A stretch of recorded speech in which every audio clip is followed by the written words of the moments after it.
stage alongside Colin Morikawa, Rory McIlroy, and Tommy Fleetwood. They've nicknamed themselves Fleetwood Mac. And that closing match against Xander Schauffele and Patrick Cantlay, that is going to be one heck of a closing match as the anticipation builds. And as for Scheffler and Burns, these two are great friends. They played together in the President's Cup together, did not play well there. So, you know, that's motivation for them. A lot of pressure on Sam Burns, Ryder Cup rookie. This was a surprise pairing for me. I did not think Burns would go out with Scheffler in this format. Sam Burns' ball striking stats are not good. He's not a really great driver.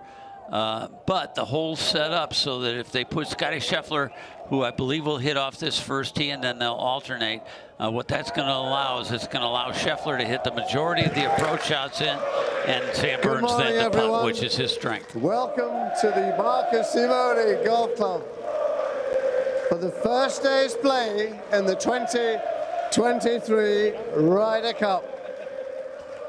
This morning there will be 4 foursome matches.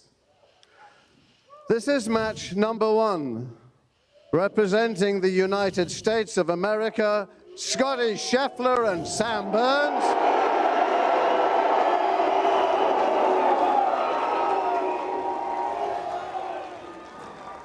Representing Europe, John Rahm and Tyrrell Hatton.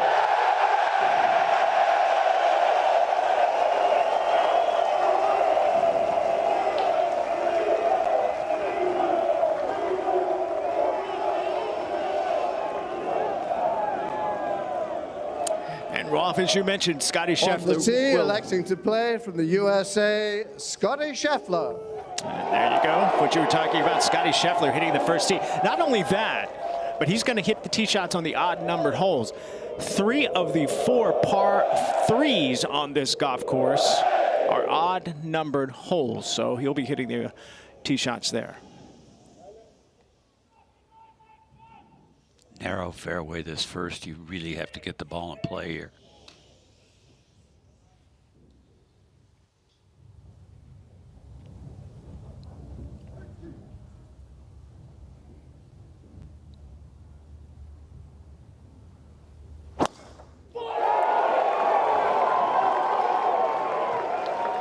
He's leaning like it might be headed just a little bit left. I would call it a friendly bounce, but it's not going to be a very good lie. That is going to be a difficult shot out of there. Yeah, that second cut of rough is much like we would see where Scotty Scheffler's ball landed. We would see in major championship play. Electing to play from Europe, John Rahm.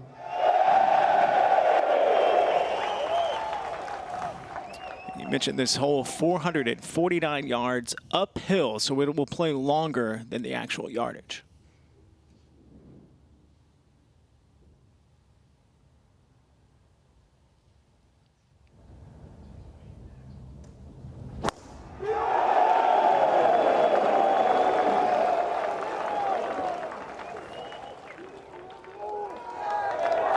So fairway hit for John Rahm and Team Europe. 24 of the best players in the world not playing for themselves, instead their country and each other. One of the best atmospheres in sport. Today I've had the greatest thrill of my golfing life. The finest thing that's ever happened to British golf. There's nothing quite like having the home crowd behind you and lifting you up. It's gone from a great show to surreal. Sheer perfection. I love the atmosphere. I love playing in front of fans. I'm so excited to represent my country. It gives like contending on the back nine of a major every single match. It was a dream come true to play in one over there. That's intimidation right there. Now my goal is to try and make that team every time. That'll wake him up a little bit. To be able to soak up where you are, to be able to play a Ryder Cup in Rome, one of the most historic places in the world. Really excited about that. I'm a big believer in fate. I have a good feeling about this. Looks good.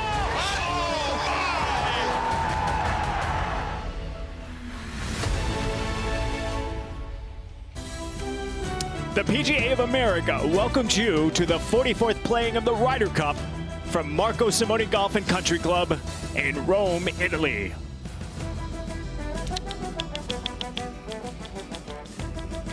There you see that first foursome match play already underway as John Rahm and Team Europe teaming up with Terrell Hatton. In the fairway, as Scheffler and Burns make their way to the left side of the fairway, actually in the rough, where they will have the tougher approach. Nice day and good morning. Temps right now in the 60s as thousands of fans are gathering here. It's going to be a warm Ryder Cup, the warmest in my memory. Rolf, I know you've been covering this for a long time, and this may be the warmest in your memory as well. You see that Celsius, that's going to be in the mid-80s, right? What we're expecting, like I said, the 60s right now Fahrenheit. But yeah, that may play into competition as well, fatigue. Yeah, I think the players are going to be tired, but you get more tired mentally in a Ryder Cup than you do physically. And, you know, as I watch this scene unfold as they walk up this first fairway, it reminds me, my first Ryder Cup, Todd, was back in 1991 at Kiowa Island. There were no grandstands behind the first tee, zero. It was like a little, I don't know. I mean, we knew something great was going to happen, but it didn't have the buildup. It didn't have this whole sort of aura. It certainly was not as partisan a situation as what we have here. You know, Rahm and Terrell Hatton there, they want to keep this energy going. But the most important thing for Scottie Scheffler and Sam Burns as the Americans is to see if they can quiet this crowd down, see if they can own this crowd as quickly as possible. And the way to do that is to win the first hole. It will be a challenge for them to do so. And the energy you talk about, over 5,000 people in those stands behind the first tee and lining the fairways 5 deep.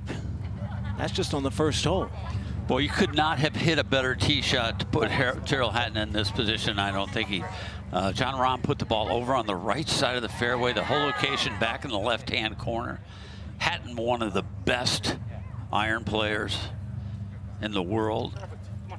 And I would not be surprised to see him get it in there. I would think he's looking at maybe 15 feet right of the hole. Obviously, this is alternate shot, folks. So you can't take as many chances as you would in 4 balls. See that tree to the right should not be a factor.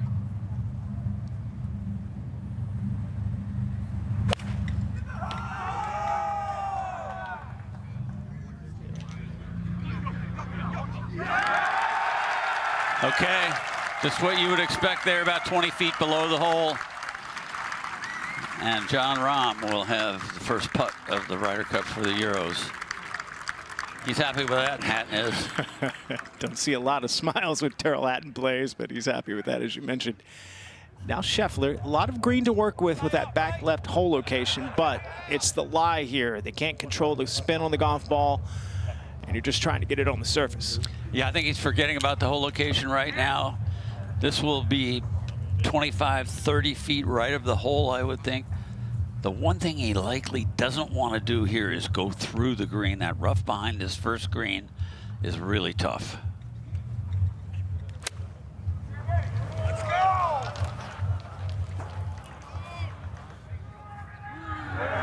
Yeah, he didn't want to go through. That's not that bad. It's not on the green. That will cheer up the European fans, but it's not that bad a spot. Now let's take a look at Sam Burns' swing here. Very quick takeaway here.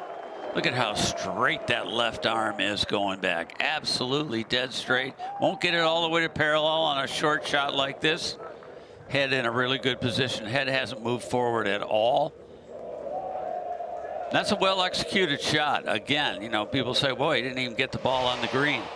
Well, after the tee shot into the rough, I'm gonna give that one a B+, maybe even an A-. Yeah, and let's talk about this rough where that ball landed. It doesn't look very high, but the density of that rough, I mean, there's several kinds of grasses in there, and I've talked to a lot of players, I know you have too, and the rough here, if you miss the fairway, you could easily pay a price, as Burns did there. That's the way the Europeans wanted it. They think they're better drivers of the golf ball than the Americans. They had tremendous success setting up a difficult golf course in Paris 5 years ago. Had a tremendous home course advantage there because of the course setup, and they're trying to do the same thing here. All right, you see the European duo in the next match making their way to the first tee. Victor Hovland, winner of the FedEx Cup, and Ludwig Aubert. We've been calling him Aberg, but he's Aubert. That's his Swedish name. We take a look at where the balls ended up with their second shots for both squads here, and advantage for Team Europe. Yeah, we're going to see a lot of this today. You know, the foursomes format, again, is just so different than when you're playing best ball. Pars are going to be really good scores in a lot of these holes. If you take a look at Marco Simone and the golf course itself, there's a whole bunch of what I would call pretty easy golf holes. And then there's some really hard ones. There's sort of no in between, no middle of the road kind of holes, Todd. And you are going to make some bogeys out here, I believe, in foursomes. You just need to limit them. Scotty Scheffler, of course, has been working very hard on his putting. He had hoped to putt this first one, but it looks like it's going to be a little pitch and run up the hill. Yeah, not too challenging a pitch here, it seems like, right? Ball's under pretty good lie. Yeah, I think he'll put the ball back in his stance a little bit. He doesn't want to hit it too high. He doesn't want to get the ball up in the air. I would think this will be sort of a check and run up the hill.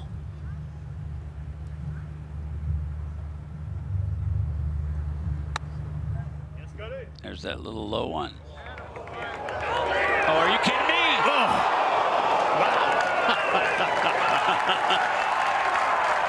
He is wonderful around the green. Scotty Scheffler is. That's why he's the world's #1. What a statement maker there, though. All right, let's see if that putt is conceded. It is. And this looked like it was going to drop, Mark. Yeah. You know, it didn't go in. It's not a 3, but boy, that is a very valuable 4 for the Americans to start out with.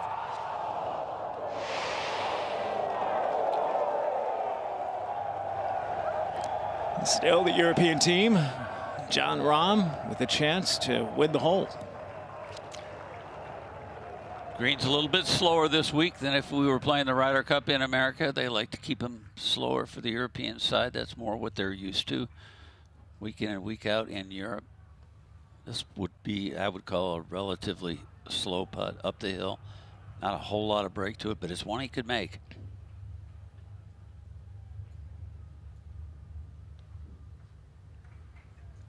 Got a little left-hand break to it.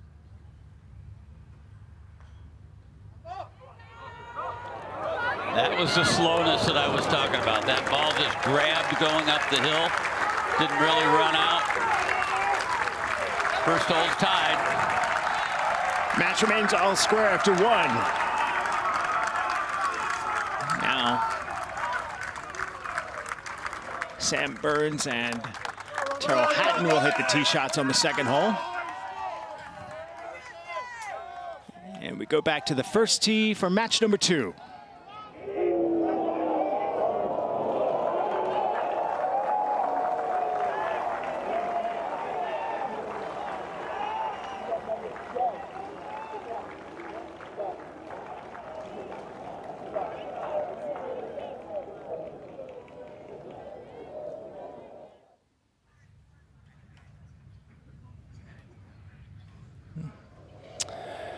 All right, we talk about this team here. We've mentioned Hovland and Aubert, but Max Homa and Brian Harman, 2 Ryder Cup rookies that Zach Johnson, the captain for the U.S. Ryder Cup team, has decided to pair up. I spent a lot of time with these two and talked to Zach and the vice captains.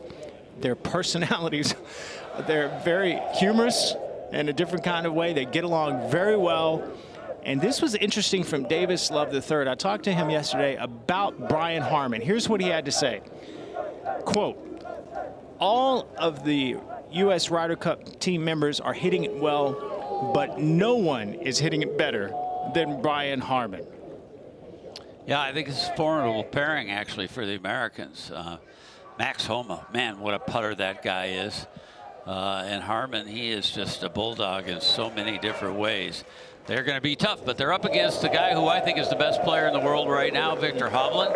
And, of course, Ludwig Aubert, one of the great rising young stars in the game. Tremendous talent. There you see Captain Zach Johnson saying hi to his buddy. This is a great friendship, these two. Live in Sea Island. They've known each other a long time. They spend a lot of time together. off the golf course. And there you see the reception that Brian Harman is getting, much similar to what he got at Liverpool. Well, maybe not quite that severe, but he'll love it. Harman, boy, that just makes him even more motivated. Yeah, I agree. And in regards to Åberg, we talked about his potential. 23 years of age, earned his PGA Tour card by being #1 in the PGA Tour University rankings. He won on the European Tour a few weeks ago. But this is a scene that he is not used to. Never played in a major championship, and here he is with 5,000 people around him watching him tee off on the first hole at the Ryder Cup. Also changed his name this week. I always thought it was Ludwig Åberg, and it's Åberg. So he's actually playing in his first tournament ever. Well, it's a little bit. We took a Swedish lesson. This is match number 2, representing the United States of America, Max Homa and Brian Harman.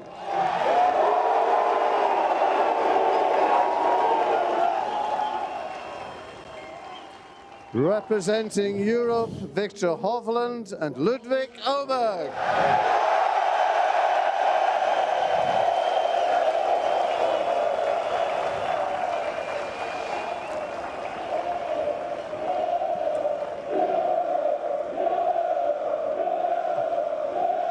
So it'll be Homa hitting the tee shot here on the #1 hole for Team USA.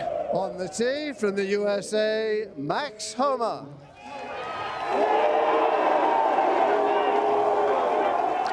Well, technically he's a rookie, but I wouldn't really look at him and think that guy's a rookie. Of course, he's got President's Cup experience. And rookie's a pretty vague sort of term, I think, for the Ryder Cup. Not going to bother him at all.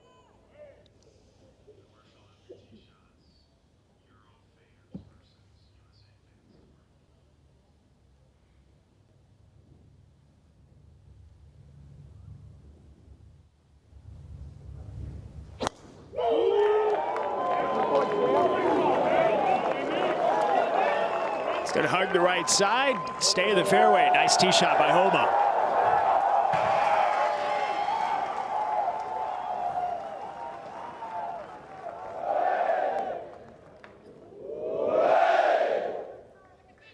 All right, here's Hovland now. On the tee from Europe, Victor Hovland.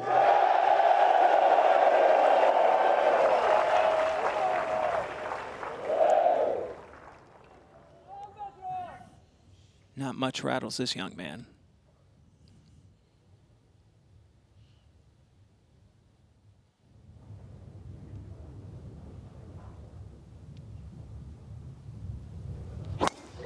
He did not have a great Ryder Cup. The last one at Whistling Straits, he is desperately trying to make up for that, as are all the Euros this weekend. He powers that one right up the center.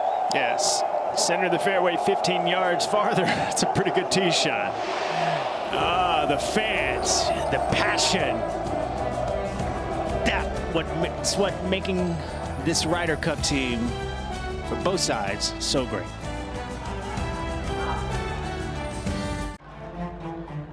Two teams, two captains leading the greatest champions from both sides of the Atlantic.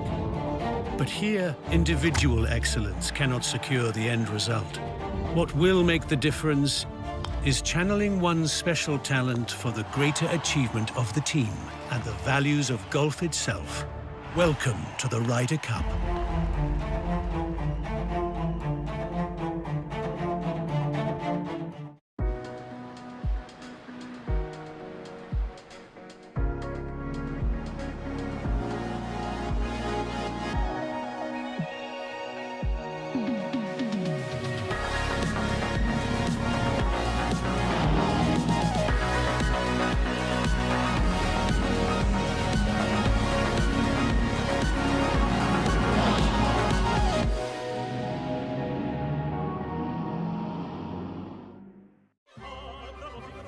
Good morning, Mr. Montgomery, and welcome to the room, Cavalieri.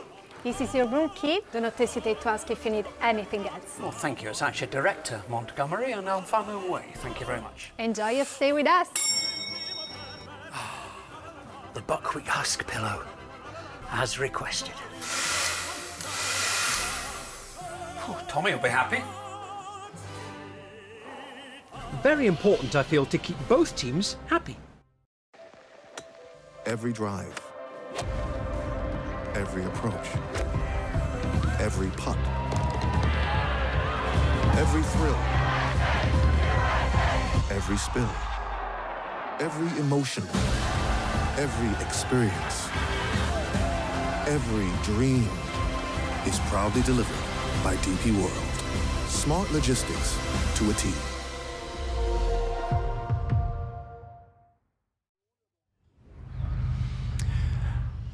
Victor Hovland and Max Homa fighting the fairway here on the first hole, 449-yard par 4. Little dogleg left, uphill. Advantage Team Europe right now. Yeah, 11 yards, not a huge difference, but a little bit of a difference. Although that I could argue in situations like this, Todd, playing first into a green like this, particularly early in the round, with all the pressure on, I think I would like in this situation to be the first ball coming into this green, make a statement.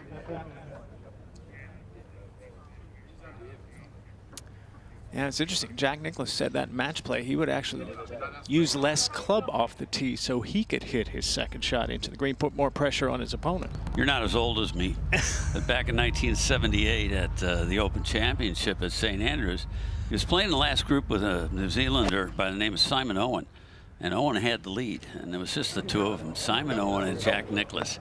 And Jack let Simon hit driver off every tee, and Jack was hitting 3-wood, and he was playing first into the green. Yeah. And he would hit a longer iron in, put it on the green, middle of the green, and Simon Owens would airmail the green with a wedge or come up short. Yeah, he got him on that one.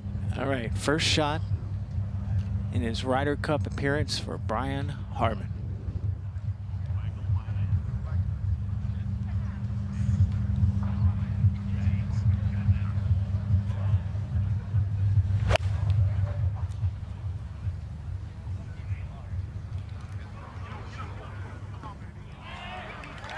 All right, that's pretty good.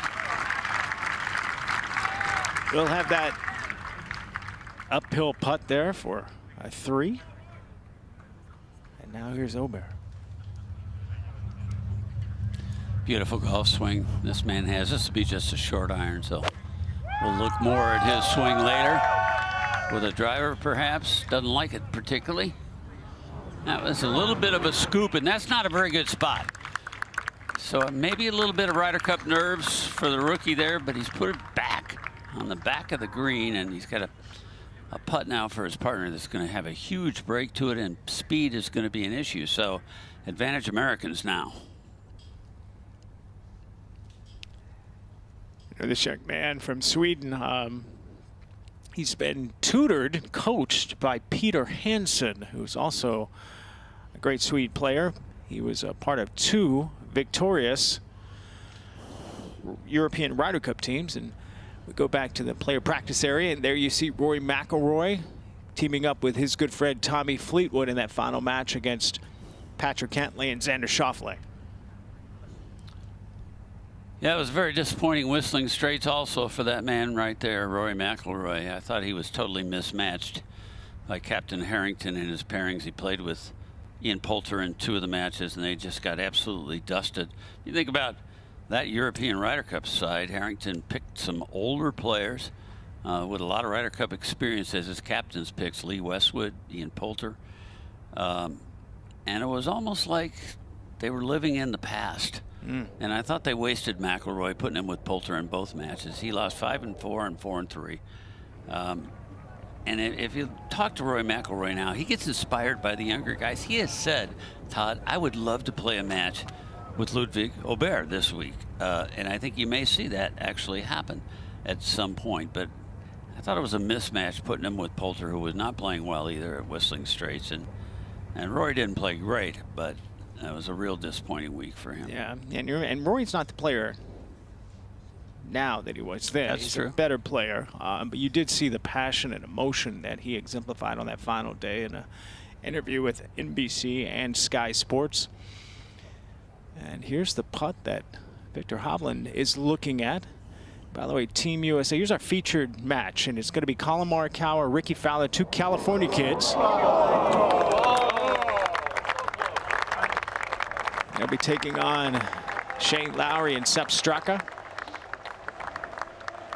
making their long walk to the first tee.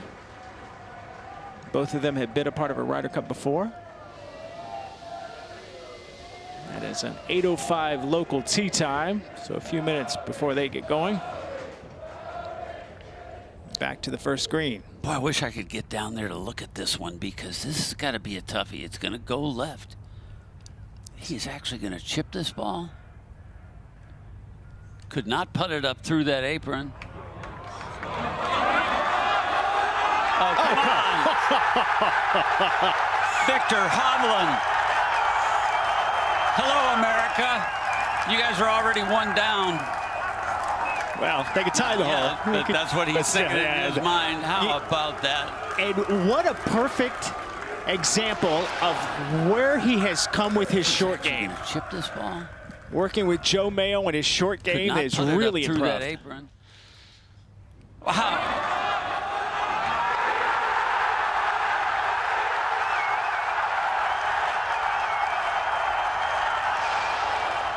Wow, what a statement there by Hovland and Team Europe. And you can bet that John Rahm and Terrell Hatton heard it behind them. And Shane Lowry and Sepp Straka heard it ahead of them as they were on the tee on the first. Well, obviously it changes the entire dynamic of this putt right here. Now Homa to tie.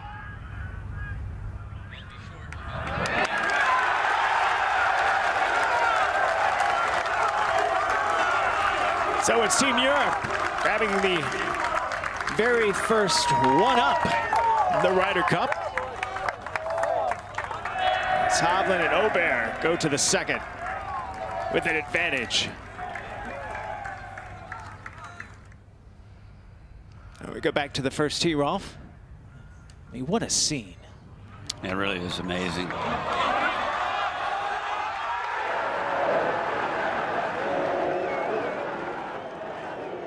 I remember in my days as being an on-course commentator, being down on the first tee in this, I was nervous as an announcer. I can't imagine what it would be like to be a player. Obviously, I never played in a Ryder Cup, but Ricky Fowler has been through it before. Back in 2010 in Wales, there's Shane Lowry. It's kind of a question mark in a way for this European side right now. You see past captain Jim Furyk and vice captain for Zach Johnson. I think Sepp Straka is an interesting character in the Ryder Cup. And you know this as someone who lives on Maui. He played the Century Tournament of Champions and left that event on Maui and flew to Abu Dhabi to be a part of the Hero Challenge, which is basically replaced the Seve Trophy on the DP World Tour as a match play event to kind of get these players geared up for the Ryder Cup. And that was great commitment by Sepp Straka. Yeah, one of the things that's changed about the Ryder Cup is in the earlier days, it was guys that played only the European Tour that played for either Great Britain and Ireland or Europe when it became continental Europe. But now Sepp Straka, I mean, he's as much a member of the PGA Tour and one of the guys, you know, as anybody else. I mean, you can make an argument he's Americanized. He's actually spent more of his life in the United States than Austria. He and his family moving from Austria to Valdosta, Georgia when he was 14. I think this is a big, big match of the 3 in this session, of the 4 in this session, Todd. I think on paper this is probably the only one that perhaps the Americans are favored in. Morikawa played great at Whistling Straits. Of course, his partner was Dustin Johnson, so that kind of helped then too. Johnson was playing great at the time. But I think this is a match that America really needs in this opening session. The Americans cannot afford to get behind this morning, because the more that the Europeans feel like they're getting in charge, the louder this crowd is going to be. Job for the Americans is to try and quiet them down. You know, it's interesting, Luke Donald, he gets the choice in the format. He decided to start with foursome play and not four-ball play, which is best ball, saying that he feels that the Europeans are better in foursome play. And if that's the case, there's been some discussion amongst us and golf as to whether or not have foursome in the afternoon. That way, you can, if you do play better than the United States team, you could carry some momentum into the next day. What's your thought on that? Well, the issue really now that's kind of changed is they're dealing with so many personalities on these teams, the captains are, that you have to make your pairings for both the morning and the afternoon on Friday. You have to decide, am I going to sit a player for the entire day on Friday? You try not to do that. But if you have players that are better in best ball, then they would put them in the four balls in the afternoon. I like the move to foursomes. They are definitely predominant in foursomes right now. Let's go to the first tee. This is match number 3.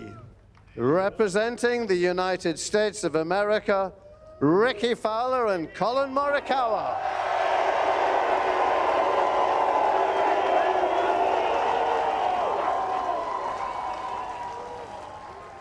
Representing Europe, Shane Lowry and Sepp Straka.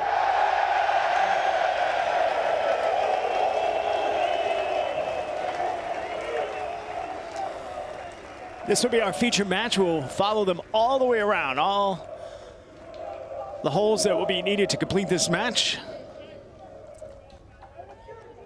On the tee from the USA, Colin Morikawa.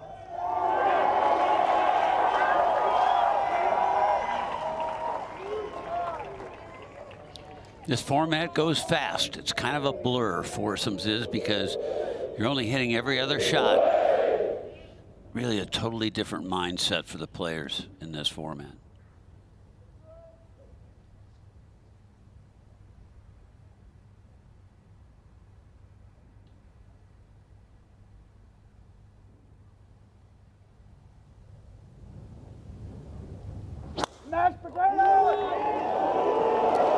Didn't sound like a great hit to me. Might be flared a little bit to the right. Oh, yes, it is. Ricochets off one of the fans back into the rough, but that still will be a very poor lie. Morikawa, the much stronger of the two in approach shots on the American side here. On the tee for Europe, Sepp Straka.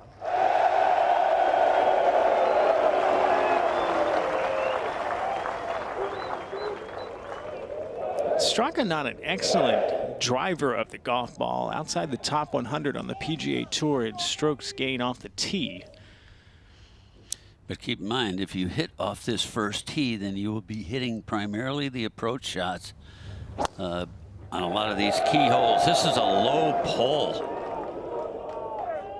Boy, those were two really nervy tee shots, and that one dives down. Yeah, that is a different cut of rough where that Straka ball landed. That is going to be possible. Pitch out. Can't get to the green. This match is Jeremy Benham. Who is it? Nick Faldo, former captain. You think he's fired up? We all are. It's day one of the Ryder Cup.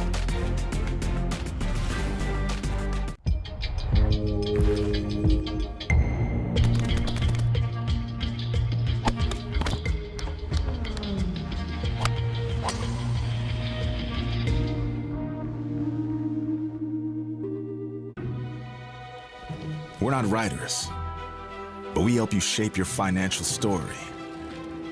We're not an airline, but our network connects global businesses across nearly 160 markets. We're not a startup, but our innovation labs use new technologies to help keep your information secure. We're not architects, but we help build stronger communities. We're not just any bank, we are Citi. You don't have to worry about it. Your body posture doesn't even matter. The key is to give it a natural swing. And you're in.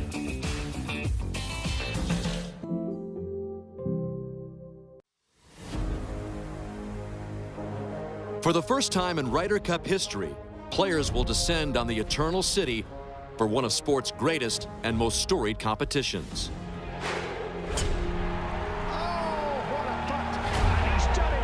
The decisions made here will make history. United States of America have won the 43rd. Once again, Europe and the Inspired by the historic 1969 concession, the Nicholas Jacklin Award presented by Aon will recognize one outstanding player who embodies the true spirit of the Ryder Cup and makes better decisions on and off the course.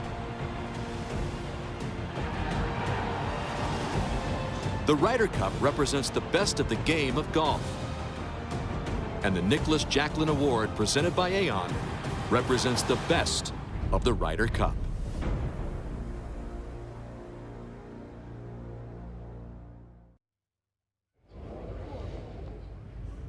Back on the first hole. This is our feature match. Shane Lowry and Sepp Straka for Team Europe, and the United States Ryder Cup team. It is Colin Morikawa and Ricky Fowler. Morikawa finding the right rough. Sepp Straka off the tee finding the deeper left rough. Take a look at their tee shots. And Americans definitely at a disadvantage right now. They're both in the rough, so neither one with a good lie. But if you're over on the right-hand side, you've got a little, the Americans have the advantage now because the right-hand side you have a little better angle and it's easier to get up to this front right corner of the green. Their target right now is just to end up somewhere right at that bunker. You can see the false front on the green there. If you get the ball maybe 10, 15 feet onto the green only, it will come all the way back down into the fairway. But as we saw with Scotty Scheffler, it's not that hard of a pitch shot from down there. You just don't want to go over. And Ricky Fowler will hit the next shot. And it's all lie dependent here because, again, the density of this second cut of rough. Now, the third cut of rough is what Straka and Lowry are in. There have been times that Ricky struggled with his game out of the rough, but it's not really a surprise. He's not a tall man. The one thing in the rough that you want to be able to do is have a steep angle of attack so the club is coming down, not getting the grass between the club and the ball. He's got kind of a flat swing anyway, always has. So rough is an issue, and the ball's above his feet here. You can see the top of the ball, so that's not a terrible lie. No, but it's not going to get much spin at all.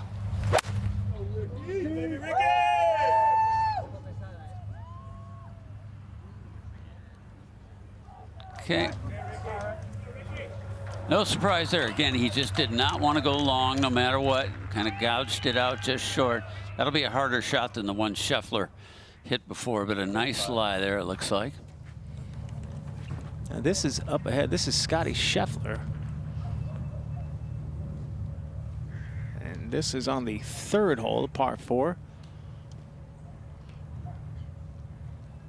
Well, now we switch back to Lowry.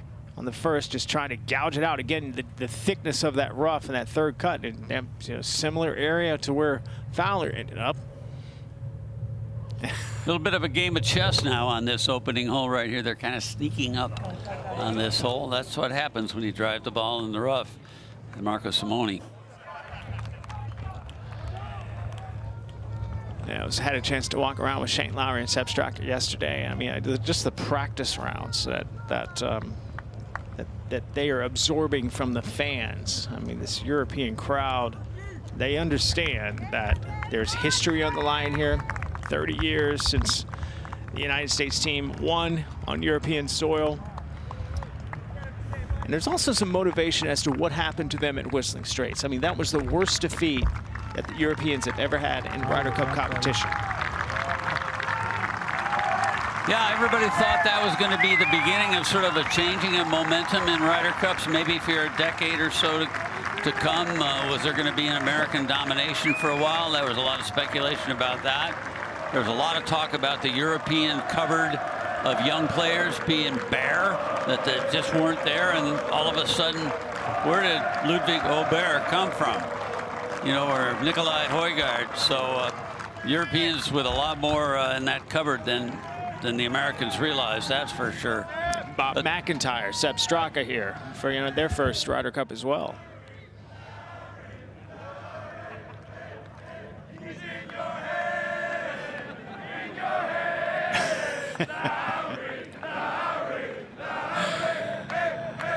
I mean, look, I love going to the Ryder Cup in the United States, but it's just different over here. I mean, it's just, I mean, they're creative, the chants. Huge advantage singing. I mean, Europe can sing.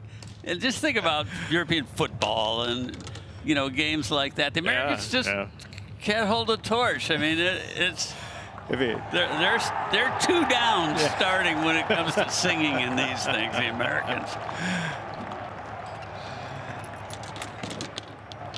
And I believe it's going to be Sepp Straka who's going to hit first. Yes, there we go. This is a little trickier shot than we saw from Scotty Scheffler, who was a little closer to the hole. Yeah, he's got to hit this one harder. Brush. The one thing you don't want to do is stick this club in the ground. He did it nicely there. Look at that. Just a teeny little divot. Comes up a little bit short, but I call that a pretty good shot. Didn't show any signs of nerves there.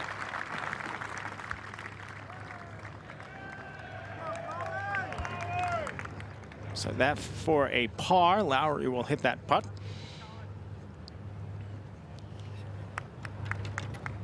Well, if this were early in the year, I would have been concerned about Morikawa with a shot like this. If you remember back to Kapalua and Sentry, had trouble, short game let him down at the end of that thing. There may be a little advantage here in that this ball just crept into that little intermediate cut. Yeah. So there's a little cushion underneath it. This ball will release a little bit more than the shot Straka just hit. You look at the stats from last season on the PGA Tour, about middle of the pack as far as strokes gained around the green at 88.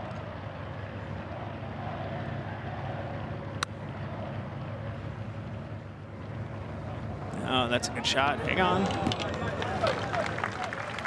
Yeah, similar distance for par for both squads here. I think the Euros have a little advantage, though. I'd much rather have that putt just from below the hole. There's not a whole lot of break to it, although the green's not overly quick. But typically, you wouldn't want to have gone above the hole there. By the way, updating other matches in play, Jon Rahm and Tyrrell Hatton just birdied the 3rd hole, so they are 1-up in their match over Scotty Scheffler and Sam Burns. And again, Hovland and Aubert are 1-up on the 1st. There you go. You see our board there. Boy, the American players out on the course and the 4 that aren't in this morning's session just do not want to see this blue going up. It's only 1-up leads, but already you get a sense that the Europeans are threatening to kind of take charge early on of this session. And if you're a European player and an American player, you can tell the difference between a European roar and an American roar.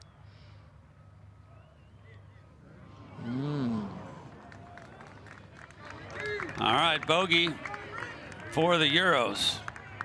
A little bit of a surprise there. That wasn't really a very good putt. You see the way he indicates there was a little bit of a scoop. Kind of right hand went under. That opened the club face a little, so Lowry not going to be happy with that one. And this is a huge statement maker right here. Fowler, the better putter of the duo between him and Morikawa. This will be a little downhill. Had trouble with his putting last season. Seems to have corrected those problems with this new putter that he has. We'll talk about that throughout this match. Just a little right hand break. Outside left, just outside the left edge here.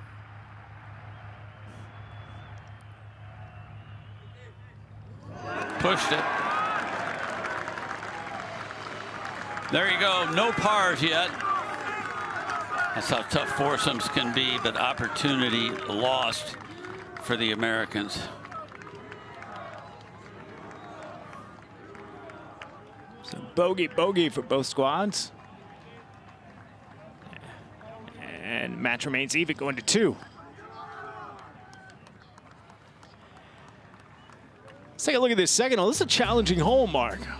It is. It's kind of a little serpentine sort of hole, plays down the hill here.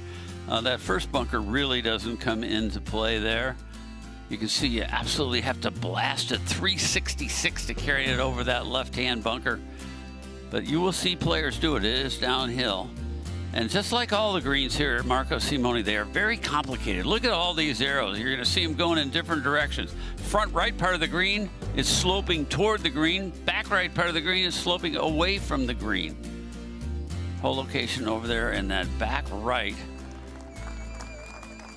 These fairways, though, Todd, as narrow as they are maybe in the best shape of any fairway surfaces I have ever seen in championship golf. You know, it's interesting. I was watching players during practice rounds on this second hole, and those bunkers are definitely in play for them. And if they hit them right on the bunkers of the tee shot, you just have a narrow landing area. So you have the option off the tee of maybe laying back and taking those bunkers out of play, but then you're going to have like a 230-yard shot into this green. So it's a challenging decision off the tee on the second.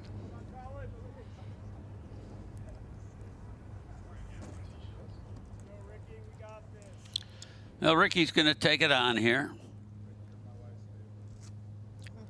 It's part of his game that's improved pretty dramatically throughout his career. I didn't think he was a real great driver when he started as a younger kid. Doing a lot of great work with Butch Harmon. Yep. Ricky flies to Vegas. Butch doesn't travel. You got to go see him. I don't blame him. He's not like a on-call doctor. You got to go see him at his office. I got to hand it to Ricky Fowler, a player who was at the top of the world in the game and went into a valley, a depression that was just unbelievable. Didn't know, I mean, couldn't find the club face. And Butch Harmon said, really, he didn't believe how long it took Ricky to call him to come back, but he said he was surprised at what a mess Ricky Fowler's game was when he first saw it. But he's back now, Ricky is.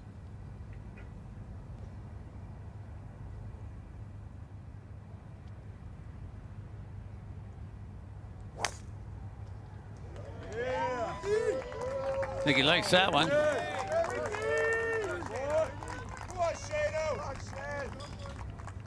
And yeah, see, and again, that's a great tee shot. That's a really small landing area there. So advantage U.S. right now. We'll see if Shane Lowry can match Fowler off the tee. I think playing first in foursomes, playing first off a tee is always an advantage, but in foursomes especially so. Europeans would like to get back and get the honor. There was no stress in that swing by Lowry, though. Those are two great tee balls there. Both finding the fairway. Neither team finding the fairway on the first hole. Both of them finding it in the second. The passion, the joy of fans here. It is a golf event. Feels like a soccer event. It's the Ryder Cup in Italy. Every emotion, every experience, every dream is proudly delivered by DP World. Smart logistics to a T.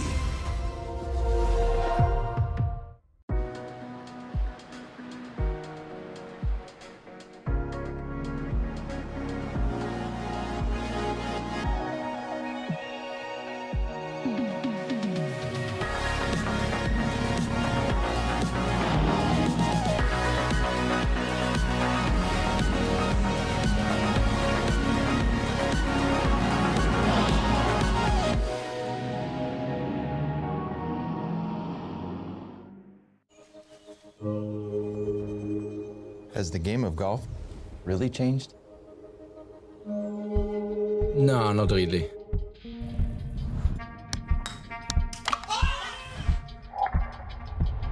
Fewer strokes wins. If you want to talk change, let's talk approach. And how it's individual to each of us. Instinct and feel can lead to a striking innovation, for one. For another, success comes from analysis and improvement. If you want the perfect approach for your business, Capgemini unlocks the value of technology. Get the future you want.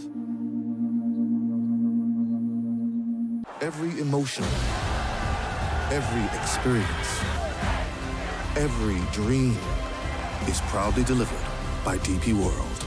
Smart logistics to a T.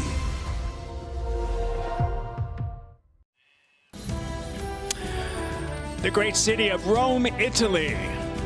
The art, the architecture, the food. Marco Simone, about 10 miles from the famous Colosseum in Rome.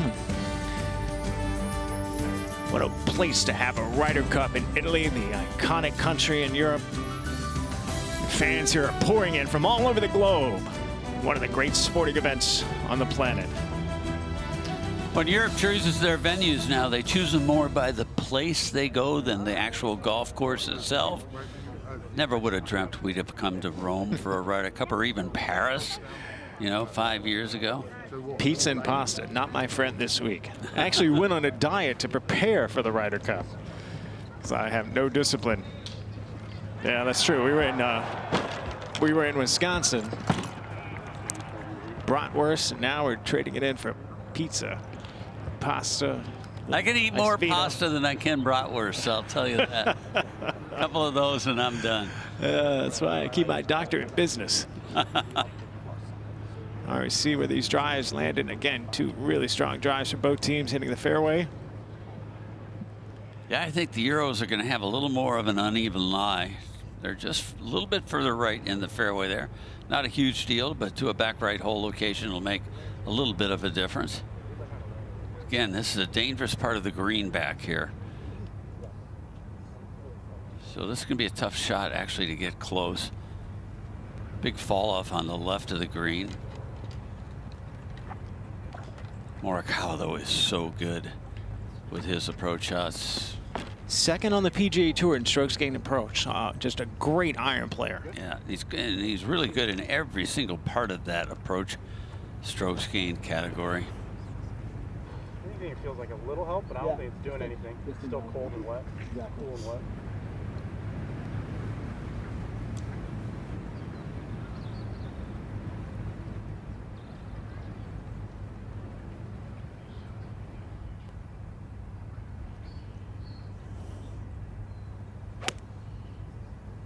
Go.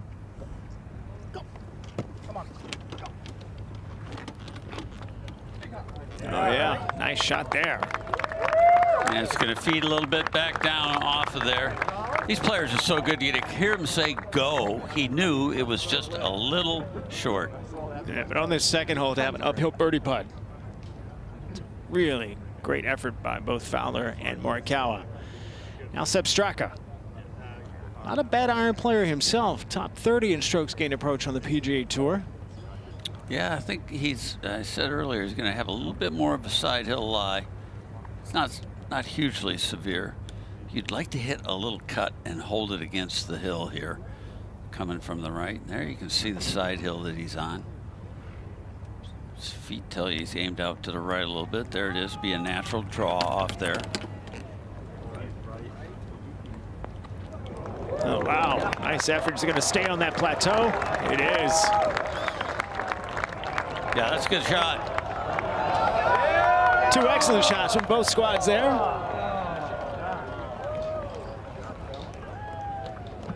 All right, future Ryder Cup sites. Bethpage Black. Think of the noise we're going to have there in New York. Yeah, Dare Manor. That's going to be quite a Ryder Cup. Back to Hazeltine. That was one of my favorite Ryder Cups ever. 2016. 2033, the Olympic Club in San Francisco. We go to Congressional. 2037. A lot of great food options. A burger dog at the Olympic Club. It's hard to beat that, Rob. Yeah, they're doing burger dogs in a lot of different places now. But, you know, the Americans tend to choose the more classic courses. Again, the Europeans love going to these wonderful total venues. Countries like, you know, Italy and Paris now. And it's like the courses themselves don't matter as much as the overall destination. And, you know, the galas and just all the activities are so spectacular at these European Ryder Cup venues now. Yeah, the players gathering on the Spanish Steps earlier this week for photos. I mean, let me just tell you, the wives, girlfriends of the players, I mean, that is their Super Bowl. is their Ryder Cup is making sure they have the right attire for that evening. Kind of sounds like Debbie Rolfing in a lot of ways. It's funny you mentioned that. Melanie Lewis, my wife, is in the stands of the first tee. I believe she spent more money on outfits to come to the Ryder Cup than the actual airfare. What did you tell me? She was going to go up there and try to save a seat for somebody in the first a bad plan. Did not work out. All right, two completely different birdie putts here at the second hole for the Americans and the Euros. Neither one particularly easy. You see that hole location is perched right on that back right corner shelf. Again, with the greens rolling a little bit slower. There's some morning dew out there. Not much wind to dry it out yet. So both of these putts are going to be a little bit on the slow side for the first half of the putt. And then it'll pick up a little bit of pace. And I'm feeling already like the Americans have got to get some red up on the board. It would be really important for them to get ahead in this match. The Americans have come back and birdied the third hole now to get back to 1 down. That's Holman Harmon against Aubert and Hovland. But the Europeans definitely with the early momentum. You know what's interesting too is both Lowry and Fowler will be putting here, and both of them putted on the first hole, which is unusual because their approaches did not hit the green. They didn't have particularly good putts, and both teams making bogey on that first hole, so we'll see how they react here. Lowry's going to be first. One of the things that makes foursome so difficult, Todd, is that you can go for a stretch. You might go for an hour and never hit a putt. So here we have Lowry putting again. He putted on the first hole. You know, there's Straka. He might not putt for the first hour of this match. There's the slow I'm talking about. Really hard to hit that one hard enough, but it's good for.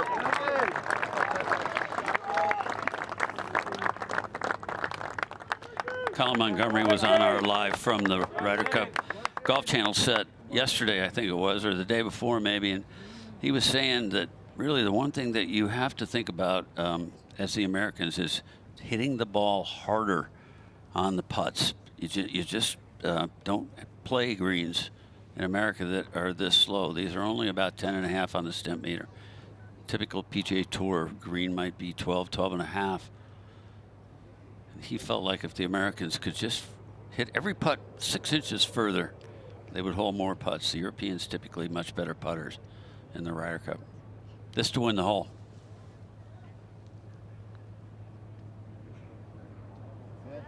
He hit it hard enough, and that will not be conceded.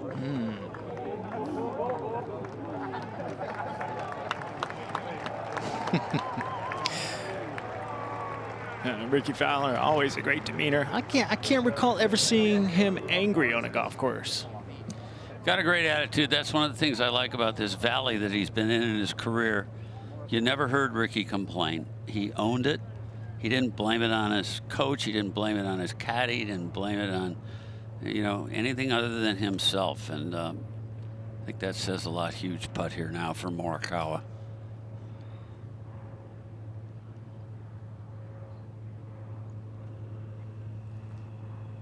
Yep.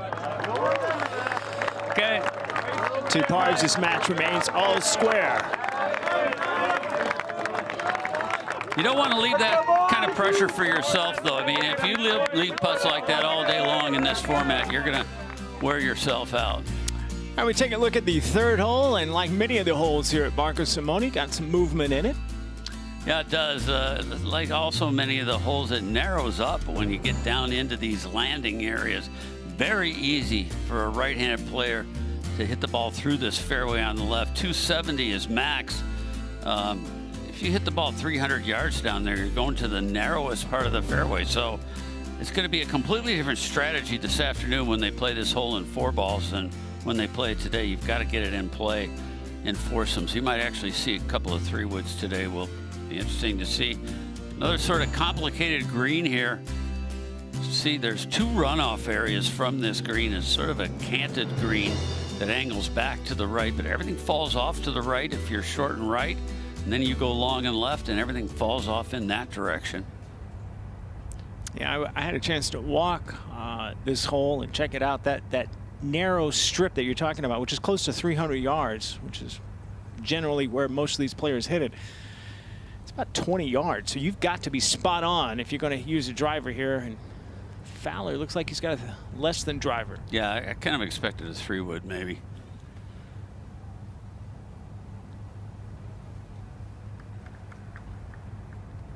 Little baby Fade actually has a better chance of staying in this fairway than were he to hit a little draw with this club.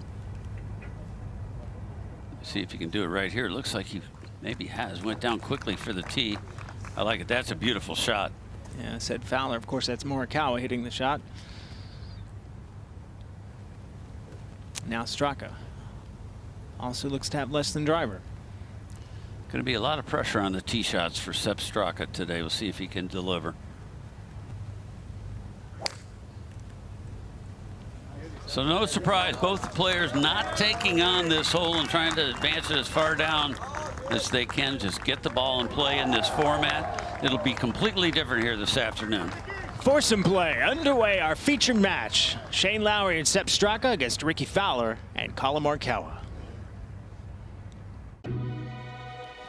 We're not writers, but we help you shape your financial story. We're not an airline, but our network connects global businesses across nearly 160 markets. We're not a startup, but our innovation labs use new technologies to help keep your information secure. We're not architects, but we help build stronger communities. We're not just any bank, we are Citi.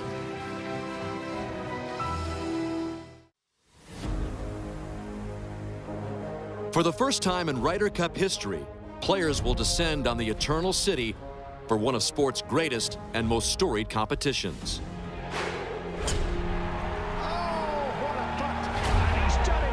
The decisions made here will make history. United States of America have won the 43rd. Once again, Europe. Inspired by the historic 1969 concession, the Nicholas Jacklin Award presented by Aon will recognize one outstanding player who embodies the true spirit of the Ryder Cup and makes better decisions on and off the course. The Ryder Cup represents the best of the game of golf. And the Nicholas Jacklin Award presented by Aon represents the best of the Ryder Cup.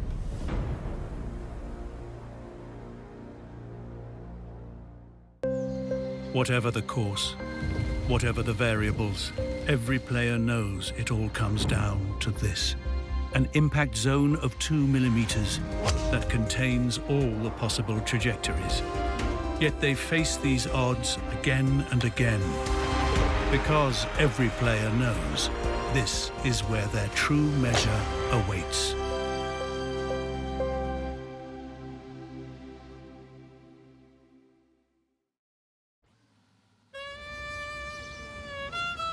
Italians do most things slowly, but not breakfast. There are no ridiculous $8 coffees injected with pumpkin spice and liquid posing as milk. It's €1, one shot. In and out in a few minutes. If you're hungry, grab a cornetto or something sweet. And another local rule, no cappuccinos after 11. About Italy, I love a lot of things about Italy, but I love breakfast here because when you listen to people talk, they're already talking about lunch. You know, they're having breakfast. They go, what are we going to do? Let's have an early lunch at 11, and then take a little nap, and then start thinking about what are we going to do for dinner. And they have the proper portions here. Not large, just the proper portions. I tried one of those espresso coffees the other morning. You had to wipe me off the ceiling in about an hour. Those things are high octane. Here's Ricky Fowler now hitting the approach. Pretty long shot here. You can see the whole location perched over on the left-hand side.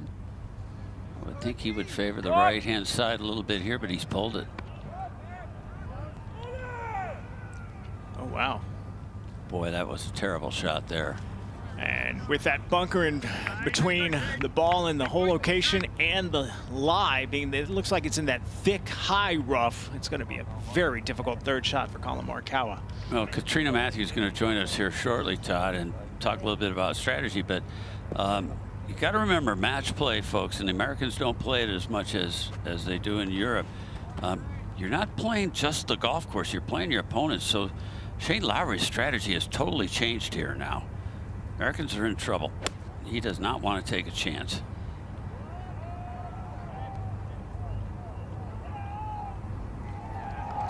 It's going to trickle onto the green. It's going to be a great shot. What a shot. What a shot. And Shane Lowry with a big smile, a big Irish smile on his face. How about that analysis by me saying he's going to change his strategy and then he hits it in there 4 feet from the hole. And we are so pleased and privileged to be joined by Katrina Matthew, who led the Europeans to 2 victorious Solheim Cup wins. Just last week in Spain, Europeans retained the Solheim Cup with a dramatic finish. Saganda within her home country, securing the security of retaining the Ryder Cup. It's good to have you and helping us guide us through this foursome action on the morning. How are you? Good, thank you, Todd. Nice to be here. It's great to have you. Looking forward to watching this match. Well, so far the Europeans are off to a running start. They're 2 up in the first match, 2 up. Excuse me, it's tied in the second match, and this one is tied as well. If you're a cap, Luke Donald decided to have foursome play as his first session, said that the Europeans, he feels like, are better in foursome competition than the Americans. And we've had a discussion that maybe the foursome should be in the afternoon because then you could carry some momentum into the second day. What's your thought on that? I think when you're playing at home, you want to get the crowd into it early. You want to try and get up early. So, I mean, if we're better at the foursomes, I think you're better off having the foursomes early, trying to get some blue on the board. Because I think the crowd really is the 13th person. So if you can get them into it, that is amazing how that just picks up the players on the course. Build the momentum early and then just hope it continues on. Absolutely.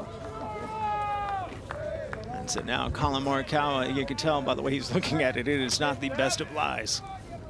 That rough is thick out there, isn't it? It really is. It is thick over there. And this was by design that the Europeans have set up the course like this. It very much reminds me of what Le Golf National looked like in Paris 5 years ago.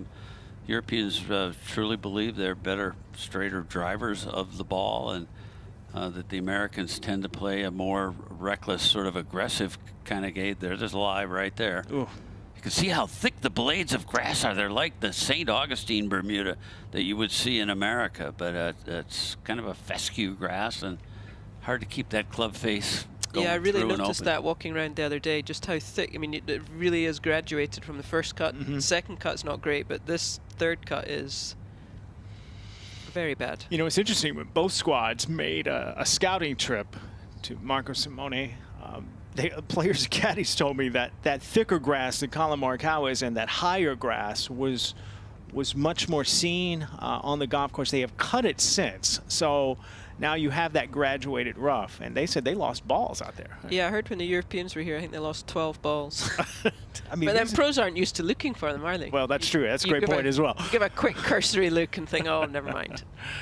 All right, what he's really going to try and do here, Katrina, is keep this club face open. You see how the face of the club, you want to keep that pointing toward the sky, but this grass is so easy to turn that club head over and kind of pull the shot left. Is very easy to do out of this. Yeah, a lot of strength required, I think, for this, just as you say, to keep that club face open going through the thick grass. Can't see the ball, though. Get up there, get up there. Beautiful, roll down, roll down, roll down. Come on. It was a little unlucky, actually. Didn't need a whole lot more. We saw how Lowry's really ran down coming in from that left side.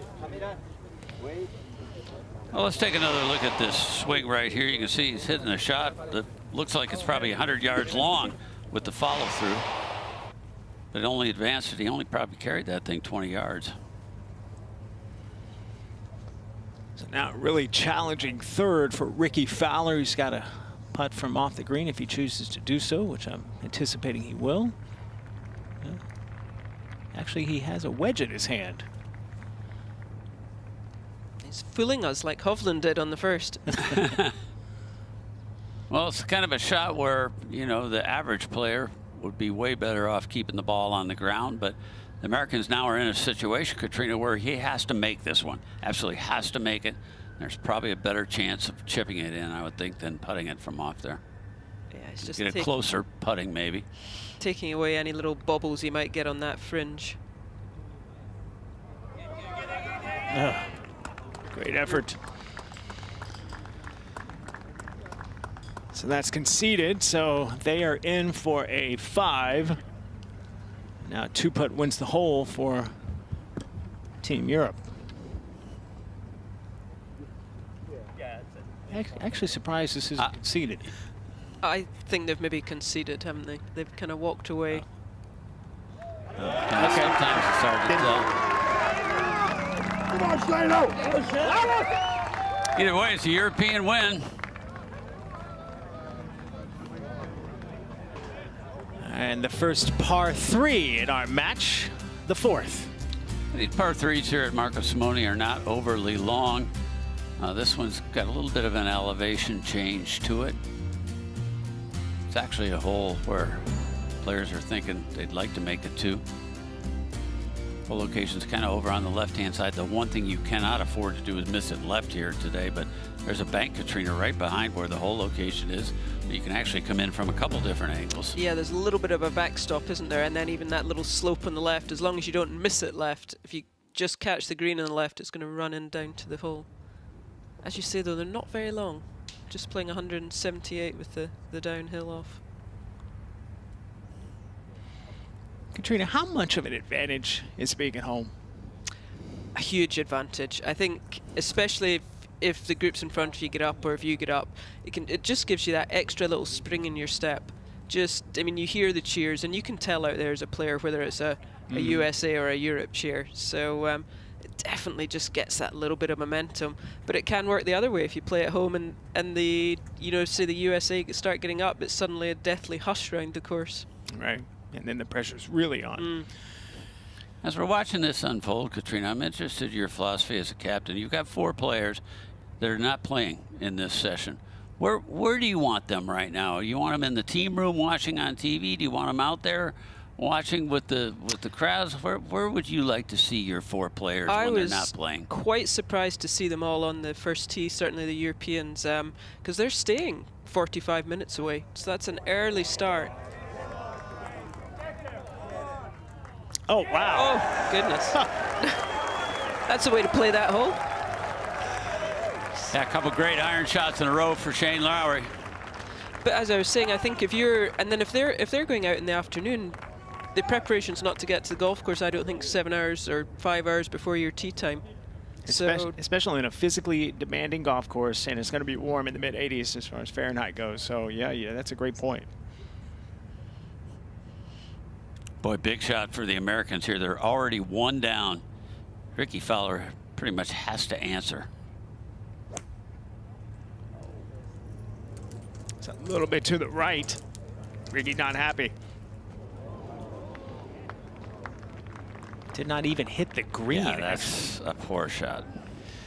So another great shot by Team Europe and an advantage for them, as the fans try to root on the home team here at Marco Simone in Rome.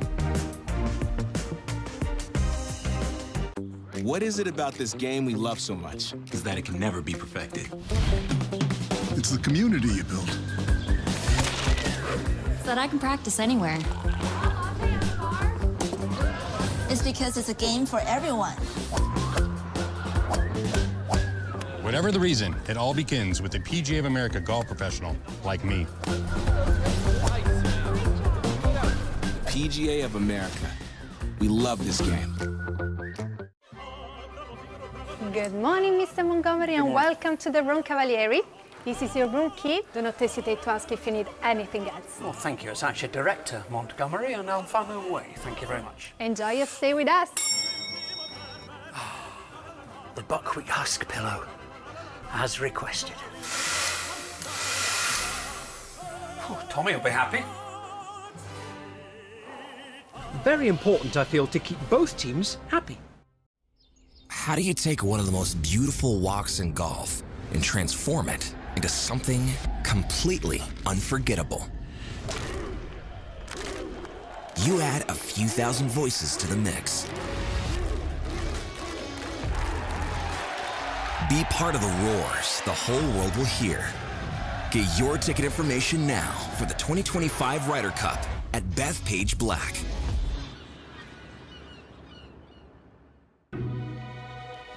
We're not writers, but we help you shape your financial story. We're not an airline, but our network connects global businesses across nearly 160 markets. We're not a startup, but our innovation labs use new technologies to help keep your information secure. We're not architects, but we help build stronger communities. We're not just any bank, we are Citi.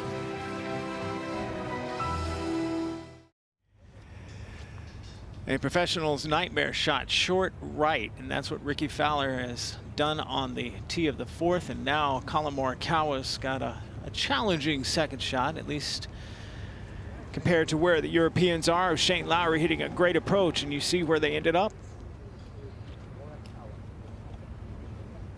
Yeah, Lowry's shot is a good one. I mean, it's no gimme by any means, so you would have to expect him to make it. And I think in this situation, Katrina, you always must expect that your opponent is going to make it too. Absolutely. I think Morikawa here will just be obviously trying to hole it, but trying to get it inside like Lowry, just to make Straka have to hole it.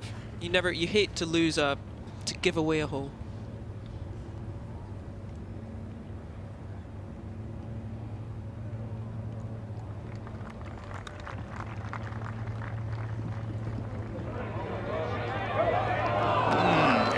Really good. Great shot. So that's conceded. A par for United States team.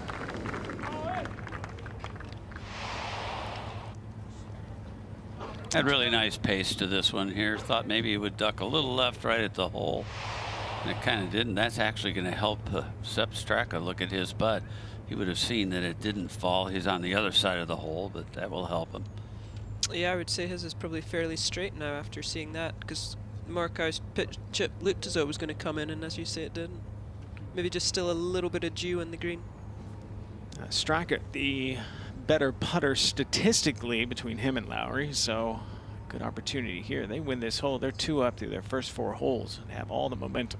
This one will feel a bit longer than the one in the last when it had already been conceded. Yes.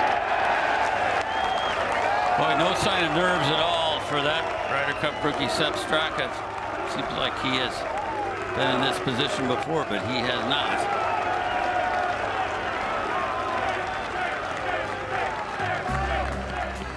Move now to the short par 4 fifth. This could be an exciting hole, guys. Yeah, it sure could. Victor Hovland played a couple of balls off this tee in the practice round the other day and holed his second one.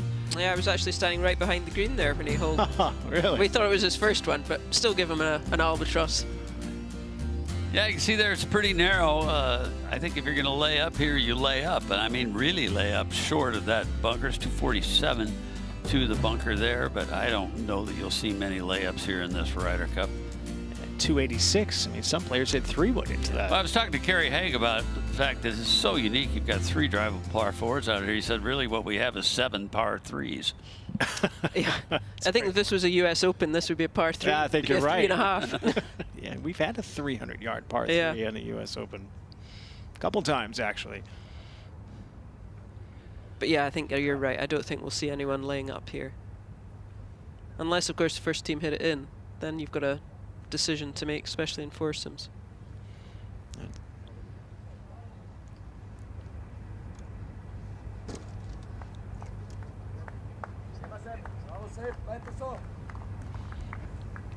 All right, it'll be Sepp Straka hitting first for Team Europe. And you look at the point difference by session, and Europe really in that second session, the last 20 Ryder Cups, has taken an advantage, but they're off to a great start in that first session as well. I think that's one of the reasons why Luke Donald kind of switched things up a little bit. Matter of fact, Europe has not been ahead after the first session of a Ryder Cup since 2006. That is a long time, but boy, I took a look at these pairings this morning, Katrina, and I thought Europe has got a really good chance of being ahead after this morning's session. Yeah, I had kind of picked 2.5, 1.5. I think that bottom game is going to be a really good game. It is. It's going to be a That's good your standout pairing, I think, Schauffele and Cantley. Not that the others are bad. I think you find that in every Ryder Cup, Solheim Cup, that it just ebbs and flows. One moment it all seems to be going Europe, next moment it'll all be going America. Well, I mean, that happened last week in the Solheim Cup, the first session. The United States, you know, blitzed in the openings and won all 4 matches, correct? They did, yeah. Oh, no. That could be a... Has that got the carry? That was a quickie. Yeah, that was a nervous, wasn't it? Yeah, it Quick was. swipe. He did not finish his backswing. If you're a right-handed player, you have got to complete your backswing, and if you don't, if you make that transition too quick, as a right-handed player, it's going to go left every single time. Because that should be a comfortable carry for them. Yep. 278. That was nervy. Be interesting to see what Americans do here. Yeah, do they pull lay that? up? Do they go with That's a it? great question. That's a great point, rather. Yeah. Because as you said, it's you're playing the opponents, aren't you? But he's got his 3-wood out, it looks like. So that would likely mean he is going for it, not laying up. You would think. Or is it driver? American top players don't have layup in their mentality much anymore, no matter what the situation is, Todd. I hate to say it, but... I think it's driver, sorry.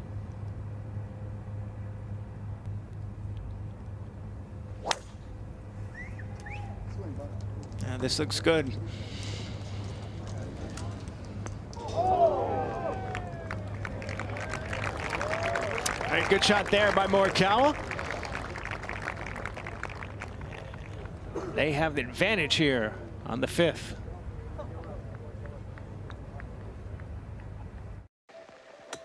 Every drive, every approach, every putt, every thrill,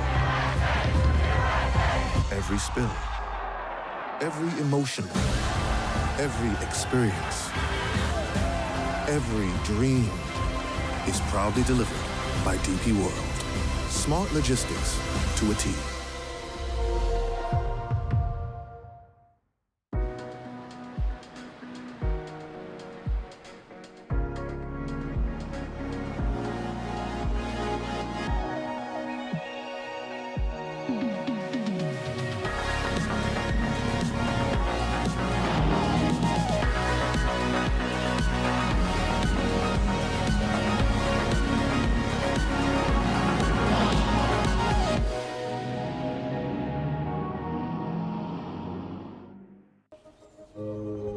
If you want to talk change, let's talk approach. And how it's individual to each of us.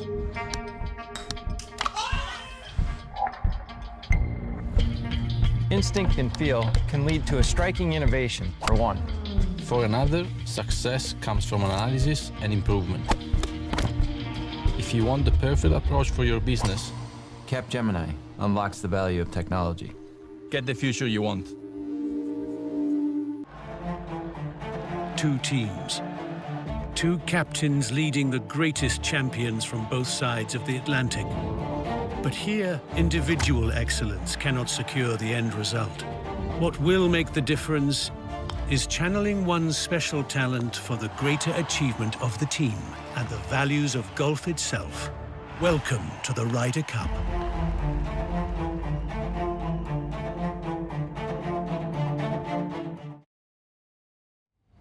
And we're back on the 5th hole here.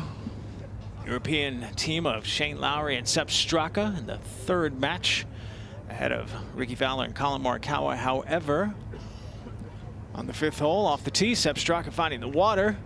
And so now Shane Lowry will be hitting the 3rd for the duo. And got to be aggressive here, right, guys? Yeah, he's hit 2 great iron shots the last 2 holes. He needs another one of them here. Needs to get this in tight. Only be about 100 yards though, so a good chance, and a little slope behind. I think a little bit of a backstop might just help. There you just saw in that pan Morikawa's tee shot, so good opportunity for a 3 for them. They're hoping for a 4, the Europeans are, and they could get a shot for a tie here.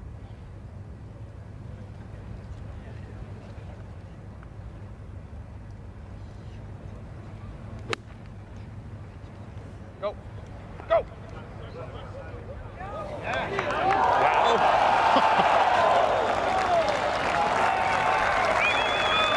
Wow, he has been spot on the last half hour with these iron shots. That is a good side for the European side. So a chance still for a par. This one actually took a look at the hole. It did. It just needed one more little pop forward before the spin back.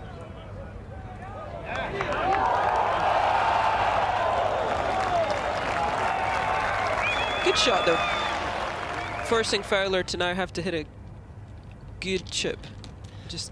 Yeah, I'm feeling Katrina like this is a hole the Americans have to win. Boy, 2 down is a big hurdle already after just 5 holes, but 3 down, there's something different about 3 down and 2 down. I don't know, 2 down feels reachable. It does, doesn't it? 3 down is just psychologically, it just seems that bit further away. Yep. I noticed Ricky, I don't know if anyone's asked him this, I've seen him in a lot of tournaments carrying his water bottle. Oh, we've asked him. Yeah, he can, everywhere he goes. Yeah, he loves it. It's kind of his blanket, his lion's like his blanket. comfy blanket. As if it's something to distract him from maybe thinking about the pressure. And he says it reminds him to stay hydrated. That's why he carries it. You know, I had a chance to talk to Ricky last night via text from his team room. Asked him about going out that first session. He said that alternate shot is his preferred format. It's going to be fun to be a part of the first session to see if we can get some momentum going our way. So he likes playing foursome or alternate shot. Yes, I was a big fan of foursomes as well. Yeah, United States don't play that very much. They, you know, growing up as kids, don't really play that. I know. Yeah, we play in Europe. You play a lot of it in your kind of national teams. But this should be a straight. If it's a decent lie, a straightforward enough chip, just back down that little tier. It'll be just a fraction left to right.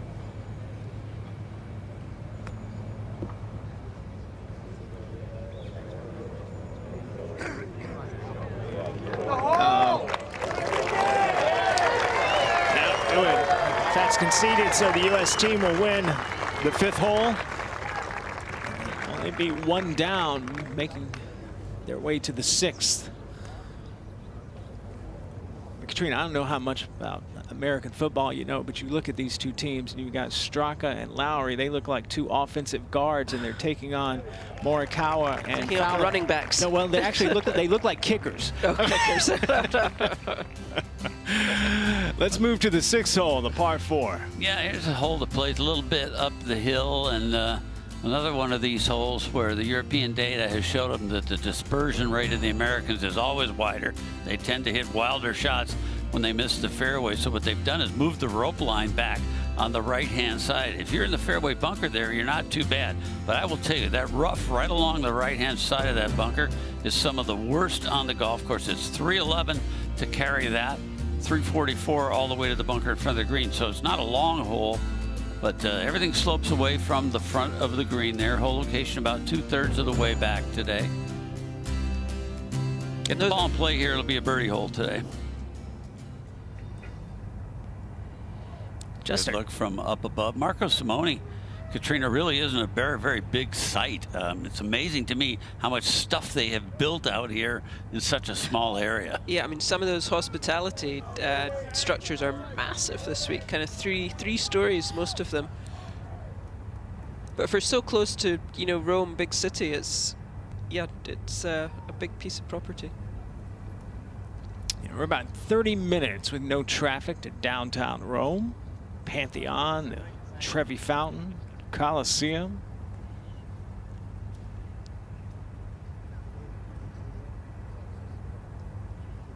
It's a gorgeous day. Temps mid-80s, as we mentioned. Yeah, this is going to be the warmest Ryder Cup in my history, that's for sure. Yeah, I brought one too many bags. I thought maybe there's a chance we could wear a long sleeve, but that's not the case. A little cool in the morning.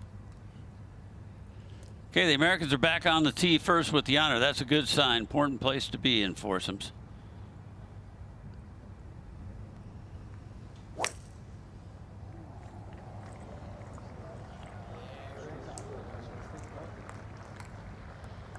Yeah. Short par 4, you've just got to, as you said, make sure you're on the fairway.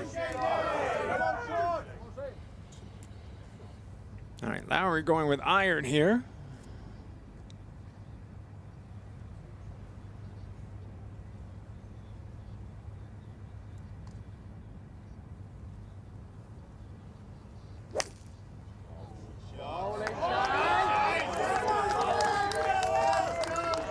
Boy, he looks good. He does. He looks like he's swinging it really well, doesn't he?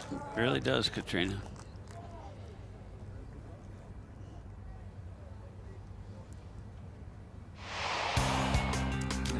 Oh, how about Suzanne Pedersen? Retain the cup for Team Europe at the Solheim Cup. She's in soaking in the fun here in Italy.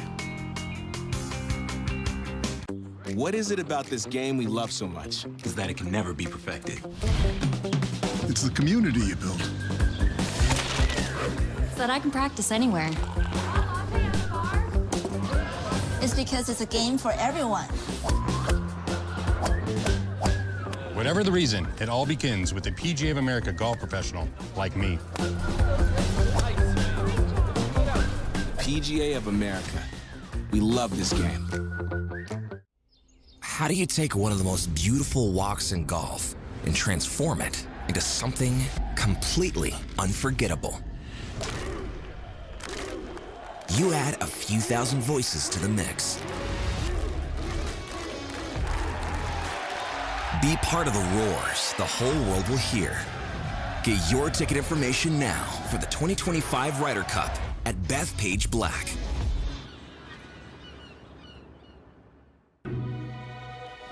We're not writers, but we help you shape your financial story. We're not an airline, but our network connects global businesses across nearly 160 markets. We're not a startup, but our innovation labs use new technologies to help keep your information secure. We're not architects, but we help build stronger communities. We're not just any bank, we are Citi.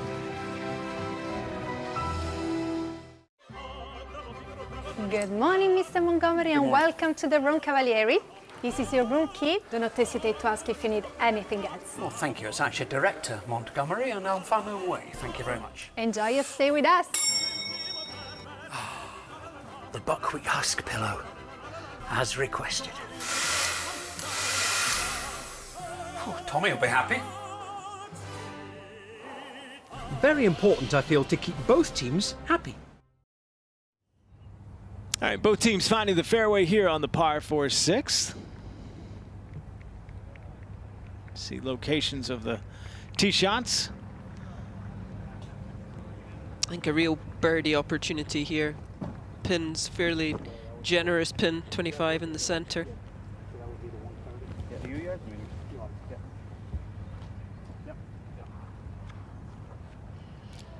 Well, that's an ugly scoreboard if you're an American fan. Down in that right-hand corner there, 2 up, 2 up, 1 up are the 3 European leads. That fourth match is tied.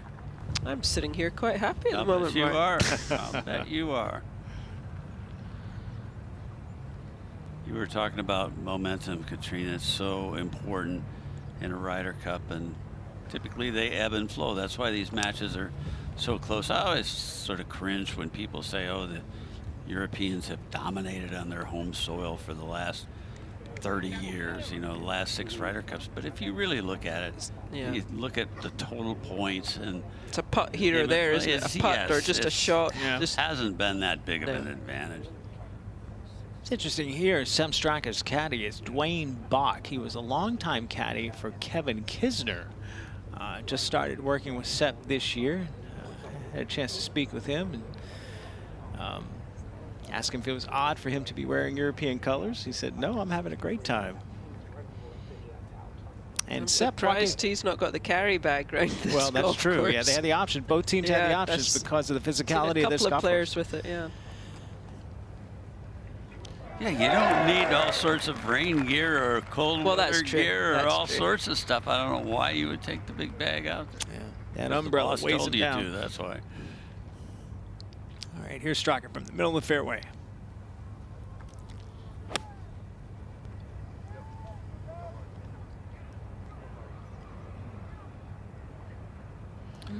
It's okay, mediocre at best.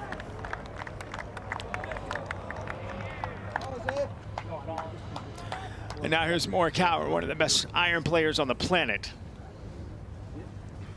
Yeah, the Americans finally now have this in the flow that they want it. Right. Where Ricky gets the ball in play and Colin's hitting the shot into the green, and then theoretically Ricky's going to putt. We haven't really seen that yet. Yeah, Fowler the better putter, so this is playing right into the American hands. Let's see if they can take advantage. I know all the stats and things, they all work as long as you do everything in regulation. Right, exactly right. That can go out the window very quickly. When you start missing greens, you get out of sequence in foursomes, and that's what's happened to the Americans thus far.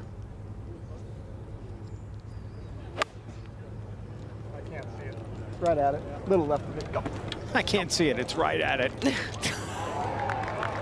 Okay, that's Good what shot. you expect from Morikawa.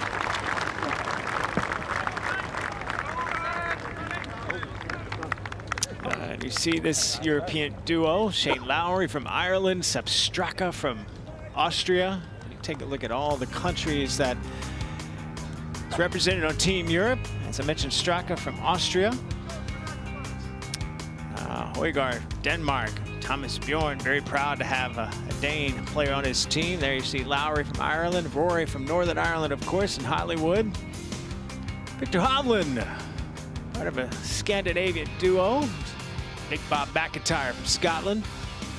John Rahm from Spain, of course. There's the other Scandinavian in Aubert. And several players, 4 actually, from Great Britain in Fitzpatrick, Fleetwood, Hatton, and Rose.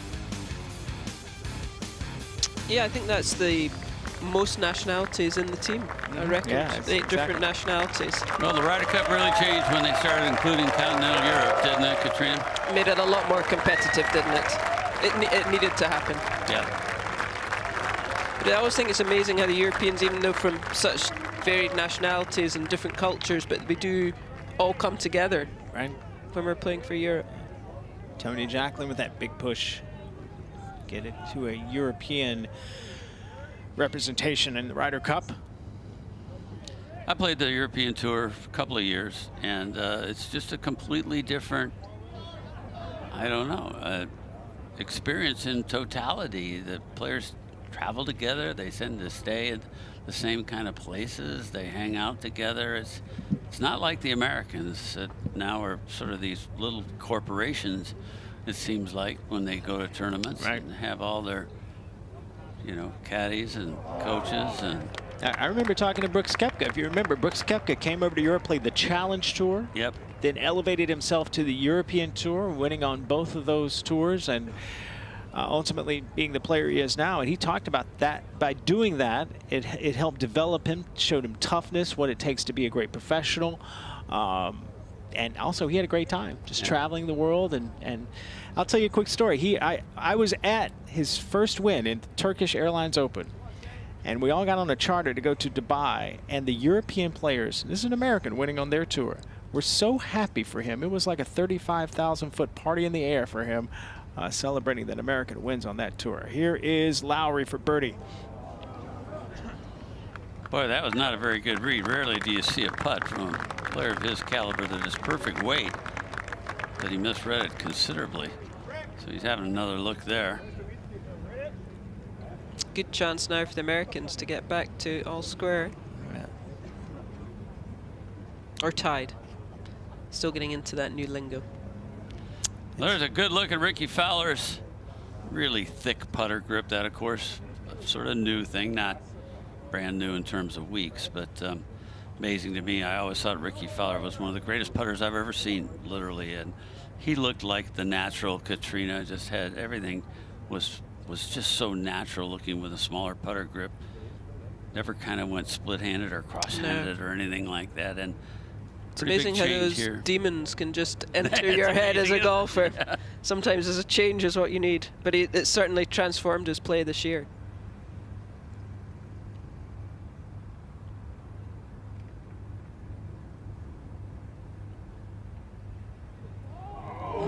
Looked right all the way, and it was. He was hoping it was going to break hard left, but I think he knew he had missed it right when he hit it. So Lowry and Straka stay 1 up over Fowler and Morikawa. All right, here's that putt. Just always right, wasn't it? Yeah. Sometimes you just are kind of wishing it's going to go left. I think he knew it was right. You're trying to will it in, aren't you? Yeah. Opportunity wasted there for the Americans. All right, we got a par 3 here, the 7th hole, just over 200 yards. Yeah, another shot with a little bit of an elevation change down here. Those 2 greenside bunkers there really aren't even actually greenside bunkers, so they're not really in play. Everything is about distance control here. The green gets narrower, Katrina, the further you go back into it there, and of course it's very dangerous if you miss this thing to the left. That little lake kind of turns into a creek back there, and you scamper into the water there. It's a narrow area back there. It is very narrow. I think you can afford to land it just over that little ridge that runs across about the middle of the green. It will probably you can just see it there, and it'll kick down towards the hole. There you see some of that multi-layered hospitality that Katrina was talking about, that big video board. So the fans have really gathered here on this par 3. So we'll have some energy on the 8th. The crowds are deep, aren't they? 10, 12 deep. I'll tell you what's the difference between hospitality and Europe, too. The people tend to go outside and they're loud. The hospitality in America, it seems like, that's more corporate hospitality. Let's say at some American events, they tend to stay inside and, you know, mingle and talk and watch. Yeah. But these are really fans that go to the hospital. You see them hanging out of all those areas. You like your air conditioning more. Oh, Americans like staying in their air conditioning. I'm sitting here with a jacket on, you two are in your short sleeves. Yeah, the 7th hole bleeding into the 8th with that big scoreboard. It'll be a lot of fun on this hole. So it's going to be Straka's going to hit the tee ball here for the Europeans. And it's going to be Morikawa hitting the approach here. And this is, again, by design. Morikawa, the better iron player, and 3 of the par 3s, 4 in total here on this golf course, are the odd numbered. So, look at that leaderboard on the right. Europe has just birdied in that final match of this session, and now all 4 matches are blue. I think if Morikawa could get a good shot in here, this will really put the pressure on Straka. His last couple of shots haven't been the best, so this is real match play golf at its best, isn't it? You know how a good shot in here from Morikawa and just makes Straka's even that little bit more difficult. It's interesting. Zach Johnson, the captain, is talking with Morikawa and his caddy JJ. He's obviously allowed to come on and, you know, tell him perhaps what the previous players have hit. Did you do that when you were captain? I think maybe 1 par 3 at Glen Eagles. It was really windy, so went on there, and there were a lot of them were missing it, I think, on the right, and just told them to aim a bit further left. But I don't know, I think this is, because you never quite know how the person's hit it, you know, it's the adrenaline. I think you got to get to know your players. That's one of the most important things as a captain. Some players welcome it, some players don't. I remember he's probably asked his players whether they want him to come on and tell them. Yeah. Graham McDowell at Celtic Manor, when he hit the winning putt on the 16th hole there, Monty had gotten in a cart to go out there to tell him kind of what was going on. And Graham McDowell's caddy basically said, stay away, stay away. You know, Graham McDowell did not want to see the captain at that point. You kind of have to know it. You think Monty would have learned that? Remember Seve telling Monty how to hit that shot at Valderrama? You're right. Seems an awful lot of discussion on this shot, doesn't there? A lot. See how committed he is after hearing all those voices. 200 yards down the hill here, Morikawa kind of looks like maybe a 6-iron to me. Might be a hard 7.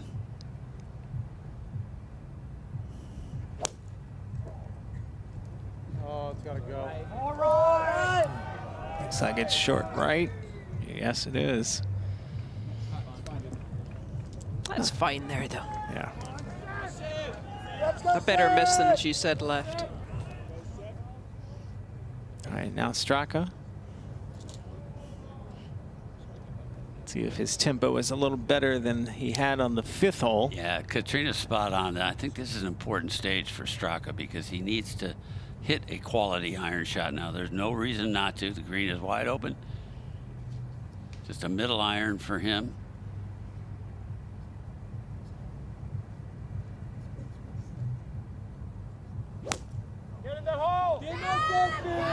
Looked just a little quick to me again. I don't know. Yeah, it's okay. Pretty good shot.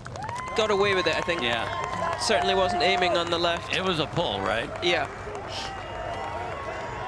All right, so the European duo with a putt for birdie. The Americans will have to chip. The Gladiators in the Colosseum in Rome.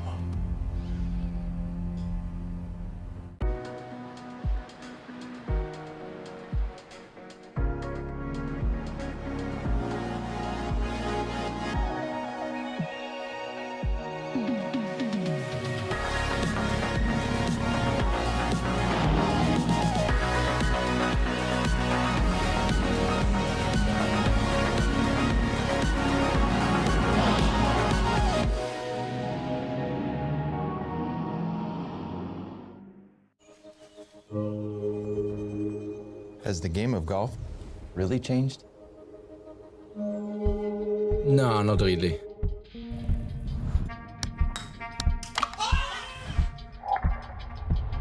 Fewer strokes wins.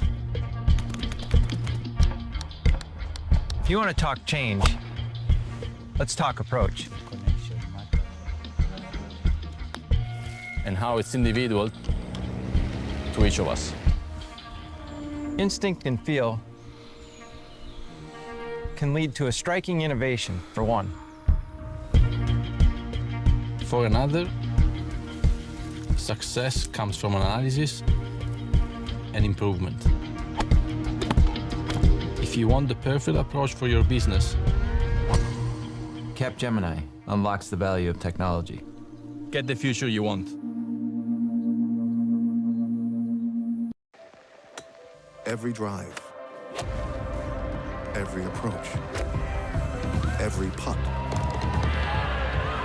every thrill, every spill, every emotion, every experience, every dream is proudly delivered by DP World. Smart logistics to a T.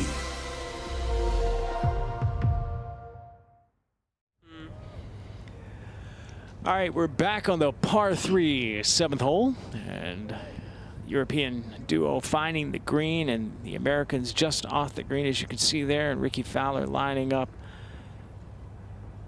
And it looks like he's got a putter in his hand. We tell you, take a look from up top of where these balls ended up. Yeah, the Europeans twice as close and much less complicated. Shouldn't be a real hard shot, though, I wouldn't think, Katrina, over there. No, just down the hill, maybe a little bit right to left, just off that little slope at the back of the green. You guys were talking about that putter that Ricky has. Interesting story. I mean, he was putting poorly last year, and he was playing on the West Coast in January, playing the American Express in Palm Springs, California, and he and his caddy Ricky Romano were out playing just a relaxing practice round at another golf course. And Romano said, hey, you should try this putter. And Ricky put it in his hand. He made it just about everything he looked at. He said, this is just about like cheating. And he put it in his bag. And he's been great putter ever since. Here he is from off the green.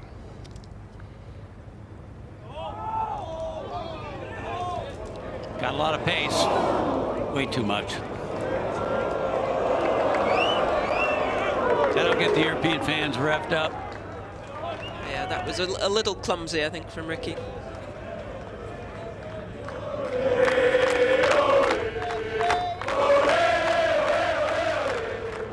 There'll be a few hoarse people by the end of the day, I think. No kidding. And a few non-sober people as well. Yeah, Ricky, you know, he just has not had his best so far this morning. He's played poorly, but just not as well as maybe I thought he would play. He came here with a sinus infection. Had a chance to walk around with him yesterday, ask how he's feeling. He said he's been on some antibiotics. Says he felt better. This was Thursday. He said he felt better Thursday than he did Wednesday. But I'm curious if physically he's got the energy demanded here. Not easy in this heat, and on it is a hilly golf course to walk around. All right, here's Lowry to win the hole.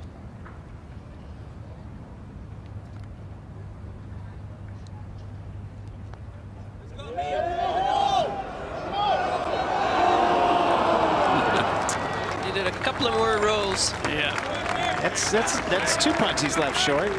Just about in the middle too. Yeah, he hasn't really hit a great putt yet, but still another chance to win the hole. That would be with an American miss. On the same line though, they've got a nice read from Lowry's one.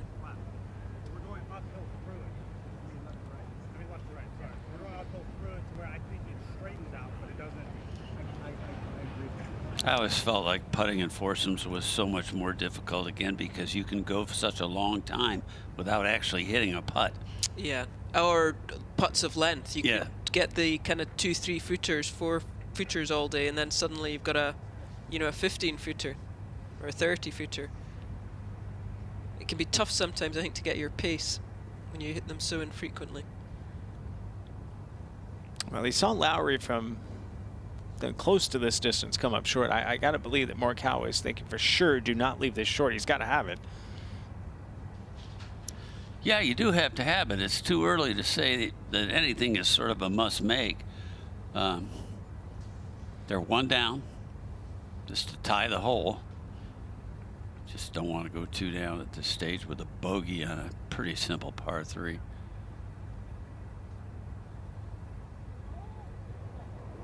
No, good putt, but not in. So the momentum that they picked up on the 5th hole, getting back to the European duo of Lowry and Straka on the 7th.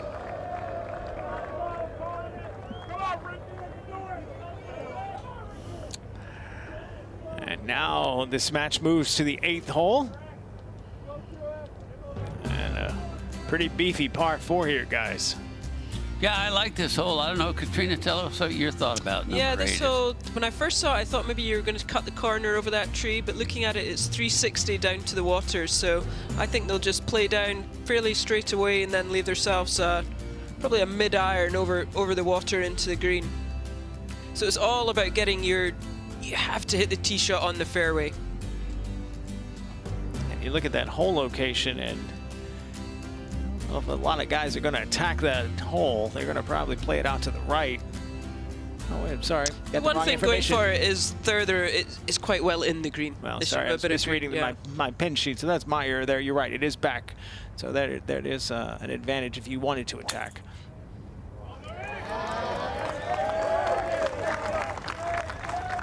Boy, Lowry looks really comfortable on the tee to me right now, Katrina. It just looks like he's swinging within himself, doesn't he? Yeah, not some huge big lash with a big follow through or anything like that. Very sort of controlled. And that's not desperation time yet for the Americans, but it's certainly, I would say, a time of urgency. Let's put it that way. They certainly don't want to lose another one, do they? As you said, 3 down just feels so much worse than 2 down.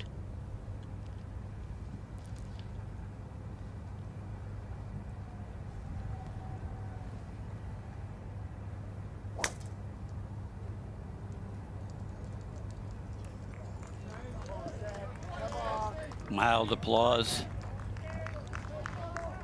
And that's going to catch the rough.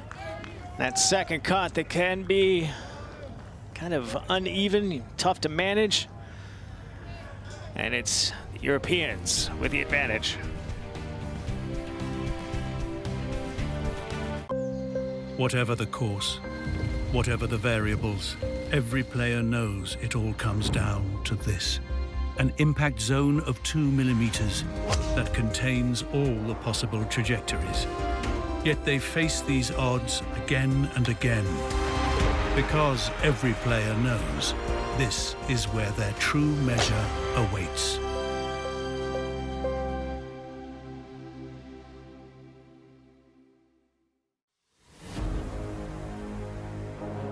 For the first time in Ryder Cup history, players will descend on the Eternal City for one of sport's greatest and most storied competitions.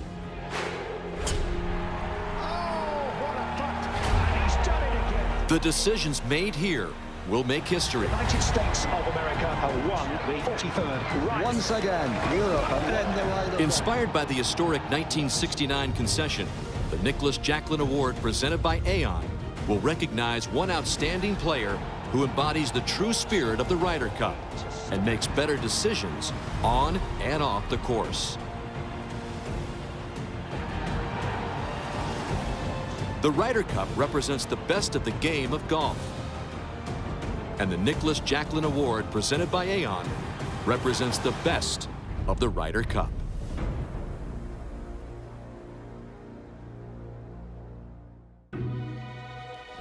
We're not writers, but we help you shape your financial story. We're not an airline, but our network connects global businesses across nearly 160 markets. We're not a startup, but our innovation labs use new technologies to help keep your information secure. We're not architects, but we help build stronger communities. We're not just any bank, we are Citi.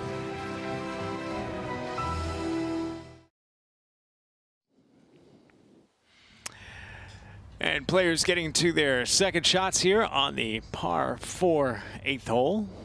And it is the United States team missing the fairway to the right. A little wayward tee shot there by Ricky Fowler. We take a look at hole locations, ball locations after those tee shots. And there you see Fowler's tee ball to the right in the rough while Lowry's in the fairway.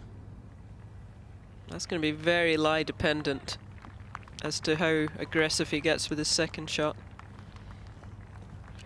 He does have a little bit of ground there on the right, doesn't he, if he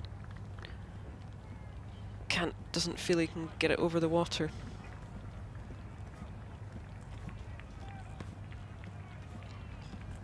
And the fans here, the crowds, 10 deep around some areas. It's a good, good observation course for fans. I mean, it's challenging to walk around this place because of all the elevation, but you can get in spots you can see 4, 5, 6 holes. I believe it was redesigned for the Ryder Cup. For the Ryder Cup. Yeah. To provide that kind of stadium feel. So look at that lie right there. You can see a lot of golf ball, but that doesn't necessarily mean, it's going to be an easy shot at all. I've seen a couple of shots people have hit on the first when they've missed the fairway, and they've come up quite far short of the green. You see that? It's just such thick blades of grass. Even with their strength, they're struggling. Yeah, it totally changes the dynamic. Typically in foursomes, if you were playing first into a green like this, I would think you'd be in the spot you would like to be, but that has to be from the fairway. Now that they're in the rough, that's really going to dictate what happens here is going to dictate then what the European team does.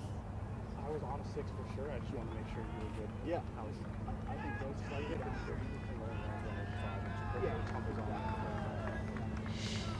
And you can hear Morikawa speaking with his caddy. It sounds like they're going with a 6-iron out of that lie.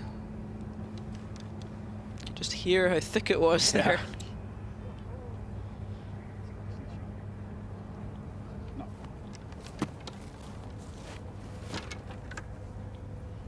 I think now he's thinking about a score as much as anything. You've got to make a 4.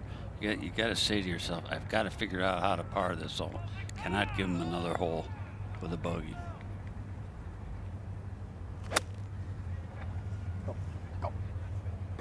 Hot, but I just needed to cover. Go! Cannot give him another hole with a bogey. It's just the danger out of that rough. It just doesn't seem to be coming out as well as they think it's going to come out. And that's a great example of what we were talking about earlier in this match. It's not severely high, that rough, but the density of it really makes it challenging to get through the grass. As you can see there, it took a mighty lash, but just could not. I think normally when they play in the States, they seem to be able to get, with those lies, they can still get the power to get through the ball. I was talking earlier about Ricky Fowler not being a tall man, and this is the Europeans now with the answer. It's harder for a shorter player anyway to not be able to get the club through because they won't have as steep an angle of attack. A lot of grass gets between the club and the ball, but here's that shot from Sepp Straka.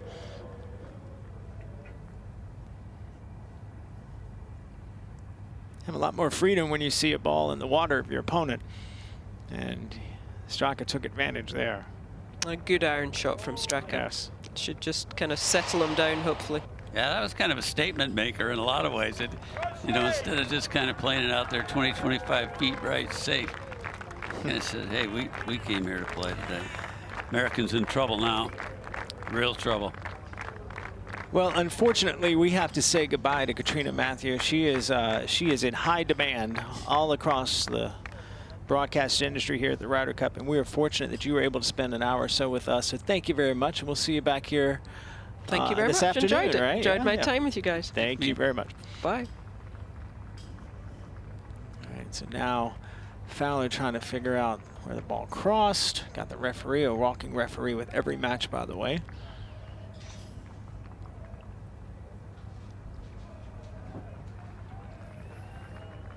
And very good chance that this United States team is going to go to 3 down. It'll be the first match to go 3 down of the morning foursome play, if indeed that happens. But, you know, we'll have to see. But it's a big shot here.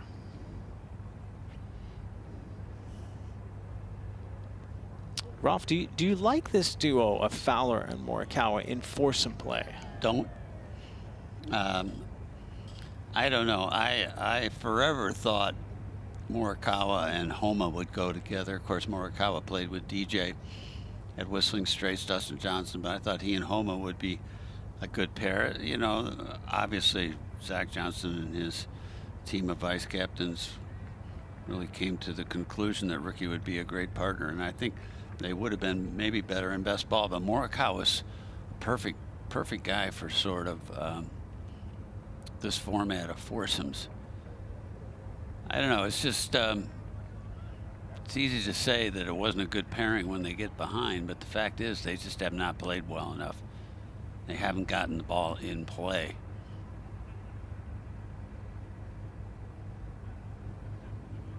Got to hold this one, that's all there is to it.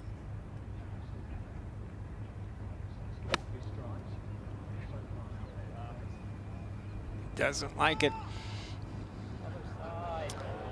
Well, I mean, that's just a poor shot with a wedge in your hand. You know, I'm impartial as a broadcaster, but I'm still an American golf fan, and I will tell you, Todd, when I looked at this morning lineup of the session, as an American golf fan, I became worried. I was worried about that first match. Hatton and Rahm are going to be an incredibly tough team, and I wasn't quite sure that Sam Burns was the right fit in alternate shot. Not as good as he would have been. I would have liked in that first match to see Koepka go out there. I think it would have been a big statement maker for the U.S. to send out Koepka and Scheffler early and let Sam Burns play with him in the afternoon.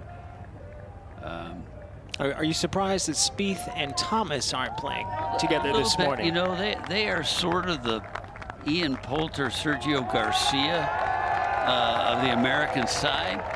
You know, they may not be playing the best right now. This hole's now been conceded. So it's going to be a big lead there for the Euros, 3 up.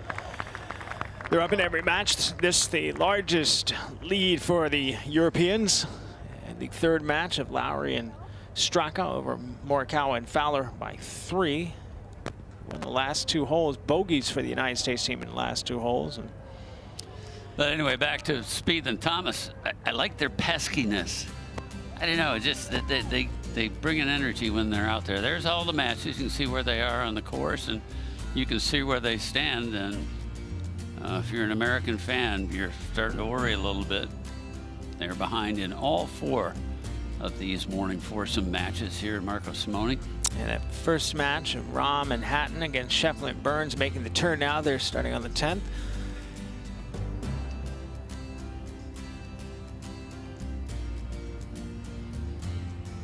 Been impressed with Shane Lowry. He has looked really good. You know, there were some questions about Shane Lowry being picked on this team because he has not had a great year, you know, at all. Not that he had a poor year, but you know, ever since he got picked, he finished 3rd at the Irish Open, and that, to be honest with you, that's a big finish for him because he's Irish himself. There's a lot of weight and pressure you have playing in your home country. There's a lot of expectations. Fans are out there following you, especially if you're an Open champion like Shane is, and he played well. I think that was a big week for him. I think that instilled some confidence, and obviously Luke Donald picking him gave him some more belief. So, you know, he seemed relaxed so far this week in the practice rounds. He's such a valuable guy in the team room, too. That it's really hard to overlook that aspect of it. And I think the reality is I tend to look at these picks and say, you know, who would I rather not play in a match? Would I rather not play Adrian Meronk, or would I rather not play Shane Lowry? It probably would be I'd rather not play Shane Lowry, especially when he can get a big home partisan crowd behind him like this.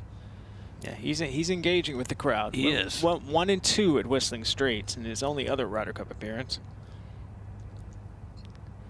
All right, so we're going to see Straka now with a driver. And it'll be interesting to see how he performs at this. You documented earlier that this is not the strength of his game. And it's a par 5. Big hole, almost 600 yards.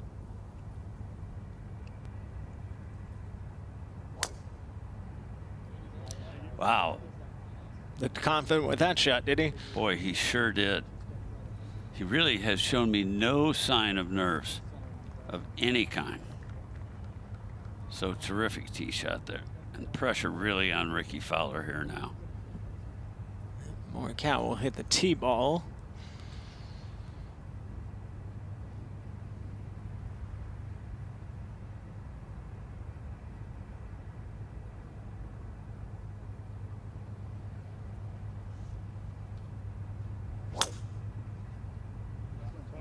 And that too seems to be a good drive also. Yeah. Yep. We'll see if they have the courage and the opportunity to go for this green in 2 on the par 5, and it is Team Europe. Well out in front. The stars are here, including the great one, the Joker, from the tennis court to the golf course.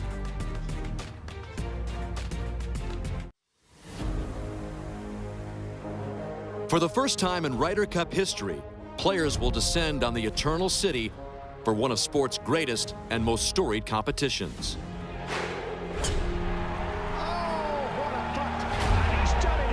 The decisions made here will make history. United States of America have won the 43rd. Once again, Europe. Inspired by the historic 1969 concession, the Nicholas Jacklin Award presented by Aon will recognize one outstanding player who embodies the true spirit of the Ryder Cup and makes better decisions on and off the course. The Ryder Cup represents the best of the game of golf. And the Nicholas Jacklin Award presented by Aon represents the best of the Ryder Cup.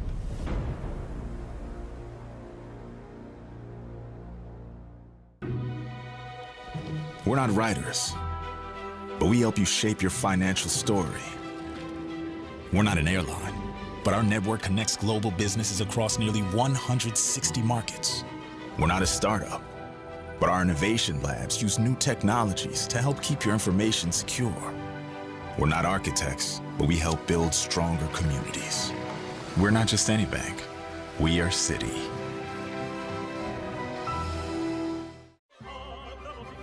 Good morning, Mr. Montgomery, and welcome to the room, Cavalieri. This is your room key. Do not hesitate to ask if you need anything else. Well, thank you. It's actually Director Montgomery, and I'll find my way. Thank you very much. Enjoy your stay with us. The buckwheat husk pillow. as requested. Oh, Tommy will be happy.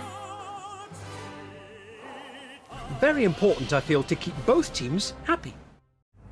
All right, great drives by Straka and by Morikawa, and an opportunity for their partners to go for the screen in 2. Looking at 290 yards. Can these players get there? Yeah, 290. That's probably at the maximum for them. But yeah, that's a good poke. They could probably get there.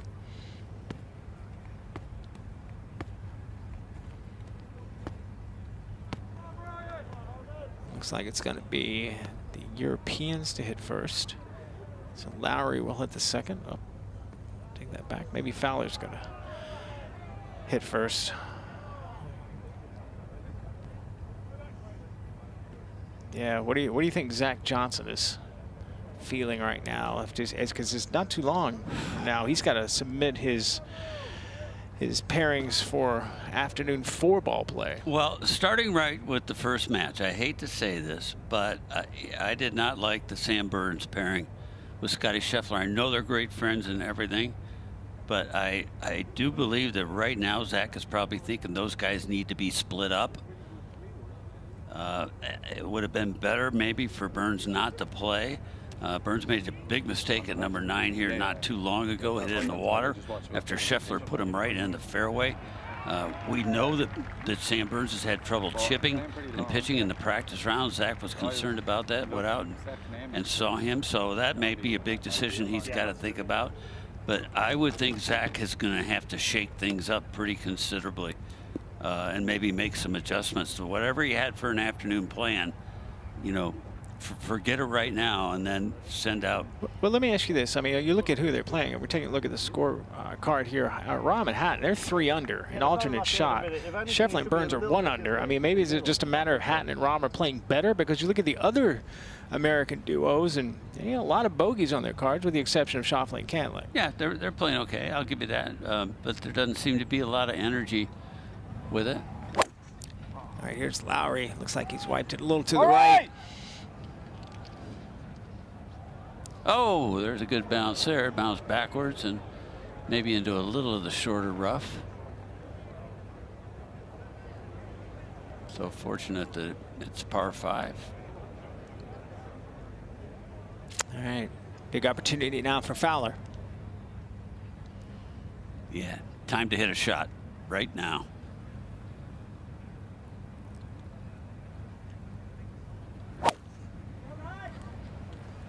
There, he's got the direction. He's going to creep onto the green. Good second shot there by Ricky Fowler as he tries to get him and his partner back in this match. 3 down, playing the 9th. Every drive, every approach, every putt, every thrill, every spill, every emotion, every experience, every dream is proudly delivered by DP World. Smart logistics to a T.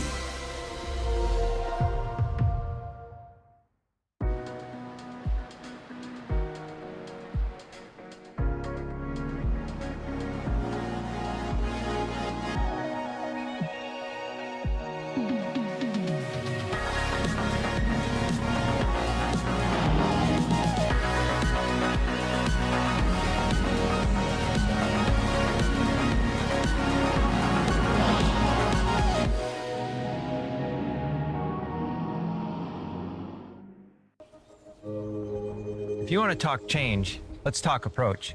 And how it's individual to each of us.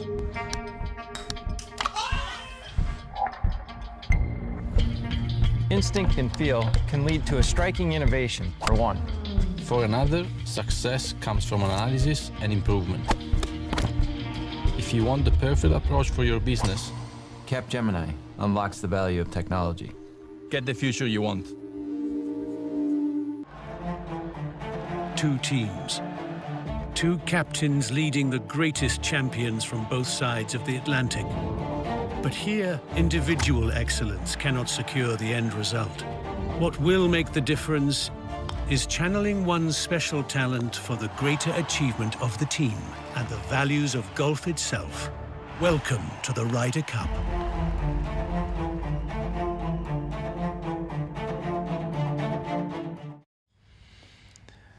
Big crowds all around the golf course here at Marco Simone. Our featured match, Shane Lowry and Sepp Straka for Team Europe against the U.S. Ryder Cup team members Ricky Fowler and Colin Morikawa.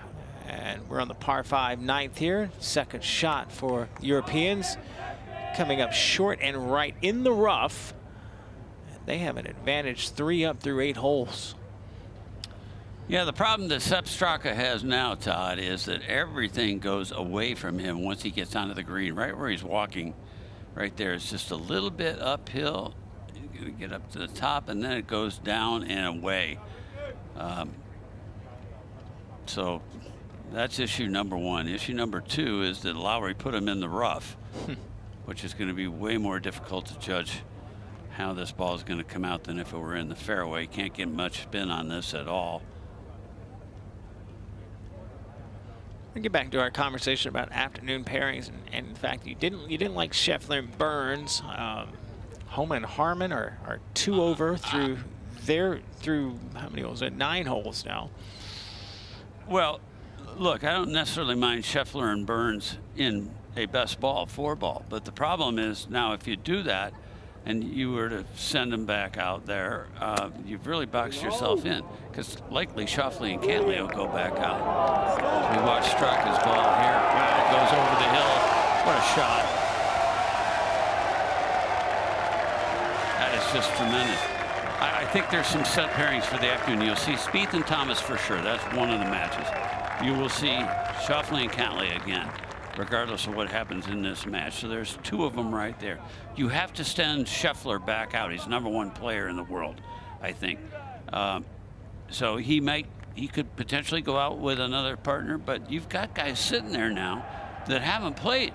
I have a feeling Koepka and Clark are going to play together. Okay, let's say you send those 2 guys out there. You only have 1 match left that you can put out there. It's likely that Ricky Fowler would sit for sure, but you know, I don't know. He's got some real decisions, and the thing that's hard about these foursomes is that he's got to make the decisions prior to these matches actually ending. It's going to be right kind of toward the end of the matches when he has to put his lineup in, Zach Johnson, but it's not easy. Yeah, I think Koepka's the X factor. Do you send Koepka out with Scheffler in the afternoon, or do you send him out with Clark?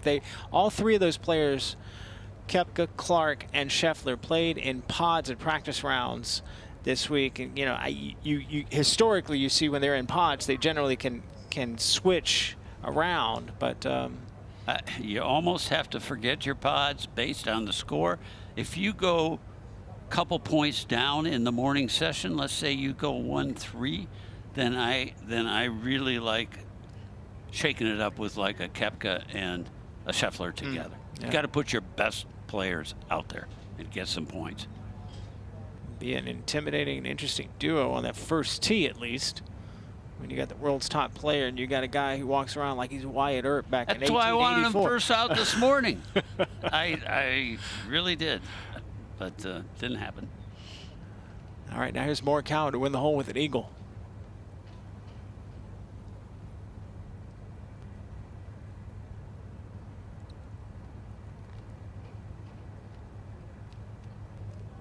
This has got to go. Boy. That's going to catch the ridge here. That was never hard enough. I think they're still away, the Americans.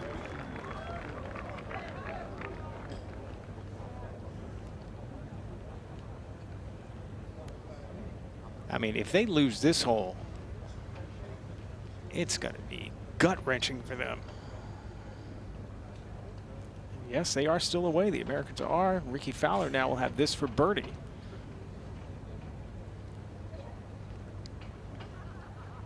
I think this is a big putt for Ricky Fowler. He's missed a couple at this length. Huge, enormous. And they must be able to feel just how much trouble the Americans are really in right now. Take a look at that leaderboard over there. 2 up, 3 up, 3 up, 1 up. And that's only in the opening 9.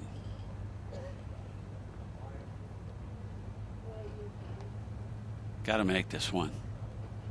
I think there's a little left-hand break to it.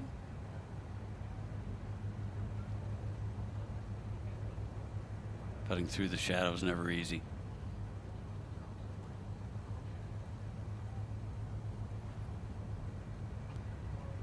Low, way low. Terrible putt.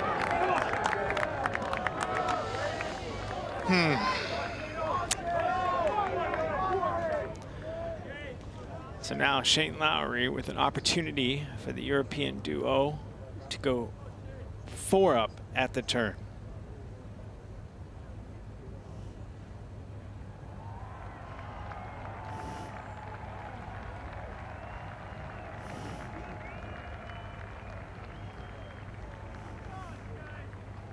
Lowry, by the way, statistically, not a great putter. He actually, from a strokes gained putting perspective on the PGA Tour, is the worst putter of the 4 here.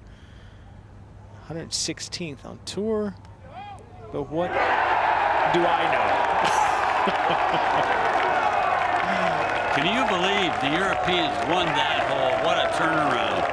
Yeah, the second shot that Lowry hit.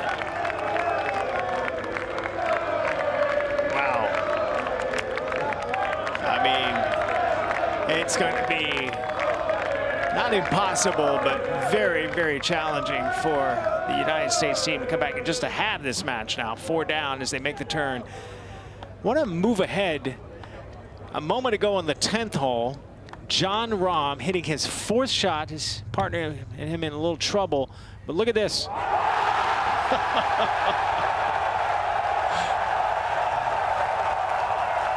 They end up having the hole with Scheffler and Burns. And you talk about ripping your heart out when you think you got a chance to win a hole, and then that happens. Yeah, that was almost a semi-bladed shot. It was going way by. Let's take a look at this 10th hole. Arches its way up the hill here at Marco Simone. Gentle dog leg to the right. Very, very easy to drive the ball through the fairway here. Little creek over on the right-hand side there you need to be wary of. 290 yards is all the further you want to hit it if you're going up the left. Another one of these greens is pretty complicated. Got all kinds of things going on here. 454 yards, so it's not a shorty. Big false front here.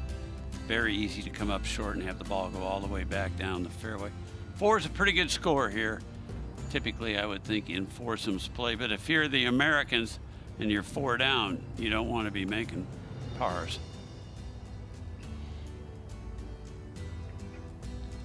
All right, blue on the board for Team Europe so far. By the way, the last time the United States won the Ryder Cup, you have to go back to 1993, Whitney Houston. Late Whitney Houston had a great song. Michael Jordan and your Chicago Bulls, Rolf, were just rolling. That. Tiger Woods was not out of California high school yet. Brian Harmon was hitting left-handed batting stance. And look how young these players are in 1993. Wow. And Justin Thomas in Kentucky, 5 months old.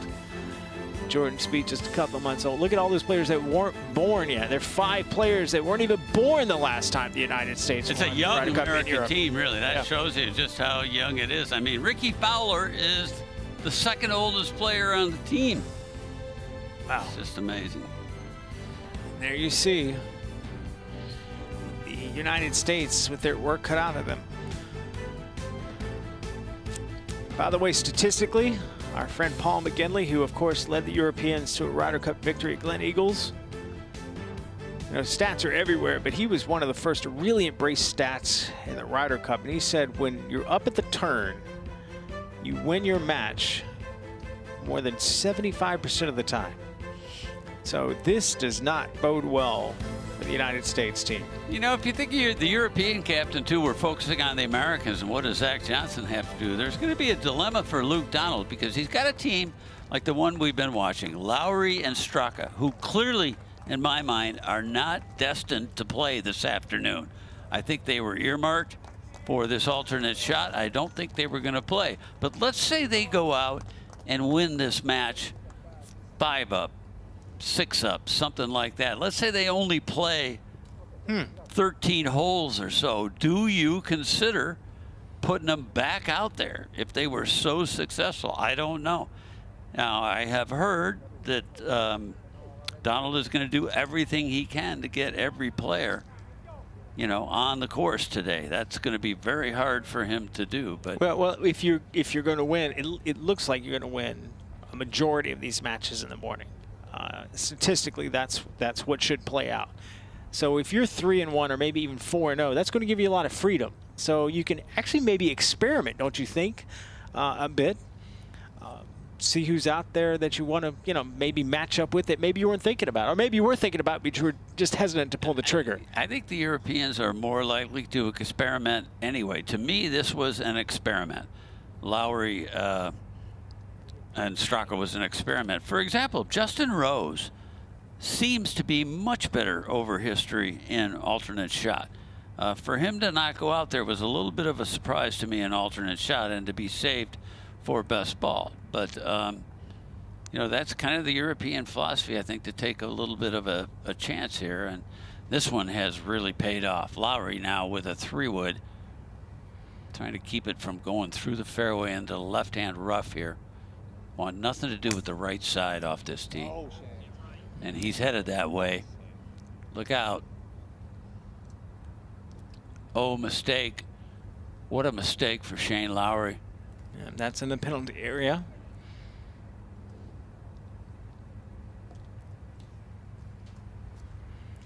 And now Ricky Fowler will hit his tee shot.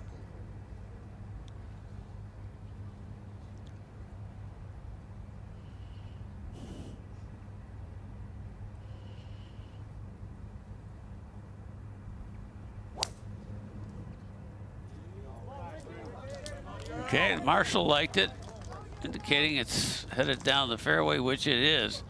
So advantage Americans, and a really good chance to cut into that huge 4-up lead that was fashioned by the Euros on the opening 9. And the Europeans up in every match right now. No bigger lead than the one being held by Lowry and Straka over Morikawa and Fowler. Day 1 for some action in the morning here at the Ryder Cup. You don't have to worry about it. Your body posture doesn't even matter. The key is to give it a natural swing. And you're in.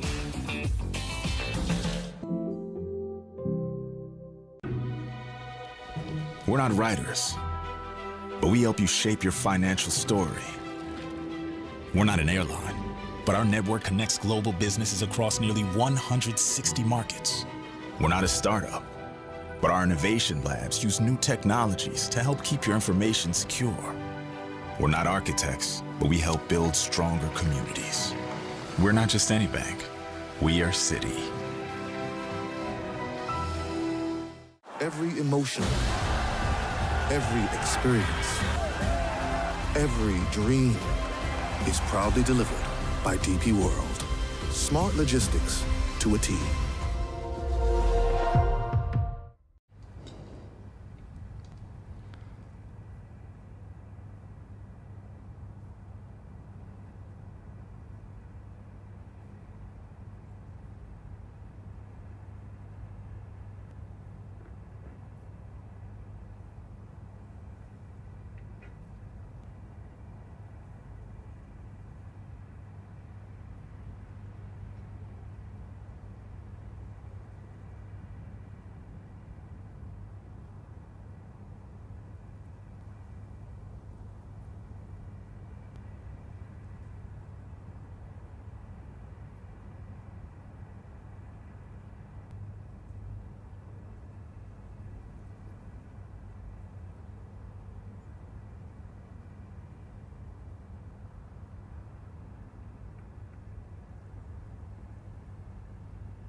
And we're back.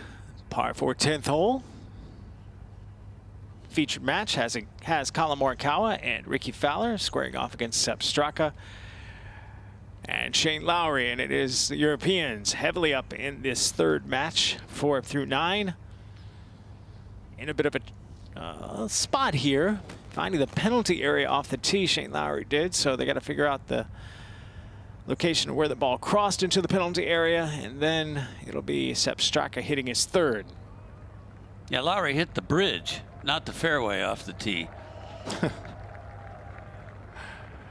There's the bridge I'm talking about. The ball crashed into it. So they're going to have to drop really far back.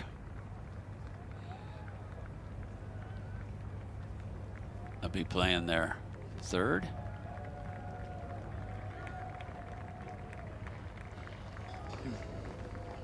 By the way, you see that first match, Terrell Hatton and John Rahm, it is that duo. They just added another birdie on the 11th hole. They are 4 under through 11 holes, an alternate shot.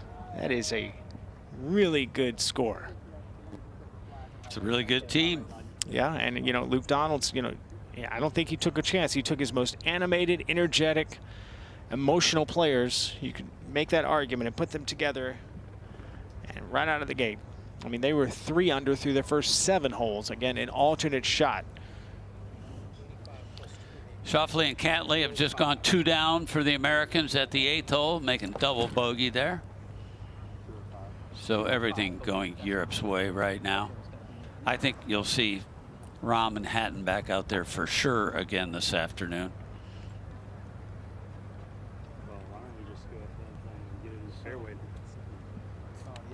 Boy, if Europe goes 4 up, I'm not.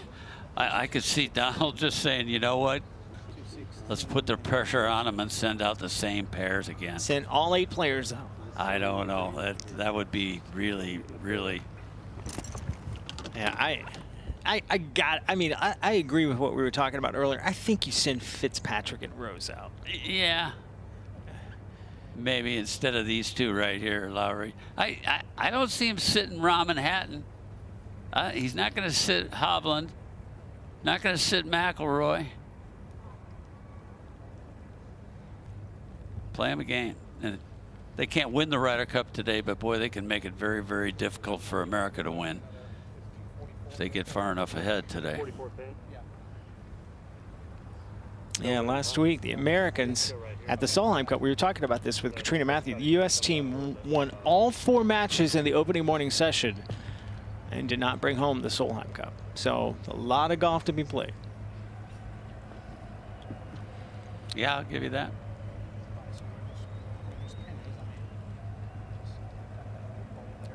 But it's a lot more challenging for the Americans to come back on foreign soil.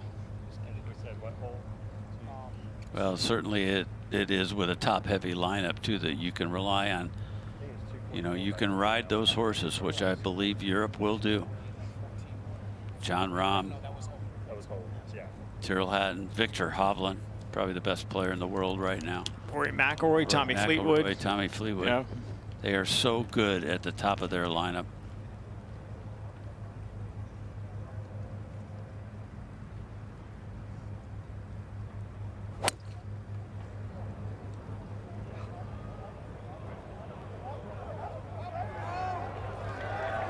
Made the surface. Gonna come back down though. Did not, you're right. I mean, it's gonna come well back into the fairway.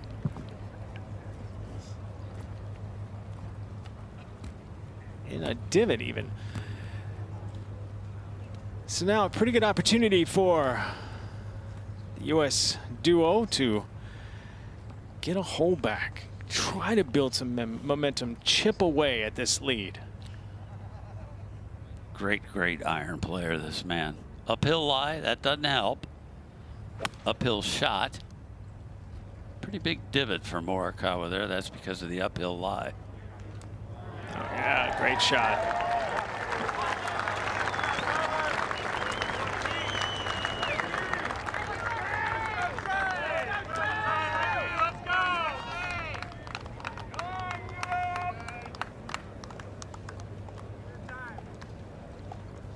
right, we're going to take a look at the holes that Team Europe was able to win. It tied the first and the second, but then third, the fourth, you see the fifth. The United States team was able to win that hole and get to 1 up.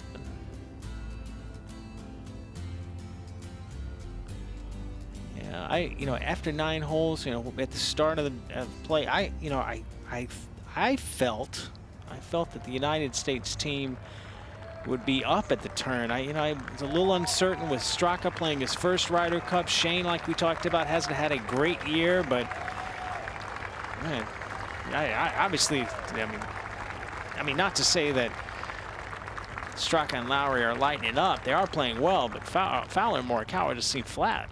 Well, they started right off with a bogey at the first hole. It kind of set the tone. They then bogeyed the third. They bogeyed 7. They bogeyed 7. Bogeyed 8. I don't care who you're playing in a Ryder Cup. You make 4 bogeys on an opening 9 like that in either format, and you're going to get behind. No doubt. No doubt. All right, it wasn't too long ago we were showing you the highlight of Jon Rahm chipping in for par on the 10th hole. And now Shane Lowry has an opportunity to do the same. To get in the conversation, Rolf, if you don't mind, we were talking with our friend Nota Begay, I was at least, and this morning prior to play, and we talked about the fact that the Europeans have been in more competition since the announcement of the team. Played all 12 players, competed in the BMW PGA Championship on the DP World Tour, and 7 of them finished in top 10 positions. And whereas the United States team, only 3 players have played a tournament since being named to the team. Those players, Brooks Koepka and Liv Golf, Justin Thomas, and Max Homa played in the Fortinet Championship in the United States. So, yeah, I was curious who was going to have the advantage there. Is that a factor? Oh, yeah, absolutely. I like the Europeans playing their way into it. I think if you look, as Lowry sort of hits a semi-blade there, I think they ought to just pick the whole ball up and give them the hole and move on and not chop around anymore. Here, there you go. The Americans were at their best, Todd, when the FedEx Cup was played later in the year. FedEx Cup used to be played in September, if you remember, and they were playing their way in. Now it's been moved back to August to get away from the football schedule, which is, I think, the best long-term decision for the FedEx Cup. But I don't think it's the best for the American team when it comes to the Ryder Cup. Yeah, the hole has been conceded, by the way. Ricky Fowler just practicing. Here in match play, you can practice without any penalty. Can't do that in stroke play, by the way.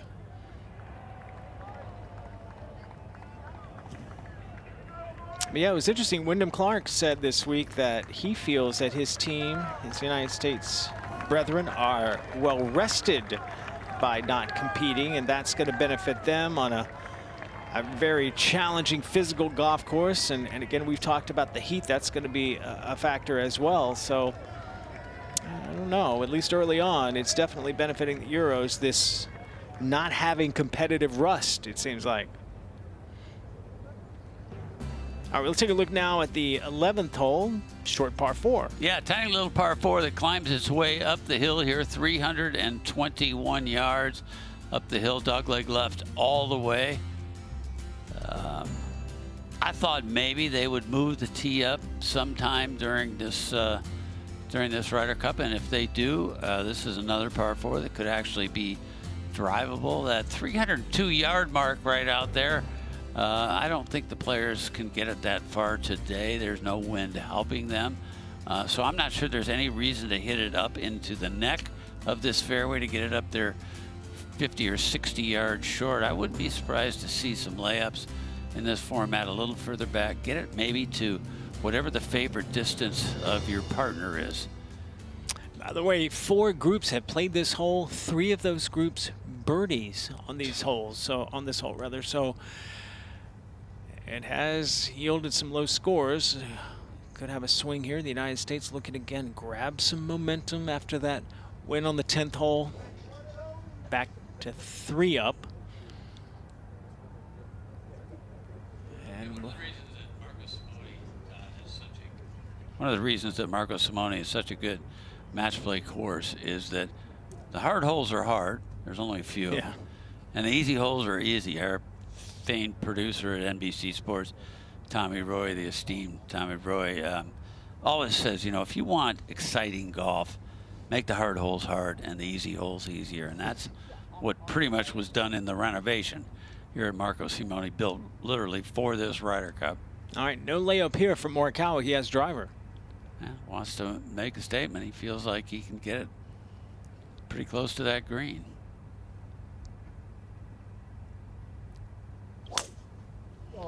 That's not going anywhere close to that green. Big slice. Wow.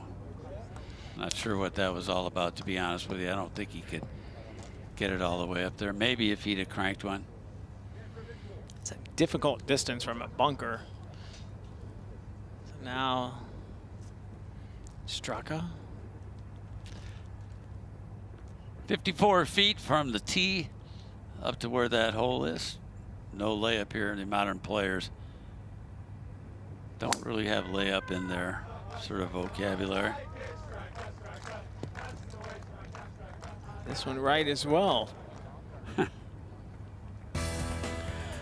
Big mistake there. Yeah, we'll see where Straka's ball ended up. Come back to this match.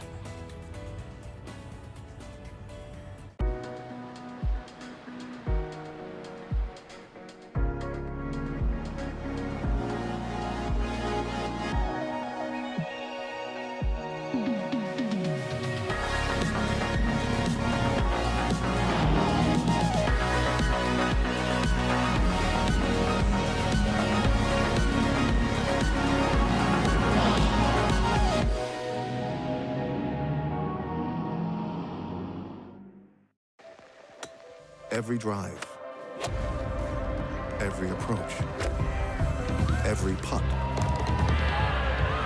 every thrill, every spill, every emotion, every experience, every dream is proudly delivered by DP World. Smart logistics to a T.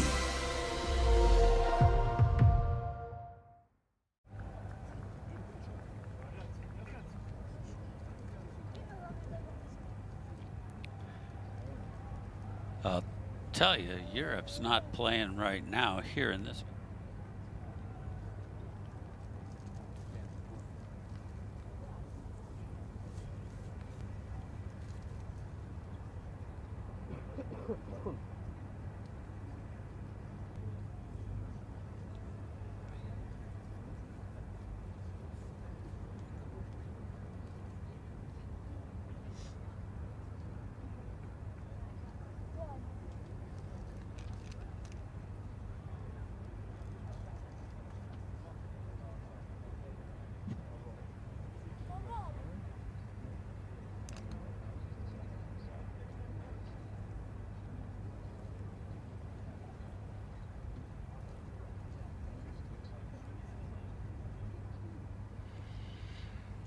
Back in the par 4 11th hole, both tee shots finding the bunker on the right side. Awkward distance, just under 70 yards for both of those shots.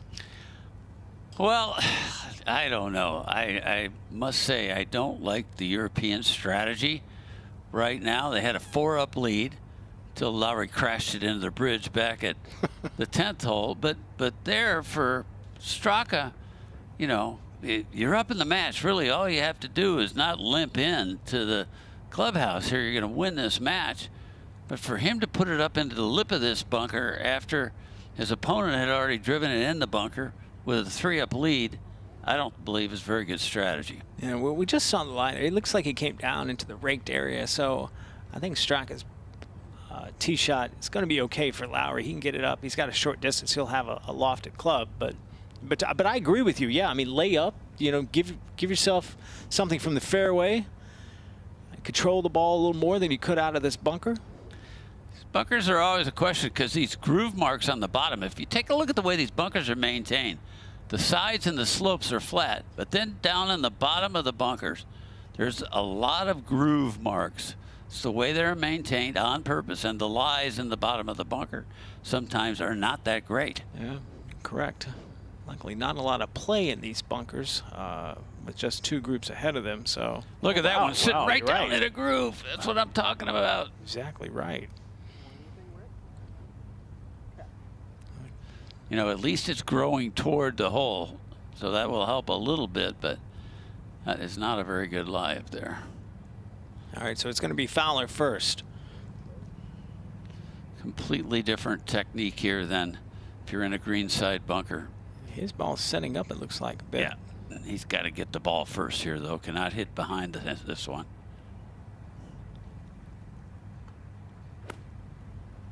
Hit it fat.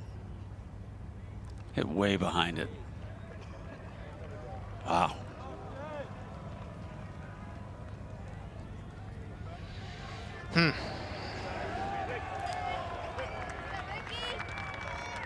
Now let's take a look at this again, and he just did not like it from the get-go. No. See, he's kind of trying to hit almost the center of the ball here. You got to hit the ball first. And that club comes down and full inch behind the ball. You think, I'm assuming he wasn't trying to blast it out of there. No, it was too long a shot and up the hill besides, so. All right, let's see how Shane Lowry handles his second.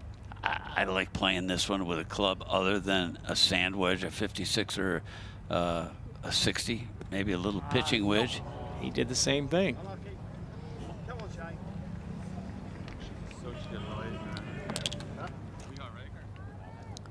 Well, I didn't expect on a 315-yard hole for neither team to be on the green in 2. Yeah, you could tell he was nervous with this shot. Just sort of a little low chop he tried to hit. Not much of a follow through here. Watch this. Almost no follow through. Cut it off. They are, you know, there's not a tree on this hole and they're chopping wood. This hole actually playing 321 yards. Still neither team on in regulation.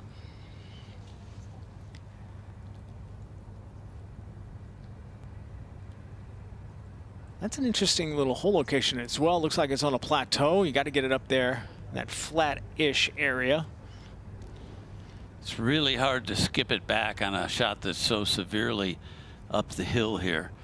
Straka's angle I actually like a little bit better because he can from the right-hand side come around a little bit behind the hole, and actually the ball will creep back down. Whereas the Americans are more going straight up at it. Either way, they shouldn't be playing third shots from here on a 320-yard hole. And Europe can dictate the play. They are in charge of this match. They are 3 up. They just shouldn't be putting themselves in this position at all.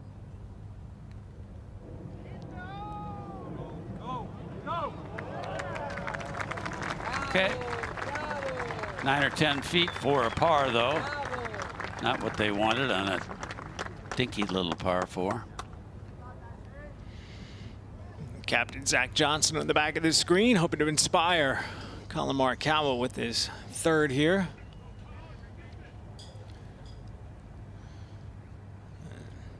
There's Zach. He will show no signs of stress, but I will tell you he's not feeling very good right now about how his side is doing. This is the shot that Morikawa really had trouble with at the beginning of the year, but he has found a solution to this. Again, he needs to swing up the slope a little bit so he doesn't stick the club in the ground on this one.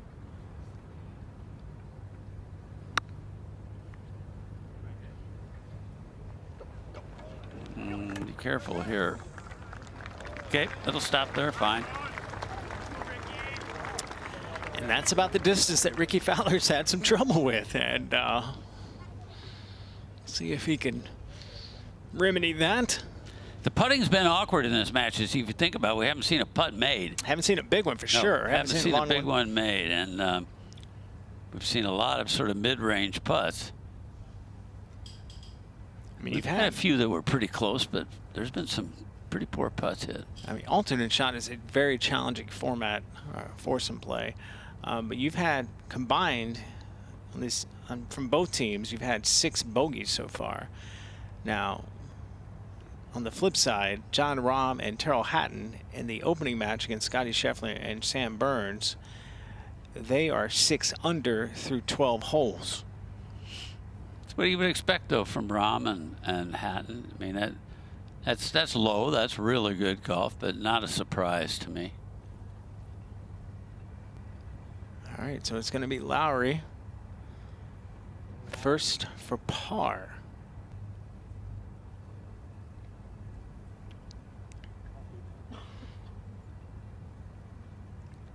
What do you think Zach's presence, or maybe his words, will be to Morikawa and Fowler? Win some holes. Get it together. Yeah, I you know, look, these guys are all veterans when it comes to playing important golf tournaments. They may be rookies in a Ryder Cup. As Lowry misses another one, we're not seeing many putts go in at all here. So an opportunity for the Americans. I would say 1 hole at a time. You can't win any more than 1 hole on a hole. Well, if Ricky Fowler knocks this putt in, what seemed somewhat hopeless as they made the turn at 4 down, they'll only be 2 down. Yeah. With huge. Yeah, with 7 holes to play. So this is a huge putt, maybe the biggest putt of the match so far. Got a little bit of a sense from Shane Lowry as to what this putt's going to do, which is fall just a little bit to his right. Not much, though. Got to keep up the pace, hit it firm.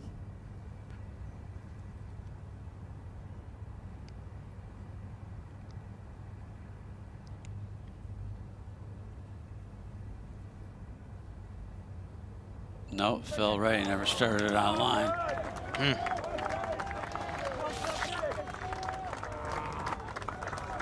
Fortunate for the Europeans there to get away with that one. And a mistake by the Americans. All right, here is Zach Johnson. All right, Words he's of just trying to encouragement. inject a little bit of energy, show him that he's still got the confidence in him. I don't think he said anything.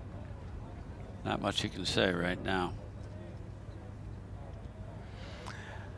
On to the 12th hole, par 5, and this, you know, looks reachable in 2. We can see some swing here.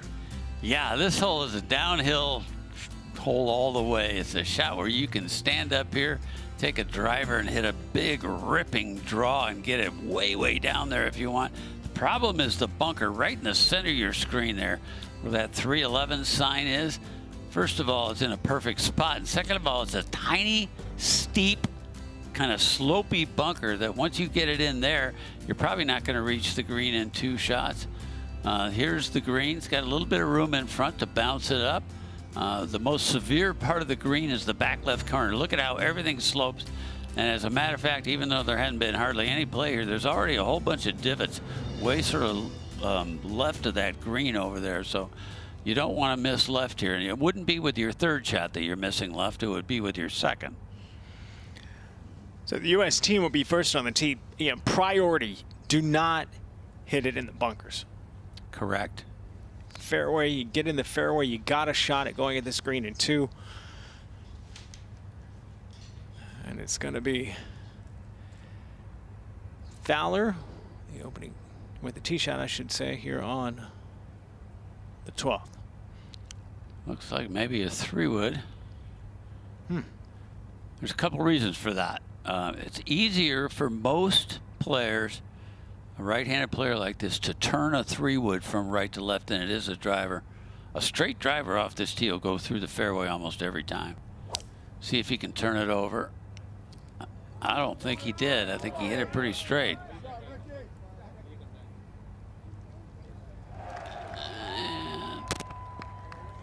Okay, so he's in the fairway. Yeah, it's okay. But how far back is he? Yeah. Well, let's see what the Euros do here. They haven't backed off even with the lead. And Shane Lowry's not backing off again. Here we go. It looks like he's challenging that left side. Yeah, he's got to try to hit it just squeeze it right over the corner of the bunker.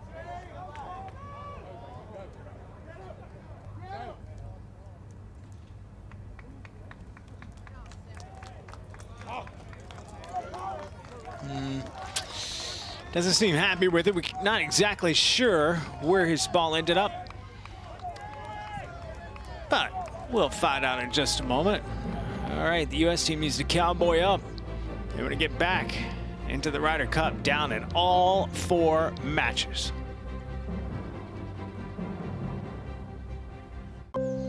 Whatever the course, whatever the variables, every player knows it all comes down to this. An impact zone of 2 millimeters that contains all the possible trajectories. Yet they face these odds again and again, because every player knows this is where their true measure awaits.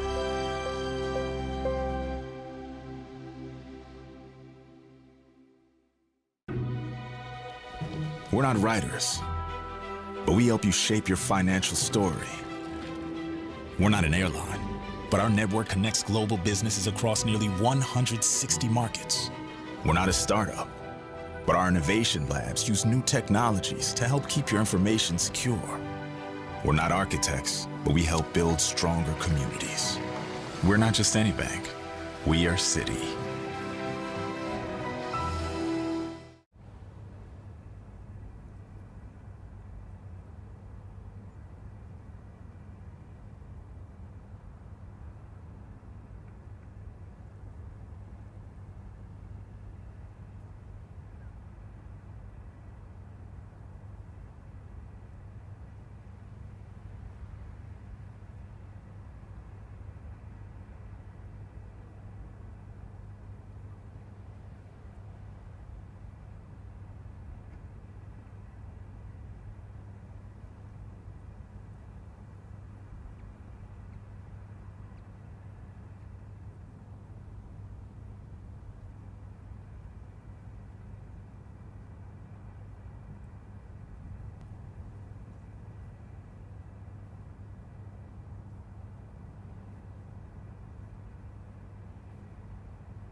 And we're back here at the par 5 12th hole. And you see where the balls ended up. And Ricky Fowler laid back with a 3-wood. It's going to leave his playing partner, Colin Morikawa, pretty hefty. Second shot, 293 yards.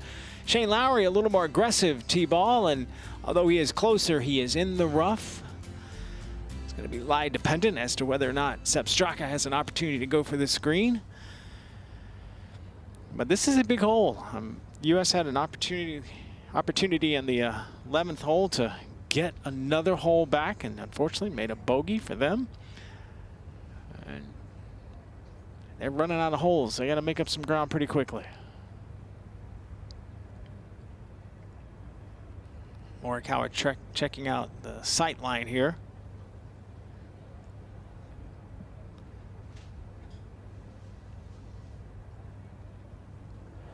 Yeah, you wonder if what they're considering is how far back are they?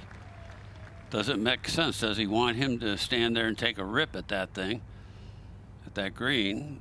Well, 291 downhill, and again, as you pointed out in our flyover, there is a gap between the bunker and some space to the green, so if he can clear that bunker, it's going to be great. Yeah, but if you don't clear that bunker, that's not a place you really want to be. You're right back at the same position you were on the previous hole. Exactly. That didn't end well.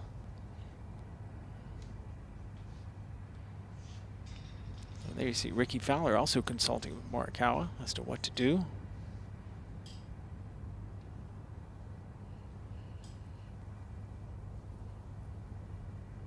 You know what's interesting, Rolf? What's interesting to me, rather, is as Morikawa and Fowler are playing their match, they're obviously, the micro of this is to concentrate on trying to beat Shane Lowry and Sepp Straka. But the macro, I'm sure they're either being told by the assistant captains or they're looking on these giant video boards and seeing how poorly the entire United States team is doing and how much more pressure, how much more anxiety that puts on these players as they're trying to, again, not only win their match, but also not be in a severe hole team-wise. All right, the key here for Morikawa, Todd, on a downhill shot is it's very easy on a downhill, a long downhill shot, to not get the ball up in the air high enough. And if he doesn't get the ball up in the air high enough and he's trying to clear that bunker, he will end up in that bunker. You need to have some air under the ball to keep it in the air a long enough time to get over that bunker. So we'll see what he decides to do here.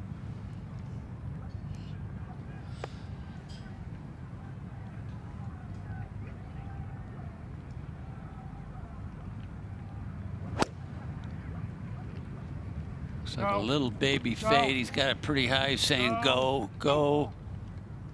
Oh, wow, okay, what a carried shot. it all the way to the green. What a shot. Beautiful shot. That one is the first statement maker from the U.S.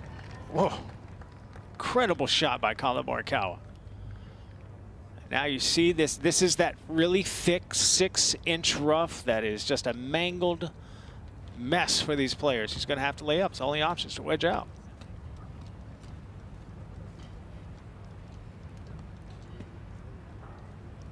See that ball come out left?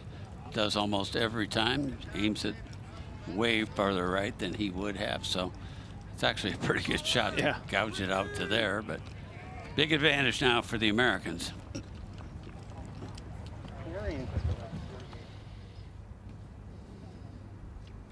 There you see that ball. I would say that's between 10 to 15 feet away. Eagle opportunity for Morikawa and Fowler here. Fowler will be attempting the putt for eagle. And right now, the European duo of Straka and Lowry, they're just trying to play defense, maybe tie.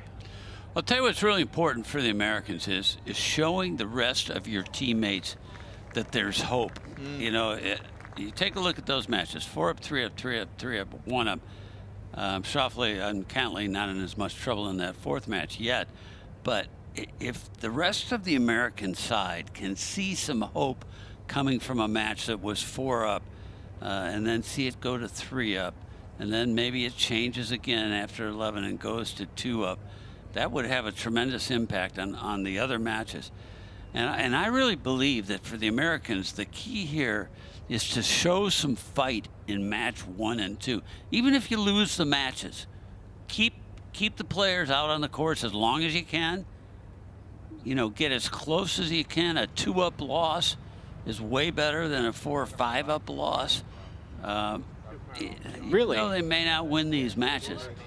I think showing some signs of hope would be a big statement and a really important thing for the Americans. It's an interesting point. All right, now Lowry hitting his third.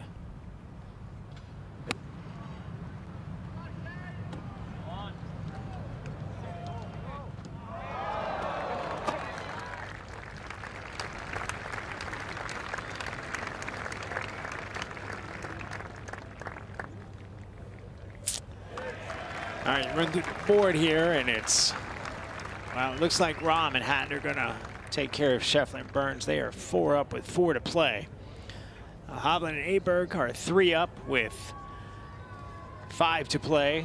We know about this match. And then McIlroy and Fleetwood, they are 1 up over Schauffele and Cantlay with 8 holes to play. So that is going to be the most competitive match. Yeah, I predicted a tie in that match. I mean, it wouldn't surprise me at all, or it'll be 1 up. I think that to me is the most compelling match of the first 4. And I felt like Rahm and Hatton were going to be really tough. Yeah, they would go out first. And it's interesting to me that of all the American teams right now, Burns and Scheffler are the best at 1 under. They're getting boat raced because Rahm and Hatton are 6 under, an alternate shot. So, yeah, I hear your point about Burns and Scheffler, but no team would be able to beat Hatton and Rahm that we've seen so far today, this morning, because they're playing so well. And this is going to be a foundational team, it seems like, for the Europeans, Rahm and Hatton. I was wondering whether or not with Rahm and Hatton, we almost knew for sure they were going out first. Rahm loves getting out there early. I almost thought Zach Johnson might consider putting Schauffele and Cantley out in match 1. I thought about that too. Yeah. To get after him with what theoretically could be his best team. But he saved him for match 4, and probably wasn't a surprise that at least McIlroy ended up in that match. And it would be interesting too if Zach Johnson sent out Cantley and Schauffele. You know, Rahm's a little bit of a fast player. He's got some, you know, he likes his rhythm. Cantley and Schauffele, not that they're slow, but they are measured in the way they play. Different pace, different sequencing, that's for sure. All right, now here's Straka for birdie. Got to go in to have a shot at tying this hole. It does. Wow. Wow. That's the first real big putt we've seen right there. My heavens, all of a sudden the complexion totally changes now for the Americans.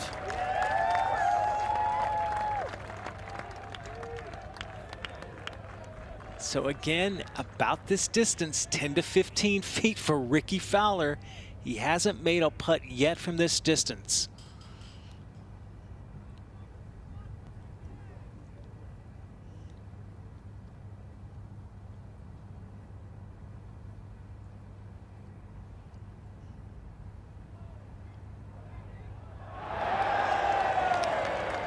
That is a gut blow. That is the essence of match play right there. Look at that. Lowry and Straka know it. Hacked their way up the entire hole, did the Europeans there. And somehow survived it. Fowler's putter has really let him down. That one didn't have the right pace. So 3 down with 6 holes to go. There's Vice Captain Jim Furyk.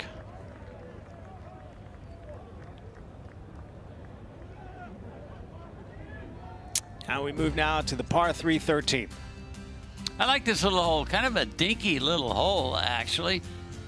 2 trees really frame this hole nicely. One of the few trees that we see on the golf course there. It's kind of a 2-tiered green. There's a spine that goes right across, bisects the center of this green, and everything blows to the front and away from the green in the front half, and then goes in the opposite direction in the back half. You can come in a couple of different ways at this hole location. I wouldn't be surprised to see a couple of shots close here today. Not a long hole, not sure the exact yardage today, but there's those 2 trees I talked about, an abandoned kind of old house right behind the green there. I like this part of the course up here. And it's going to play 151 yards, so 9 iron. Yeah, say 8 or 9, depending on the wind.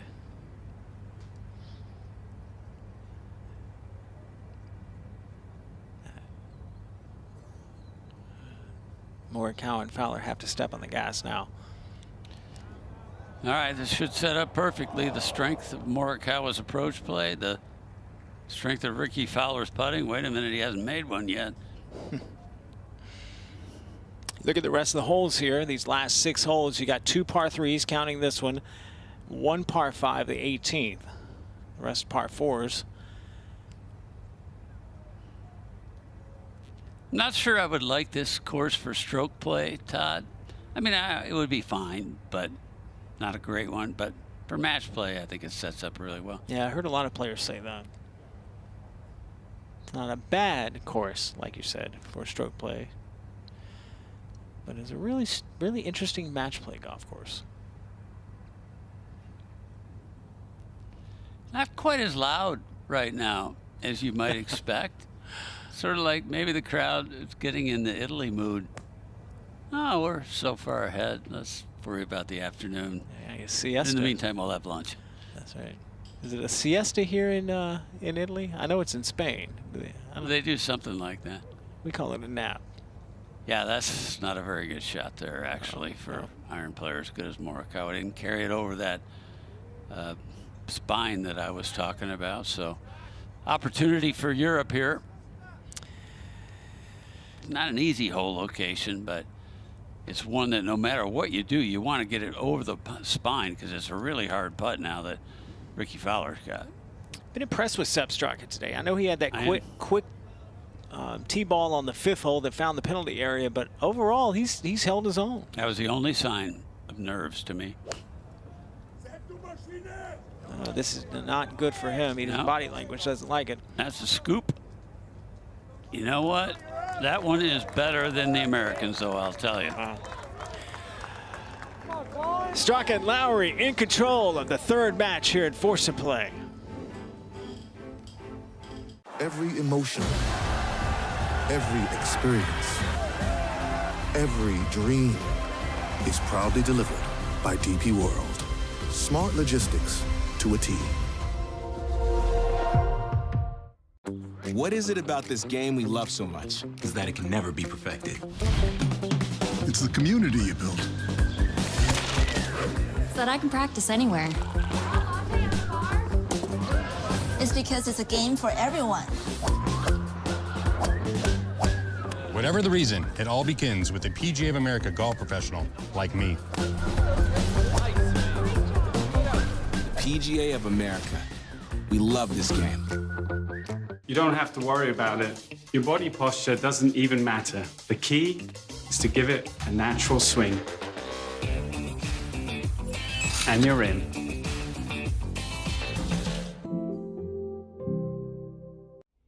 How do you take one of the most beautiful walks in golf and transform it into something completely unforgettable? You add a few thousand voices to the mix. Be part of the roars the whole world will hear. Get your ticket information now for the 2025 Ryder Cup at Bethpage Black.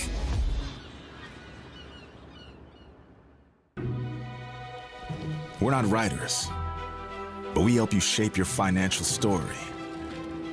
We're not an airline, but our network connects global businesses across nearly 160 markets. We're not a startup, but our innovation labs use new technologies to help keep your information secure. We're not architects, but we help build stronger communities. We're not just any bank, we are Citi.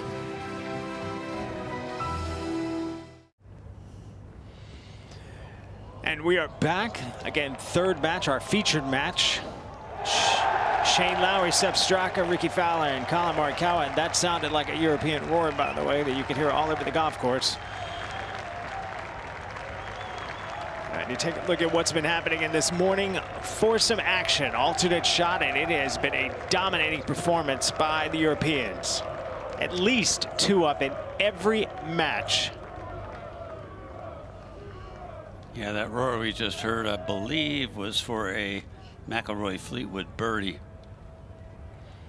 at the 11th hole, not too far away.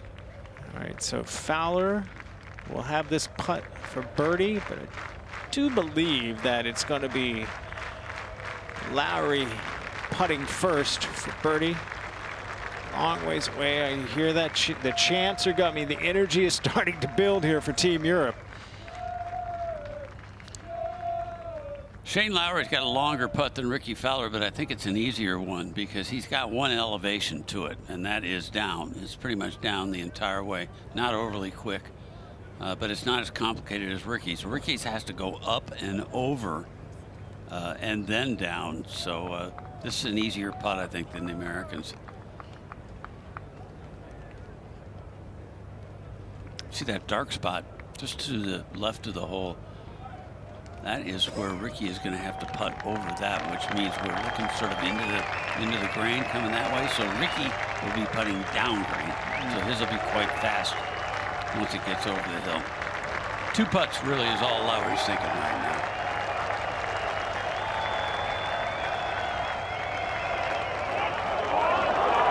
Come on. Oh. Nearly made it. A little less speed, he makes it.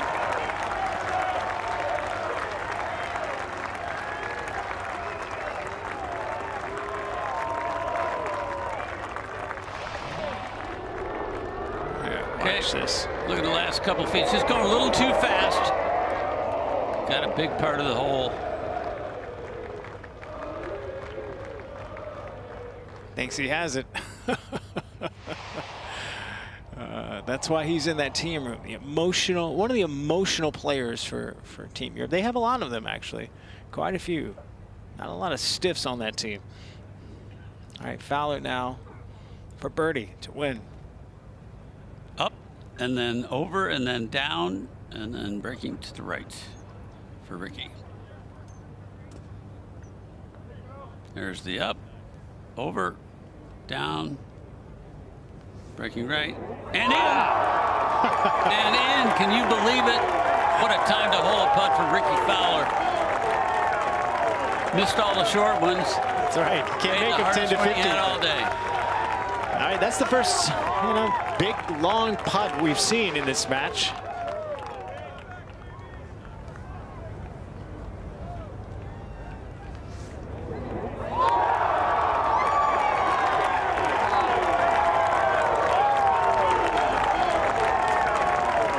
Something this duo needed. So now only 2 down with 5 to play. As you see on that board there, Victor Hovland has just made, and Victor Hovland and Ludwig Eber had just made a birdie on the 14th. They are 4 up with 4 to play. So is Rahm and Hatton over Burns and Scheffler. So it seems like Europeans have that in control. Somehow the U.S., Todd, has to scratch a half a point out of one of these last 2 matches. Like you would like to see him maybe get a full point or maybe 2 half points, but both matches are 2 down in match 3 and match 4. They've got to get some kind of points out of this, the Americans. They do not want to be whitewashed this morning. Europe has never done that in foursomes. All right, this 14th hole is a challenging par 4. Finding the fairway, I should say, is a huge key. You want to have any success on this hole. And it's Fowler with the driver.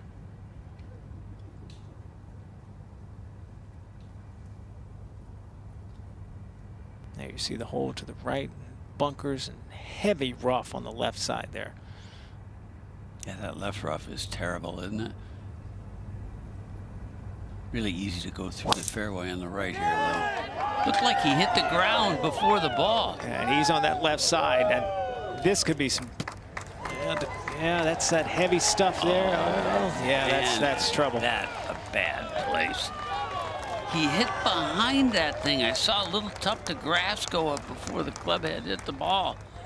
That was strange. So that is short and left. Short and cricket's a bad combination. Yeah, no kidding. I'm very familiar.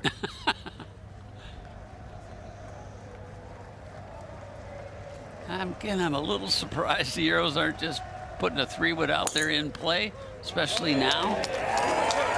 This is in the fairway. It's going to miss the bunkers on the right. Looked like he didn't really go after that. Kind of chippied that out there, didn't he? He milked it. Yeah. He milked it. Oh, Ricky Fowler, not a great drive. He knew it. He's unhappy, but he had some good times on the previous hole, knocking in that long birdie.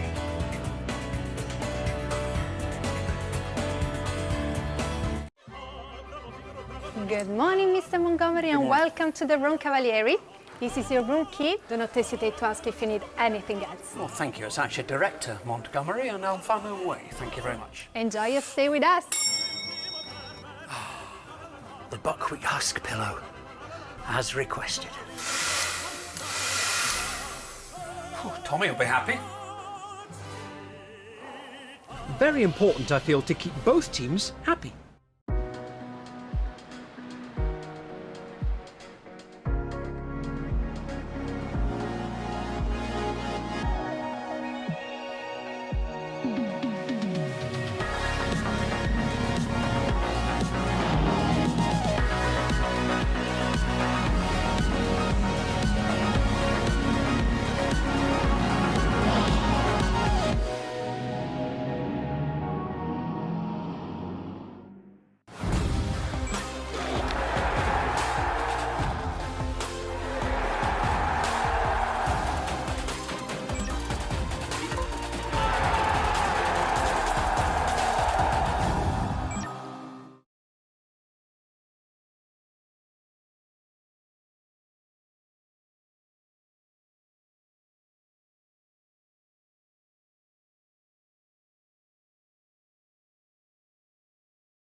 Every drive, every approach, every putt, every thrill, every spill, every emotion, every experience, every dream is proudly delivered by DP World. Smart logistics to a T.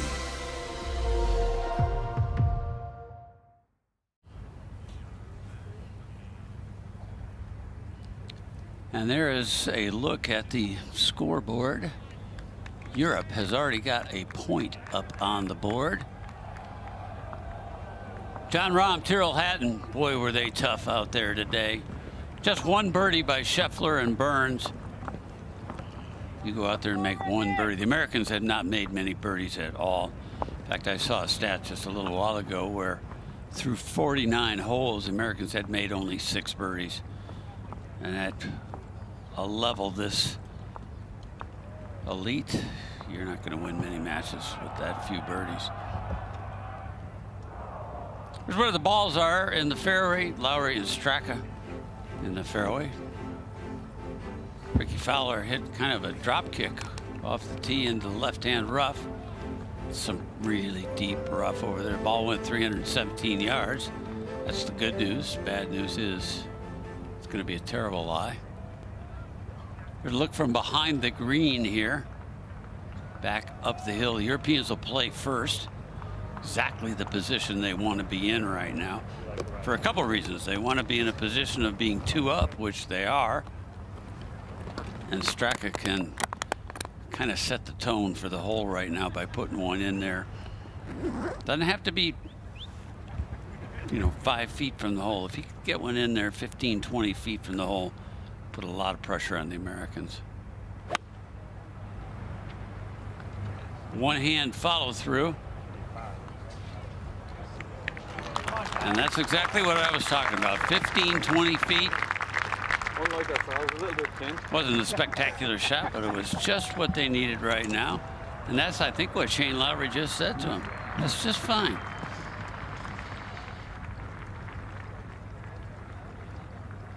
Now you see that. I'm not going to be able to see the dilemma, Todd, of the Americans over here, but I can tell you it's not going to be good.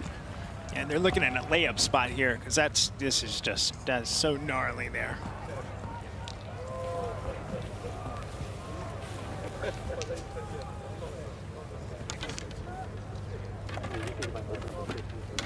Boy, you would have liked to seen, if you were an American fan, Scheffler and Burns keep Rahm and Hatton out on the course for a little while. The last thing you want is John Rahm and Tyrrell Hatton to become cheerleaders for the other 3 American European matches, which they're going to be able to do now. They've got a point on the board.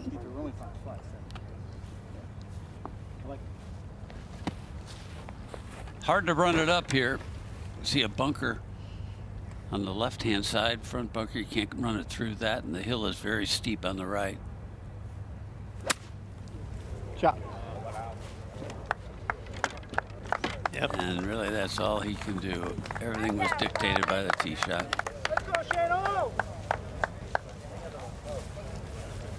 Americans in trouble. Jeopardy of going 3 down with 4 holes to play. And you talked about Rahm and Hatton having a shorter morning. No.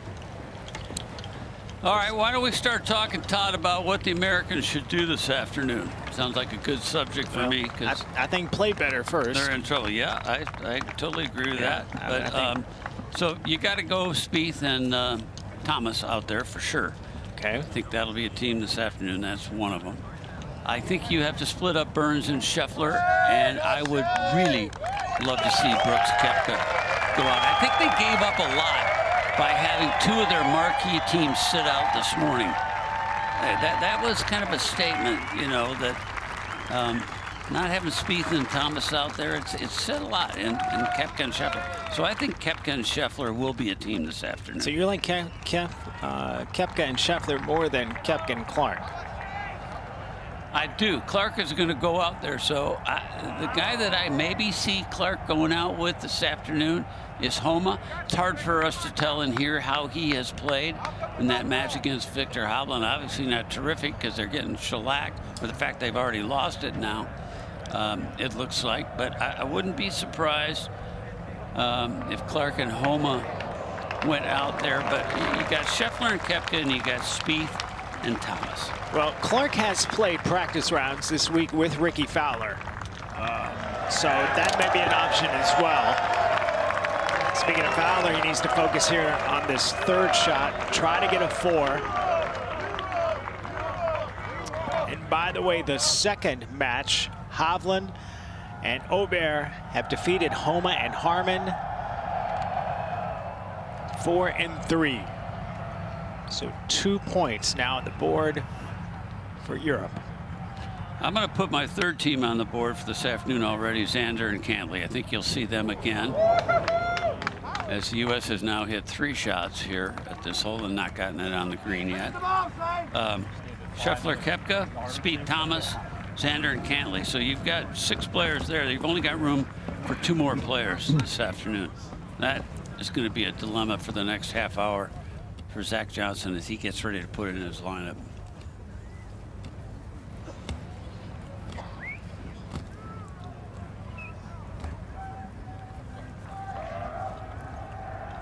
You see a lot of players using Aim Point Express. That's what Collin Morikawa is doing, trying to read the green with his feet.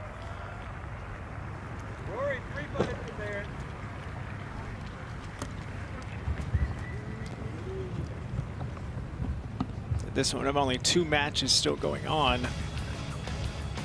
There you see how far the players have from the hole, but it is Lowry and Straka sitting 2, whereas Val and Morikawa are 3 at that position.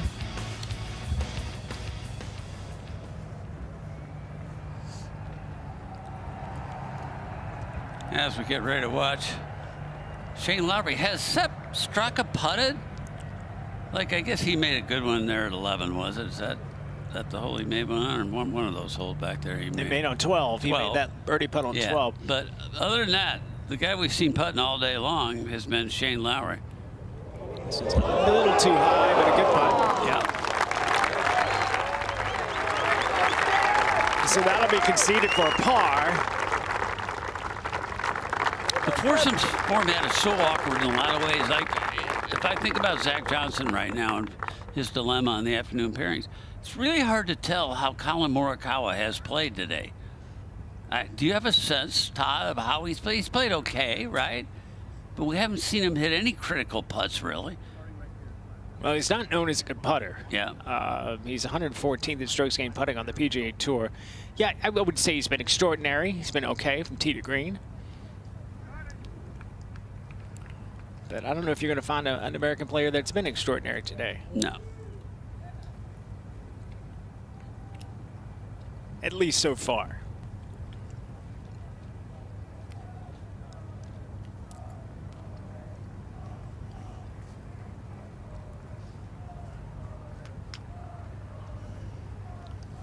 Okay, this to remain 2 down.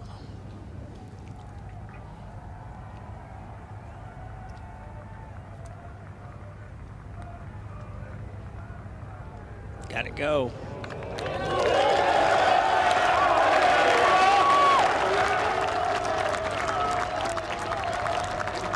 So now 3 up with 4 holes to play.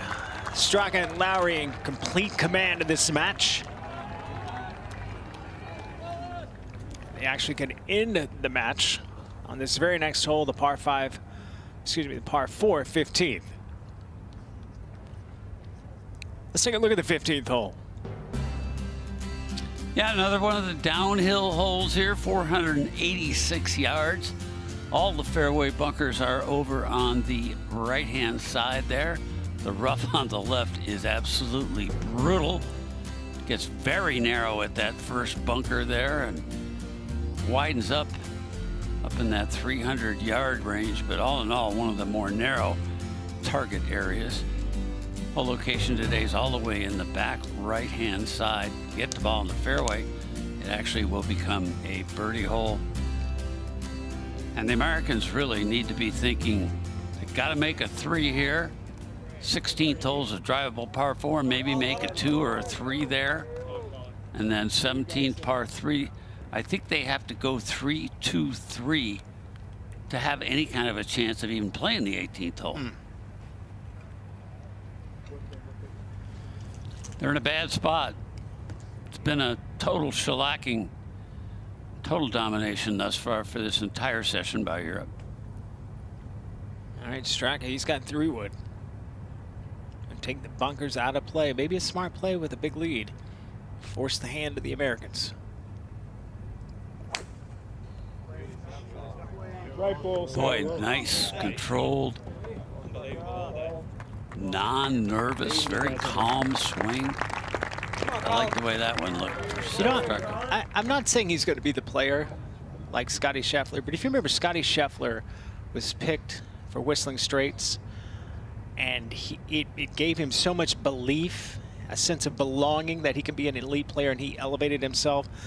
I'm interested to see what this does to Sepp Straka, because he's obviously playing well this morning. He's been out on the tour for a while.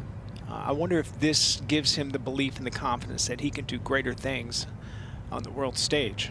That's a great point, Todd. It changed Scotty Scheffler's entire career, I think, that Ryder Cup. He knew they wanted him on the team, the other players, made him feel part of it, gave him the confidence, and look what happened.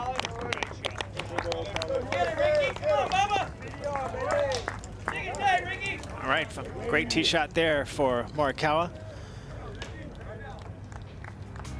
It's Europe in control. And the Joker telling the Americans this is no joke.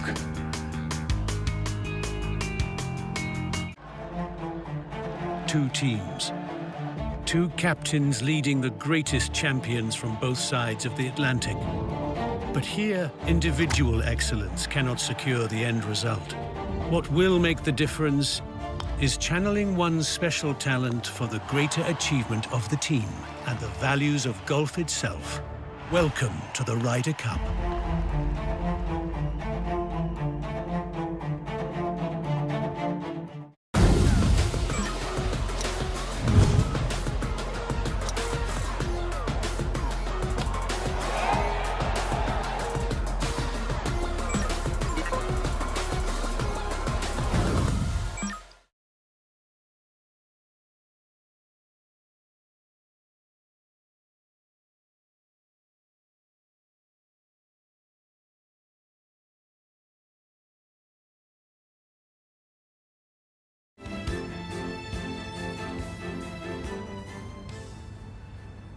Stands are starting to fill up for the afternoon.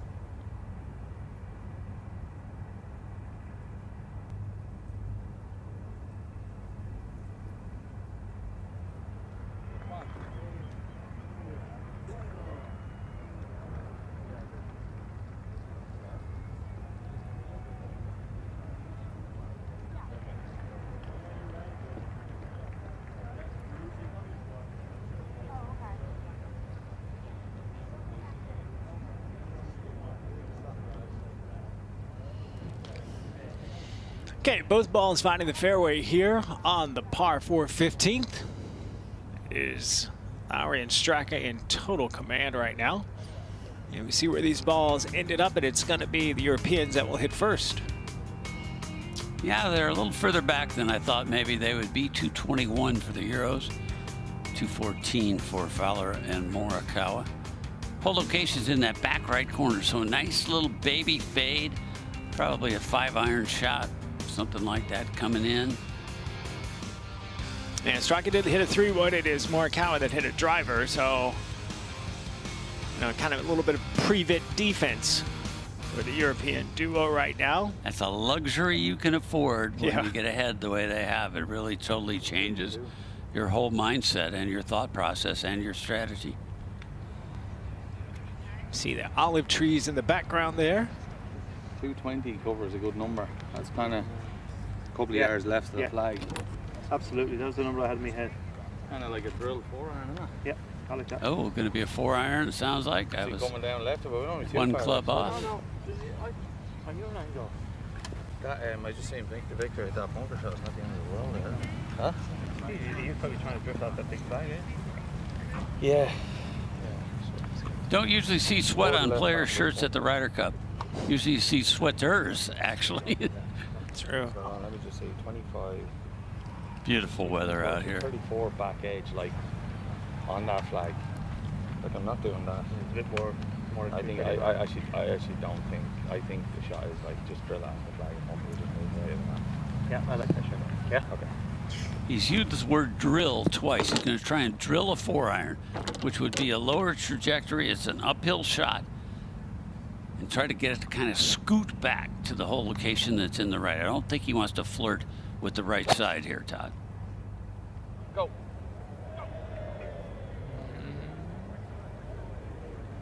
Wow, wow, what a shot. Beautiful shot. You know, there's two parts to every shot. There's planning and there's execution, and you have to do both well. If you have a bad plan, good execution doesn't matter. If you have good plan, bad execution, it's not going to work out. But in that case, he came up with the correct plan and he executed. A huge shot here for Ricky Fowler.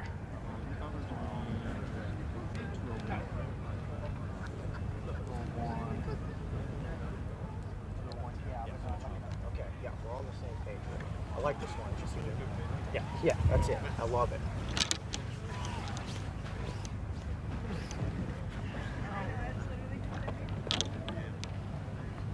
Okay, time to step up. If you're an American golf fan, watch Ricky Fowler, see if he can get one in there close.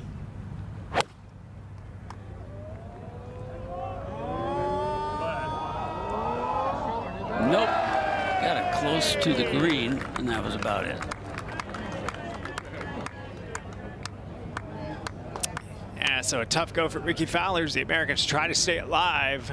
You know what Italy, from an RPM perspective, is famous for? Of course, the Ferraris.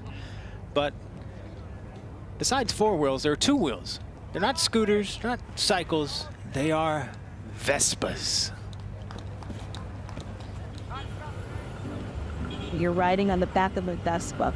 If you were going to entrust somebody on the team, who's it going to be? Probably Patrick Cantley. I feel like he's not going to take too many risks.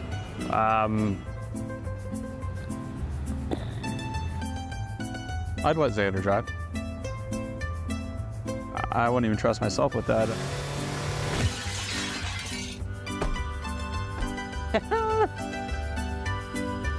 Just in rows, I feel like he'd be or Tommy Fleetwood probably. They'd be safe drivers, I think.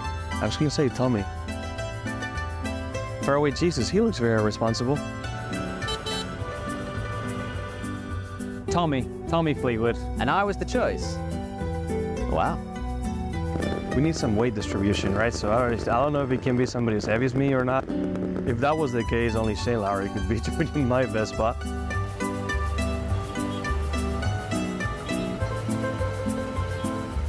If I were on the back of a Vespa with our crew, I think I would like to be on with Paul McGinley driving. I'm not sure, for example, I'd want Smiley Kaufman in that situation. I'd be a little nervous.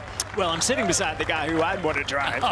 I would not want Lerner. I couldn't see anything. He's 6'5". All right, complete command here for the Europeans who actually could close out this match on this hole.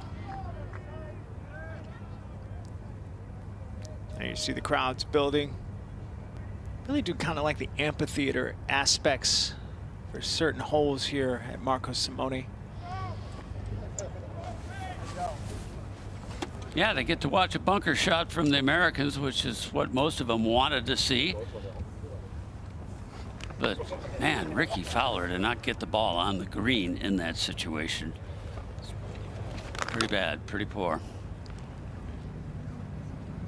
But who knows, maybe Morikawa could find some magic in hole 1 here. And they need a jolt of energy. I don't feel the energy for the Americans at all right now. We talked about this. Ricky has been battling a bit of a sinus infection, you know, and it can take a lot out of you. He's been on antibiotics, and Zach Johnson sent him out this morning. I gotta believe he's going to set this afternoon.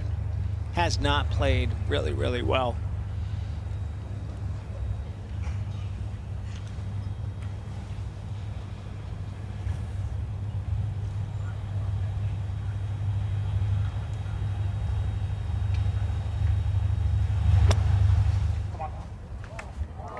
Good effort here. Beautiful shot there. Not going to be good enough to do what they needed, though, and that was to win the hole. I don't think it will be, at least. Well, Sepp Straka is going to have a putt to not only win the hole, but win the match and give Europe its 3rd point in this foursome morning session.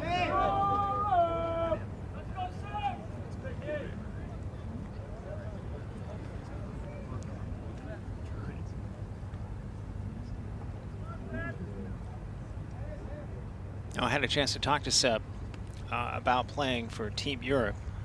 His family moving from Austria to Valdosta, Georgia, when he was 14 years of age. In his lifespan, he spent more time living in the United States than in Austria. He said, "I'm very proud of my heritage. Very, very proud." He represented Austria in the Olympics in Tokyo. So he's doing it here at the Ryder Cup. All right, this for the match.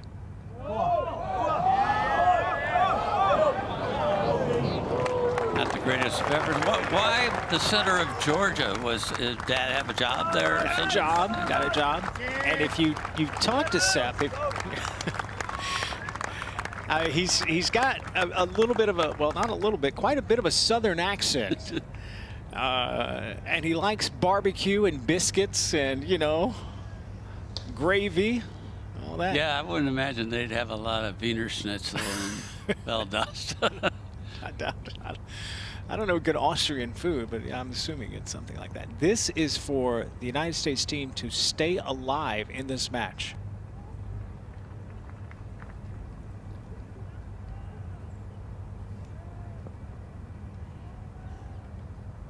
All right.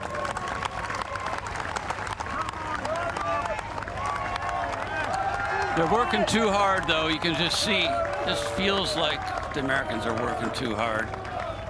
Well, none of the previous 2 matches made it to the 16th hole. We're going to look at the 16th hole for the first time. And it's a par 4. It's one of the more exciting holes on the golf course. I think it could be one of the most exciting holes in Ryder Cup history.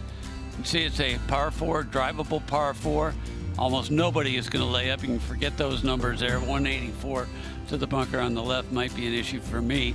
But, you know, the creek goes down in front, crosses there, plenty of room. The real danger here is going long and left off this tee, particularly where the hole location is today. The target today, I believe, in foursomes is just short of the green, particularly if you've got a lead like the Europeans do. But you can see everything slopes on the back left part of that green toward the lake. And if you put the ball up on the hillside there in that left-hand rough, you have almost no chance today. So I think the Europeans would really be looking just short of that green, and maybe even the Americans too. It's got to be a very precise shot. Well, you say you don't expect any player to lay up, but let's look at this from a strategic perspective. Straka and Lowry are 3 up with 3 to play. They tie this whole match is over.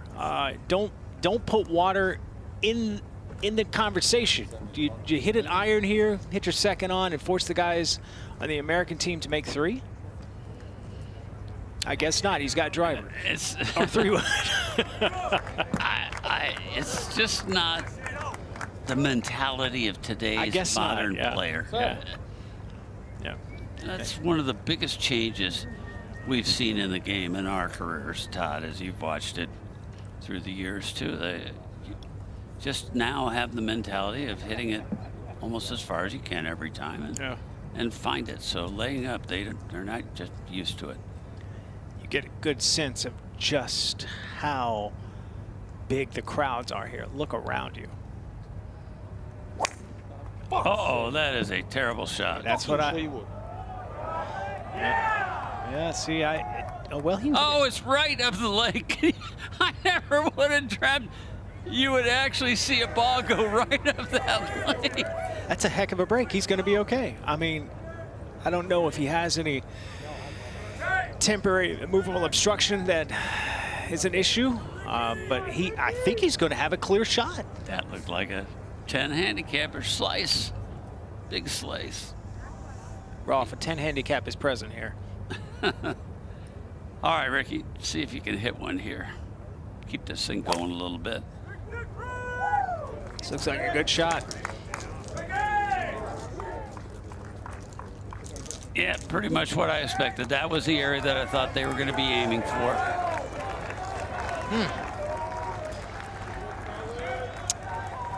Yeah, interesting strategy decision. Shane Lowry hits the 3-wood right of the penalty area of the water.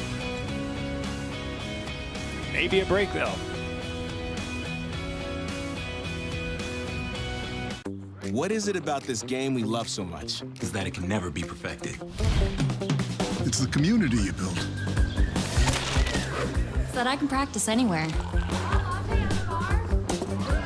It's because it's a game for everyone. Whatever the reason, it all begins with a PGA of America golf professional like me. PGA of America. We love this game. How do you take one of the most beautiful walks in golf and transform it into something completely unforgettable? You add a few thousand voices to the mix. Be part of the roars the whole world will hear. Get your ticket information now for the 2025 Ryder Cup at Bethpage Black.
Rome is a city where you find unexpected joys in the simplest of things.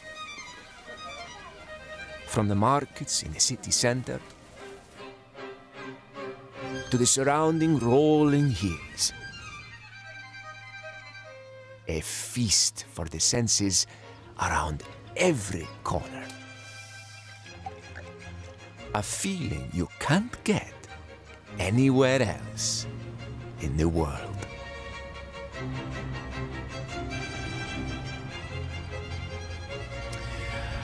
I'm so much forward looking to the remainder of the Ryder Cup and the matches here, the great players, and then after that I'm gonna spend a little time in Rome and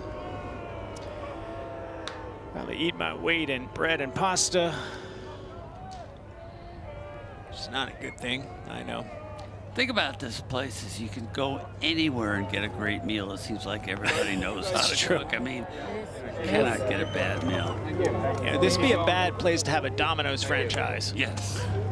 Pizzas are just spectacular. Yeah. All right, look where Lowry's ball ended up. Again, he's got nothing in front of him outside of the water. That was a good break. Everything going Europe's way. And he's found a green patch of grass. There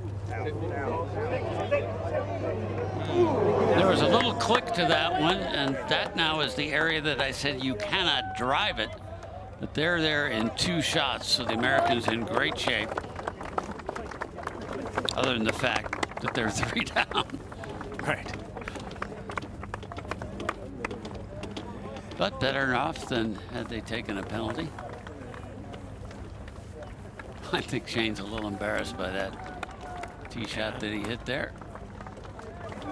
It's just interesting. He's going to have that tee shot again, and even if he doesn't play another session prior to singles, and you know, wonder if it's going to make him think.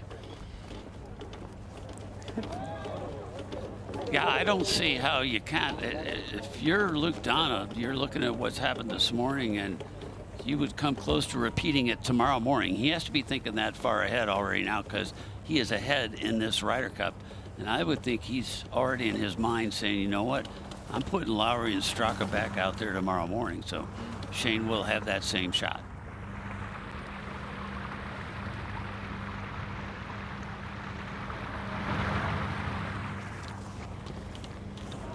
Wow. Nothing going right.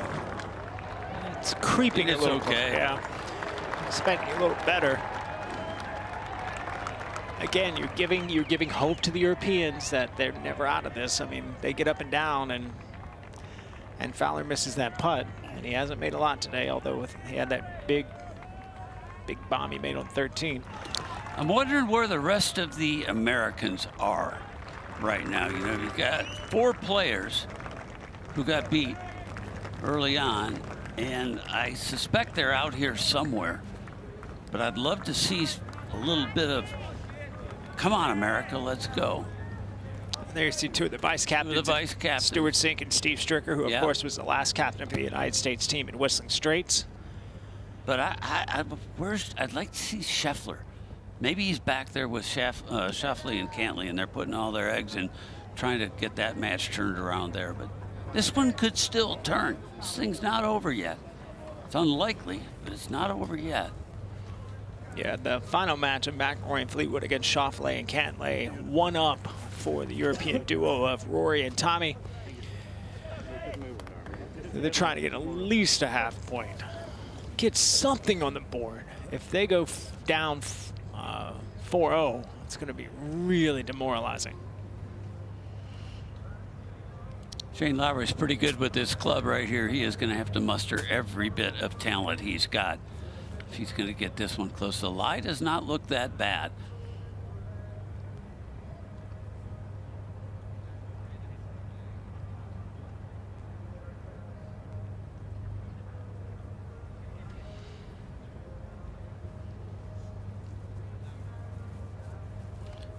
Regardless, though, Lowry and the entire European team going to feel so much better than they did 2 years ago early on at Whistling Straits, where they got behind. Oh boy. Wow. Landed in a beautiful spot. Is that as good as he was going to do from there?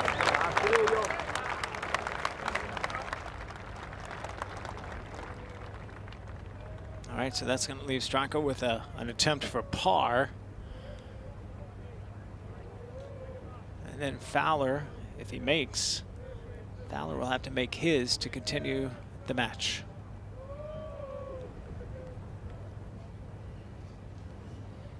I will say, when I come over to Europe for the Ryder Cup matches, and again, the American fans, when it's back in the United States, are great too, but I feel like there's a lot more humor involved here.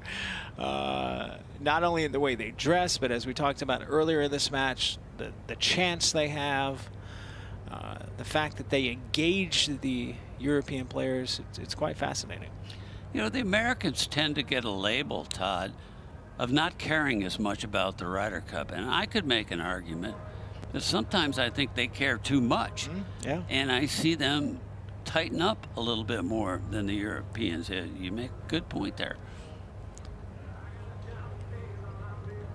It's for a par. No.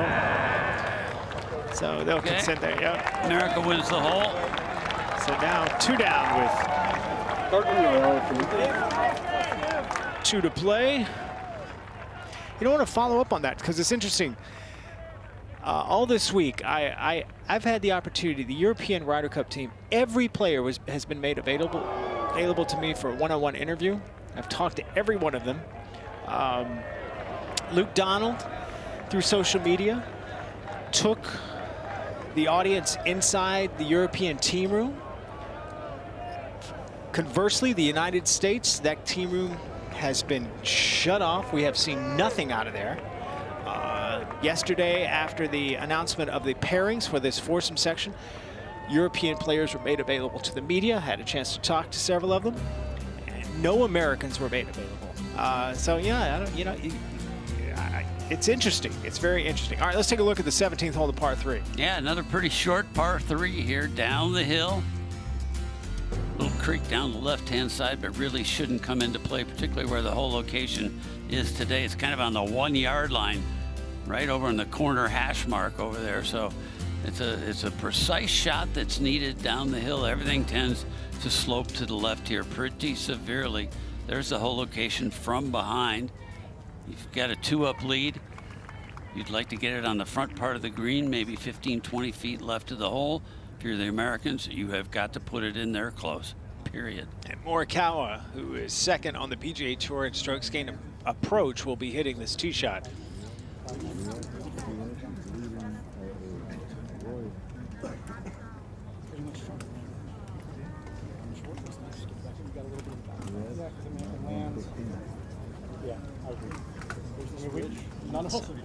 Again, like I said earlier, keeping the match going is important. Play another hole. If you get beat on the 18th hole, it's better than getting beat on the 17th hole. Keep it going if you can. Yeah, 191 yards, likely a 6-iron. Yeah, maybe 7 even with a little bit of the downhill like this. It's a shot you'd like to hit hard. In a situation like this, to a front pin, you'd like to be able to hit a full club, I think, and kind of instead of taking something off a longer club, especially when you're behind. I mean, you really have to attack from right here if you're Colin Morikawa. I think you need to play in either direction. It's just kind of floating on this flight. So we're trying to pitch it.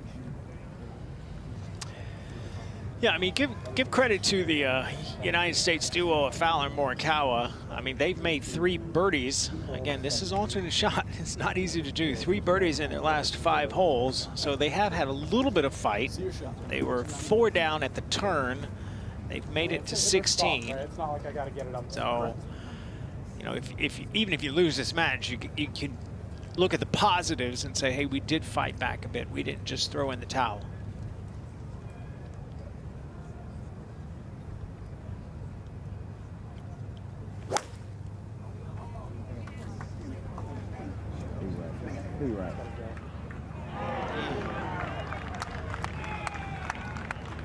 And that ended up short. Needed 1 more, half club at least. That's not going to be an easy shot from over there. So now, all of a sudden, the Europeans are saying to themselves, how do we get the ball on this green? And a three should secure the match. Absolutely. Straka's looking 20 feet left of the hole, and if possible, doesn't want to go long. Actually, just short and left of the green wouldn't be the worst spot. So it's a little left of the hole location. That's exactly what I was talking about. Exactly what I was talking about. So advantage, Straka and Lowry as they try to close out their match with Fowler and Morikawa.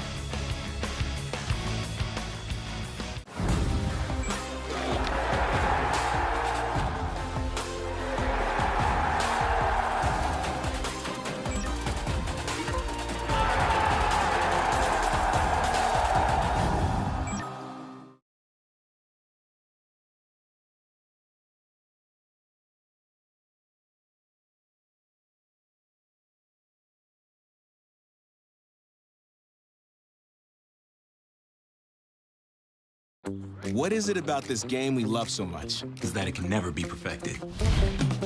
It's the community you build. So that I can practice anywhere. It's because it's a game for everyone. Whatever the reason, it all begins with a PGA of America golf professional like me. PGA of America. We love this game. Playing this afternoon.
Back on the par 3, 17th hole, where Lowry and Straka are hoping to close out their match against Fowler and Morikawa. Here's Fowler from the bunker.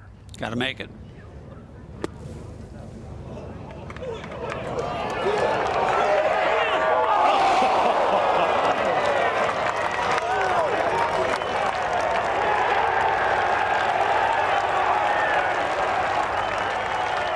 Really good shot. Fowler, a wonderful bunker player. Nice lie. Splash. Listen to the sound of that one. Had a great sound to it. Read it like a putt. Just missed it on the high side. He knew it was going to be close. Needed it to go in. But that'll be a shot that'll be forgotten really quickly because they're going to lose this match. Yep. 2 putts to win the match.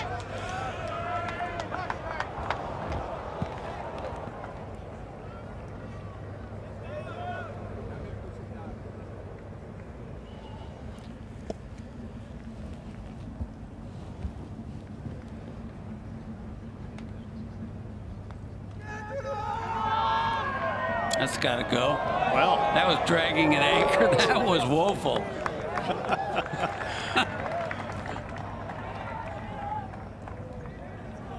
Wow. Did not expect that. So Sepp Straka will now have this shortish one to secure the match. Oh, you forgot to take the putter cover off on that one. Maybe you wanted to give Straka a chance for a little glory here. Yeah, a nice moment. The Ryder Cup rookie with the opportunity to win the match, secure a point for Team Europe.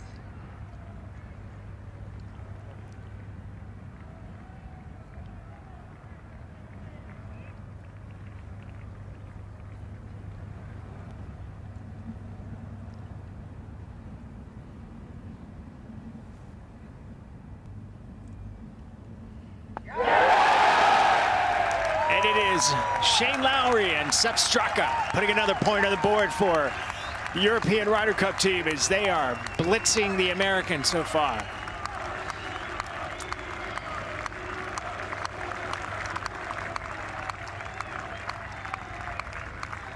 Great sportsmanship here in the Ryder Cup. You see the captain, Zach Johnson, congratulating the Europeans.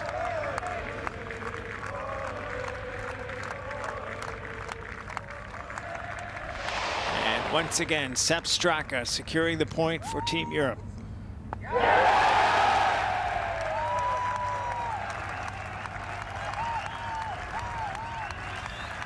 And a moment he'll never forget.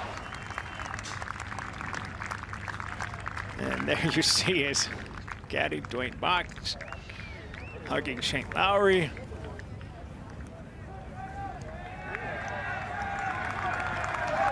Boy, after what happened at Whistling Straits, it will be a happy lunchtime hour here now for Shane Lowry. He was so disappointed. And for those, for those players that are sitting on both teams this morning, and are likely a majority of them, if not all of them, to play this afternoon. First, let's start with the Europeans. If you're a European player that has watched this happen and you're going out in the afternoon, what kind of attitude does this give you? Gotta be thinking, let's increase the lead. Whatever the lead is, don't think about protecting it, think about increasing it. The format this afternoon is totally different. It's 4 balls in play. You can be very, very aggressive. And I think the most important thing is keep it light.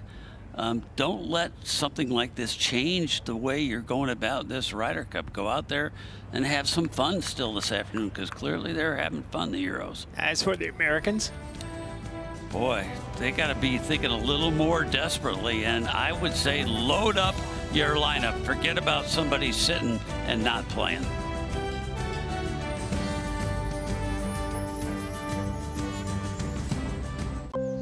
Whatever the course, whatever the variables, every player knows it all comes down to this. An impact zone of 2 millimeters that contains all the possible trajectories. Yet they face these odds again and again, because every player knows this is where their true measure awaits.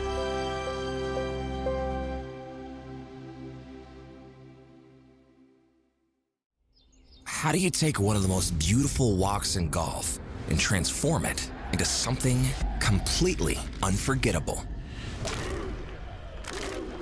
You add a few thousand voices to the mix. Be part of the roars the whole world will hear. Get your ticket information now for the 2025 Ryder Cup at Bethpage Black.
So complete dominance by Team Europe so far this morning. Opening session of force and play. Rahm and Hatton and Hovland and Aubert winning at 4 and 3. Lowry and Straka just defeating Fowler and Morikawa 2-1, and McIlroy and Fleetwood are 2 up over Schauffele and Cantlay, the only match still on the course. How about some highlights of our featured match? How about Shane Lowry, second on the 3rd. Yeah, pretty long shot up the hill here for Shane. And lands it just shortly left of the green. This was a beautiful shot here. US was in trouble on the hole, and he just kind of put the dagger in and said, take that, fellas. Made birdie to go 1 up. Now, the next hole on the tee on the 4th. Yeah, had a little momentum going here. Saw it off finish. And drilled one right in there, 4 feet from the hole. Move to the 5th hole, and it is Fowler with his second on the short par 4. Just trickles down. This is after Straka found the water off the tee, so they cut the lead to just 1 up.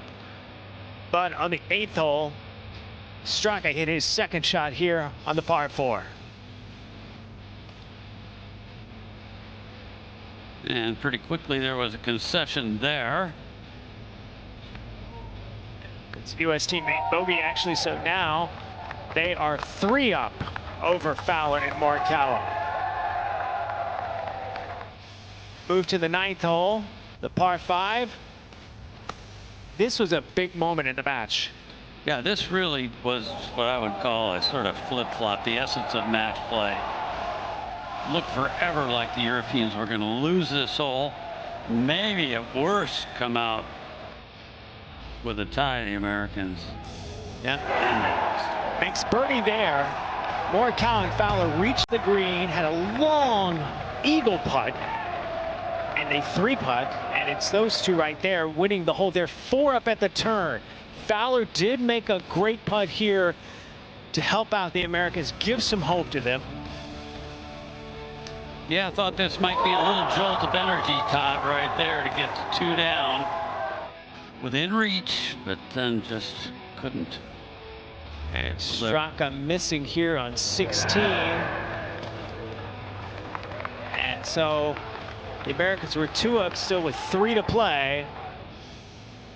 Then 17. They close it out with a par after hitting the green, and the Americans finding the bunker. And it's the jolly duo of Sepp Straka and Shane Lowry getting the victory.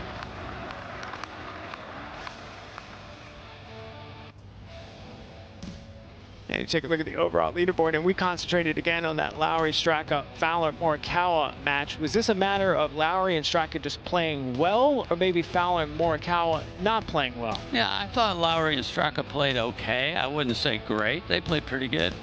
Americans just couldn't make much happen. Not nearly enough birdies in any of the matches for the Americans, really. Very few birdies. Yeah, not the way the Americans wanted to get out of the gate. They have to catch up now.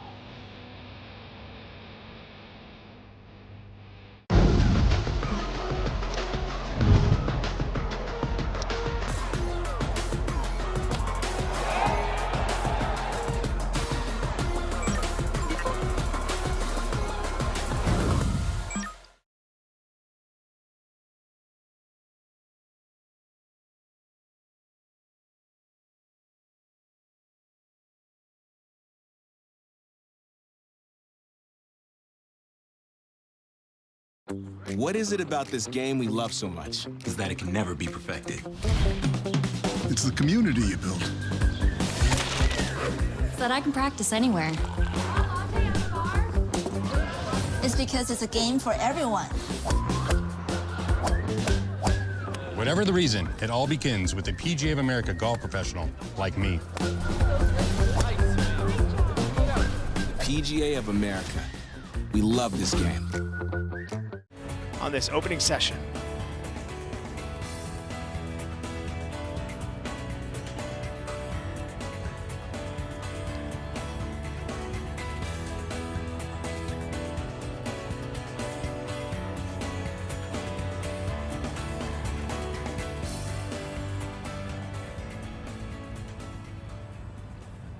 So we're going to do this last match.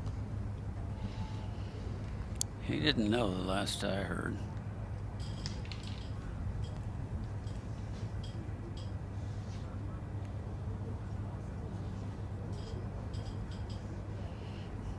And I went fast, didn't it?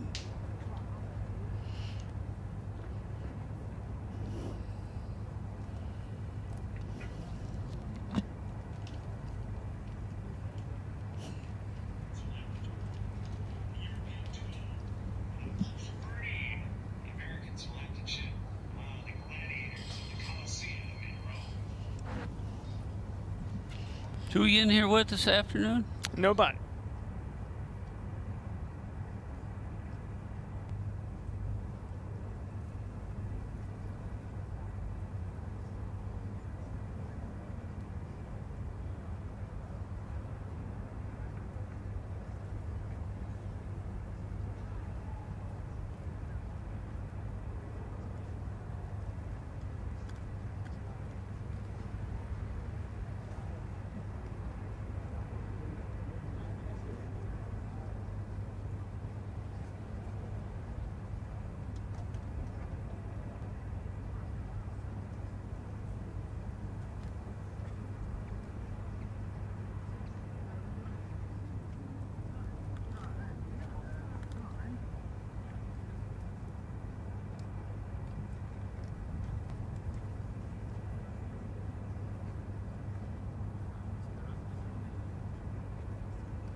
1, 2, 3, 4. Feature match coming up. Not sure who it is.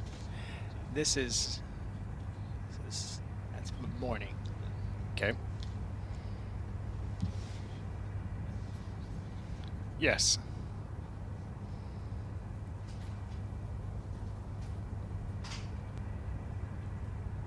Match 1. Fantastic. You know what I don't have here is internet.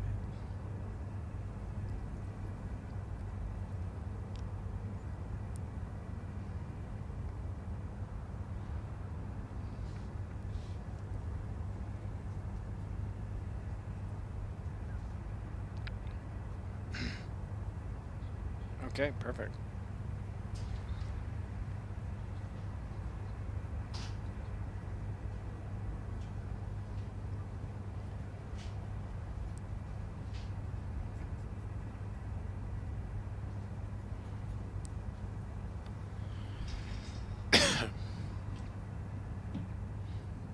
Ned just walked into the room. We got the first match. But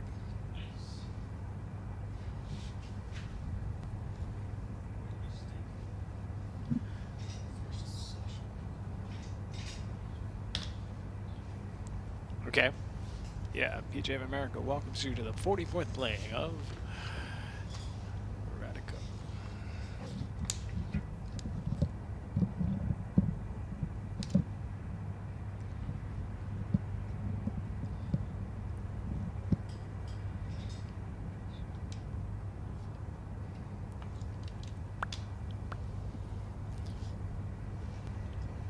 What's that? Yeah. Yeah, hit this, yeah. It's Ned. How you doing? Yeah, man. Let's get it started. This red, white, blue.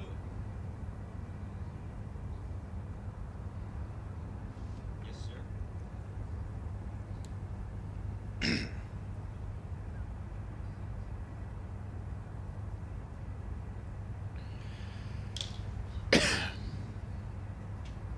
match.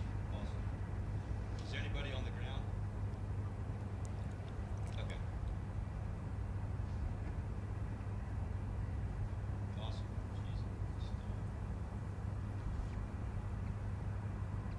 Wonderful. Yeah, of course.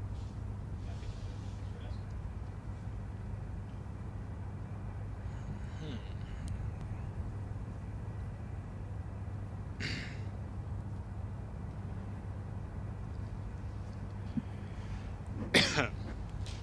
I don't think we're going to say his name. We might, though. You know, Aberg is not Aberg anymore. Working with the BBC, and they do it over, and I'm like, I can't even say it. Is it Ober or Aubert? It's Aubert. But I've been saying Aberg so long that trying to get A to Ober, it just, you eat the word. Yeah.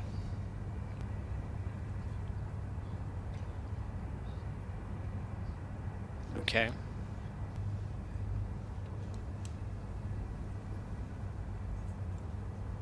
Oh, you're gonna. Oh, really? Well, okay. Ooh. 20 seconds. Talk about my sins.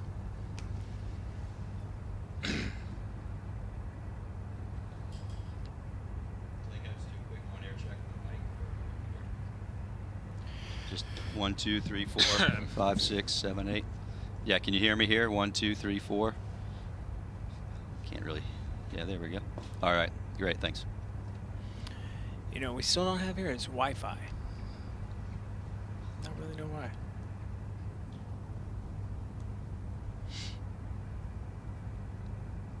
Hey, Glenn. Hey, we just doing the first match and not going back to the first tee at all for the other? Okay, all right.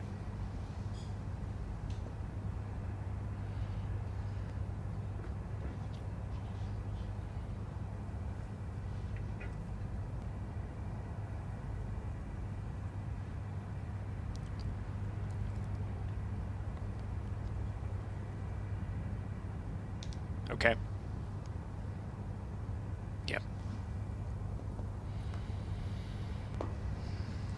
I just did 4 hours of that without an on-course.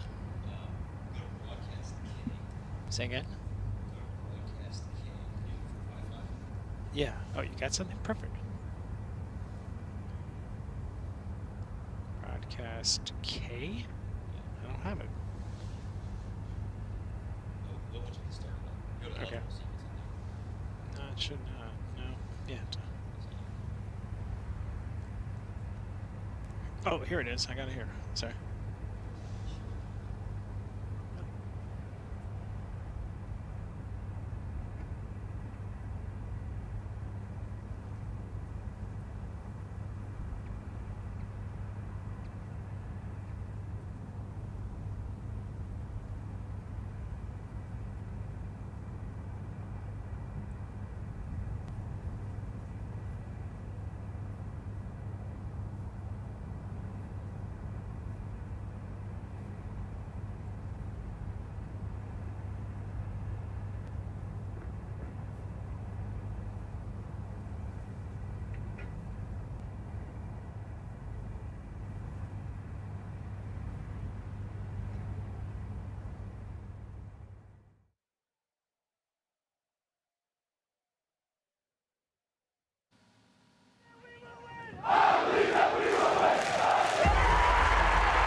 You look over the years how many times on paper the U.S. is better than the Europeans, and it doesn't matter on paper. The Europeans have always played with a lot of passion. They got some pretty raucous crowds over there, and it's not an easy place to play. It's like walking into an arena where everyone around you is hoping that you screw up. The most nerve-wracking shot I've ever hit in my life was my first Ryder Cup tee shot on foreign soil. Bleachers are shaking. It feels like the whole earth around you is shaking. It's up there with being one of the best atmospheres in sport. The consequences if you don't hit a good shot or if you lose a match, you know, that's not just on you, that's on all your teammates, and we don't get to experience that very often. We're going to have a lot of European fans out there. It's a sporting event that is a bucket list thing for a lot of people. It's so unique, it's so nerve-wracking, exhilarating, exciting. I don't think you can put it into words and do it justice.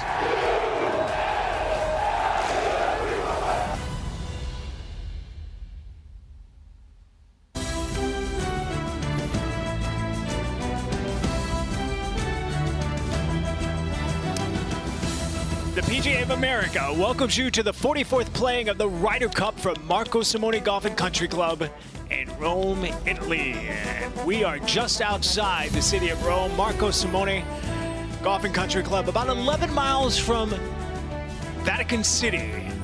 Many of the great, wonderful places to visit in Rome. The Pantheon, Trevi Fountain, the Colosseum, of course.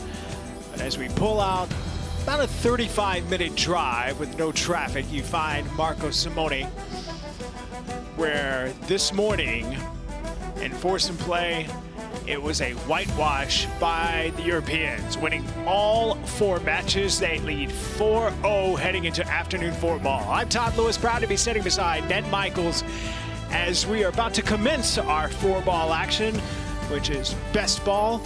And for the Americans, it will have Justin Thomas and Jordan Spieth leading off in the afternoon session for the United States, Ned. And this is a duo that has had a lot of success wearing the red, white, and blue.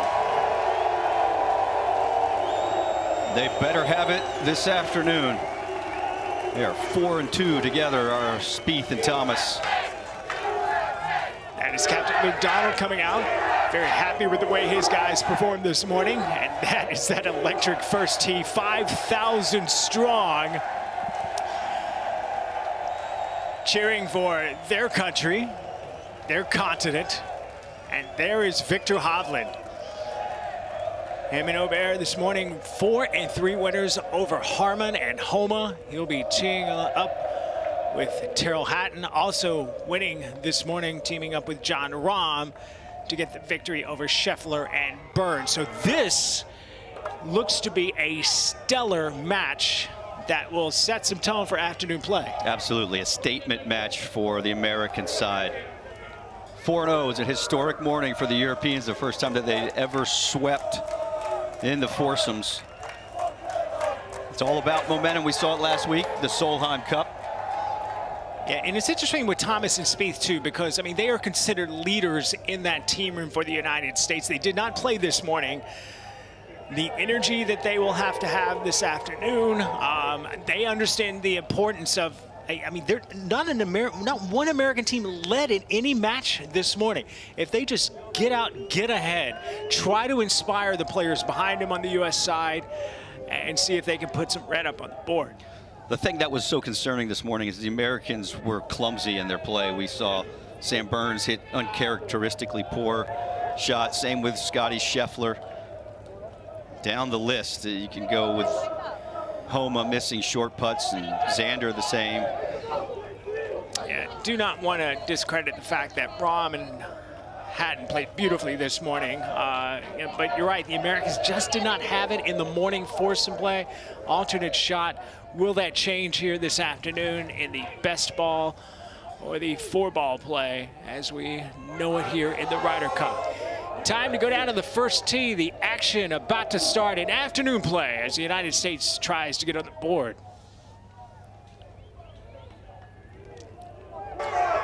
Good afternoon, everyone. Welcome to the Marco Simone Golf Club and the first afternoon's play in the 2023 Ryder Cup. This afternoon, there will be 4 4-ball matches. This is match number 1. On the tee from the USA, Justin Thomas and Jordan Spieth.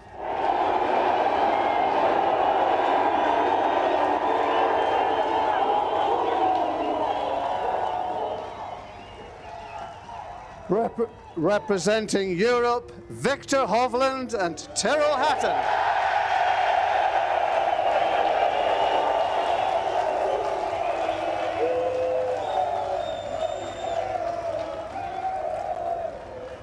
On the tee, the USA. So the United States will go off first, and leading the way for this duo of friends will be Justin Thomas.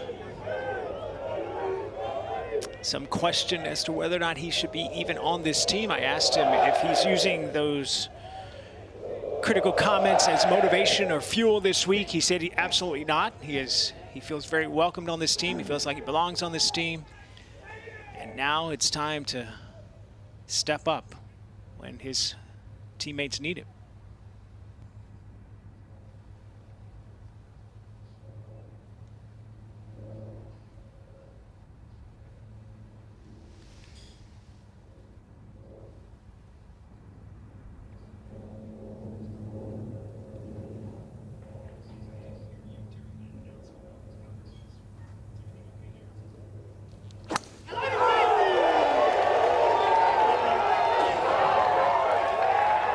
Down the right side, but a nice tee shot from Justin Thomas.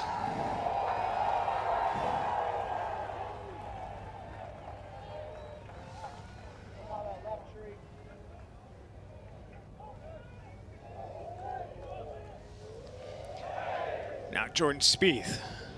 These two need to repay the favor from this morning where Rahm and Hatton, as you said, went out, got the upper hand early and just kept the pressure on. Fairways and greens and a lot of looks at birdies. That's what Spieth and Thomas need, especially in these opening 5 or 6 holes. That is not a place to be, that left side. The rough is very high. And that's where Spieth ends up. He has a fortunate lie. You could see most of the ball there, so a break for Spieth.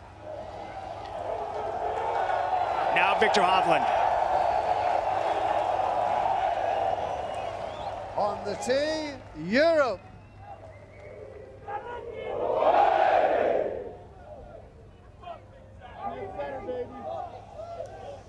Watched him hit drivers yesterday out on the practice area, and there was a sign at 300 yards, and he was starting it on the 3 and fading it to the right-hand 0, and that was as much movement as he had.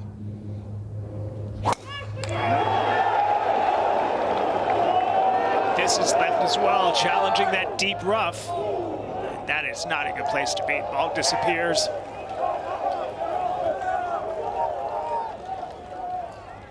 This is an interesting dynamic in Terrell Hatton and Victor Hovland. Hovland always smiling, you know, he doesn't seem like to have a care in the world. Hatton, yeah, some people call him grumpy, but he's very animated. It's like sweet and salty. Yeah, you know. Sometimes go well together. Yeah, they do.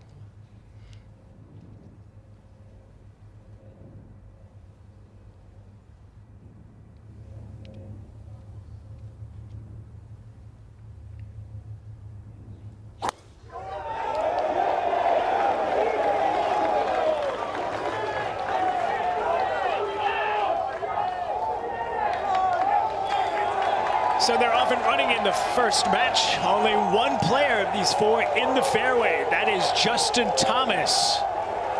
This opening match, a 4-ball competition in the afternoon on Friday. On behalf of the PGA of America, welcome to the 44th Ryder Cup. For the first time in the event's storied history, the Ryder Cup will be contested in Rome, Italy, at Marco Simone Golf and Country Club. 24 of the world's best players are set to compete over the next 3 days as the United States and Europe go head-to-head for one of the most prestigious trophies in sport. The Ryder Cup has solidified its position as one of the world's greatest sporting events thanks to countless memorable moments, legendary performances, and historic outcomes. The United States wins the Ryder Cup. Thank you to all of our Ryder Cup worldwide partners, Aon, BMW, Capgemini, Citi, DP World, Hilton, and Rolex, as well as our media partners for their continued support of golf's premier team competition. On behalf of the 29,000 PGA of America golf professionals from across our country who love this game, we hope you enjoy the 44th Ryder Cup.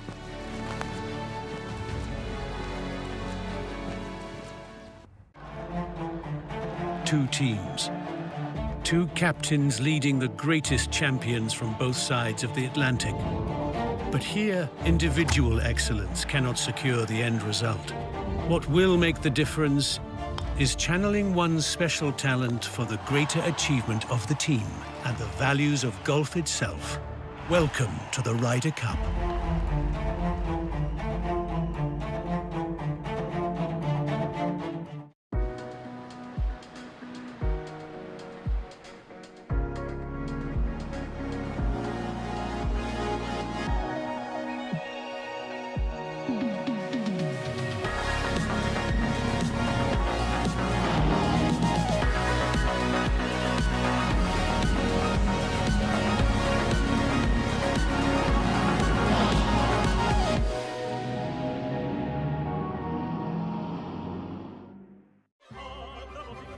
Good morning, Mr. Montgomery, and welcome to the room, Cavalieri.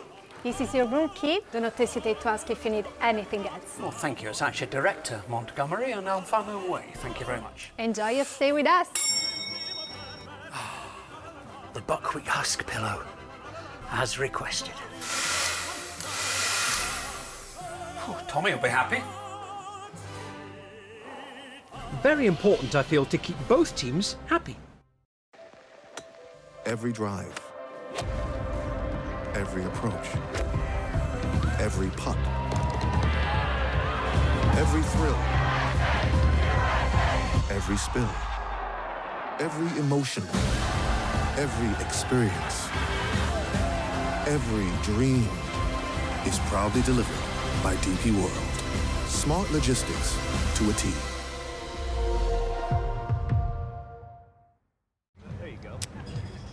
Opening match of 4-ball competition. It is Justin Thomas who will be hitting first from the fairway, teaming up with Jordan Spieth against Victor Hovland and Terrell Hatton. 57 over that ridge. That's correct. There you go. I want to see quick, concise conversations between JT and Bones. Felt like they were getting a little long-winded, analyzing every shot to the nth degree and almost creating doubt. Be an athlete, be reactive. Front left hole location here off the upslope. And just a mid-iron.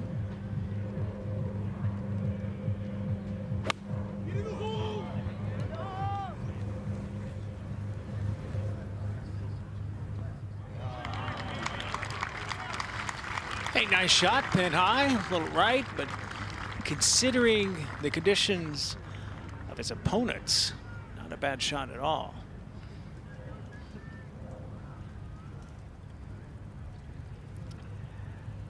And now Jordan Spieth next to play. Again, finding the left rough, the heavy rough, but as you can tell there, got a break with that lie, Ned.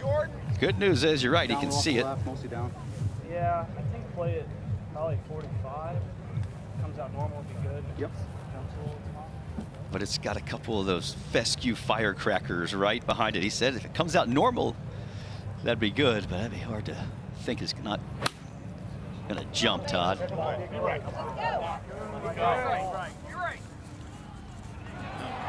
yeah, nice effort there. You putt that.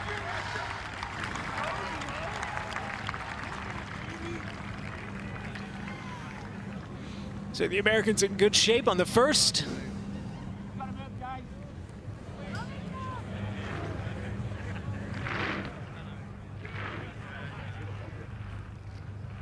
What did you think? Did you think that the Americans didn't play their best, or the Europeans won because they played better? Well, it depends. I think that Hatton and Rahm played phenomenal. They were 6 under an alternate shot through 12 holes. I mean, no American team I felt like was going to beat them today. And I don't think that Burns and Scheffler played poorly. They didn't play obviously as good as Rahm and Hatton, but the other Americans, they seemed flat. I don't know if that's stress, pressure, whatever you want to say about it, but they just definitely didn't do anything that was exhilarating. All right, now here's Hatton. Bunkers are so good here. Nice compressible sand.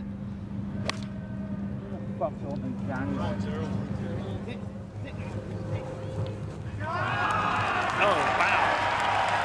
This is going to turn towards the hole.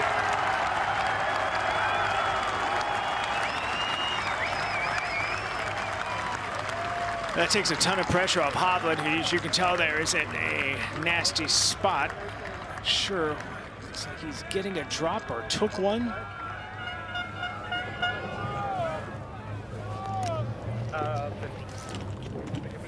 May have taken an unplayable. You see where the grass is under his feet, how it has that golden hue, or to the right, a little bit more of a rich emerald green. It's because the grass is dried out. When it's dry, you can get a club through it easier. You can advance it better.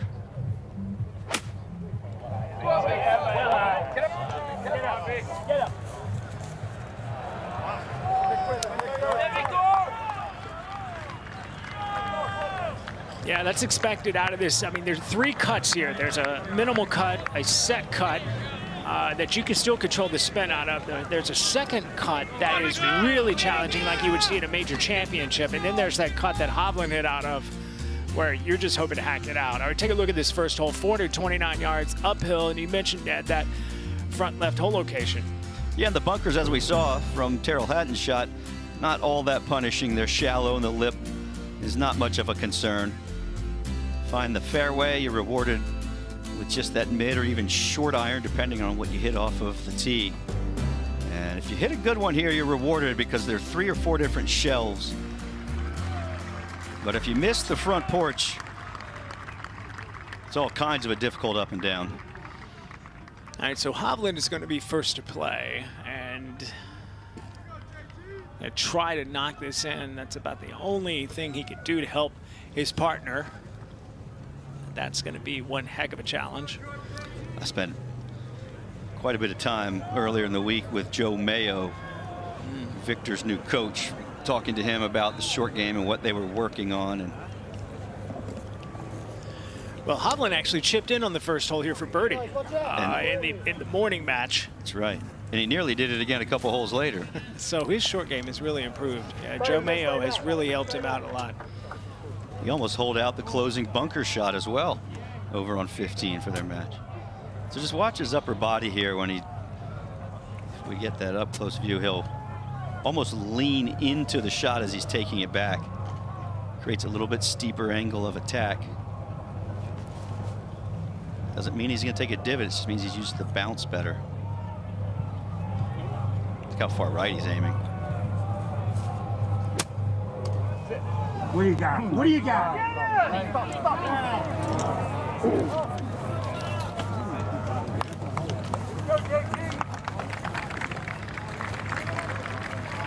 But that's what I was saying, Todd. That if you miss your target here on the first with this whole location, so much slope around the cup, it's going to be challenging up and down. Yeah, Jordan Spieth is in a good spot. Obviously, Terrell Hatton is in a little bit better spot. He will be coming downhill, but a shorter putt. Now, Thomas is going to have you know, a lot to dissect here. His ball is going to move a little to his left, it looks like, and it's going to be going down into a flat bowl as well.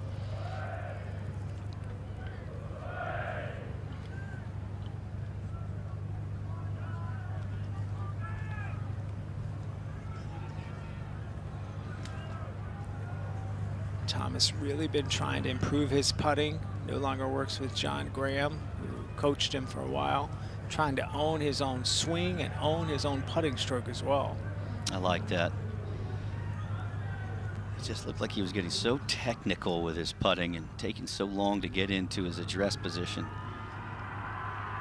Still works with his father, though.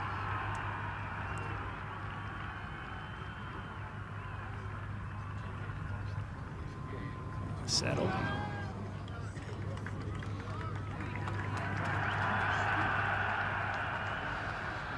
I wouldn't be surprised if Victor Hovland just picks up. Yeah, I think, you know, you saw him pat the back of his partner Hatton there. I think he was indicating, hey, I'm just picking my ball up. You've got this. Because he would otherwise give the line to Jordan Spieth as well. I agree.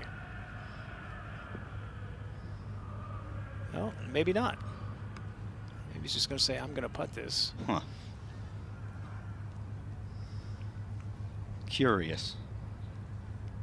I guess he thinks that it's relatively makeable. Yeah, if he makes this, that'll obviously give, you know, he doesn't, because Hatton's putt is a bit downhill, so he can have a little more freedom with this stroke. Hatton could if he makes it.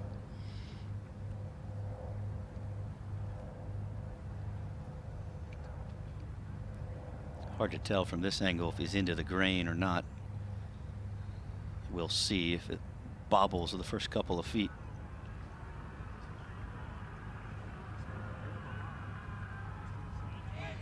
Wow. Well, that's a 4 when you don't hit the green. How about that? I think he's feeling it. I mean, you could easily make the argument that he right now is the best player on the planet. I wouldn't argue against it. And now Spieth with an opportunity for birdie.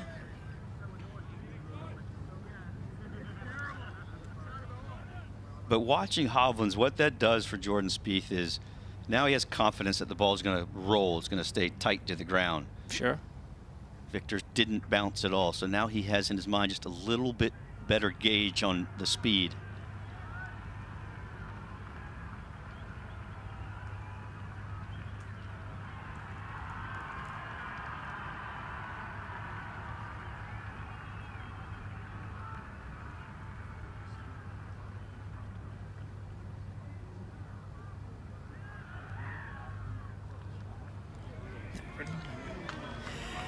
So he never liked it. So Hatton with an opportunity, a very good opportunity to win the hole and go 1-up in this match.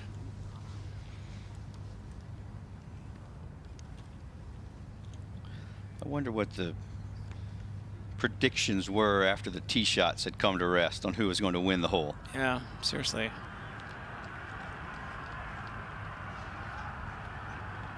This man's worked himself into one of the best putters on the planet. Simple, not many moving parts. And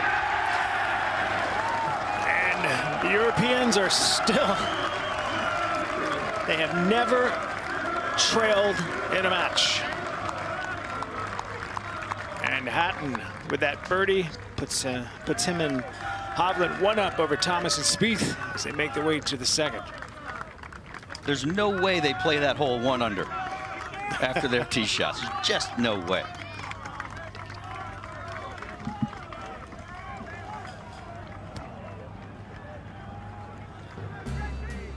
Nearly 500 yards, par 4. The second, but it plays downhill some 15, 18 yards. That bunker in the left center of the fairway, definitely reachable. Have to make a decision. Do you want to take the 3-wood, lay back, or are you going to try to crunch one and carry it? Most of these 4 will be taking it over the bunker. And then from there, another front hole location.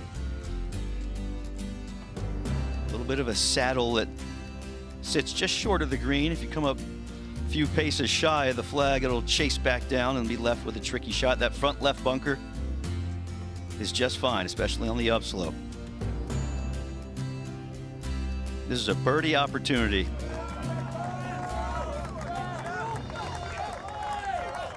Yeah, if you get in the fairway. I mean, it's a tough tee shot. Those bunkers on the left side, not a lot of room. Now, if they do decide to lay up a bit and go back to a 3-wood, you'll have a longer approach, but you'll have a wider space to land. So some decisions off this second tee.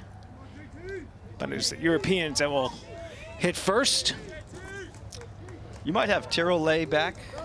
It's a big hit for Tyrrell, but I actually thought he might hit first, but it looks like Victor. This surely will be a driver. Yeah, he does have driver. You're right. He's got that little bitty fade, that tiny little soft fade. That's his stock shot. It's kind of awkward with a hole that moves from right to left.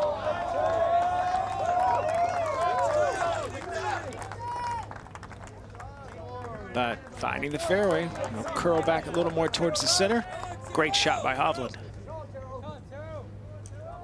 Perfect angle to attack.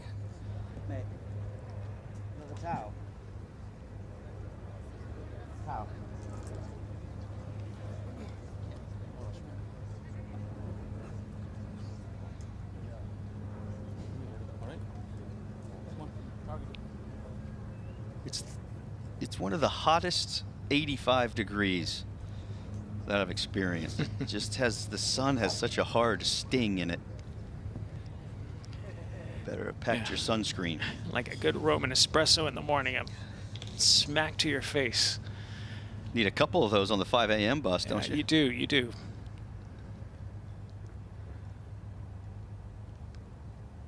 Needs to get all of it if he's going to carry the bunker. Likes it.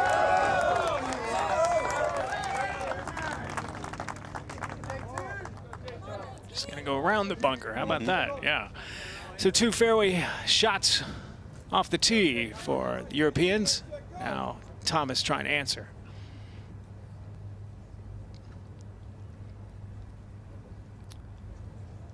I'm sure you saw all those videos he posted during his couple weeks off where he was grinding on his golf swing, had the noodles set up, the swim noodles to create the right swing path. Seemed to work pretty well for him in Napa. Yeah, top 5 finish there. Said he didn't have his best stuff. Actually gave him a lot more confidence having his B game and playing well.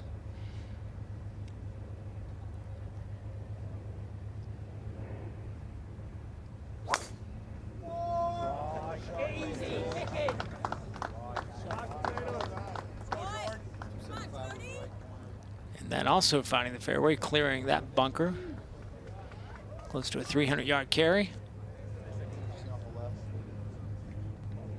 Now Spieth trying to go 4 for 4 in fairways hit with this group.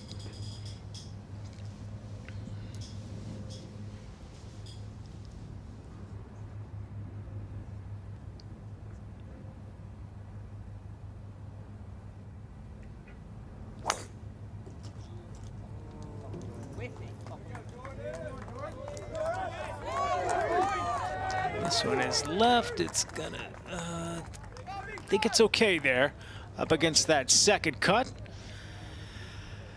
But it is Hovland and Hatton continuing their momentum from the morning where they dominated and trying to do so in 4-ball play this afternoon.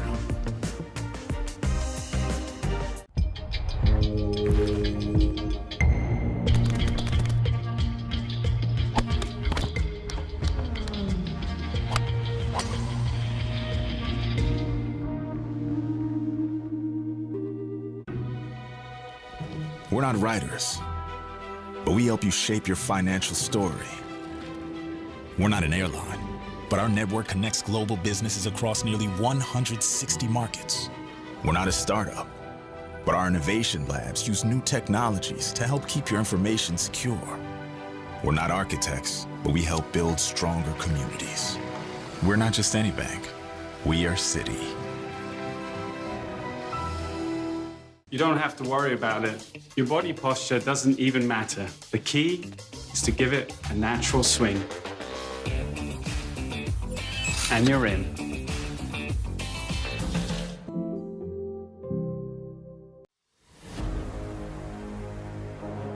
For the first time in Ryder Cup history, players will descend on the Eternal City for one of sport's greatest and most storied competitions.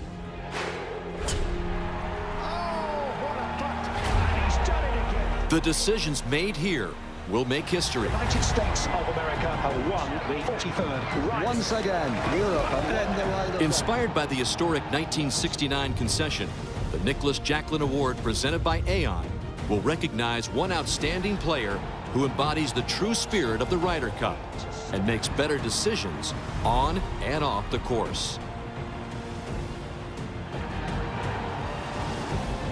The Ryder Cup represents the best of the game of golf. And the Nicholas Jacklin Award presented by Aon represents the best of the Ryder Cup.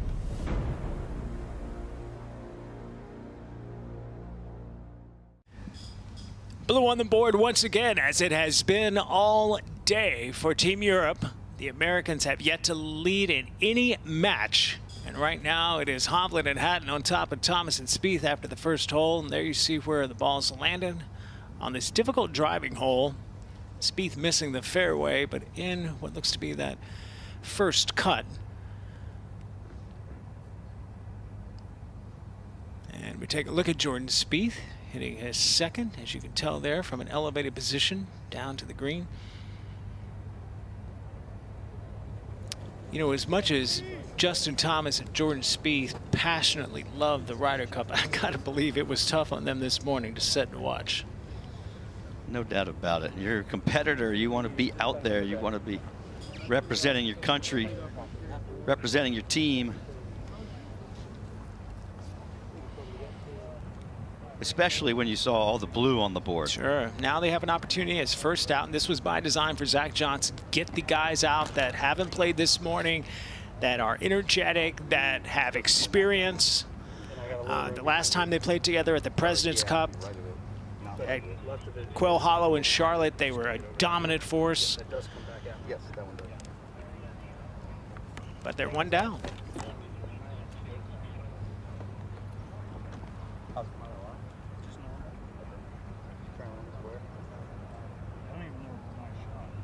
Whose shot is it? We got 88 adjusted. 88. No, 80. Before adjustment? And that is Steve Stricker there, one of the vice captains, helping out with the players. They can do that. They can give advice to the players. And talking about the adjustment of the slope here.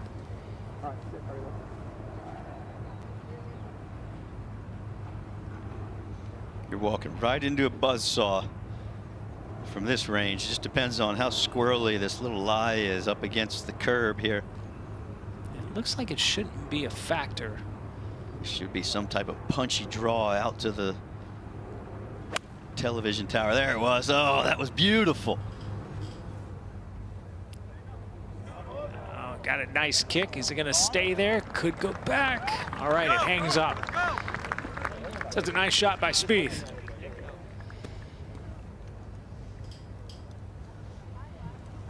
Terrell's caddy Mick, he's been in a lot of wars. He's a good listener. Well, you have to be with Terrell Hatton, right? And the things that he has heard. One of the great exchanges. Is that the worst shot you've ever seen in your life? Is that the worst shot? Tell me honestly, Terrell. It's the worst shot you've ever seen. There you see ball slightly above his feet. Flag right over the right-hand bunker.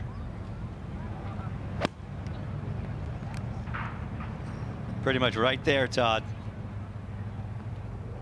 Settle. Okay. That's why we love watching Terrell Hatton. You don't have to guess in regards to what his emotions are. All right, here's Hovland. Terrific camera angle here so you can see the slope, just how much the ball is above his feet.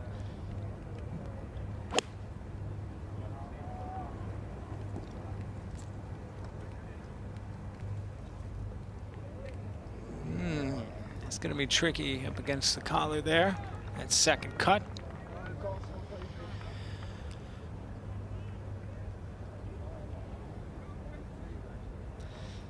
Remember a couple years ago, Justin Thomas and Brooks Koepka had a competition to see who could hole out the most from the fairway with their wedges.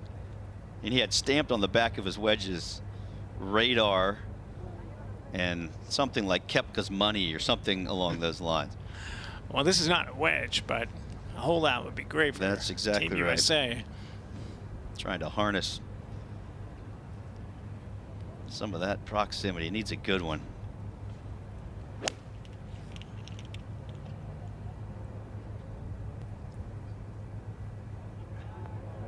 Is he going to catch some slope here?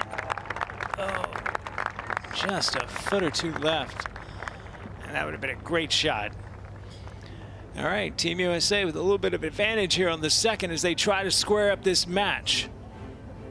And it's Spieth and Thomas against Hatton and Hovland here. First match in 4-ball. Every emotion, every experience, every dream is proudly delivered by DP World. Smart logistics to a T.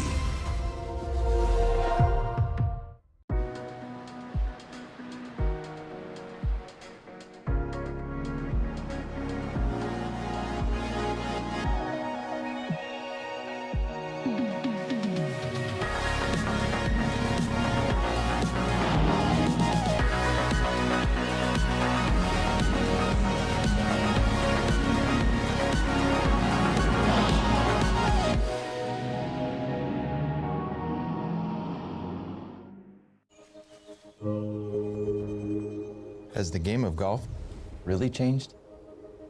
No, not really.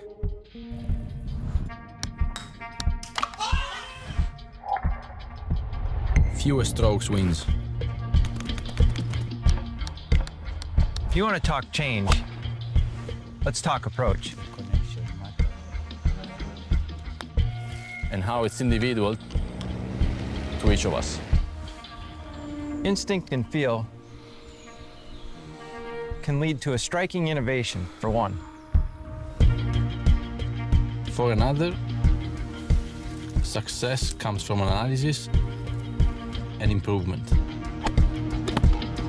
If you want the perfect approach for your business, Capgemini unlocks the value of technology.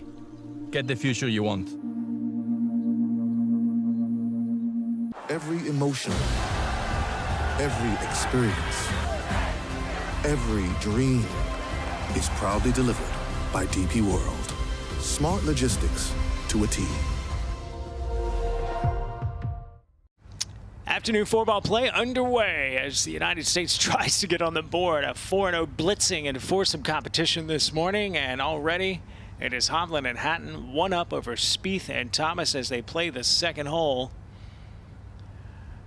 And take a look at this second hole, and here's a look at both duos trying to figure out their position. Hatton and Hovland missing the green on the left side.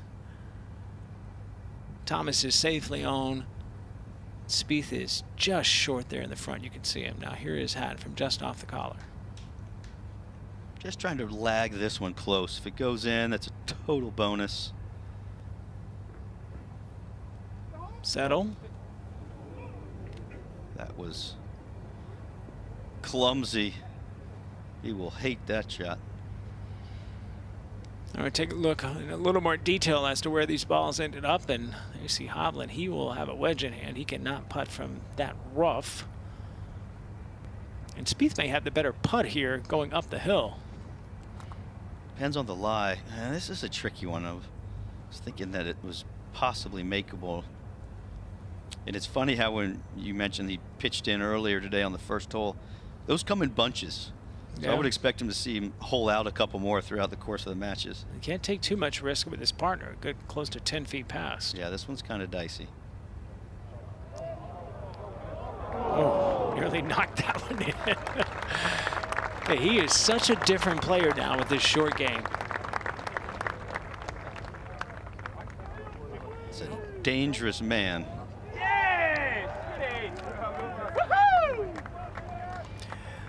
Well, if you're an American fan, I've got more bad news for you. Nikolai Højgaard and Jon Rahm, playing in the group behind this match, are now one up over Scotty Scheffler and Brooks Koepka. So again, the Europeans continuing their onslaught. If you're Captain Zach, you're just kind of throwing your hands up here. You know, it's interesting. He spoke with our Cara Banks, Zach did, after play in foursomes this morning, and he said, you know, he likes adversity. It gives us an opportunity to bounce back, so we'll see what his team can do. There's Spieth. Is it there? Oh. That's all well and good, and Zach has always said that. He talked about how his biggest disappointments were also his biggest moments of growth. But you start getting this far behind, and they've got to figure out how to salvage some points and win this session. They've only won 10 total holes. Wow. It's ridiculous.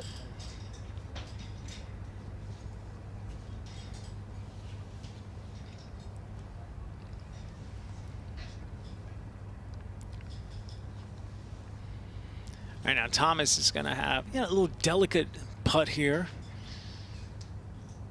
But with his partner already in for a 4, it's an opportunity for him to be aggressive. You can see the grain change. There's not much grain in these greens. They are slick and bent. But just about a foot short of the hole there. You can see go from dark green to lighter shade. So you know it's going to be slow and then pick up a little pace at the cup.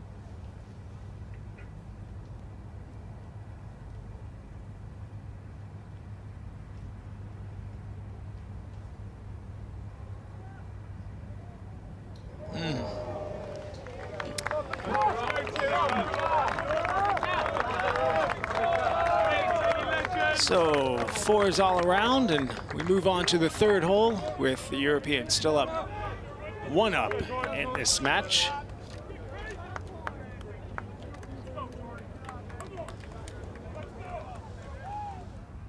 All right, a moment ago at the 1st hole, I mentioned that the Europeans went 1 up in this match. How about Nikolai Højgaard?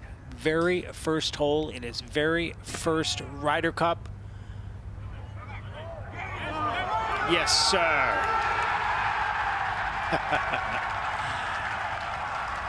Playing alongside Jon Rahm, that fires even the big Spaniard up. All right, take a look now at the par 4 3rd holes. Got some movement from left to right. Challenging hole with a narrow driving area if you decide to pull out driver. Yeah, it's a quirky little thing. It can pick your pocket if you're not paying attention. It'll set up well for Hovland, who likes to work it from left to right. You'll see a variety of clubs off of the tee. You'll see some drivers for the longer hitters, but mainly fairway metals to play for position. And then we are pleased to be joined once again by Katrina Matthew, who of course is a 2-time victorious captain for the European Ryder Cup team, and excuse me, Solheim Cup team. Sorry, we've been on a lot of hours, Katrina. I apologize. But Europe, after we hit this tee shot, I'd like to get your take on what Europe has been able to do so well, as we see Hovland with an iron in his hand. Looks left. Nasty rough. Your impressions of what Europe's been able to do this morning? Well, I mean, fantastic. I mean, I don't think anyone would have seen that coming. I mean, 4-0 up is just your dream start. I think the I mean, the Europeans played well. They were under par in all their foursomes, but the Americans didn't play very well. They looked perhaps a little rusty. You know, a lot of them hadn't played in a month, which is a long time not to play competitively, you know, whether they've been practicing. So the Europeans came out all guns blazing. And now here is Hatton. Got driver. He likes to hit those little hard shooting cuts. This sets up nicely at his eye, I'd imagine. Definitely what you need in this hole. This one is right. That is not a good spot. So the door swinging open for the Americans. And I want to go back to the Solheim Cup last week. The United States team came out and they won the opening session 4-0. But the Europeans bounced back and were able to retain the Solheim Cup. What kind of pressure did that not only put on the European players last week, but what is it putting on the Americans today? Well, I think it'll actually show the Americans that it's not all over. I mean, you can come back from a whitewash, and the Europeans will just be a little bit cautious that they've still got to keep their foot on the pedal and they've got to keep going. The Americans are going to come out firing this afternoon, so they're going to have to play well. Speaking of coming out firing, really no reason to hit driver here, especially with your opponents wide left and right. No, it's not that long a hole for them. I would say key with that back right pin position would be to get it on the fairway. Which he has done. Beautiful drive here. Justin It's Thomas. ideal now. Yeah, I mean, that's a tiny landing area there. He had a great drive there. Now, Spieth, he is going less than driver.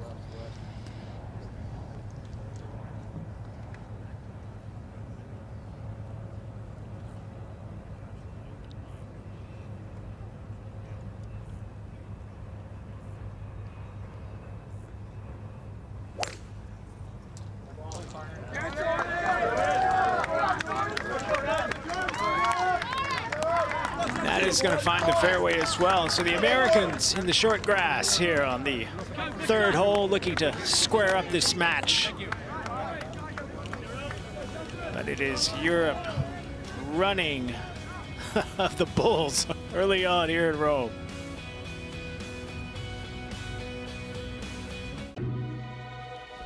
We're not writers, but we help you shape your financial story.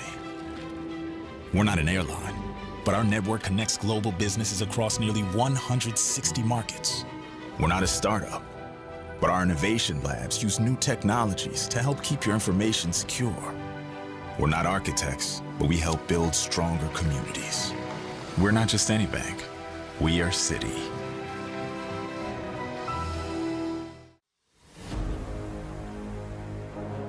For the first time in Ryder Cup history, players will descend on the Eternal City for one of sport's greatest and most storied competitions.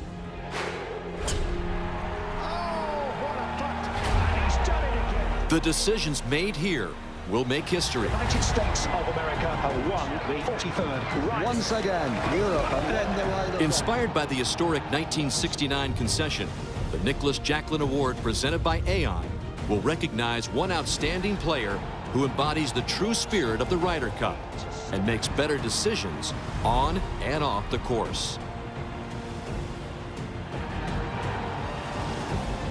The Ryder Cup represents the best of the game of golf. And the Nicholas Jacklin Award presented by Aon represents the best of the Ryder Cup.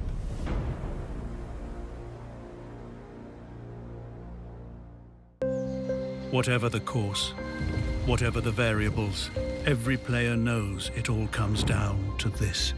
An impact zone of 2 millimeters that contains all the possible trajectories. Yet they face these odds again and again, because every player knows this is where their true measure awaits.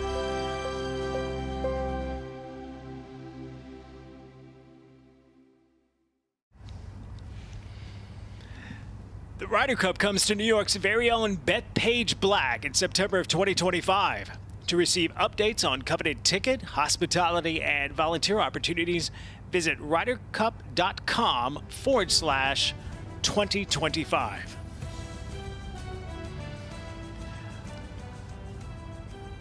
All right, we take a look at where these shots landed.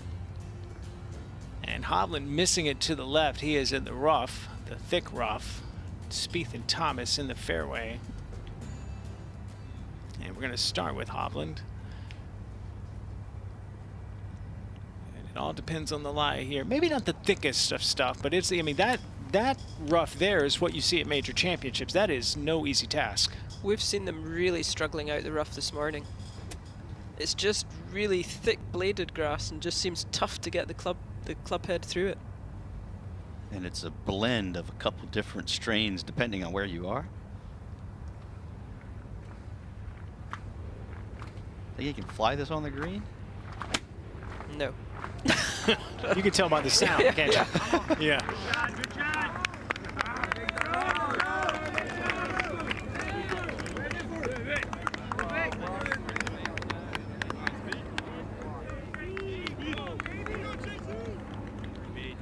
He's put on some muscle since he turned pro. Mm-hmm.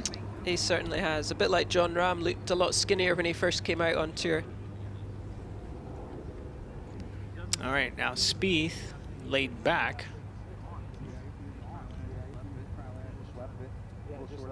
It's a 4-ball. He just wants to get this in the middle of the green, and then Thomas, who's way up there, can, you know, attack that back right pin. There's a huge runoff to the right-hand side here.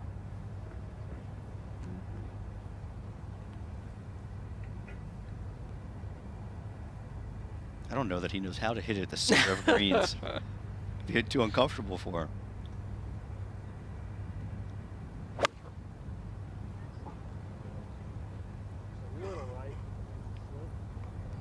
Not quite either a wrong club or not a clean strike. Or the wind. Yeah, it could be that too, yes. A lot of factors.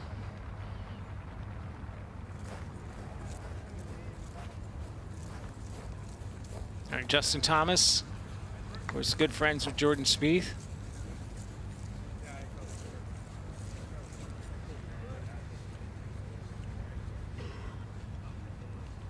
Dude, I hung around a lot of the American players, of the players that seem to be relaxed, maybe even loose. Justin Thomas has been that this week.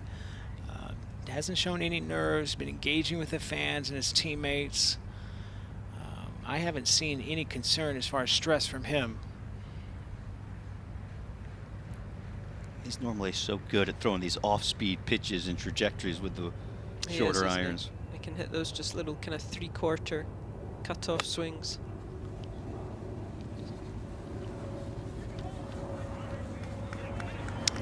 Oh, great shot.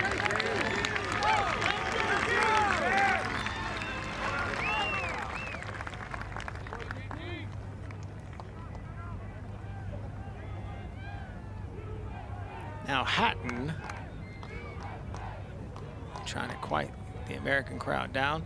Hatton, we thought he was in the right rough. He must have kicked out, so he's in a great position now.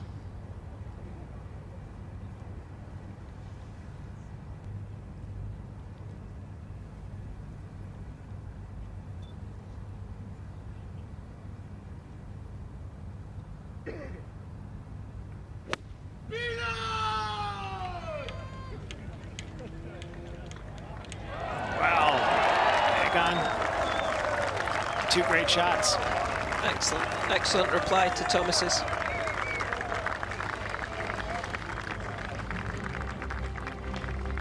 So Hatton looking to make his second birdie in 3 holes early on in 4-balls competition.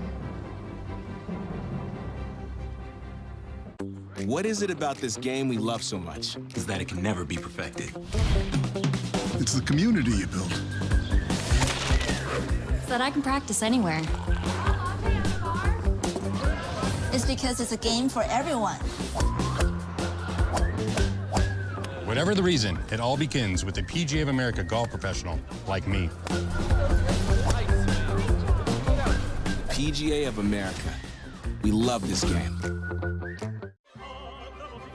Good morning, Mr. Montgomery, and welcome to the Ron Cavalieri. This is your room key. Do not hesitate to ask if you need anything else. Well, thank you. It's actually Director Montgomery, and I'll find my way. Thank you very much. Enjoy your stay with us. The buckwheat husk pillow, as requested. Oh, Tommy will be happy. Very important, I feel, to keep both teams happy. How do you take one of the most beautiful walks in golf and transform it into something completely unforgettable? You add a few thousand voices to the mix. Be part of the roars the whole world will hear. Get your ticket information now for the 2025 Ryder Cup at Bethpage Black.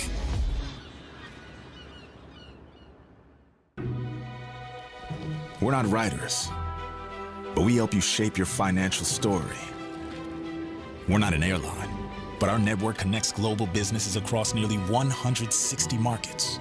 We're not a startup, but our innovation labs use new technologies to help keep your information secure. We're not architects, but we help build stronger communities. We're not just any bank, we are Citi.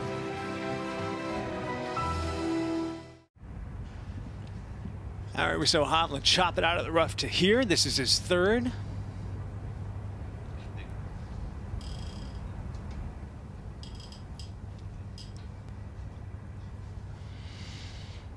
Okay, a little short there. That was a moment ago. Now the players are on the green sizing up their birdie putts with the exception of Victor Hovland. You mentioned earlier, Katrina, how he was going to be playing for the center of the green. How did you change your mindset when you were aiming in this situation, just center of the green, instead of being so specific with trying to attack the flag? Yeah, do you know, I found actually four ball a little bit trickier. I found foursomes easier. I think four ball, you can sometimes try and be too aggressive, but I mean, if you do look at all the stats and everything, you are better to have 2 putts at birdie on every hole. So I just found it tricky because it wasn't my natural game to be perhaps as aggressive as some players are at four ball. In other words, you were smart. You were strategic. I was maybe just better at foursomes. It's got enough. Nice lag punt there by Spieth. Likely be conceded, and the 4 for the U.S. team. Is this good? I think so. Americans need to see some putts starting to drop, though, don't they? Correct. They not only did not hole much this morning, felt like they were misreading them significantly in some cases. Justin Thomas says it's been a work in progress in regards to his putting. It has really bewildered him. He's gone to aim point, which you're seeing here. He did that in the spring of this year.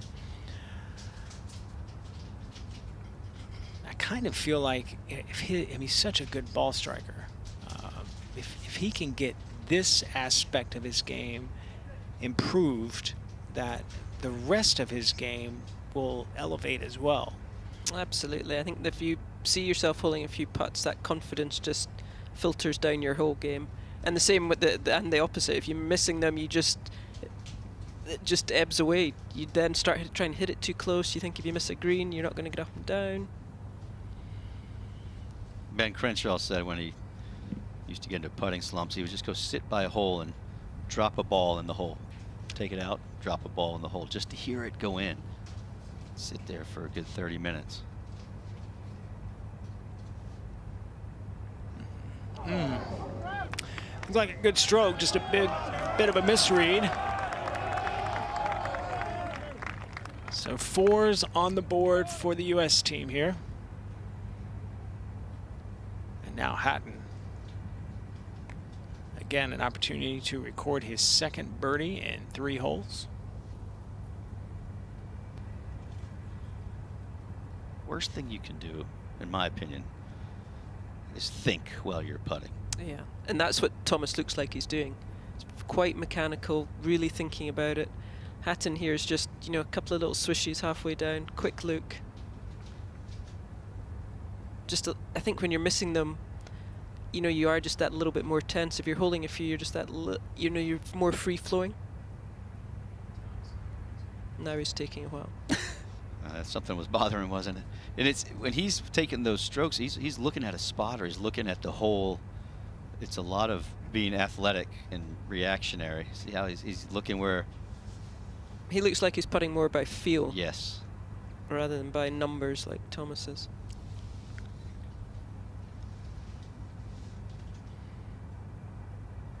Oh. Yeah, 2 good putts there by both Thomas and Hatton. Oh, wait a minute. Hatton's having a conversation with the golf ball.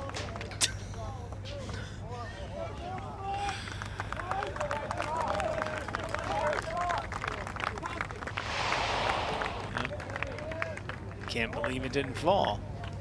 Wow. They've all been falling today for the Europeans.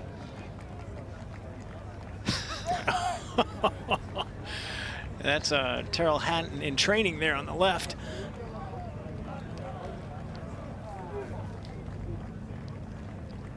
All right, we take a look at the par 3 4th hole. Nice pin location or hole location here on the right side. Yeah, it's right in the back right there, 31 on, just 6 from the right. So I think they'll just be able to use, there's a little slope they can perhaps use that'll just feed it down towards the hole a wee bit.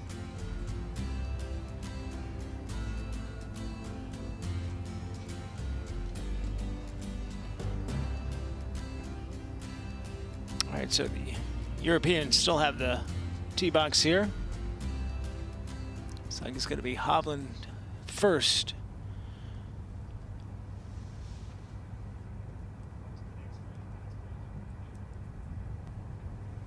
Both Hovland and Hatton prefer shot shape. Is that little dripping fade from left to right? Perfect for this pin here. So and the par 3s are quite short on the hole out here. Beautiful green complexes though on the par 3s. I mean, I'm a 6 handicap, but 201 is not short to me. And I'm not a professional. 10 downhill though. Oh, okay, all right. Well then, yeah, I'd probably hit it an 8 iron. Taking a little off of it too, aren't you? It's a little 3-finger, 8 iron.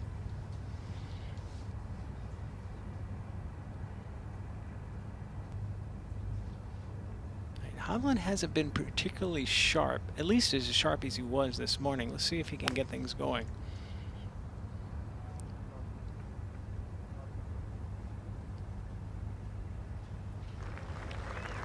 Just didn't quite get the fade that he was looking for. But to your point, if Terrell wants to be hyper aggressive here, have at it. I mean, on such a short hole, he missed it that far. All right, here's Hatton. He seems to have carried some momentum that he had with John Rahm in his 4-3 win this morning over Scheffler and Burns. Sure doesn't look like there's any breeze out there at all.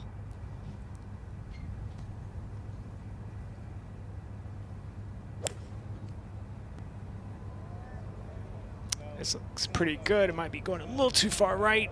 Oh, no. Great shot there from Hatton.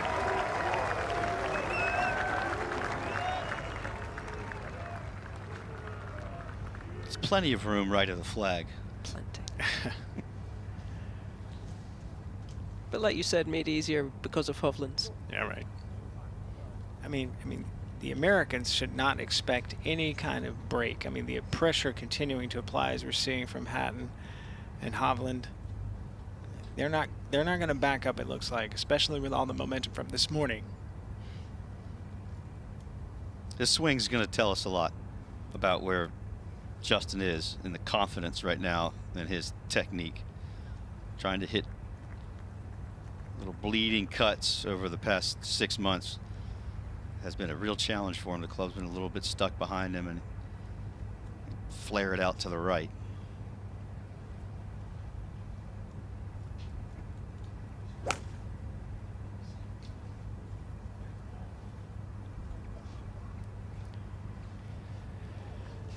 Well, he'll get a look from Hatton, but not an exceptional shot.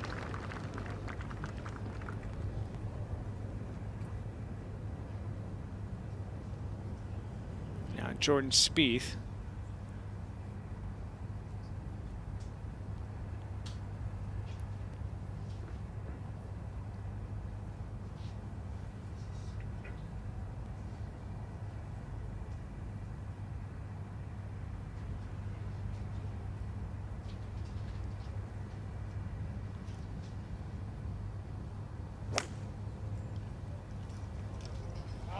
Has he overdone it? Just off. Great.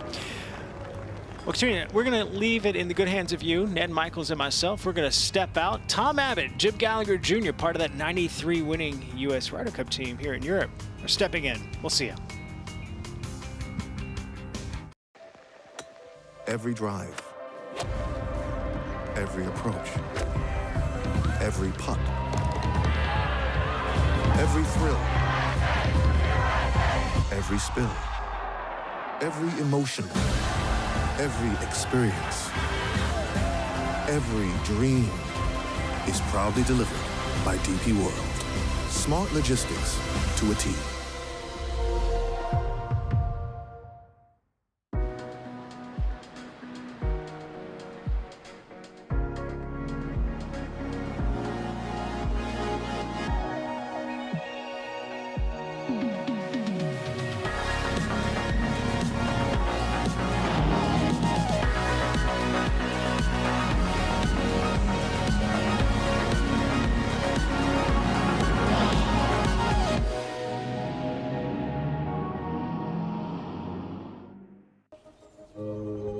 If you want to talk change, let's talk approach.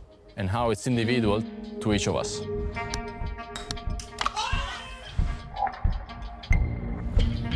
Instinct and feel can lead to a striking innovation, for one. For another, success comes from analysis and improvement. If you want the perfect approach for your business, Capgemini unlocks the value of technology. get the future you want. Two teams. Two captains leading the greatest champions from both sides of the Atlantic. But here, individual excellence cannot secure the end result. What will make the difference is channeling one's special talent for the greater achievement of the team and the values of golf itself. Welcome to the Ryder Cup.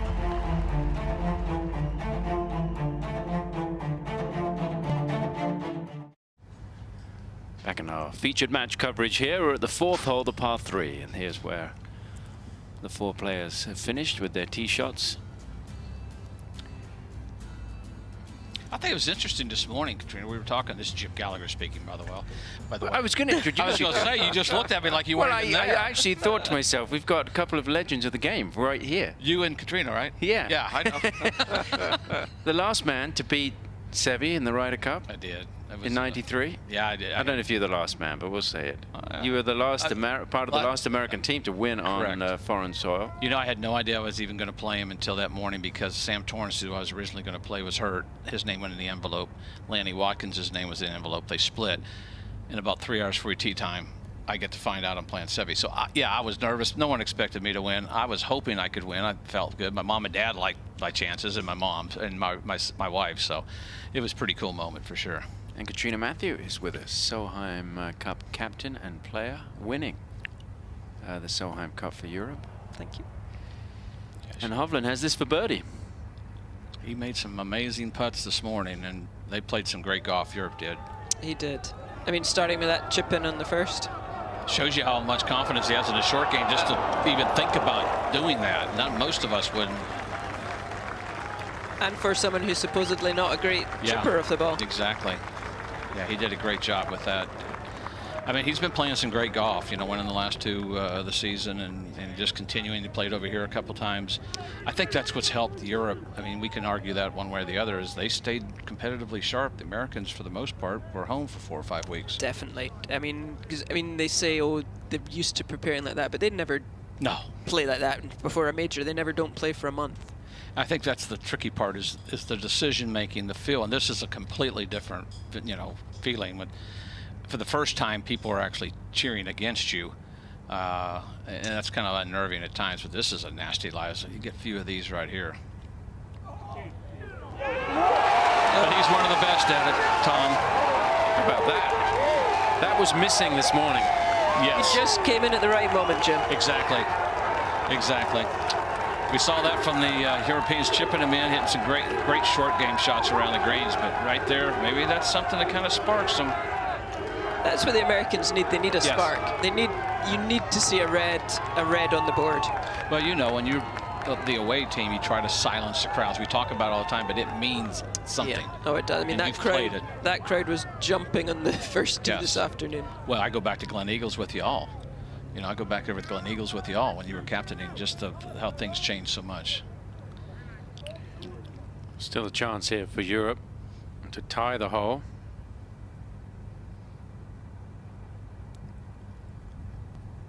And Hatton and Ram played well this morning. Yes, they were 6 under. Slightly surprised they weren't out again this afternoon together. That was a question, you know, for some of the, would you put them back out? They only played through 15. Maybe they were fresh, but I think they've stayed with. I think they're mad at that bug. But as a captain, I mean, sometimes you have a game plan, but you have to make that adjustment, don't you? Yeah, I mean, I don't think Luke would ever have expected to be 4-0 up. I mean, I think he's had his game plan and he's stuck to it now because he's 4-0 up. I mean, he brought in Højgaard and McIntyre, both rookies, but both who have won on this golf course.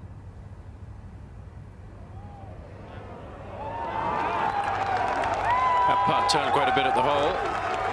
And so the US wins the hole. And the match goes back to tie. That's the first match out. Hovland and Hatton against Justin Thomas and Jordan Spieth. Let's take a look at it one more time from a different angle. And I think, you know, if you start missing it here on this golf course, you can really get in some nasty lies. Oh, we've seen some horrible lies so far. But if you want anyone, you want Jordan Spieth. That's exactly right. And they're going to head to this drivable par 4 fifth hole. I mean, there are 2 drivable par 4s out here, the 5th and the 16th. And for these players in the field, they're kind of like long par 3s. Yeah, they actually were able to knock it on. Rahm knocked it on 11 today, which wasn't. They can get it closer, but not like here. Hovland made 1 here in the practice round. It's kind of the fun part of this. This course has 3 or 4 short holes. And right here for these guys, some of them hit fairway wood. I mean, driver might be a little bit too much for most of the guys, but you know, if you miss it off, these fall-offs, Katrina, they get into that deep stuff. Depending where the hole's located, it makes that chip shot a lot tougher. Yeah, because some of the greens, as you can see there, have quite a bit of slope. So if you miss it, like you said, in the wrong spot, you know, you can have a tricky chip. I was there yesterday when Hovland had his hole-in-one. Oh, were you? What was his second ball? Oh, so does that count or not? Does that count as a hole-in-one? So it was hold on, it was birdie. An albatross. Well, it was a birdie if you were playing stroke. Yeah, but I count it. I count it. I'm going to count it, though, for him. It was funny because all 4 of them walked up to the green. Not one of them went, because from where you were at the green, you couldn't see who had hit the ball. So he took about 5 minutes before he went and picked it out the hole. Kept us guessing. Exactly. So what do you do in 4 balls on this hole? In foursomes, they all went for the green. I mean, is everybody going to go for it? I would think of these guys, though. I felt like when I played with Corey Pavin, and who was a lot shorter than I was at the Belfry, and the times I played with other guys, is you let the guy that's maybe the straightest driver hit second, because the guy that's maybe not, I'm not saying he's wilder, but maybe not as straight, he can kind of swing at it freely. You expect the guy in 4 ball, there's always those different strategies, but you know, I think, and me also, once you kind of get making some birdies and get some momentum going, you do not change that lineup. No, you don't, do you? But I think they're all going to go for this green. Oh, yeah. It's a 280 carry. Yeah. He's probably going to have to take a little off of this, I would think.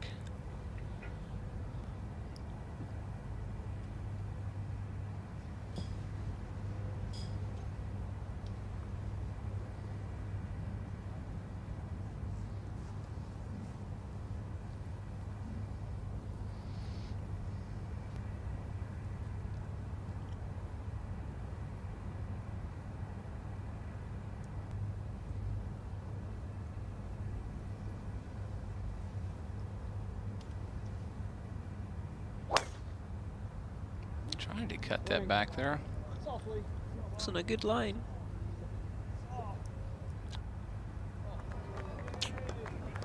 That'll be down, short-sided himself.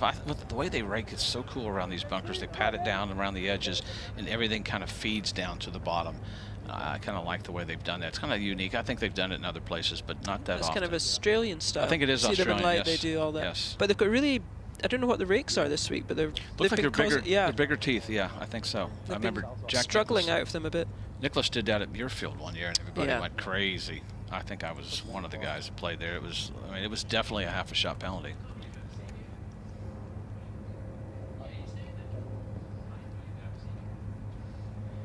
Spieth now.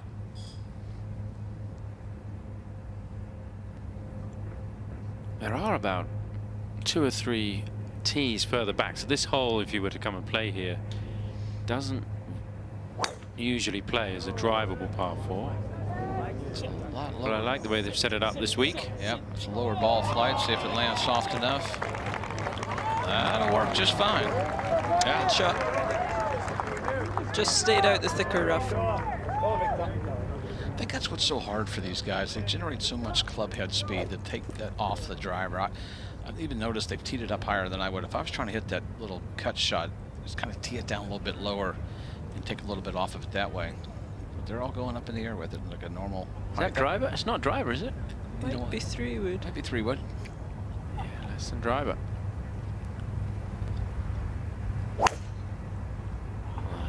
It's going to be down the right side.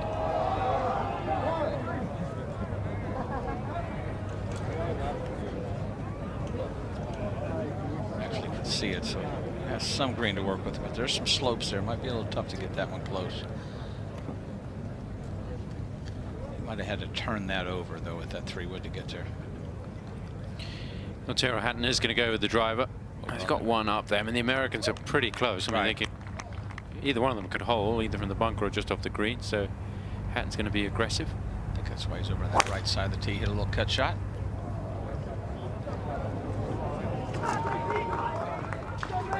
Okay. Should come right back down. There it is. And that's fortunate with that patted down. Yeah. Like you said, it's just come back into the bottom of the bunker. Exactly. Time for a sandwich there for Victor. It is featured match coverage here at the Ryder Cup. What is it about this game we love so much? Is that it can never be perfected. It's the community you build. So that I can practice anywhere. It's because it's a game for everyone. Whatever the reason, it all begins with a PGA of America golf professional like me. PGA of America. We love this game. How do you take one of the most beautiful walks in golf and transform it into something completely unforgettable? You add a few thousand voices to the mix. Be part of the roars the whole world will hear. Get your ticket information now for the 2025 Ryder Cup at Bethpage Black.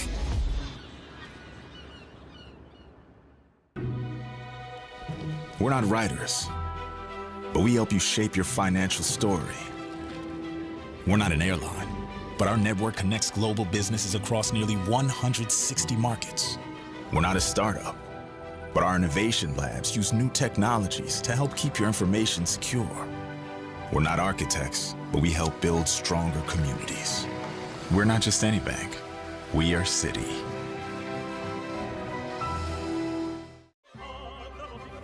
Good morning, Mr. Montgomery, and welcome to the room, Cavalieri. This is your room key. Do not hesitate to ask if you need anything else. Well, thank you. It's actually Director Montgomery, and I'll find my way. Thank you very much. Enjoy your stay with us. The buckwheat husk pillow, as requested. Oh, Tommy will be happy. Very important, I feel, to keep both teams happy. We're back as this first match makes its way to the green at the 5th. And this was a special hole for Victor Hovland yesterday in the practice round. And Katrina Matthew, you were out there. I was standing just behind the green on the left-hand side here. And we couldn't tell from the green who it was who'd hit it. It just took a couple of bounces.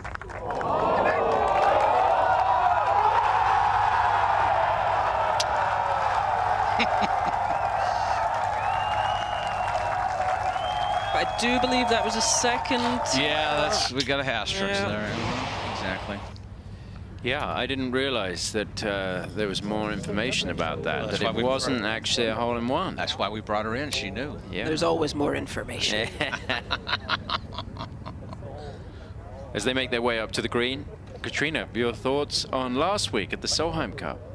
Yeah, I mean, that had the strangest first session as well. The Americans sweeping it 4-0. No one expected that either. But I think that just will keep the kind of European team in check. They'll know, you know, it is possible to have a fight back and to get back. So, yeah, I mean, the Solheim was unbelievable. I mean, the finishes by Saganda and Headwall in the singles, I mean, especially Headwall, actually. 3 down, playing 13, and then to win her match was phenomenal. We're going to go straight up and down with this one like he's done so much, that full swing. Get that club up there kind of level with the ball, get as much club on it as he can.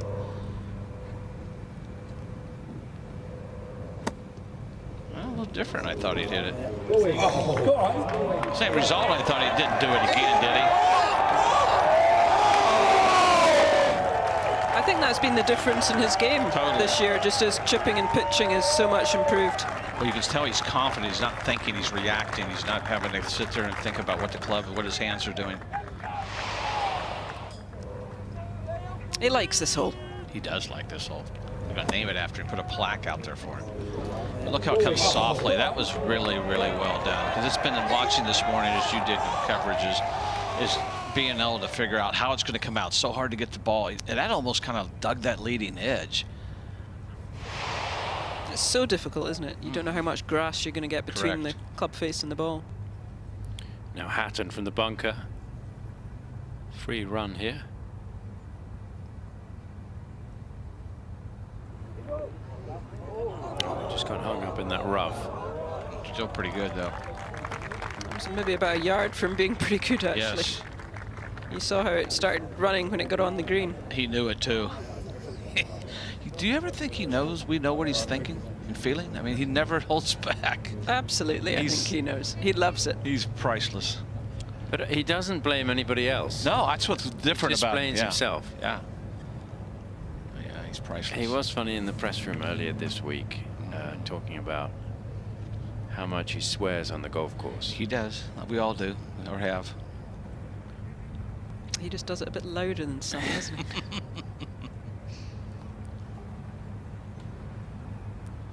This is all about getting that speed through and releasing all the way through. Watch how he does this for the folks at home who are watching. A lot of times they quit the follow through, but he goes, slides it right under. Well done. That was a good shot.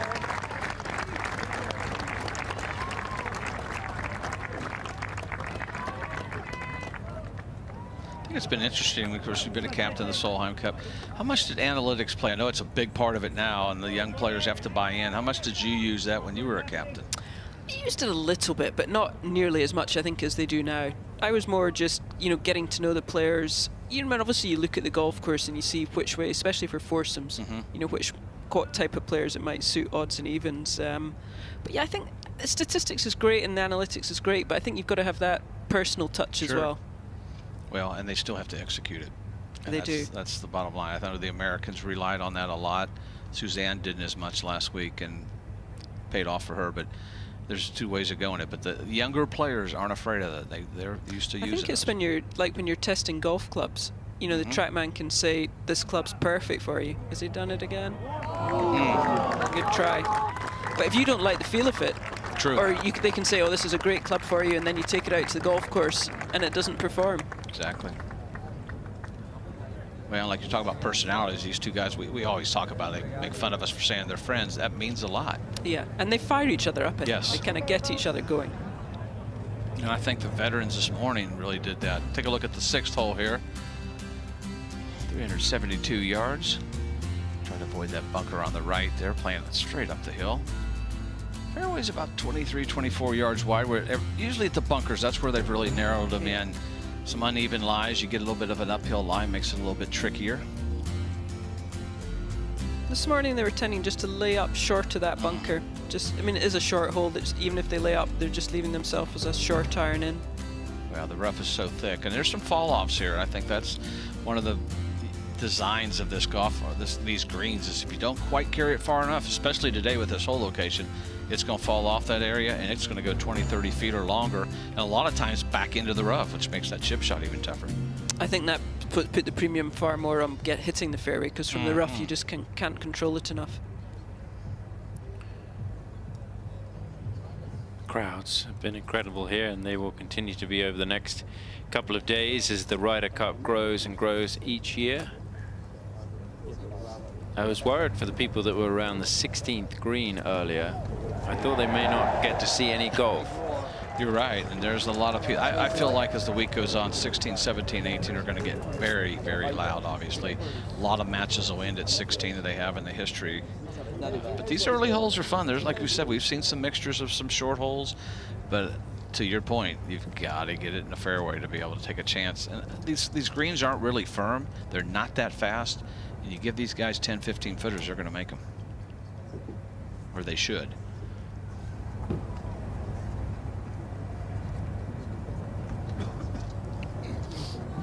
Looks like he's got less than driver here.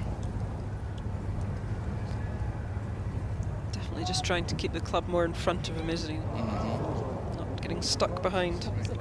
Maybe just being disturbed by somebody there down the right side. JT, I'll give you 100. If you get him to play loose, we know what he does when he's confident, and I think that's been the thing. He's put so much pressure on him. He never experienced struggling. Came out, you know, boom, star, winning tournaments. It's how you react to the, you know, the downs to get yourself back up. And he's worked hard to get back to that. Played pretty decent at the end of the season compared to what we all expect of him. But it's gonna be a big week. I think it was good that he played in the Fortinet. You know, had a decent week. Just gave him that little bit of confidence that what he was working on was, you know, he was able to take it to the golf course. Well, he was going to have more weeks off than the guys that made it to the Tour Championship as well. So that is definitely important. Homa played there as well. I think that competitive edge, it doesn't have to be up to the week before, but you got to have some reps in.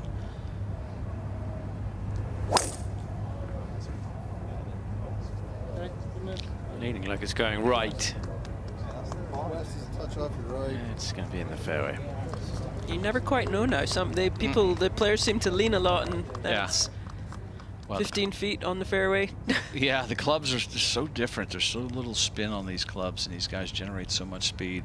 I think that's when we talk about the LPGA, PGA Tour. The thing that always, and I get to cover it, as you know, and out there watching y'all play, is how the ladies are able to control their distances, their spin, their accuracy is so amazing, and these guys could learn a lot from it. There's a lot about the speed, but this week it's not necessarily about distance, but getting it in the fairway.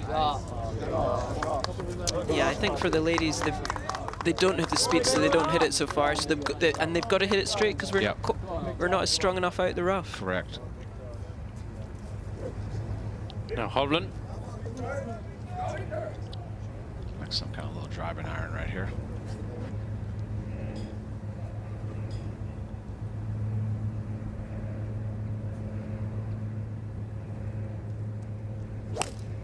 I don't know if you all saw the clip of the rest of the team listening to Victor's favorite song. I don't know if you can call it a song. It's not. It's just it's noise. What did Rory say was the devil? The devil's music.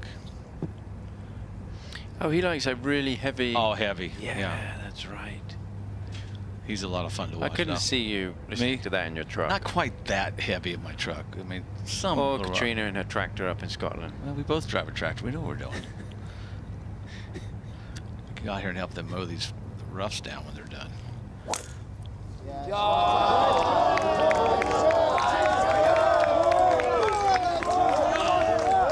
Yep. All in good shape there on the 6th hole. Oh, obviously more European fans here than Americans, but they were cheering. So much noise from the gallery today. European fans on high after the morning foursome session.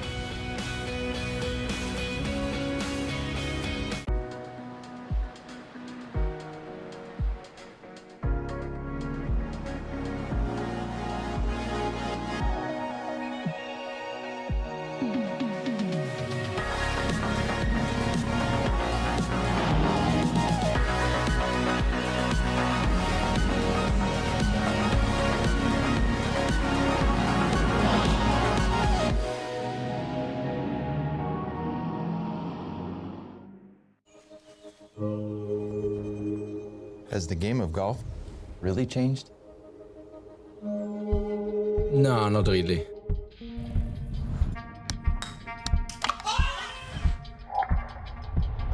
Fewer strokes wins. If you want to talk change, let's talk approach. And how it's individual to each of us. Instinct and feel can lead to a striking innovation, for one.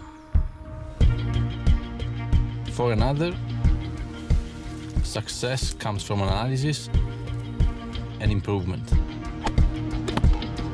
If you want the perfect approach for your business, Capgemini unlocks the value of technology.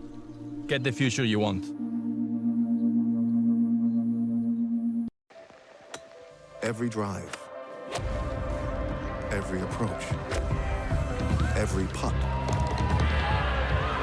every thrill, every spill, every emotion, every experience, every dream is proudly delivered by DP World. Smart logistics to a T. Take a look at all four of the matches. McIlroy and Fitzpatrick in that final match out have just birdied the second hole, so they're now one up in their match. McIntyre and Rose made a birdie against Homer and Clark's par at the second, so they're one up, having halved the first in birdies. And the third match out is all square. The Europeans won the first hole there and then lost the third. Hovland, that's what he will face with his second shot, but the key is straight uphill with the second. Yeah, this line might be uphill as well. As we know, it tends to pull the ball to the left. Depending if you don't quite rotate, you could lose it out to the right. But man, he was solid this morning. It might be a little flatter lie there if he got a little further up that fairway, though. And I think just got to control his spin here. It's just 4 on, and there's a big run off there just on the right if he spins it too much.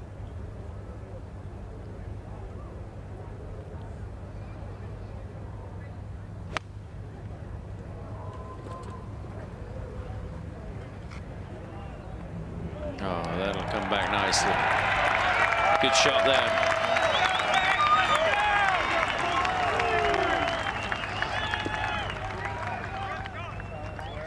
To me, this session is very important for the Europeans, because if they win this session, then they are in a commanding position. But if you don't play well in this session and you give back a lot of the points that you've just won this morning, suddenly, well, we're back to kind of where we started. Yeah. So I think if the Europeans can listen in here, man.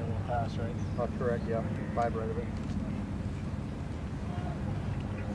I think if the Europeans can press on here, this will be a massive session for them, having played so well this morning. And you get the crowd behind them. Yeah. It's unnerving. I don't care how well you focus. When you're being pulled against, it's tough. Poor shot. Terrible. That's going to fall all the way down. Watch and see if it gets down to the rough or not. Yeah, that was a bad shot with a short iron. Left himself a difficult up and down. Yeah. All good? Yeah. Oh, okay.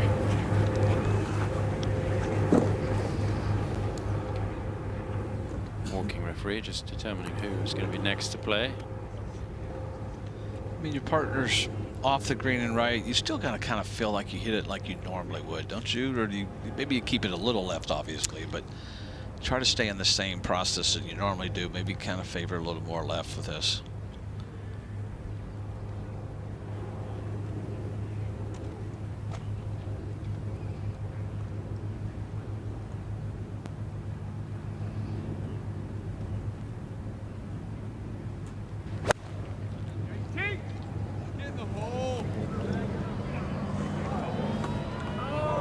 He's careful.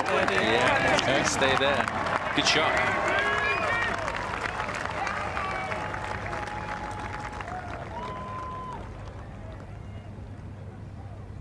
And the final player to go will be Hatton, who's had to get a ruling from a sprinkler head, I think, just on the right side of this hole.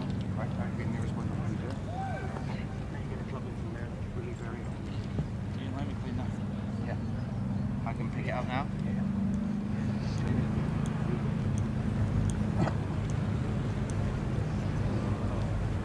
Even if I drop it here, I don't have to mark out a club length, right? Is it in any direction? Any direction, provided not near the hole. 123 pin. Right, just straight down. Yes. Down the breeze. Practice high. Perfect. Yep. Motion plate.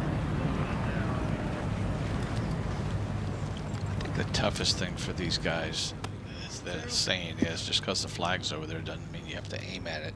But in this case, you have to aim at it with those 2 balls in there close. Your partner's already in there. Yeah, and he's just got a short shot, maybe a gap wedge.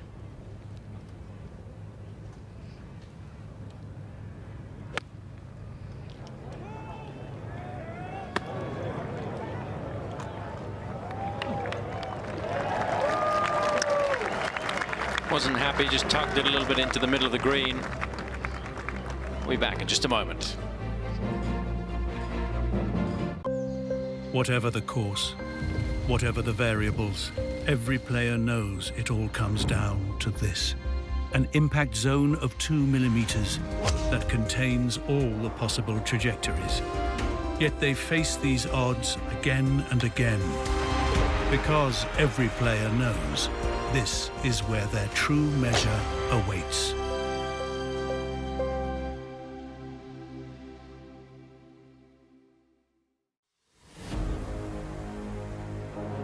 For the first time in Ryder Cup history, players will descend on the Eternal City for one of sport's greatest and most storied competitions.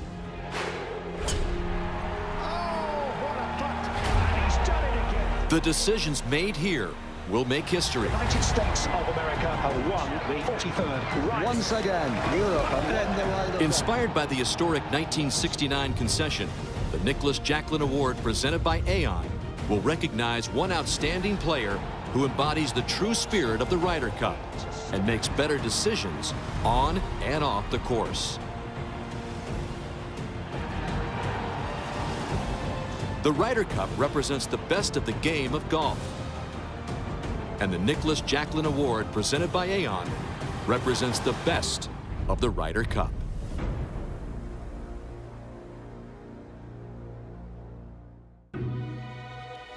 We're not writers, but we help you shape your financial story. We're not an airline, but our network connects global businesses across nearly 160 markets. We're not a startup, but our innovation labs use new technologies to help keep your information secure. We're not architects, but we help build stronger communities. We're not just any bank, we are Citi. This is a moment ago. Jordan Spieth up the hill. Oh, is that any good? Delightful. There's not a shot around the greens he cannot hit. Now live with Tyrrell Hatton, who's got a birdie putt to come. Yeah, coming down this slope, just all you got your partner in there close, so you can be somewhat aggressive with this. These greens aren't really of the speed that you have to be really too concerned. Maybe a few downhill putts, but for the most part, 11-3, I believe they're trying to keep it out. We saw maybe a little moisture this morning that kept some of the putts from maybe getting there. But 4-ball, you can be a little more aggressive. At least your mindset's supposed to be if you're doing in the 4-ball session.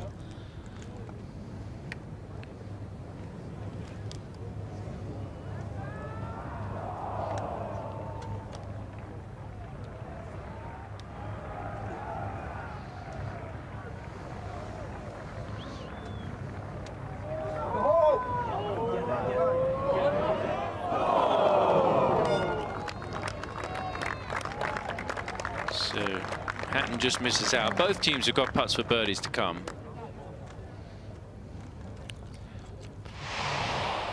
Let's take a look at the very end of that. Man, just on the high side there. I think JT is going to be next. I think in all the struggles, this was the part of the game that he really struggled at the most. That put pressure on the rest of the game. I think it leaked into that. Hovland actually is going to be next. Got to play in the order, proper order in match play, as everybody knows or should know. I learned something today. What was that? Brad Gregory from the PGA of America was explaining if you hit it into the penalty area, that is where your ball is deemed to have finished. So if you then drop the ball back behind your opponents, it's where it was in the water. Yeah, they play next. I didn't know that. Because Rory and them, Fleetwood actually hit the shot further up and then hit it close and ended up winning the hole, actually. Oh, the Americans are now going to have a good chance to win this and put some red on the board for the first time in this Ryder Cup. Yeah, I was just say all day. Go, JT! I mean, who would have thought that the Americans would not win a hole until the 5th? These guys sure did. I tell you what, that is America's finest right there. Gotta love America. It's the costumes, I think, is the beauty of the pageantry of this whole whole event. It's changed so much from when I played in '93, but just listening this morning, being part of the coverage, I was so lucky to be part of it. People like this that would go out and dress up like this. How about getting on the bus and just the whole day, spending the day like that? Just go out in public. Nobody cares. They got to find the bus to get home. That's the hard part. Adult beverage or two. Yes. To put some red on the board.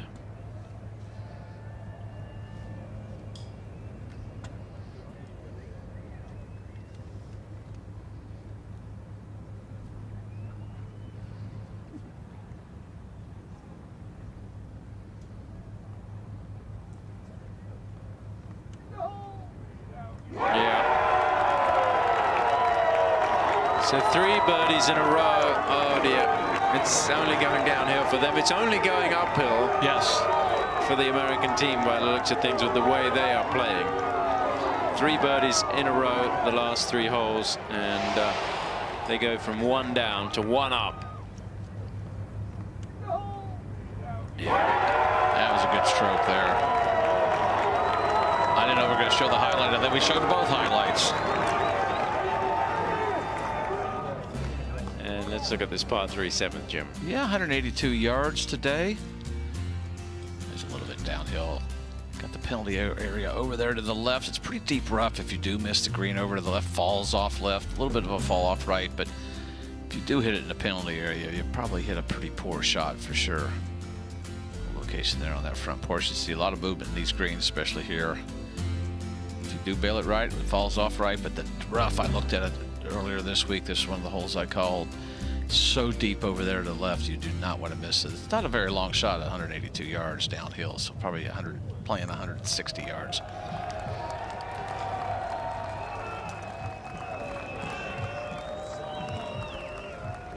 This golf course, it's the way that it's laid out. I mean, it's really been designed for a Ryder Cup. I mean, literally, it's been designed for a Ryder Cup, and the fans are fairly close to the other holes. It's a big piece of property, and with rolling hills, it's not particularly easy walk, but there are a lot of areas where you can sit and watch, and it's a quick walk from the first tee, for example, right over to this 6th green, 7th tee complex. You can stay at 2 or 3 holes, and you can. It's high enough for the fans that they can see and sit. A lot of times, remember, there's only 4 groups playing, and if you try to follow, I know my wife Sissy was out there this morning watching, and you can't see unless you get ahead. You got to kind of plan your way of watching. Here it seems like there's some areas where you can get up high, so we take a look at it there, and you can see above, so you could see 2 or 3 holes. I think that's the cool part of the way it's going to finish. You look to the left, that's the first hole. That's crazy atmosphere this morning, but as you said, you walk right over here, you've got this hole here, you got a couple more holes right there, so it is well planned out. This golf course was first opened in the 80s. Famous fashion designer from Italy bought a castle here. And the only other thing is obviously I can kind of do something to take that one.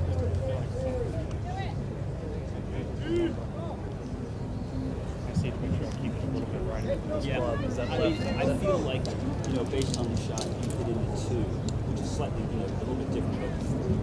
But you have the option to go clubs at 60 from the edge. At 60 front right there. Yes.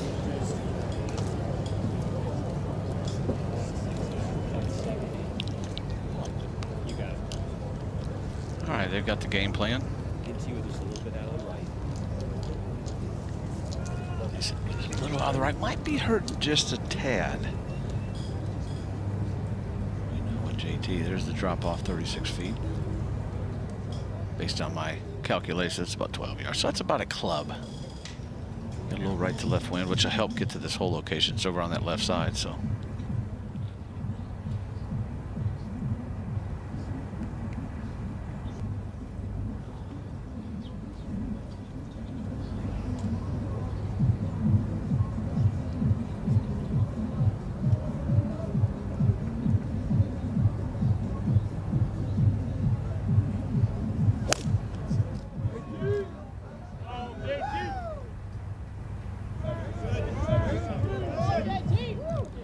Excellent shot right there. Well played, just out there to the right. Got a great chance for birdie here. Got it just over that slope, landed softly. I think they're able to go with some of these hole locations because of the soft part of the greens, where they otherwise, if they were firm, you'd have to aim even further right. But that's the beauty of this. I love this format right here. You can just be as aggressive. I always felt like you had to play your own. Usually Jordan and Michael have a little longer conversation, but that was pretty quick. They've made the choice and they're ready to go.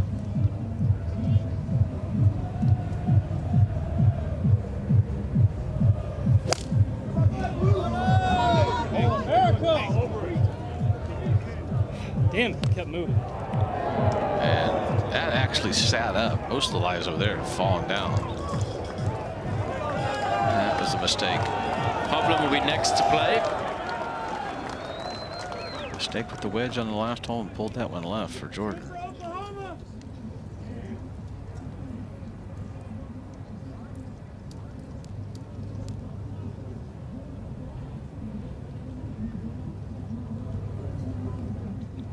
A lot of putting greens here that are very long. Lots of hole locations which make it interesting for viewing and for the fans and the excitement of the Ryder Cup. And this is one of them right here. Oh, what a good looking shot there. Well, maybe that US lead won't last too long. And that was kind of the story this morning. When the Americans started to get into it, the Europeans just shut the door very quickly. They sure did. All right, Hatton over on that right side again. Might be a little trickier for his mind shot in here. He likes to move it a little left to right. See if he can get to this one.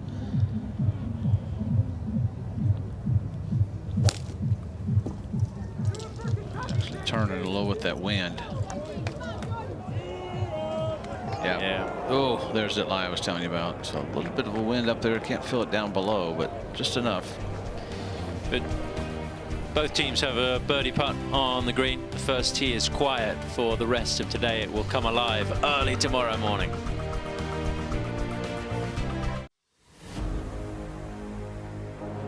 For the first time in Ryder Cup history, players will descend on the Eternal City for one of sport's greatest and most storied competitions.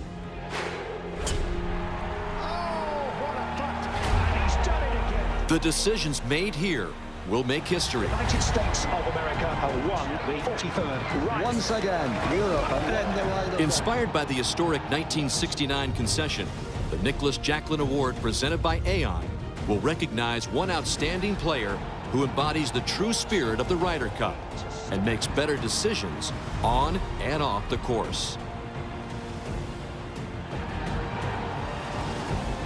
The Ryder Cup represents the best of the game of golf. And the Nicholas Jacklin Award presented by Aon represents the best of the Ryder Cup.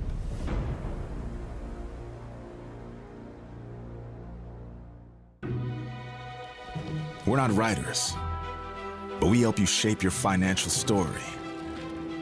We're not an airline, but our network connects global businesses across nearly 160 markets. We're not a startup, but our innovation labs use new technologies to help keep your information secure. We're not architects, but we help build stronger communities. We're not just any bank, we are Citi.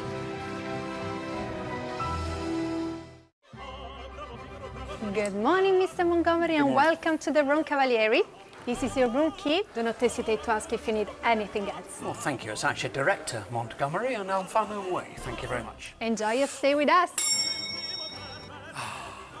The buckwheat husk pillow, as requested. Oh, Tommy will be happy. Very important, I feel, to keep both teams happy. Back on the 7th hole, and Spieth is going to play. He's got it on the upslope, which makes this a little bit easier for him, not for most people. But look at it. Did he do it again? Unbelievable.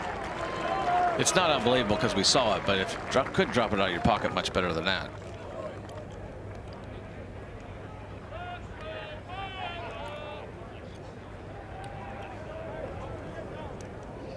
I think that's why he goes at some of these hole locations. He didn't fear it. A little tougher lie for Hatton, especially so close. The nice thing is, I mean, you get your partner in it yeah, close. I mean, exactly. you can try and make birdie, and if you don't hit a good shot, it doesn't really matter. I mean, I know these guys want to hit great shots all the time. They're not keeping score for their handicap like you, right? Yeah, I mean, then that's a strategy in itself, isn't it? It is. I know when to pick up. If you've already lost, you've got to play poorly over the last couple of holes to keep the handicap high. Yeah, that's why I quit playing. I play about 14 holes. Get closer to shooting my age. Take a look at this one again. See how soft those hands were. He still accelerates through. That's the key to that. Got to be a little strength to keep that club face going through. And well done there. Well played.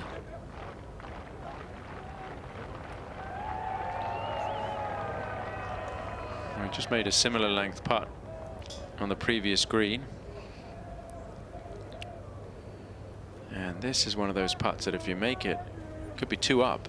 If it misses, could go back to all square. Well, we saw last week with Lexi Thompson having a horrible year coming in. Goes 3-1-0 and just kind of maybe turned her year around. Could see that with JT this week if he could have a good week. Get that confidence. I'm not saying it's gone, but it was fragile. Well, he said the low point was, what, the US Open this year? Where he felt like he came into it with a lot of confidence and his game was in good shape. And in his words, he was basically last after the opening day. Just a really low point for the year, dejected. But then picked himself up and, thanks to Zach Johnson, made his way here.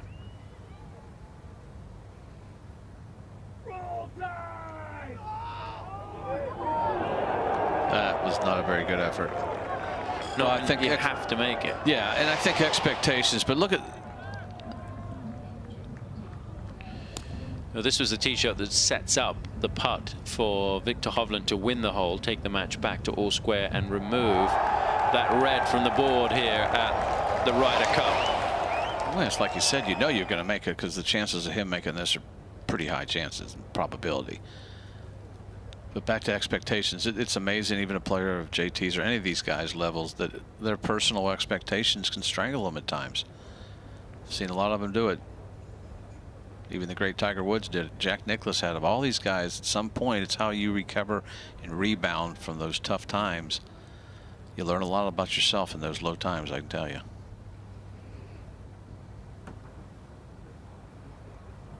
Yeah. You can't give this man those opportunities. He's got so much confidence here.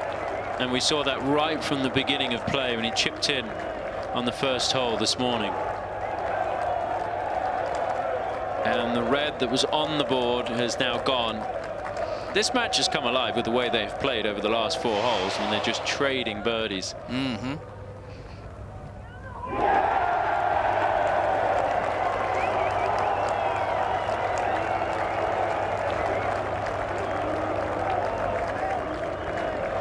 As a group, they've made 11 birdies, so it's been solid. Let's take a look at the 8th hole, 506 yards. Some par 4 here. I think the tricky part here is just you don't want to get going through the fairway too far. The tree on the left there, I don't think that's, you're not trying to take it up and over that cut. You want to stay away from that penalty area on the left. Really narrows in there, 290, 320 off the tee, maybe 18, 19 yards there. But at 500 and some yards, this is a kind of an awkward tee shot for the guys. It's a tough hole here. Yeah, this is one of my holes. It's your hole, isn't it? Yeah. So I went and paced it out. It's 15 paces. Is that what it is? Yeah. Okay. hit the short, will release back into that penalty area.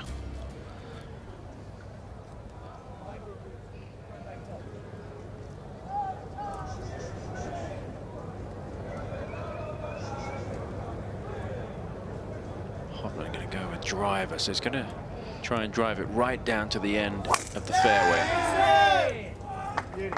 You've got to hit it straight. I mean, there's just not a lot of room down there. And that is so good. He has driven the ball fantastic this week.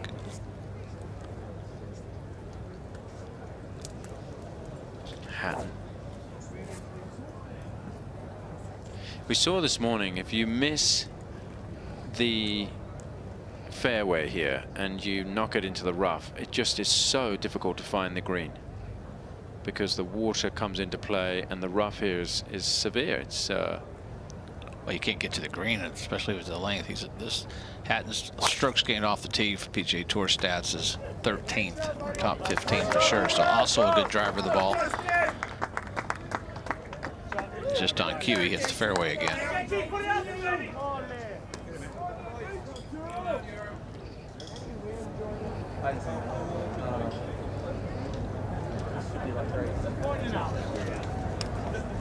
So you want us to move, or you're fine?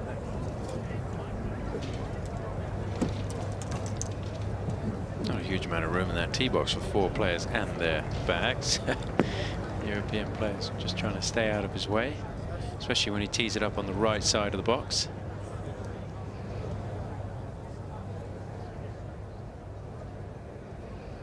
So those old-time players do that on purpose to make you move.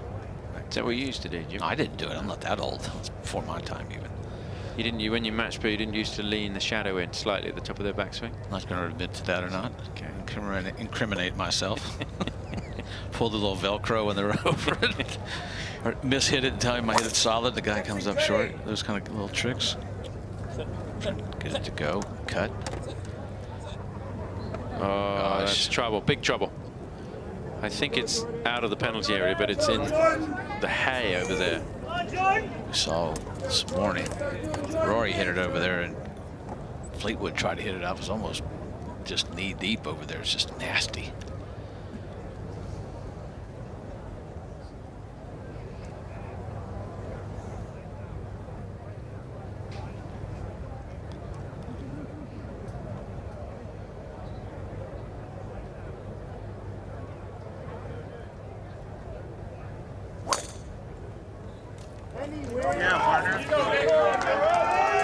Important that this one finds the fairway, and it does. A good tee shot there from Spieth, and that one running out. Really good. Well, nobody told them they got a pizza on their head, and nobody told them they've got a golf green on their head, but they're having a great time here in Italy. Every drive, every approach, every putt, every thrill, every spill, every emotion, every experience, every dream is proudly delivered by DP World. Smart logistics to a T.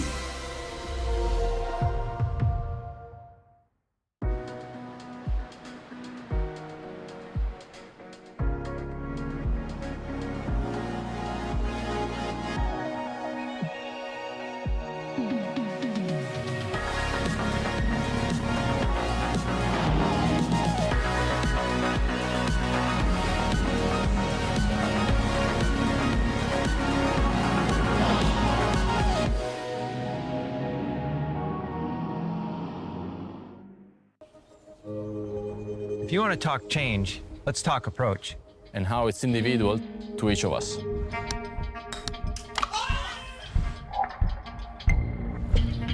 Instinct and feel can lead to a striking innovation, for one. For another, success comes from analysis and improvement. If you want the perfect approach for your business, Capgemini unlocks the value of technology. get the future you want. Two teams. Two captains leading the greatest champions from both sides of the Atlantic. But here, individual excellence cannot secure the end result. What will make the difference is channeling one's special talent for the greater achievement of the team and the values of golf itself. Welcome to the Ryder Cup.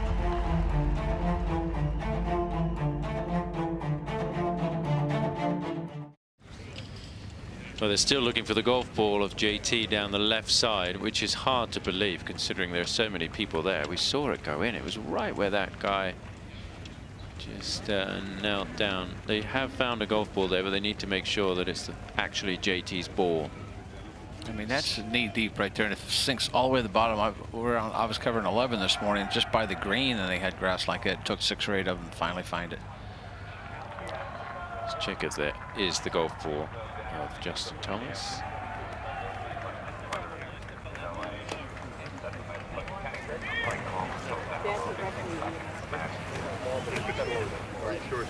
Hey folks, let's clear it out now. If we think, was there another ball back here? Okay, so we'll just pick it up and just.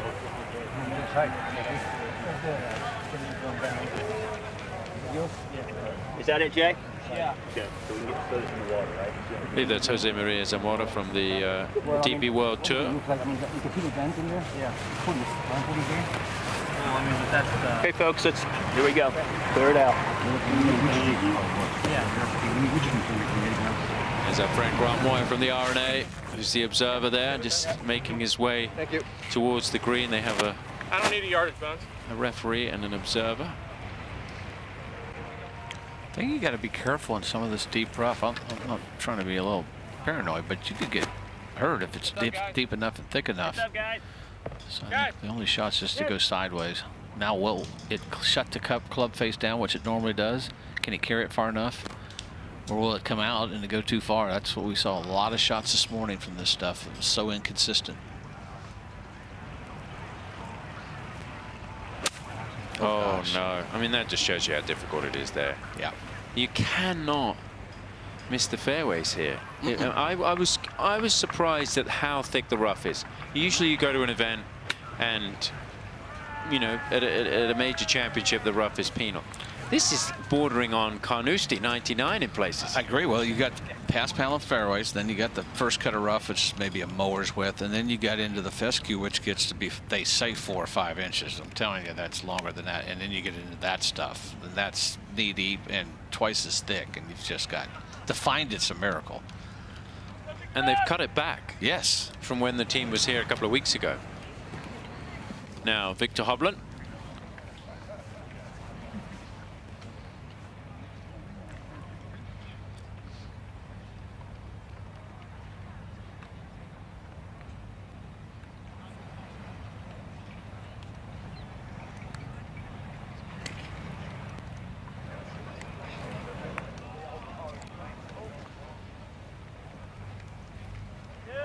Really good. Yeah. This hole measuring over 500 yards. Yeah, we're talking about knee-deep rough. I mean, look at that shaft. I don't care who you are. Spieth now. I think Hatton's actually further away, so he's going to go. Fitzpatrick, by the way, has made 3 birdies in a row in that last match, so Europe are 3 up.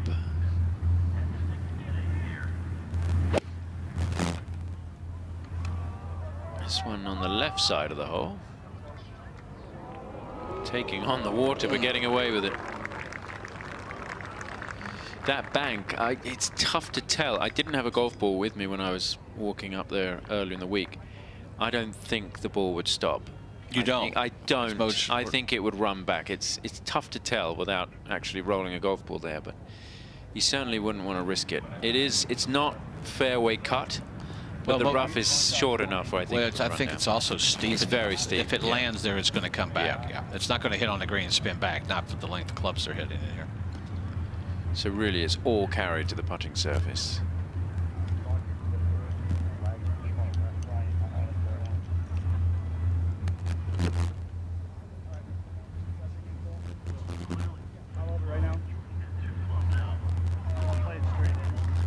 Okay.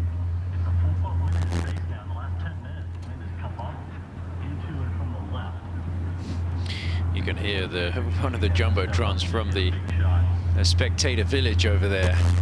It's Jay Townsend's voice. It is the world feed commentary. That'll put anybody off. Oh, and it just stays flag high. Excellent with your partner basically in his pocket. So, funny story about that. At the Open this year, there was the same issue, and Scotty Scheffler backed off a tee shot because he heard his name from the jumbotron. No way. And I remember calling that and watching him back off, and it was me. I'd back off on the too. commentary. Yeah. So I think. Did you say something enough to put anybody off? Third shot or fourth shot actually. You got to make it now. He can probably rest. Yeah, he's kind of out of this hole, but just keeping loose. It is the afternoon 4 balls at the Ryder Cup. You don't have to worry about it. Your body posture doesn't even matter. The key is to give it a natural swing. And you're in.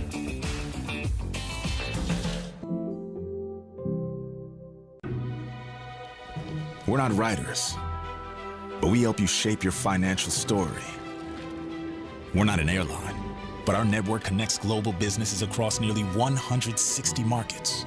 We're not a startup, but our innovation labs use new technologies to help keep your information secure. We're not architects, but we help build stronger communities. We're not just any bank, we are Citi. Every emotion, every experience, every dream is proudly delivered by DP World. Smart logistics to a T.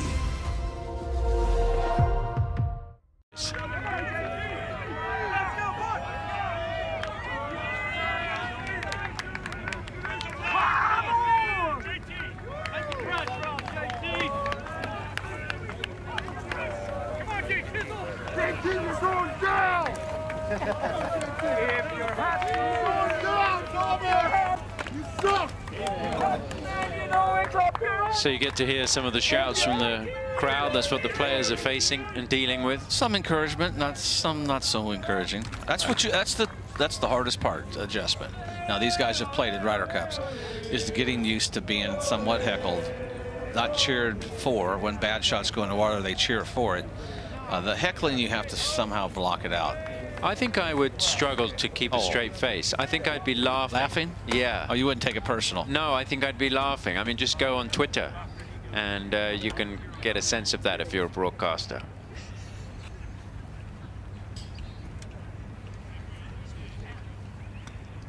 And JT's going to have a bogey putt here. He's just going through the motions. Maybe, I don't even know if he's going to putt. He might. Well, I think you just want to kind of keep playing. Yeah. Just kind of keep the rhythm. The hardest part of the foursomes in the morning is getting in that rhythm, and I think the same here.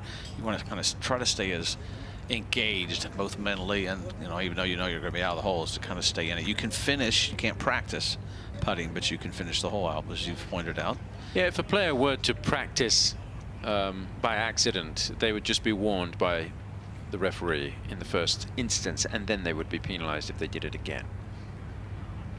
But the idea is that's not in the agreement between the captains. There shouldn't be any practice. Tyrrell's not going to be happy with that he didn't get it to the hole. But as I say, what I like about Tyrrell is he just blames himself. He's not moaning at other people or trying to find an excuse. He just abuses himself. So you're saying his positive self-talk is non-existent at times. That's right. But that's kind of the way he goes about his business. Sports psychologist nightmare. Yeah. Does he need one, though? No, he does just fine the way he's doing it. I wouldn't change. I think that's the thing. You have to play to your personality. And personalities come out in this event for sure. And sometimes guys who are quiet, reserved, they come out, and it just changes it. And I think for me, I played a lot on emotions, but just having success, of course, when your team wins, you kind of build on that confidence. but things you do and that you would normally not do. You just caught up in the moment, the adrenaline, because it's like every shot means so much. Not that it doesn't on a regular event or a major, but it's just every shot is just high intensity. And for these guys, I know as the week goes on, it's who can kind of still kind of maintain it, because you want to keep that intensity, but you can burn out so fast and run out of steam if you're not careful.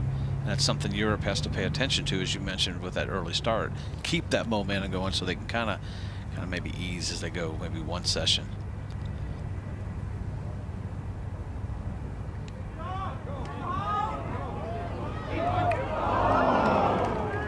Yeah, I mean, if Europe had a 4-point lead going into the singles, that would be a very good position for them. Absolutely. They've got a 4-point lead right now, so it's maintaining and not allowing the Americans to come back in, which is usually what happens in the ebbs and flows of these team competitions. By the time you get to singles, it's a lot. Even a split would be okay for the Americans if they wanted to make the comeback. Even for Europe, that's 2 more points closer. All right, Spieth now to win the hole.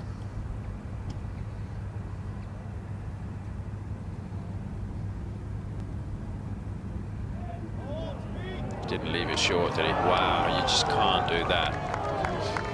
The greens are not quick by PGA Tour standards, low 11s on the stim meter. They slow down as the day goes on. Yes. The grass grows. Yes. The people who say greens speed up. Incorrect. That's not happening. Nope. Not unless you went out there with your roller. Yes. And rolled them. Yeah, you hear that all the time. All the greens get faster now. They might get crestier or firmer, but they're not getting faster. They're actually growing. It's one thing that makes agronomists laugh is when they hear that. Yes, they do. All right, 9th hole, par 5 up the hill, 589. Some players might try to get up over that tree and cut it, but obviously favors the draw. I think there was, what, 9 or 10 holes that moved from right to left on this golf course. This is one of the favor, that 272 to that first bunker. Most of the guys will get it past that. Narrows in there at 315. Definitely that bunker on the right's in play.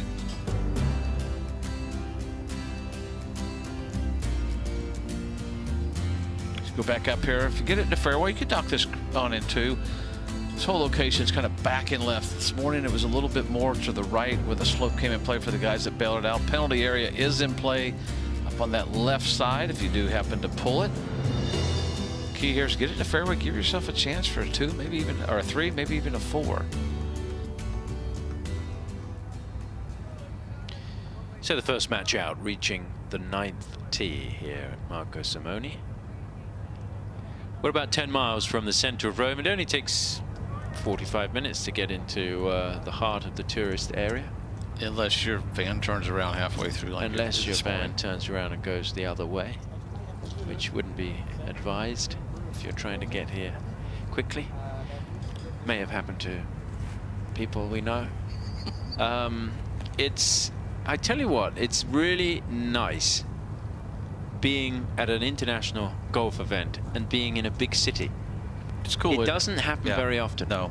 We're staying in central Rome. We can walk. It's a long walk, but we can walk down to the Colosseum and the Pantheon, Spanish Steps, which I did earlier this week. It's fabulous, and this city has really opened its arms to the world of golf this week. Well, history's going to be made this week, and there's so much, obviously, in this city. So lucky to be here. Hovland now. I don't believe this is driver. This 3-wood about as long as most guys do driver, but they're waving it a little bit. I think that's why. Ooh, nestles down the rough.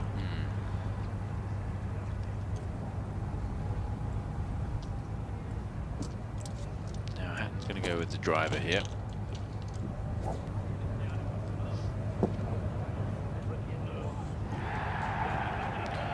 He'll start it up over that tree on the left. It's a little bit of a cut. He could probably start that just inside it.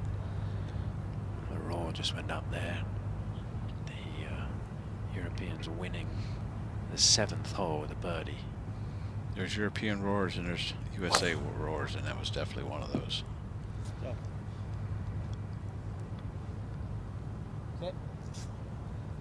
It's leaking away as well. Both European players missed this fairway. Kind of opens the door now for the Americans. Yeah, a couple of bunkers down the right side. I think the second bunker is out of reach there for Tyrrell on the fly. This also looks like less than driver.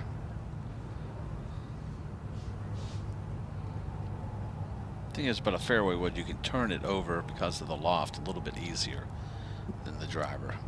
Maybe that's why he's going with this, trying to fit it in that fairway. It's 272 to that first bunker. This is definitely could get in it, but if he turns it over some, he can leave himself in a pretty good spot to maybe knock it on it too.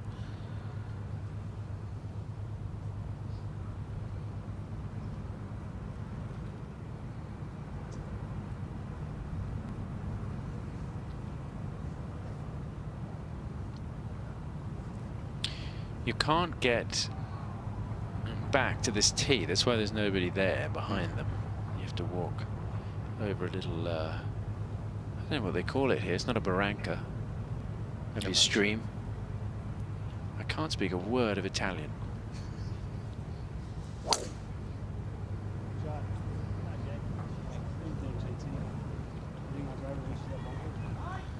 That shot's good in any Nicely language. away. Yeah, that's a good shot right there. That's why he hit the 3-wood. He can kind of turn it over a little easier. Maybe free up his partner. Yeah, so the players walk back about 50 yards to this tee box, maybe a bit further actually. I think it's 79 yards to the tee that's on the other side of the stream, the brook, ditch in parts of the world, burn if you're in Scotland. Finishing at that bunker. I got you. Play it mostly down. Yeah. Northwest. Yeah, it's mostly down. There hasn't really been that much breeze since we arrived. The weather has been fabulous. This is the third playing of the Ryder Cup on continental European soil. Valderrama would be down on the Mediterranean, so good weather down there typically. I'm trying to think in '97 what it was like. I would say this is about one of the warmest ones, and he hates this one. And that's leaked away as well. Mistake there. So beautiful weather expected all weekend here in Rome, and that really makes a difference. Very, very enjoyable to be out there watching the best players in the world.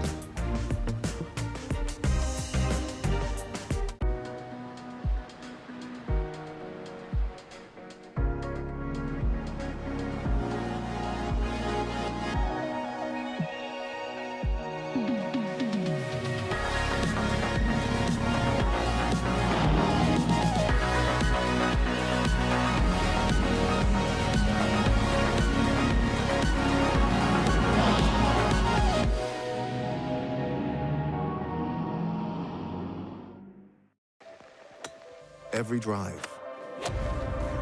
every approach, every putt, every thrill, every spill, every emotion, every experience, every dream is proudly delivered by DP World. Smart logistics to a T.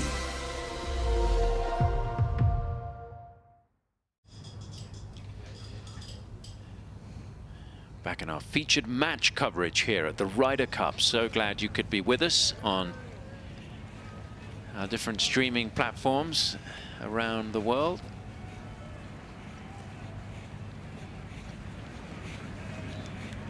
So look back at the green there, just over the slope. Back half of this green, Tom, goes away, so anything that would carry on would probably release to the back.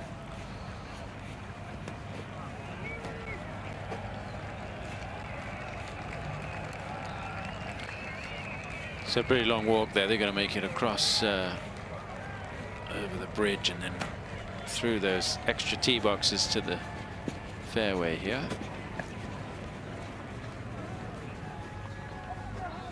And we'll get a chance to see how those balls are lying.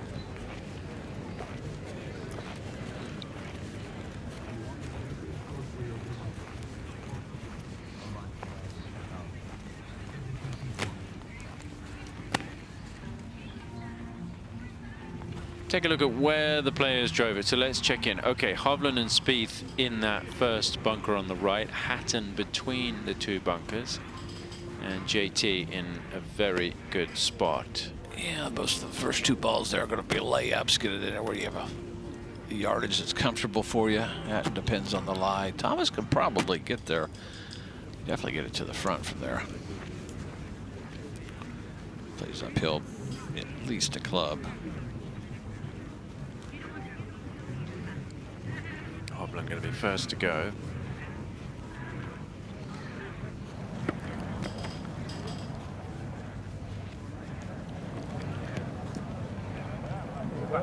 Well, actually, he's just outside of it. He got fortunate. Yeah, that's even better break. I was wondering why he had the fairway wood out. I was going to say, I thought it was going to be an event, kind of an aggressive play out of there with the fairway wood. But I see that coming over the hair hole with no spin. Yeah, let's launch in with the help. I completely agree with you. It just goes completely on field. Yeah. So we just hit it. That's good to me.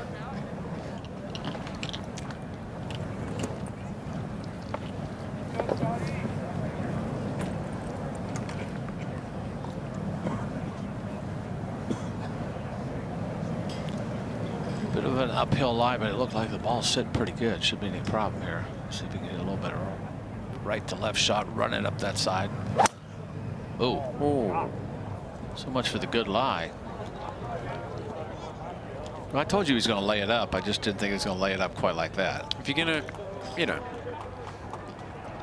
there are different ways to do it. There are. I think that's what he planned, though.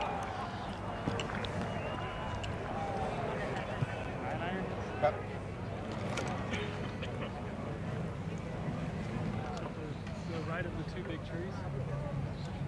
Yes. Jordan say he's going to go with a 9-iron. Greller reconfirmed that. Yep. Mistake. Come on, baby! Step up! Could be all JT here. And that kind of happens in this format. You know, some holes where one player needs to step up, and then the opposite. You're going to ham and egg it.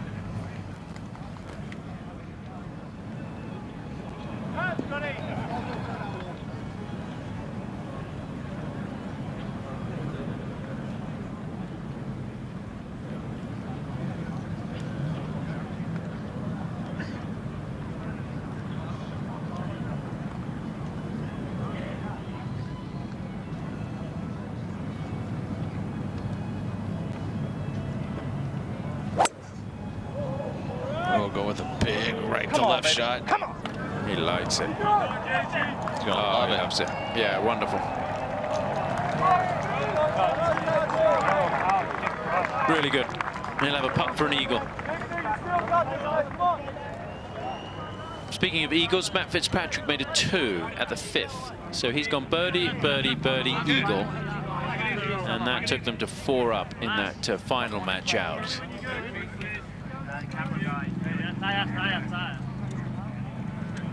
Well, Taylor Hatton drove it right, didn't he? And He sure he's did. directing some traffic here. From this angle, it looks okay. The grass is going right into it. And that's the problem with this grass. It is matted down, but it's probably 5-6 inches tall normally. So when it comes through, it's going to grab that club face and shut it down. So you'd like to come in steep with a short enough iron, but you got to get it back in the fairway, keep it in play. Got to keep 2 balls in play in this format. Give 2 chances for birdies as much as you can.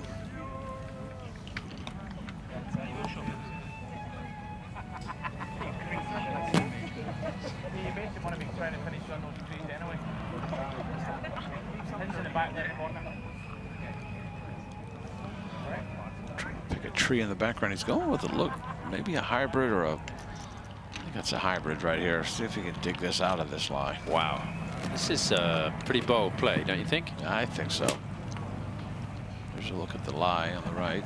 It looks better on the right there than it does. It does, yeah. It may be because he wouldn't be trying to hit this shot. I wouldn't think if it was growing back into him as much as it looks. Question is, how firm is it underneath that grass? How will this club either? I felt like if you're hitting a hybrid, you got to feel like you're hitting with an iron swing, not a fairway wood swing. Gets steep.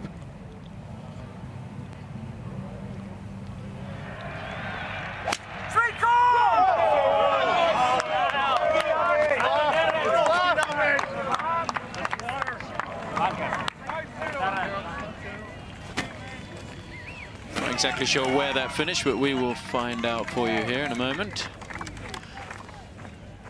Bit of hit and hope there for Tyrrell, trying to make something happen with JT already on the green. Yeah, you feel like you have to be as aggressive as you can. You're right.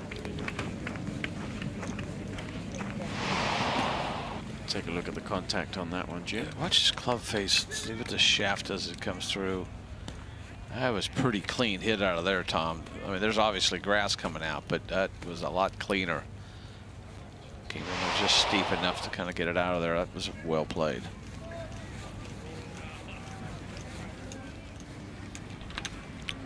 A lot easier to hit that hybrid through than maybe a 5-iron or even a 6-iron because of the loft and the way it glides through the grass. So it's a pretty smart play. Jordan Spieth will have a third shot coming up.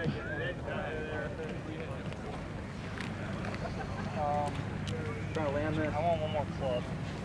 It's going to land short of the green. Terrible lie.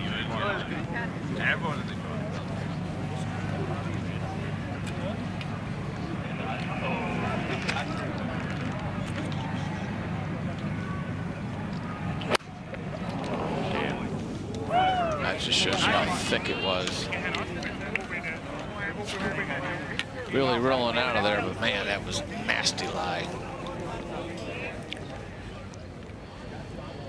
The home captain can have input into the setup of a golf course until the week of the event. So Luke Donald has had a hand in how this golf course has been presented. And of course, once Monday came around, he was not involved anymore in the setup. But you got to think that he's had a hand in narrowing these fairways and making this rough really pretty difficult. Right, third for Hovland.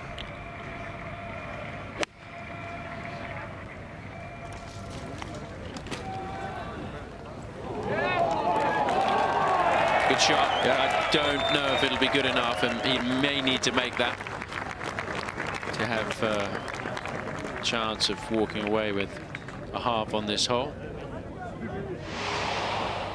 And this was really fabulous shot. Look at the speed, the rotation through. I mean, you have to be physically fit to do that, and strong. He's not a big guy, wiry obviously, but man, he can generate some speed. Makes that big turn, his shoulders and his hips, and rotates through is the big part of that. You sound a little bit jealous, Jim. Yes, he wears probably a size 32, and about like you, Tom. You know, I'm our expert executive producer Larry Holm just came in with some Italian fresh chocolate bars here, freshly prepared. He sent those next to you, and I don't know if I'm going to be a 32 much longer. We should share those. those. hand deliver them to Glenn Savatsky and Brian Hembo Hennessy, because I think they may appreciate them more. Absolutely, we'll do that. Yeah, they're going to be leading the team here this weekend on our featured match coverage. Spieth now with his fourth. Bit of insurance if it goes in, but he's going to be relying on his partner. Spinner off these. Like, you know, it was interesting, and I didn't work in Paris, and I wasn't on site Whistling Straits, but they had the whole locations in the practice rounds. Yes. Didn't know the order. Right. And I was surprised at that, actually, but they had them all marked out on the greens with tees. Yes. They knew exactly where they were going to be. And Kerry Haig told me they've been doing this. This is now the third one, I believe he told me, which I had no idea they did that. And I thought, well, maybe that's a fair thing, so maybe you're the home team. you kind of slide them or kind of a preview. Not that they would do that. It keeps any of the accusations away. But I think that was, and they do it in college. They know ahead of time a lot of times where the hole locations are. I think there's no secrets. Make it fair for everybody. I think that's why they did that.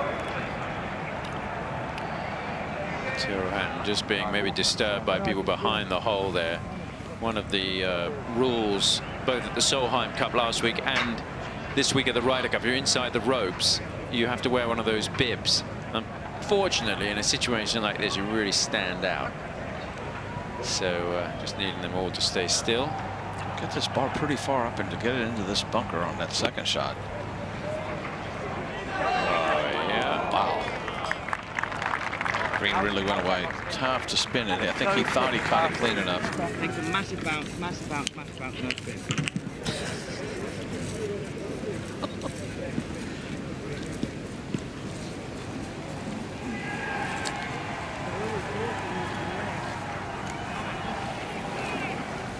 What do you think he's like when he's cooking? Does he say, I should have put the salt on 3 minutes ago? What are you doing? Or I think that's probably completely different. Completely different. Golf will do this to you. I should have peppered the steak. Why didn't I do that? I never thought of it. You've got me stumped, which is hard to do. Why didn't I stir that more times? Why did I was he just totally normal? No, I don't think ever. He's a national treasure. Seems like this has been a long hole. JT has this for an eagle to finish it off and move on to the next. I like the fact that they're lining their own putts up. Sometimes we talked about that as far as sometimes I felt like, oh, you got your partner, you got both caddies, and it's too much information. You wouldn't do that normally. So you try to keep this as normal. As I say that, Jordan's going to come in and read this now. It's all personal preference. I think it's okay if maybe you're stumped. Call your partner in. But for the most part, you need to kind of, although if I could have Jordan Spieth reading my greens, I'd go ahead and take that advice. But I think we see a lot more of that than we see in 2, 3, 4 people lining them up. Maybe not in this case. You have to be careful with your playing partner that they don't line you up inadvertently, just like the caddy isn't allowed to do it. Your partner isn't allowed to do it either, and they're not allowed to glean information on their own line by being behind you when you putt.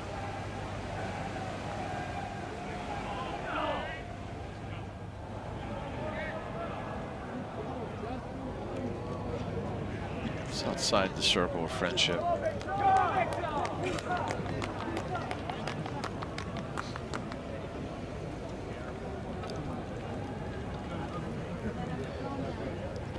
Just wanting to get down close to, obviously wanted to hole it, but if he's not going to hole it, get down there and get the putt conceded, get 4 in. Still got a bit of work to do.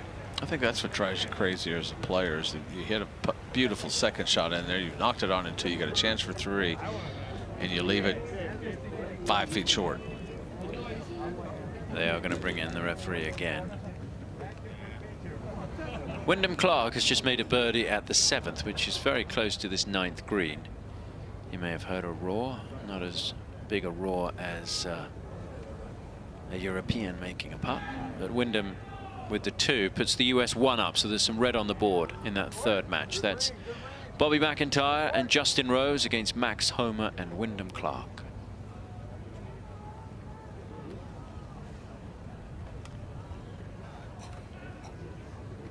And the referee just coming in to determine who was away. You know, it looks like he's going to let Jordan read this one too. Or he kind of, I think Jordan looked at it, and if he had any questions, he'd bring him in. Take a little, like you said, Tom, this is taking a long time on this green. Yeah, this is dragging on a bit here. There's a bit of discussion.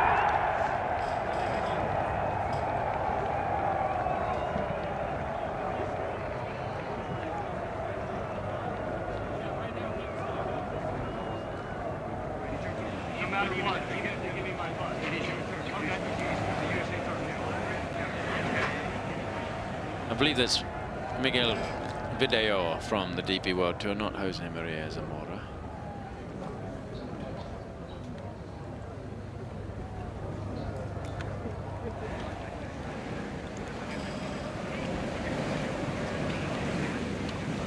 They all seem to be pretty relaxed. I don't think there's... No, I don't think there's any animosity in this. No. Like, look.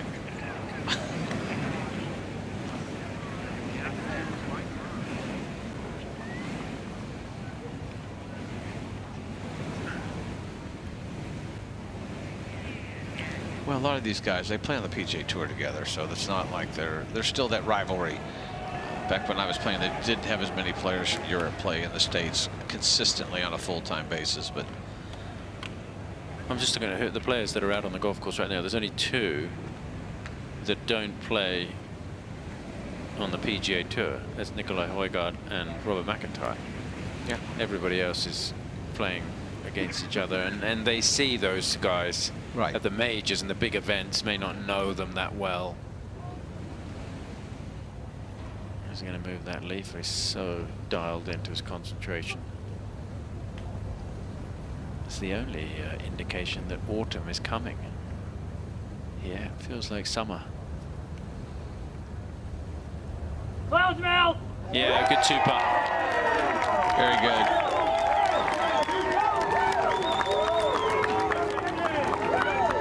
Hatton will have a putt to halve the hole. And you can see in match number 2, Rahm and Højgaard have just birdied the last 2 holes. They've actually birdied 4 holes in a row. And they are now 2 up against Scotty Scheffler and Brooks Koepka. It's Koepka's first outing of this Ryder Cup. Scheffler played this morning in the first match and lost. Be interesting to see. I think Hovland's first here. I don't believe the Americans did not want to play everybody, all 5, and I'm sure the same with Luke Donald.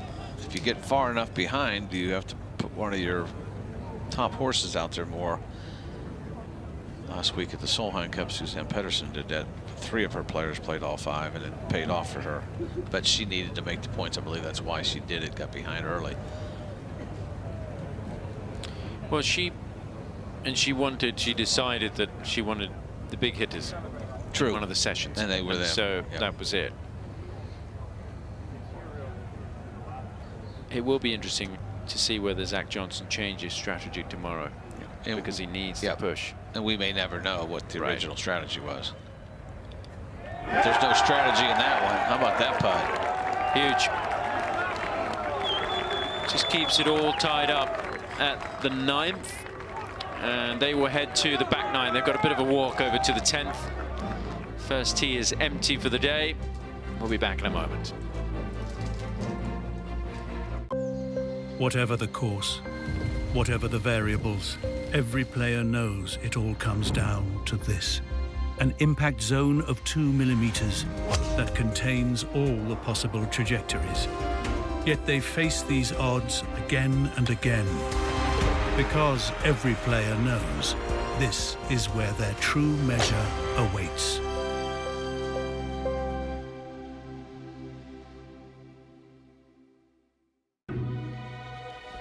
We're not writers, but we help you shape your financial story.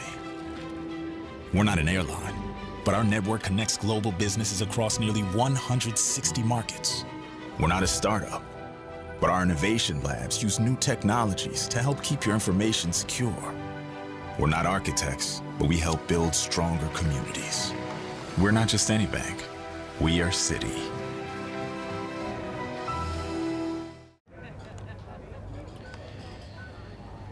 So the players and officials walk across this bridge, which takes them basically to the 10th tee eventually. And the spectators come from the spectator village, which is away to the left. And they walk up towards the golf course in the first, which is on the right.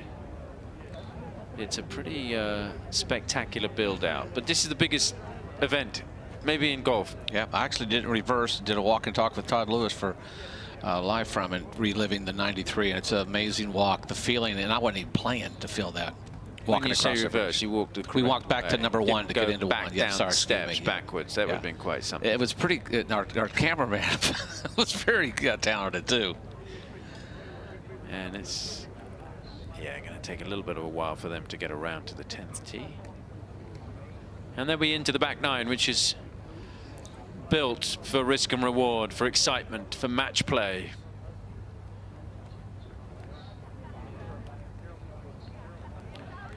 in this first match, snaking their way to the 10th. Plenty of birdies on the first 9 holes, and really not that much in it.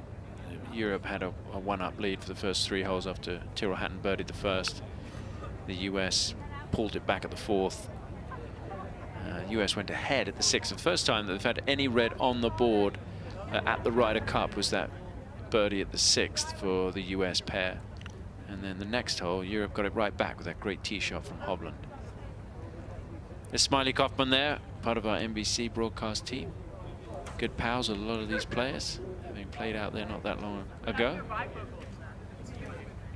A lot of people have their significant others here this week. It's a good week to bring your significant other in. Mine definitely, when she found out I was getting to work, it was first on the list that said I'm going. So I'm glad she's here. She got to do, we actually walked around Rome, and we saw the steps, as you mentioned, and the fountains, and then the Colosseum. We did go on the tours, but got to see it 20,000 steps that first day, and it around. It's an amazing city, and I usually don't venture out, but she likes a journey and an adventure. You got to do it.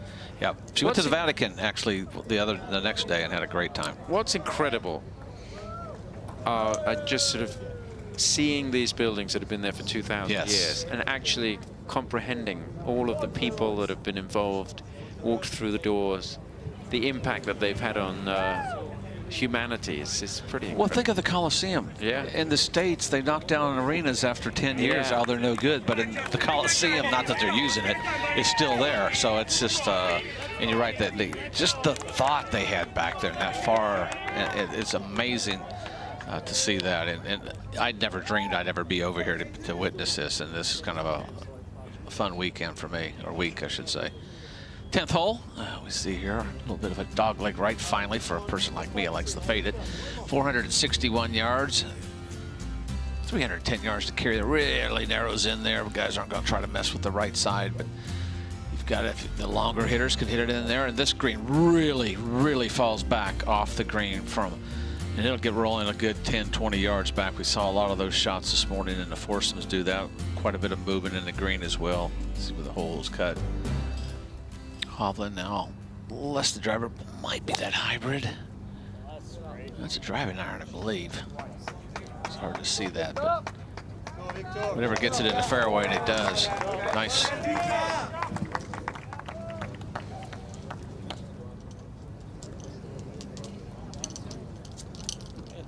I would think this golf course is firmed up from this morning. It was cooler this morning than it's been all week long. I think the players had to adjust to how far the ball's going, but now in the afternoon it's warmed up. Ball's going a little bit further for these guys that did play in the morning. Hatton was one of those guys. What a great view from right here. Less the driver as well.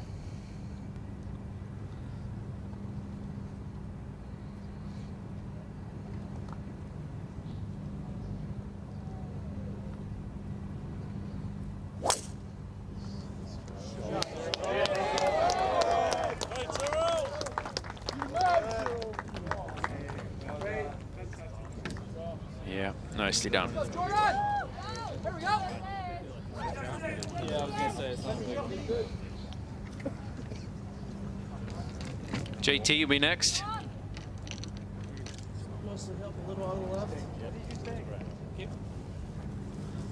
Heard that little helping wind left to right also. Looks like a fairway wood as well.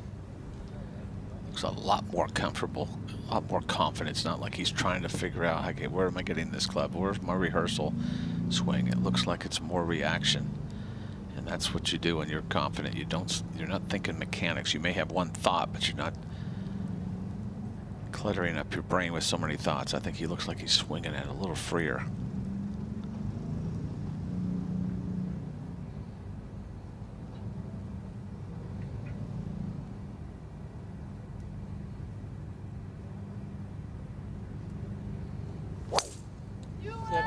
Set it.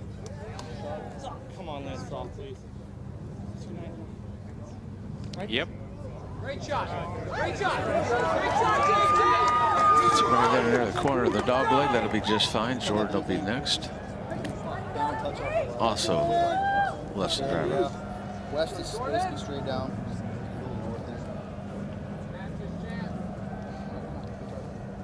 the yardage books, they have the direction of the arrows. You got to know what direction the hole's going. Obviously, these guys do their homework. Caddies as well. They're a big part of this as well.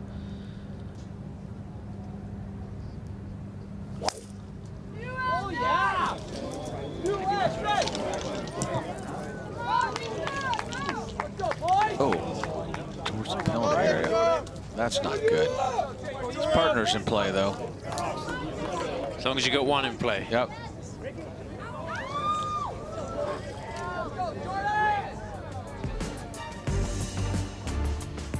Ah, you can never get away from it. Well, if you're going to come to a golf course like that, you got to get on TV. Every emotion, every experience, every dream is proudly delivered by DP World. Smart logistics to a T. What is it about this game we love so much is that it can never be perfected? It's the community you build. So that I can practice anywhere. It's because it's a game for everyone. Whatever the reason, it all begins with a PGA of America golf professional like me. PGA of America.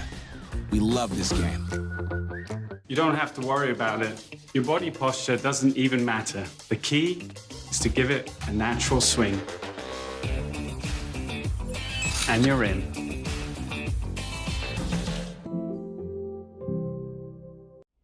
How do you take one of the most beautiful walks in golf and transform it into something completely unforgettable?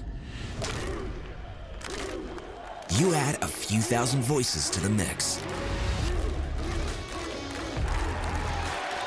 Be part of the roars the whole world will hear. Get your ticket information now for the 2025 Ryder Cup at Bethpage Black.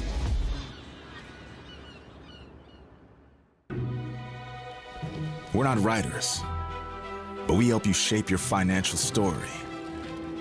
We're not an airline, but our network connects global businesses across nearly 160 markets. We're not a startup, but our innovation labs use new technologies to help keep your information secure. We're not architects, but we help build stronger communities. We're not just any bank, we are Citi.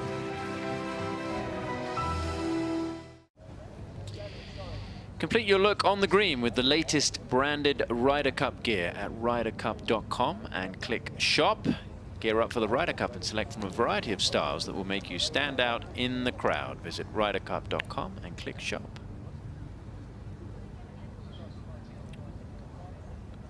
That's where the players have driven it here at 10. Spieth in a bit of trouble. It's going to be Victor Hovland first. We talked about these drivable par fours, but then you have a hole like this, which caught a few players out this morning. McIlroy, Scheffler. Correct. Because of that huge false front, they make the holes look shorter than they are. It's still a tough hole. Very tough. Green's elevated up there, and like you said, but what would happen? It's not like it just would trickle off. It was going 10, 20, 30 yards, and it's not. I mean, there's a lot of movement on this golf course. There, you know, you're kind of going back right up as you get to 10, 11. You're going to the highest part of the golf course, and that's part of this. But I think what makes this so tough is where these long hitters, these guys have all on a 460-yard hole hit left and driver because it narrows in so much on these dog legs. You can see the city of Rome. You can see the landmarks, St. Peter's Basilica. You can see down. I mean, you can't see the Colosseum because it's kind of hidden by a few other buildings. But you, from right up there on the 11th tee in the high part of the golf course, gives you a beautiful view of Rome. And from the top of the hospitality units, because 98 is our max. Like that's on the line here, and I'm looking at that's where pretty much where the 10 is. That's 97, and I think if it comes out 5-iron comes out odd at all, we're going to be long, and that's where we don't want to be. Okay? Good solid one of them. Come on.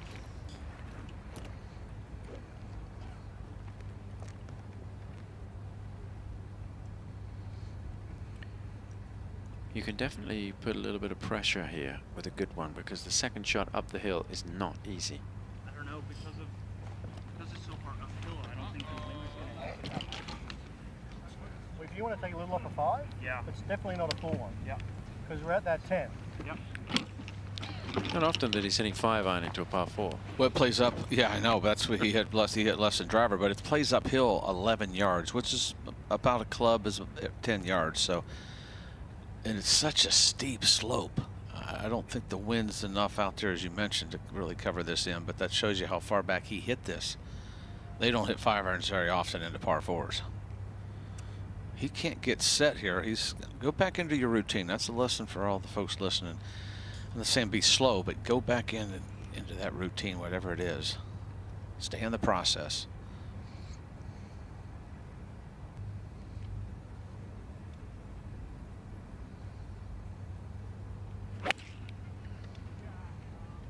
Come on now.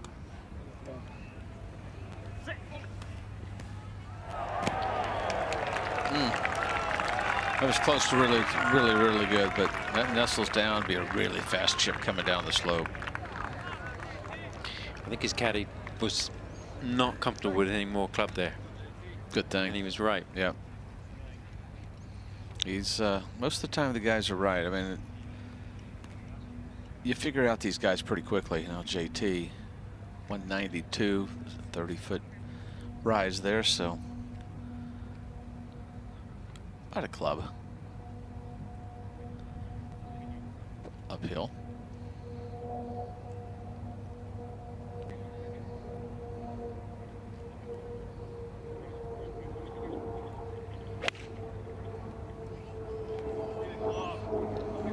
Oh, twirled in that club. He must love it. Yes, he should. That's good there.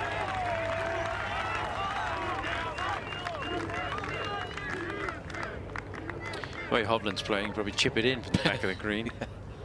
Well, his short game has improved in the last year. Worked hard on it, and it's paying off. And now.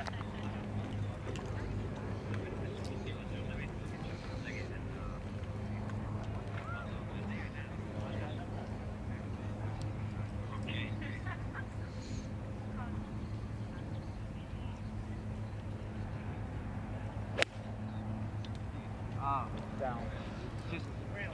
There must have been mud on that for it to fly like that. That's really weird. It's gone like that. It's like kicked straight left and then.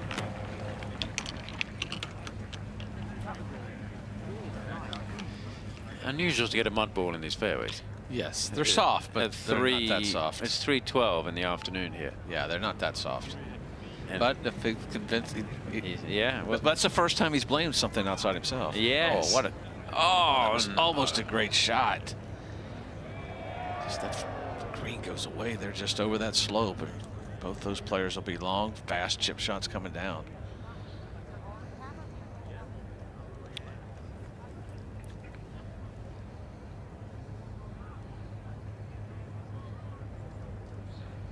"10 miles from the city center in Rome. It's just full of history, full of iconic buildings.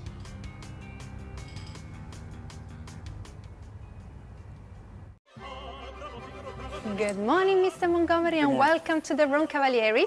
This is your room key. Do not hesitate to ask if you need anything else. Well, thank you. It's actually Director Montgomery, and I'll find my way. Thank you very much. Enjoy your stay with us. The buckwheat husk pillow, as requested. Oh, Tommy will be happy. Very important, I feel, to keep both teams happy.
Every drive, every approach, every putt,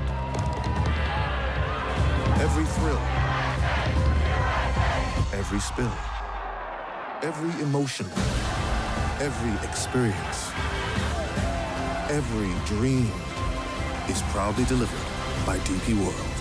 Smart logistics to a T.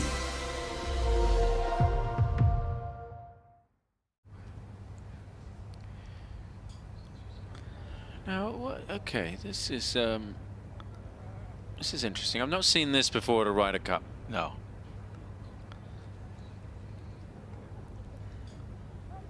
I mean, it's got to be really hot. I'm speechless. It's just, I mean, good for them. I mean, if that's what they want to do with their vacation days, their holiday pay, their why wives, not? obviously, Yeah, they know they their dress like that. significant others. They may not have them actually if they dress probably like that. Anyway, this is a birdie putt for Hatton.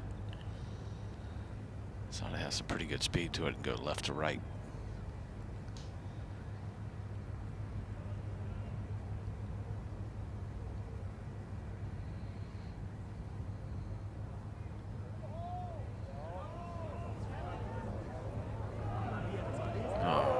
Very nice effort. Got to just comment on the fact that McIlroy and Fitzpatrick are now 6 up in their match through 7 holes. And the US have only made 1 birdie between them. That's Morikawa and Schauffele have only made 1 birdie. That was Morikawa's birdie at the 5th. And the European pair have birdied or eagled every hole aside from the first. They all made par. Fitzpatrick made 2 on that hole they birdied too, so. Yes, A lot of the good Americans birdied. birdied. Yep. The Euros made it too. So that last match at the moment seems like a write-off for the US. The others, competitive. This ought to be so fast coming down the slope. You just got to kind of get this started.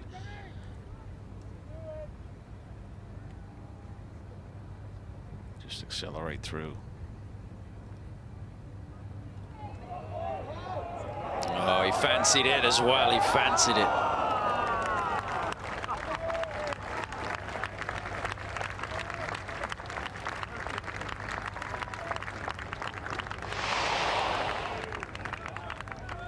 Take a look at it from this angle. Get it on that green, running down there.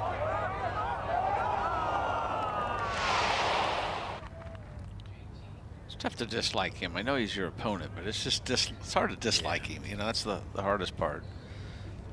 You want to beat him, but he's just he's played some great golf. Looks like Spieth now. He might nudge this in, you know. He's done it before earlier. Wouldn't be surprised.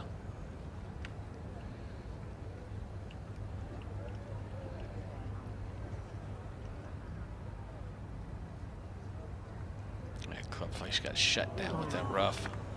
Still not a bad chip. You'd take it every time, but.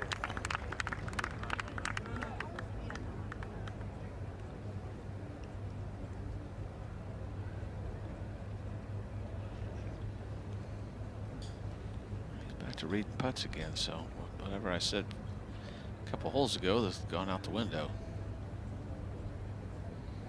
JT will be next.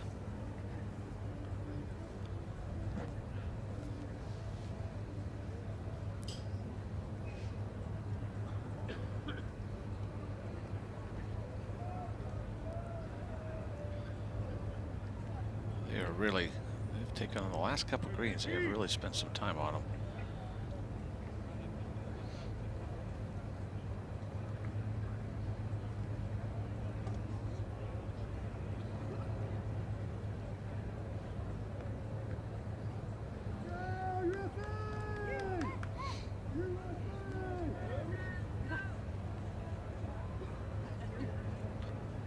Hovland and Hatton usually play pretty quick.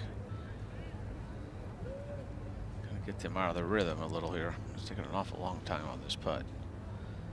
Just to win the hole.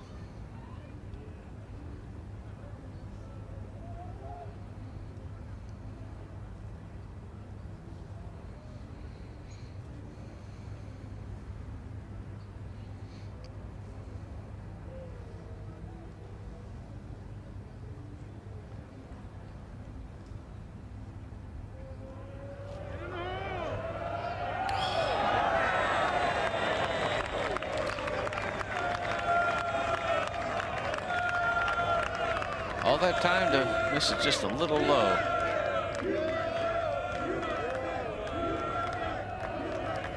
Spieth now for par. Sorry, I was spacing out there for a second. Oh, very good. Very good, Jim. Yeah. All right. That was where he drove it. That was a pretty good par. Yeah, but I kind of surprised they made him putt that, to be honest.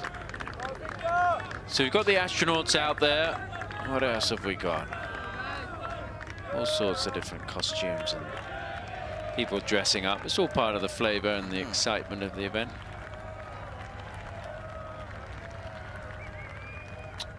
All right, let's take a look at the 11th. This has been kind of a unique hole for me. Didn't see many players in the foursomes lay it up there. It's about 225 to those bunkers, but if you lay it up short, it's a very, very steep uphill lie. Most of the players have hit driver, or even a 3-wood, turn it over, get it up there as far as you can. 259 yards to that bunker on the left, but only 302 to the front. John Rahm this morning flew driver on, knocked it on the green, 2-putted, and won the hole. I think that's going to be the play for all 4 of these players here. This whole location on that right side, boy, you got to really watch. If you lose it right, it'll fall off this green. It'll roll all the way back down into the rough. So a lot of movement on this green, as most of them, but this green is perched up. You leave it short or right, it falls off with the red arrows as we see in the movement in there. So I would expect, from what we saw this morning, most of these guys are going to hit driver or 3-wood, get it up there as far as they can. I believe I was told in the Italian Open, 65–70% of the players hit it up as close to the green as they could within 30 yards. So that was the play. Dogleg is up a little bit left, maybe 15 yards uphill. They played 3 Italian Opens here in the last 3 years. They had played one before that. When it was the older golf course before it was all redone.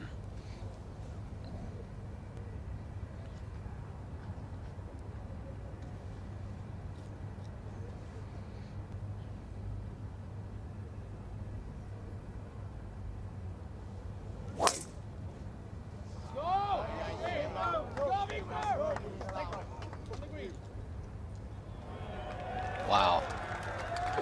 I mean, that power is such a weapon. Yep, big time. That'll fall back down into that valley, so that he'll be down in the valley, go up a plateau, and back down another valley. But excellent play. Also gets to free up his partner. Gonna get a new egg here. That one might be cracked. Has Hatton got the power to fly it up there? I don't think so. I think he can get it. I don't think he can carry it far enough up there because of the steepness of the slope. If it was flatter, yeah, he could probably run it up. Right. Carry it 302, that might be asking a little too much for Hatton. Although he does average on the PGA Tour right at 306, but this is playing uphill. But he's going to fly it. Yards. That's the problem. Exactly. Run out distance. Exactly. I mean, it's warm. The ball's going, you know, good distance because of this weather, but it's not going far enough for him, I don't believe. Hovland's at a whole nother level of long.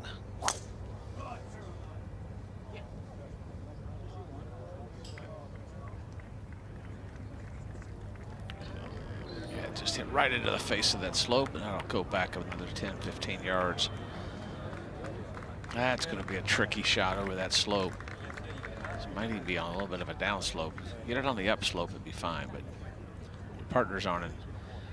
Drove the green, it's okay.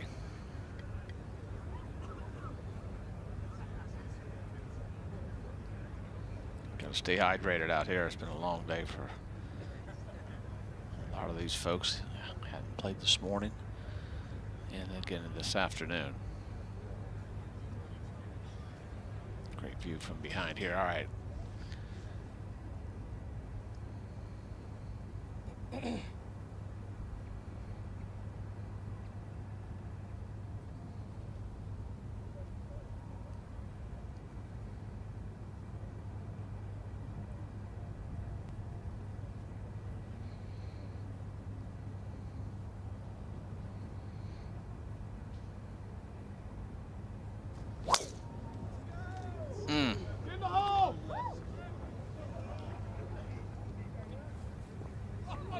Wow, carried it all the way almost middle of the green high. So nestles down, but plenty of green to work with. It'll be a A doable chip shot from there. He'll take it. That's fine.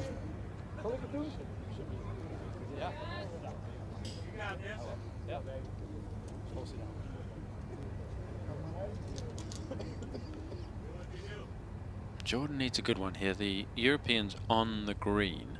This is the kind of match that could be determined by one shot, one hole. Yeah, it's been close the entire day.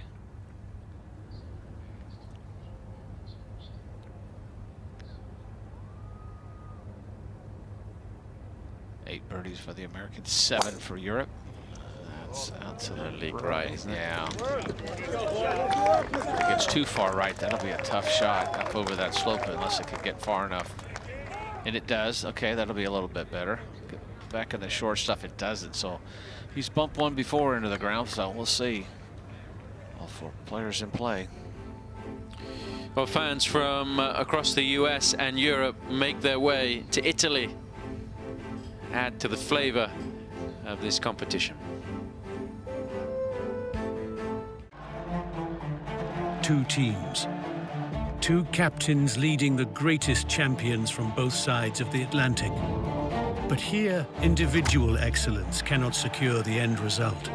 What will make the difference is channeling one's special talent for the greater achievement of the team and the values of golf itself. Welcome to the Ryder Cup.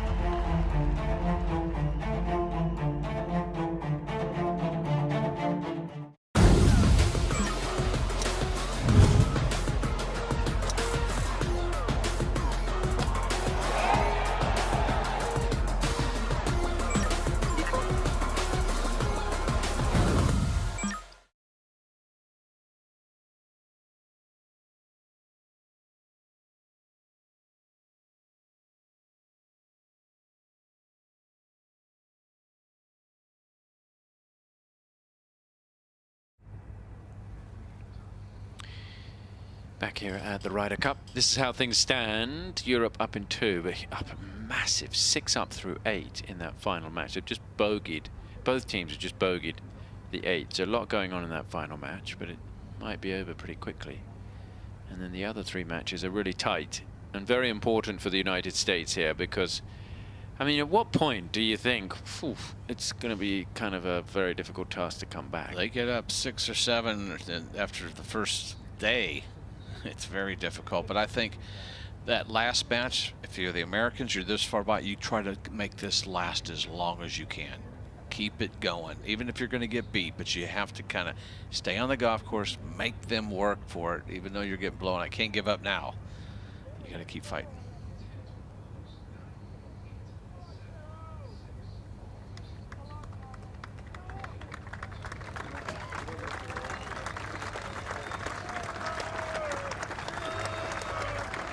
These players making their way up to the green here on the 11th, which is not really necessarily a drivable par 4, but at the distance that these guys hit it, and just knock it right up on the green. There you go. I think Thomas is a pretty easy chip shot. It's so much green to work with. Jordan, because of where it ended up, first cut, fairway cut, may have to bump it, but right into that green where the mowers go. And Hatton down there at 25 yards. You'll have to hit this straight up in the air. But these fairways in that area right where they are, it's really tightly mowed, more so than the even fairway. About 10, 15 yards in, it's like a double cut in there. Past Palom fairways. The thing about that Olay, if you're an American, you're getting sick of hearing it. It's like the USA chant for Exactly. the Europeans, isn't it? Exactly. Yeah. I think that's one thing Tom Watson told us is, you know, silence is gold. In any sport you play when you're the away team is to get the crowd out of it. If they get the crowd in this, I know it's golf and everybody's thinking that doesn't make any difference. It's worth, football you'd say 3 points on the home advantage. I'll say it's worth 2 points. Yeah. Wow, that's a lot. And based on the history, 30 years since they've done it, and the way they've played over here, or the Americans, I should say, it means, I think it means that much.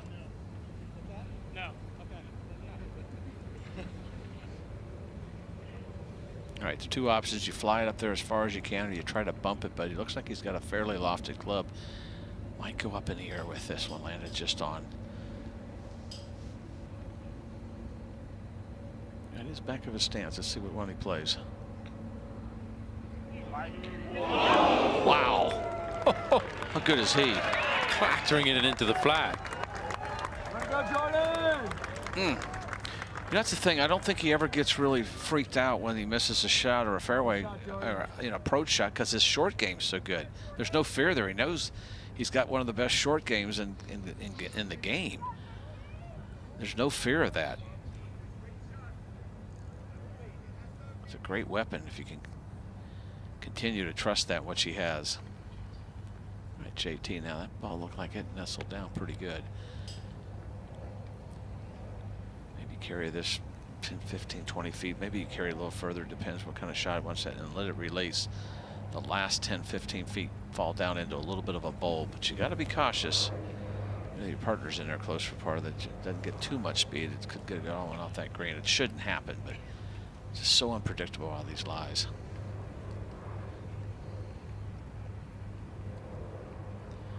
Also back in his stance, which will de-loft this. So if you're playing maybe a 54 degree, it turns it more into 50, 48.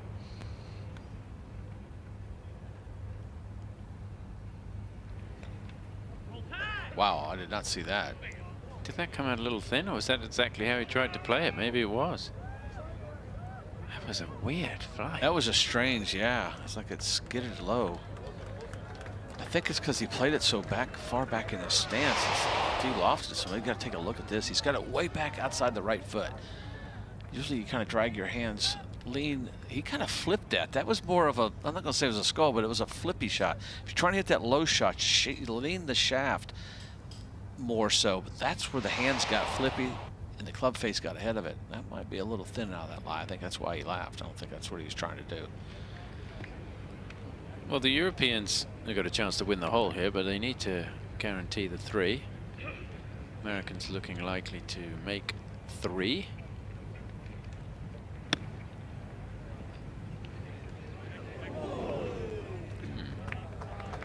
Come back a little bit, will it? Yeah, kind of skidded on him off that downslope. That's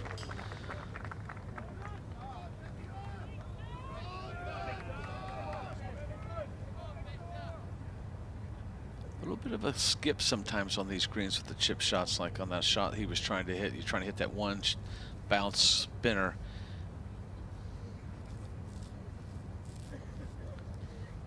Alvin's got it on a green now. This is for eagle. As I said, down there in the valley, let's say it's 70, 75 feet, 80 feet. First 15, 20 feet go up the slope, goes to the plateau, and then the last 10 or 12 go back down into another valley.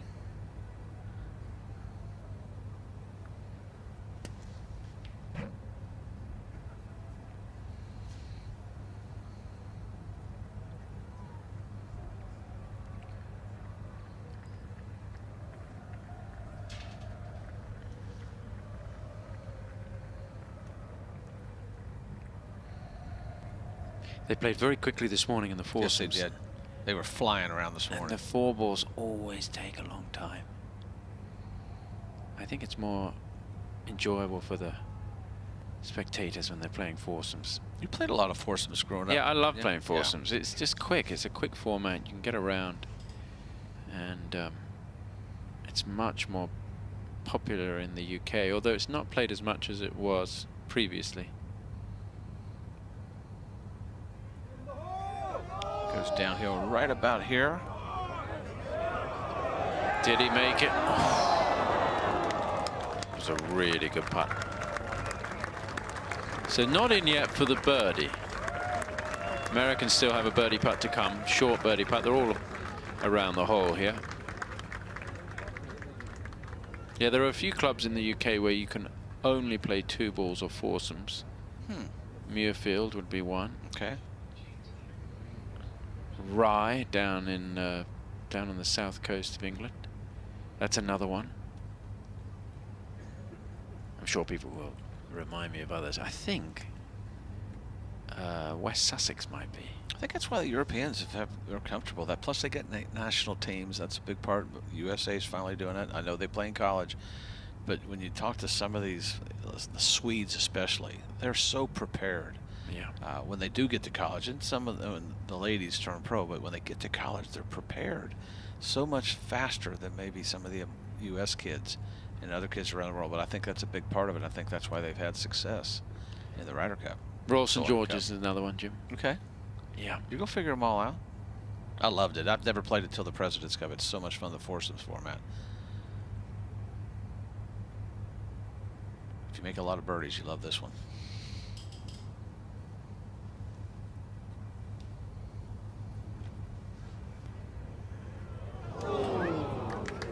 Well, that was the first part of the American. Spieth is in there a lot tighter. That was to guarantee the four. Spieth still has a great chance to make birdie. Tyrrell Hatton will be next, I think, to get the 3 in. I think I said 4 there. That was for 3. So this will be the first chance for the Europeans to get the 3 in the hole. I mean, you would assume that Jordan's going to make his, so. Yeah. Have you had enough pasta this week, Jim? I've had it every day, believe it or not. It's been good, though. The food over here is wonderful. They don't eat till late. That's not really. That's a little bit against your normal. That's me. You know me. That's what I'm trying to get, that early bird special, but I just like to eat early. Late lunch.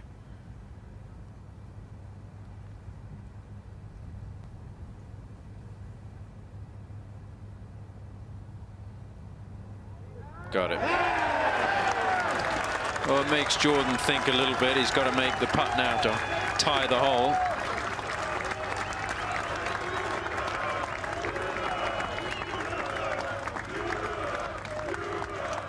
But it's funny when he plays with John Rahm. If Rahm wants to give him the needle a little bit, wind him up, he calls him Tyrell. That gets him. I tell you what, they were doing some serious fist pumping this morning. Both of them such emotional guys. Jordan to tie the hole.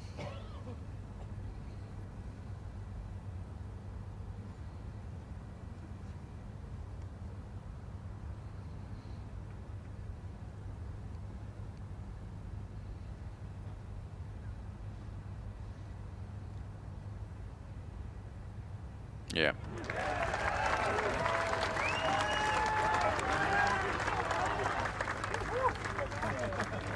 So they're going to head to the 12th, the par 5. And that's a hole with the strategy. So this is the highest point, the low point there, 167 feet below the high point, which is the 12th tee. And from the 12th tee, you can see right into the center of Rome. Sure can. I'm not going to lie, I did take a cart up 10, 11, 12 when I was surveying. I got out of the cart, but it's such a steep slope. I walked it all on Tuesday. Well, you're not Tuesday, Wednesday. Such an athlete. No, you know, it's good to do that. You learn a lot more by walking it, I think. You know, we jumped on the cart to kind of get around. We were running out of time, but you learn so much. And that's what's, when guys, you know, like us are doing our job, or even the caddies looking at it, it's so much different when you play it than walking it. You'll see some things, but when you play it, you see everything. Yeah, the details, and I think that's it's nice to walk it, but the more you get out there and playing it, you kind of get to see the different shots you might have.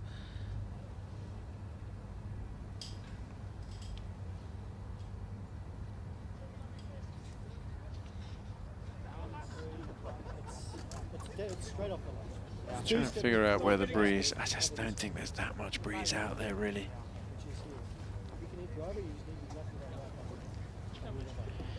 So the fairway moves from right to left. If you want to club back, you can hit it dead straight towards those bunkers there on the right-hand side, if you like, through the fairway. But if you get the driver out, be a bit more aggressive. We've seen players hit driver, sneak it down into the narrow part of the fairway, sort of to the left there. As you see those 3 bunkers, if we went over the middle one, that was where it would start to kick to the left there. Well, that's what they were discussing. Yeah. 330 to carry that far bunker, 310 the second, and only 275. He could carry that first one, no problem. Probably take it out of that left bunker in the distance, the white tent. But if you miss it left, you're done. Yeah. Sounded good. Oh, he's gone over that middle bunker. Let's see if this is the right distance. I don't think it is. No, I don't think you can carry it at that distance with that club. Definitely with driver, but not with that club. Of course, the further left you go, the more you've got to carry it. So if you're dragging it left, it's just tough for the ball to carry that far. So Tyrrell, has he got driver out here? It looks like it is. He's got to be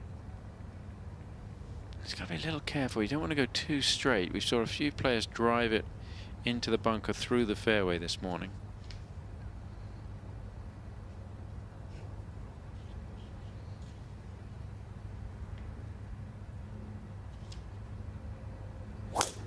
Keep your eye on it. Should carry the first if it gets down short of that bunker or not.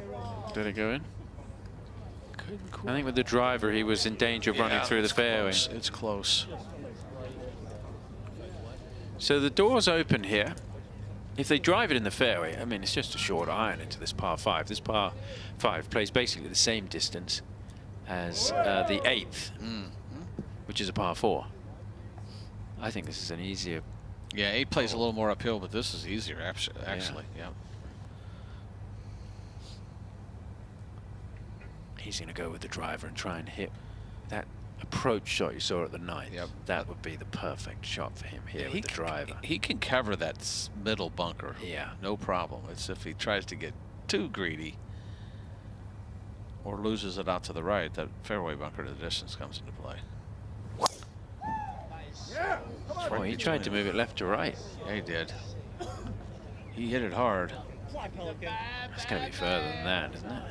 Yeah, it's way down to the right from where our camera is there. Way down. It's such a narrow little pocket there. He's on it. Did you see the ball in the fairway? Yeah, it's just in the fairway there, just past that drain. Huge. Like. That's ridiculous. Yeah. Can't wait to see how far that one went. And it slopes, but he carried that first bunker, let's say it was 310, 315, without even thinking about it. It carried further than that. So it's about 335 to go to the far left one, yeah. Yeah, past the far left one. Way down there on the left of his screen.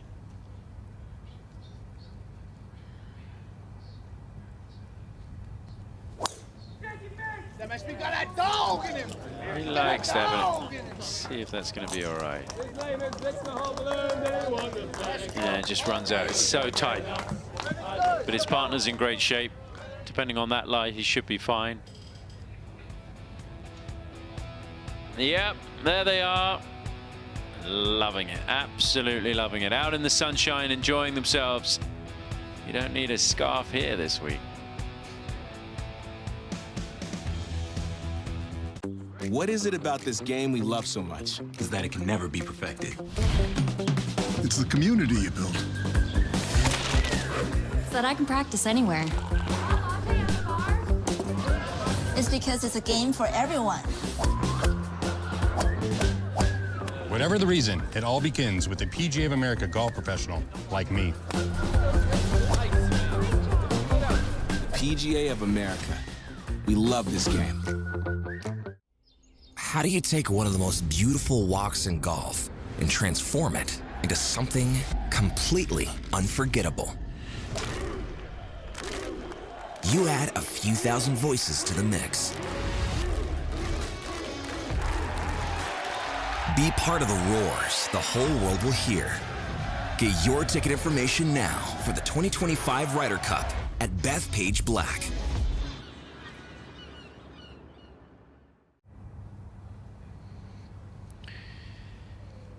Two matches are tied. The US up in the third match. They've just gone to 2 up in that match with a birdie at the 9th. The second match out, Rahm Højgaard recording a bogey at the 10th.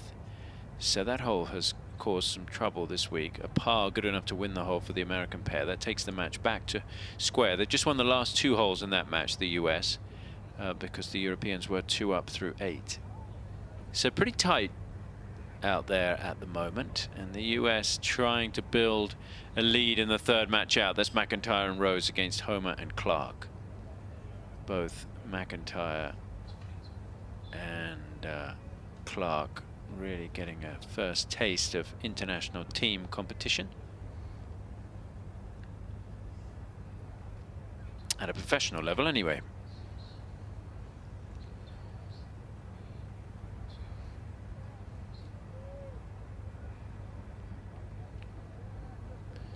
So you walk down and then up onto the fairway at the 11th. A couple of the official team golf carts made their way into the fairway. And let's take a look at how far. 367 JT's drive. Mistakes for the European pair finding the bunkers. Spieth only got 210, so as long as the ball's okay there, should be able to get it to the green. That tree can be a bit annoying on the right. But JT 161, that's nothing. Maybe a wedge. Yeah, from that distance. No more than 9. I mean, slightly a 9. Never plays downhill a good club, so most likely a wedge.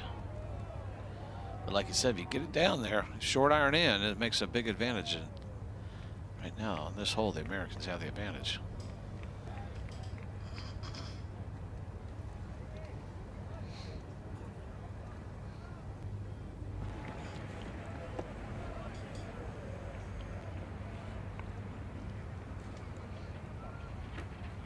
What's Tyrrell going to do? Looks like it's just safety first here.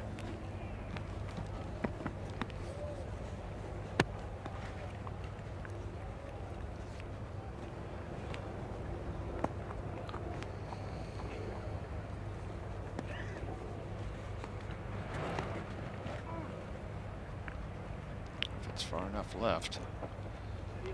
Yep, that's fine. Yeah, all right, that's fine.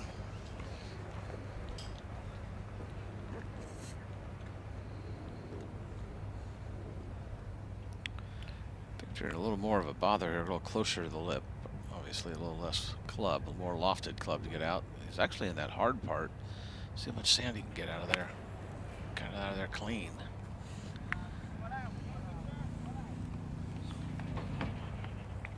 Yeah. It's going to be advantage USA here. Yeah, oh, big absolutely. time. Big time.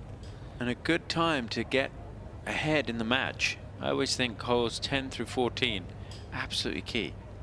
Well, in this golf course especially, you got the 13th hole's a little small par 3. You get to 15, 16, that's when it's going to get loud. Just listen in.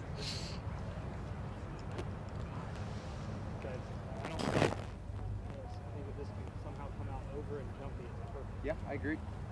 Anything left's better than right, I think. Yep.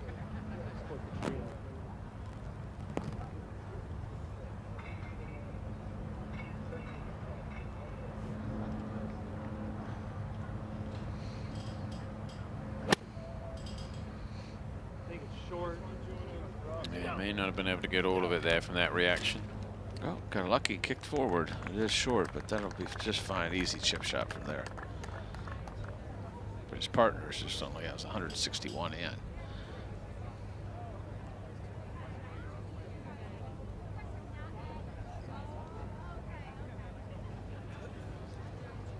It all comes down to this man here trying to get the win at the 12th for the US. Yes, that gauge is going to be so flat. Yeah, when picking up, when it's supposed to pick up as we get deeper into the afternoon. Probably trying to apply this on 800%. Fuck, we got a couple yards of curve right now. Yeah, no question about it. Love it. I feel like if we do anything, not really much right of the street like that. Yeah, I love it. Right at it.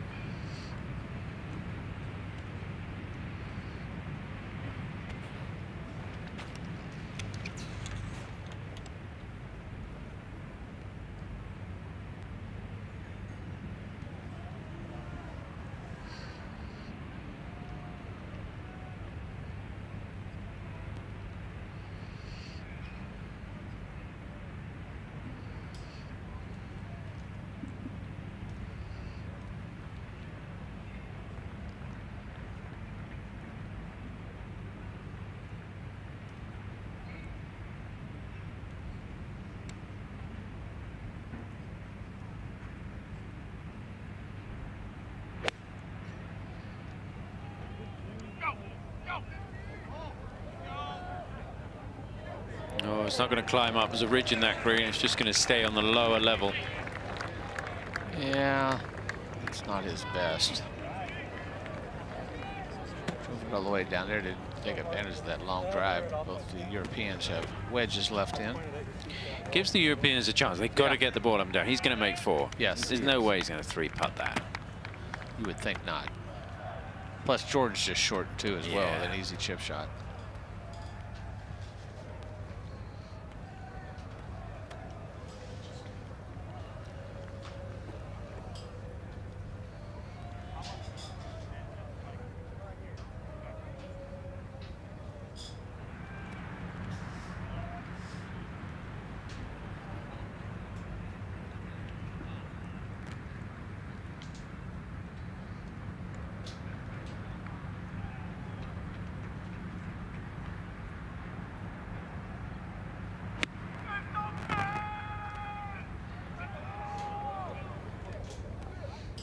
He's a spin and didn't quite get it to spin back, so 25 feet for birdie. Each group has a person with a rake. They rake the bunkers for him. That's kind of nice for the caddies, give them a little bit of a break. I think the caddies get pretty well looked after this week. This is the best week they've treated for sure. They're treated way better than they did when I played, but as they deserve. This is a team. This is, you know, not just the 12 guys playing, but the 12 guys caddying, and everybody comes along with it. In the European locker room, the caddies have a locker next to the players.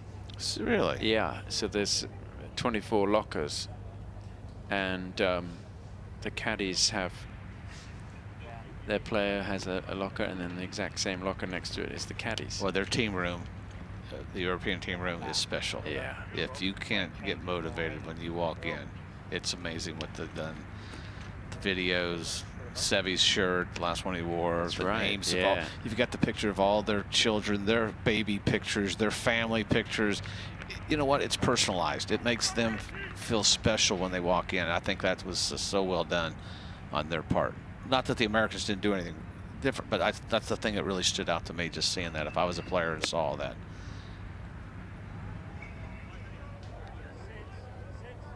It's going to be too much. Those are 2 average wedge shots. Yeah. I'm not even going to say average. This is looking likely to go the US way here, although we've seen Europe hole some putts so far this week.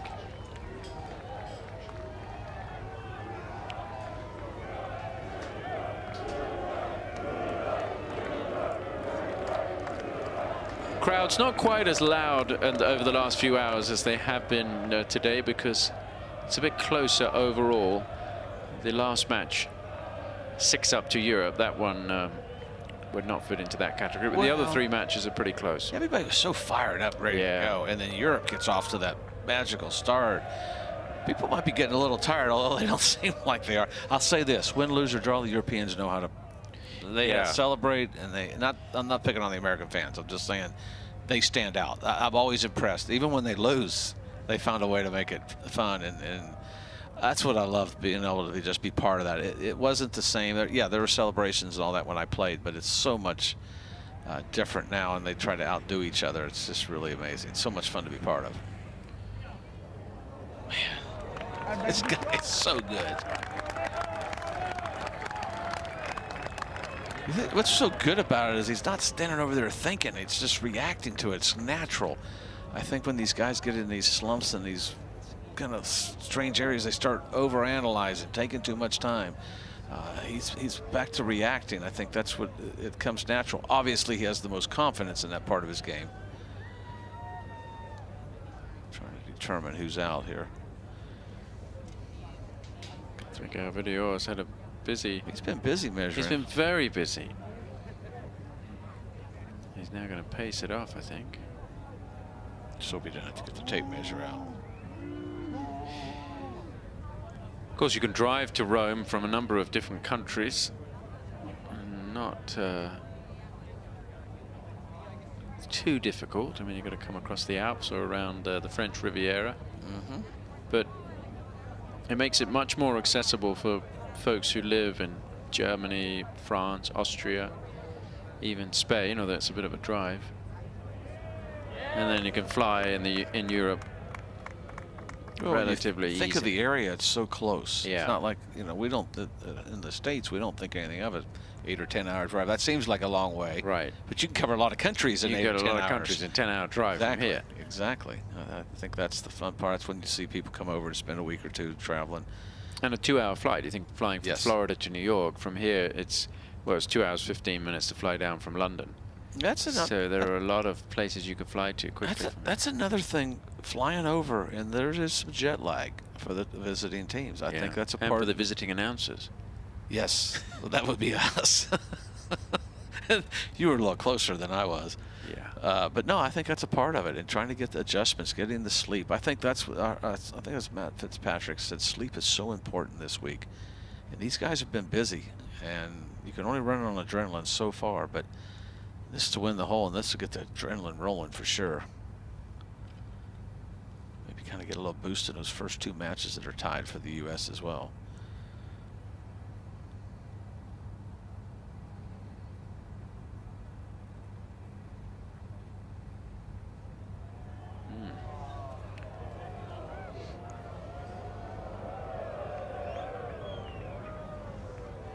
Is it not conceded? No. Doesn't look like it. It's always that question, when do you give a putt? If you, I always felt like if you had to think about giving it, you don't give it. Some people would go in certain situations, but I've always asked my wife, who was so good at match play, winning 12 state amateurs at home, and she just was, that was one of her things. If she thought she had to, maybe, should I give it or not? She didn't give it. Didn't say she didn't. Sometimes I'll give you that one and further along not give it, but it's usually the general sign. I like to see them putt it, not, you know, 1-footers, but make them think about a 2-footer.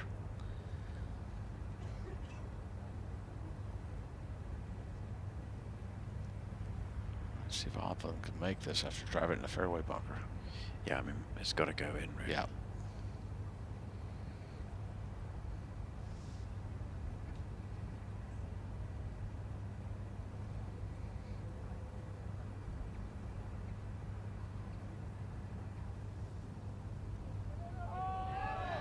No way.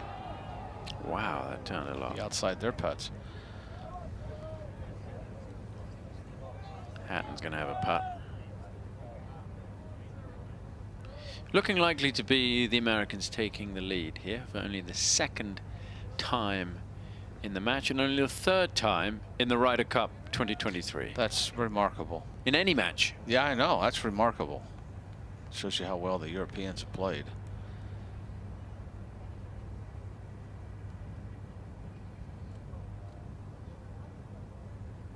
Question might get to, you know, if you're Zach Johnson, you get too far back, do you make adjustments?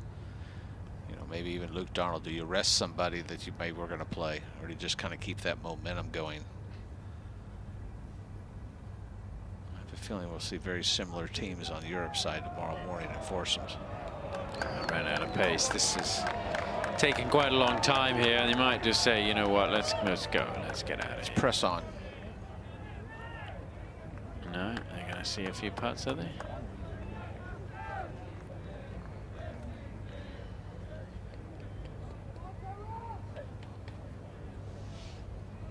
I just think the 4 balls take way too long. They do. It takes so long. Yep. And you just kind of lose the momentum. Exactly. Or if you're a slow player, you try to slow the fast player, put them in the 4 corners a little bit. That happens. I mean, it's part of it. This being the first group, they kind of, you know, unless they get behind on the time, which they should. Well, the match behind is right behind them. Yeah. Yeah. They don't have a lot of. There's not a lot of room between those 2 matches. Match number 1. Yeah, look at match number 1 with the U.S. Yeah. Now 1 up.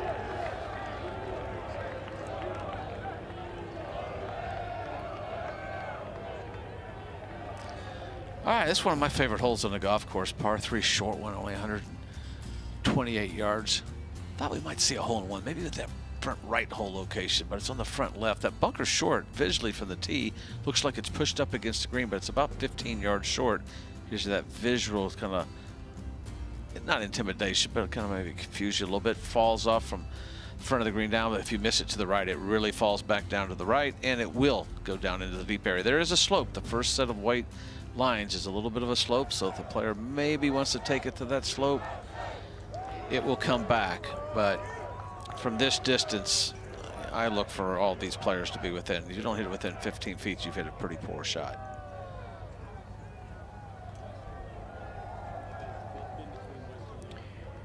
Don't often get to see a distance of a par 3 like this, though. We saw it in the U.S. Open.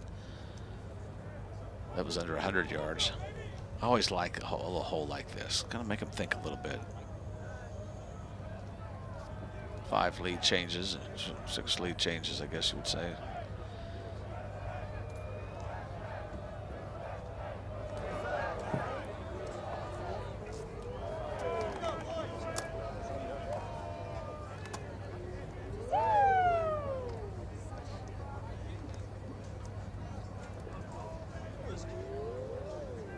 I always love the practice swings, the sound they make.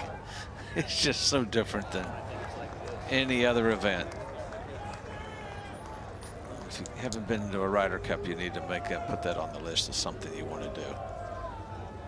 Lose to Beth Page, and that'll be That is going to be mad. That's the next time the Ryder Cup is played. It'll be at Beth Page Black on Long Island in New York. We're not trying to get ahead of ourselves, but that one's going to be. I played the U.S. Open there, and those fans get crazy. A New York crowd is a different crowd. Different breed of animal. And I think the first hole, they may even try to move a tee to the left, make it drivable, which would make it a very interesting opening hole. All right, Thomas next.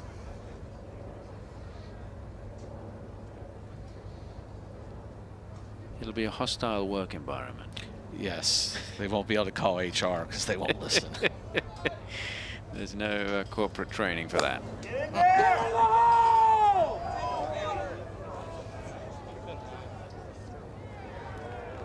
Yeah, it's okay. It's average. I said you got to hit it inside 15 feet. Yeah, I was going to say, I wasn't going to play more than a number. That forecasted help was showing I was going to play the number. You were playing it a little more?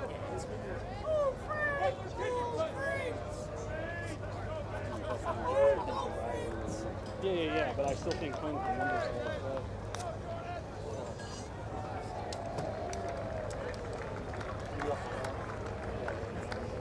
US with the lead in this match, 1 up. Ball on the green, but not particularly close. Let's see what Spieth can do. Watching our featured match coverage here from the Ryder Cup.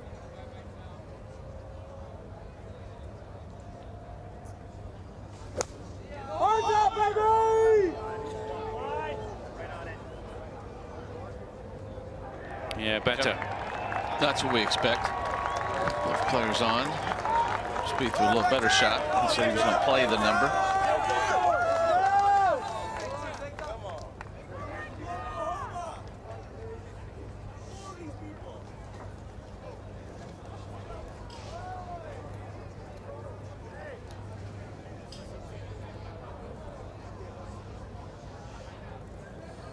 I have a feeling Hovland's going to get this close.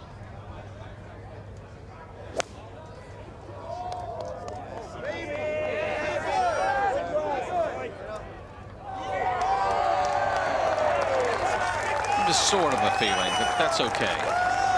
Could be better. The slope back there is not going to make the ball come back. Like I thought it might. It's just too far back to get it to the slope. He didn't carry it far enough to get enough spin, but Hatton will be next. Tough to say who's further away there. May well be the Europeans than second US approach. No, Tyrrell doesn't like it.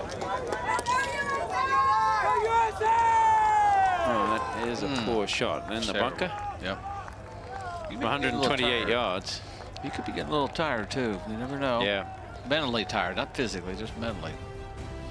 Well, it's a grueling week, and it's only day 1, and we're not even, we're just about halfway through this afternoon 4-ball session at the Ryder Cup.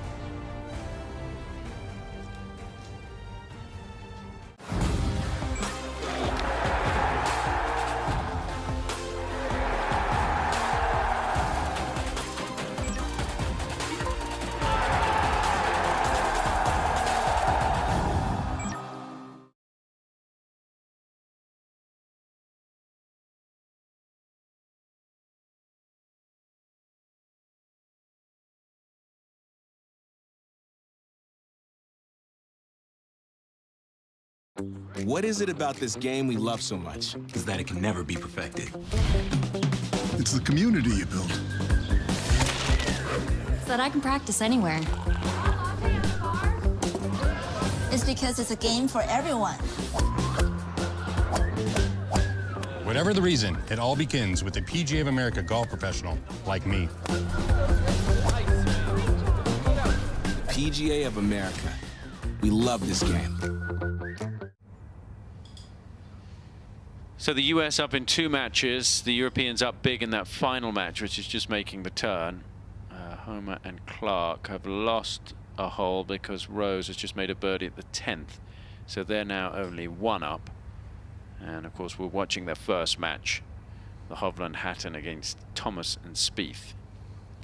Good match going on in the second match out. Scheffler and Koepka taking on John Rahm and Nikolai Højgaard. Tyrrell Hatton's knocked in the bunker. From what we've seen already today, wouldn't surprise anybody if this goes in. Green does slope a little away, but I wouldn't be. He's hit some good bunker shots today.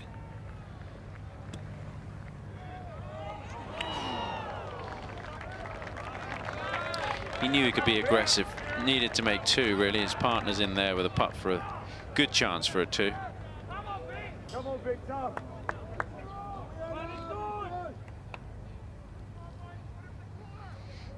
Looking down on that 13th green, Tyrrell Hatton has just played out of that bunker. Here it is. Let's take another look. You gotta feel like if there was a dollar bill under the ball, you try to slide that club through, but you gotta have some speed going through there. Use the bounce, not the leading edge, but the bounce of the bunker.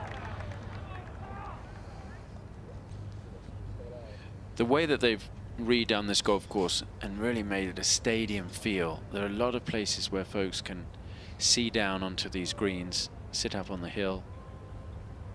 There's a view there. Right here in this little area right here really gets fun. You can see several holes.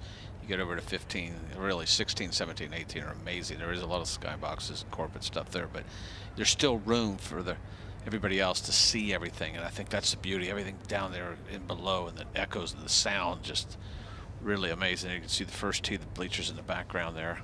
Massive. Oh, it's unbelievable. It was funny, this morning I was a bit worried. There were a lot of empty seats, and then with about 10 minutes to go, suddenly it filled up.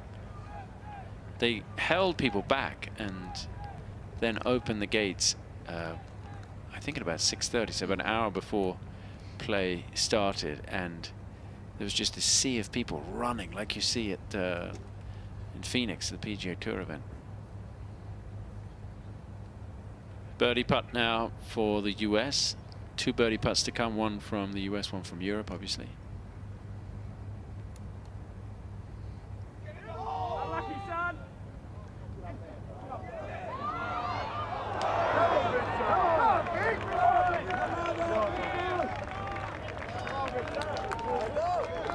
You know, there was a lot of controversy, I guess there was, on the pick. Was JT, should he be, shouldn't be, but he's actually held his own so far, so. Yeah, I mean, that's the hard part. Yeah. Who did you leave out? I've been that guy left out. It's not a good feeling when you feel like, hey, I've played well enough to maybe get a pick, but the thing you have to, as a player, you got to say, hey, you got to be determined. I'm going to have to make it on my own. If I get the pick, it's a bonus. But with only 6 automatic qualifiers, that makes it a lot tougher. Yeah, the picks really, there's much more emphasis on the picks. Totally. I think on the European side, you'd think Moronk was really hard done by, considering he won here. But then the way they've played, it's hard to argue. Yeah, it's, you know, it's yeah. Everything on Monday, everybody's going to have a reason why they should or shouldn't have done it. Right. In the long run, golf wins, hopefully, because that's what it's all about. Birdie putt here for Hovland. The US still has a putt. And that one does not drop. Little different story this afternoon. They were going in this morning. And now the US has a putt to go 2 up in the match. I haven't heard you say that. We haven't really said it at all. It's been only the second 2 up lead for any American side at the Ryder Cup so far this week. But going 2 up through 13, as I said, this little stretch here, 10 through 14, crucial. And if they can get 2 ahead here, good chance to put the first American point on the board within the next hour or so. So Steve Stricker and Zach Johnson in the background looking up some stuff, maybe trying to figure out pairings. What are you going to do? What would you do? That's yeah. They got to do a lot there. There's Steve figuring out, hey, we're going to put this guy here. You have a plan, but you're going to have to make adjustments. There's some pairings that didn't quite work out this morning, and you kind of eliminate that and go to the next one. Maybe who's playing well this afternoon, maybe make a switch there. Just to win the hole. Got it. 2 up for the U.S. Maybe you throw these guys out in foursomes. You throw these guys out. I know there's all that talk, but right now I see a lot of energy in there. They're bringing out the best in each other. I don't think it matters with format with these guys if they get their confidence rolling. I don't know what their plan was. Maybe it is that, because I think everybody's going to sit at least once.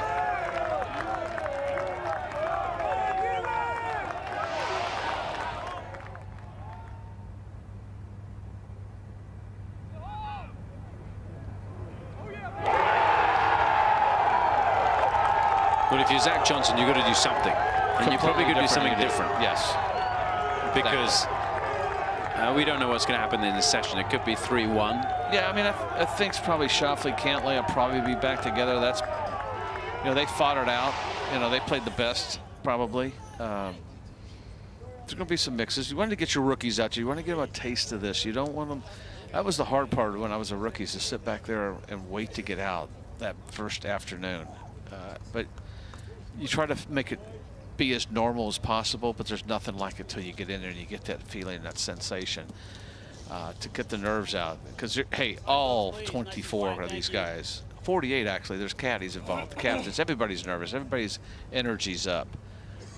You try to make it as normal as you can, but you can't. It's hard to describe unless you've been part of it.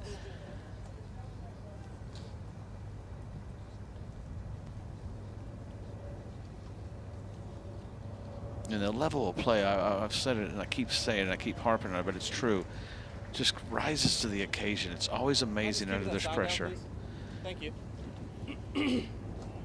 Sure, people are going to hit bad shots, but the amazing shots as we watch, you know, rest of the day. Sign down. Thank you so much. And then the rest of the week is just the shots these guys will hit when they mean something.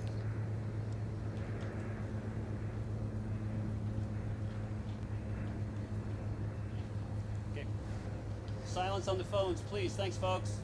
We've had a few phones going off. We get so many people here. Some of them never been to a golf event before. So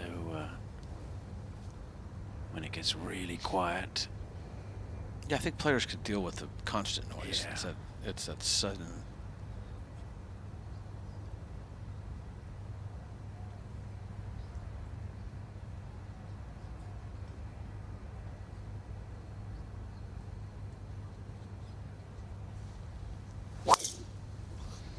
Swing there, bro. Swing.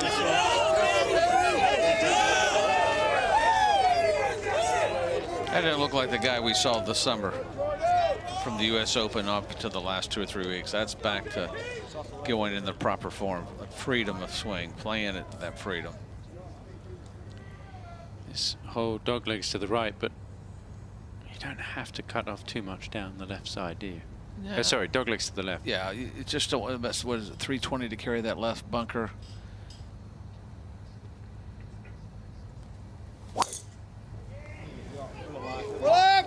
Or you go left of the bunker, hope it gets through the dry spots there, but there's some deep stuff. I think it hit that guy's back and bounced back. There is a fairway to the left, the 15th fairway. It's out of bounds, so players can't drive one down the left side and cut everything off.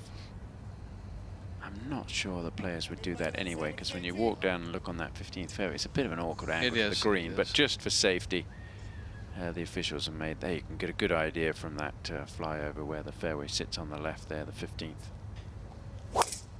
In there! It's a tight line over those bunkers. Yeah, it's good. Wow, how about that for two players hitting a similar distance. It's only because they teed off on about a foot apart, same place. You get two in play here, that'd be huge for Europe.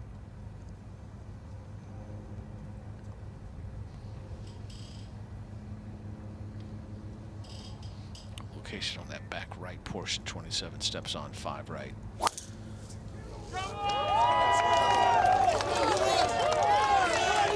Pretty aggressive line. Wow, oh, what a lucky kick. I mean, that's gone miles. Yeah, 310 to carry that. He carried it just about 311. Not the longest player, but he's hit it past the other two. So the US with a putt at the 13th to go 2 up in the match. 3 birdies in a row for the US pair of Thomas and Spieth.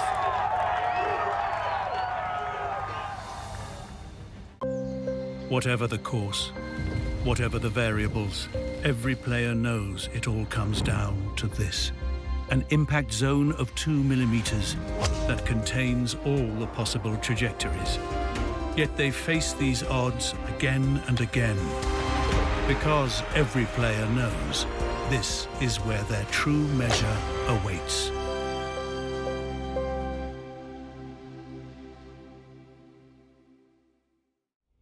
How do you take one of the most beautiful walks in golf and transform it into something completely unforgettable?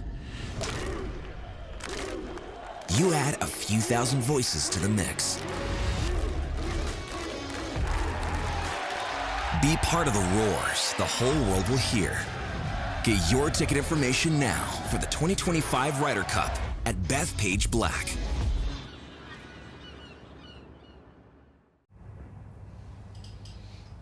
Here's how things stand right now out on the golf course. The US pair, we've been watching them, Thomas and Spieth, now 2 up in that first match. Close one between Rahm, Højgaard, Scheffler and Koepka in match number 2. Good golf being played in the 3rd match out. Plenty of birdies there, no bogeys of any player in the match.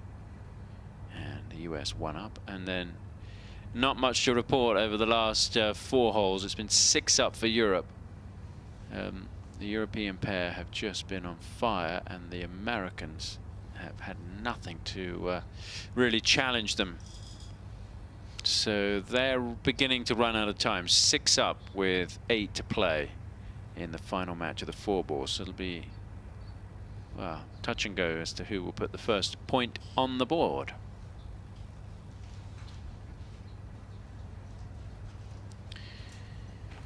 The players walk down the 14th. Spieth trying to figure out where his ball has finished. The Europeans seem pretty relaxed even though they're 2 down.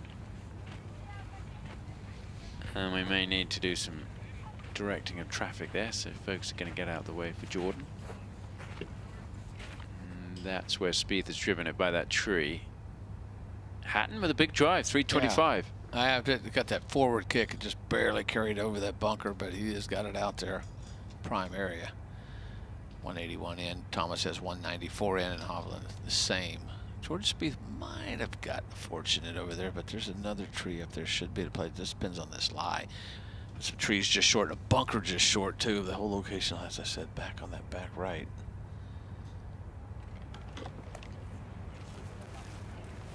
What wind are we playing? It won't really matter here. I don't know if that answers your question, but.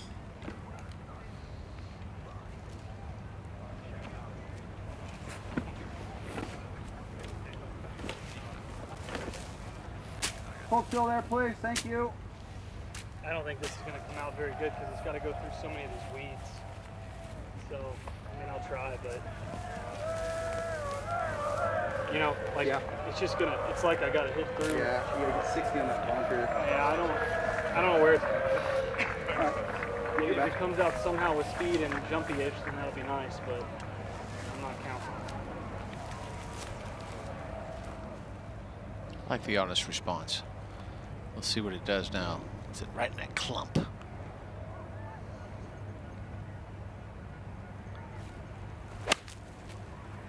really didn't come out and slice. Worst case scenario. Sit.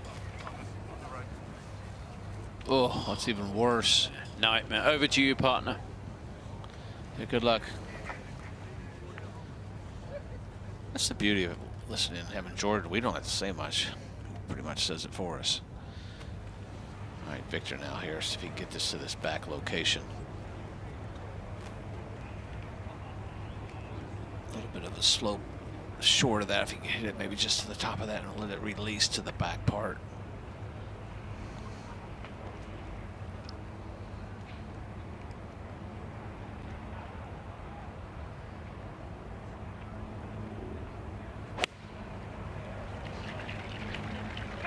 Go hard. Go hard. Yeah, knew it was short. Yeah, didn't quite get over that slope. It's on the green though. His partner's out there with 80-ish.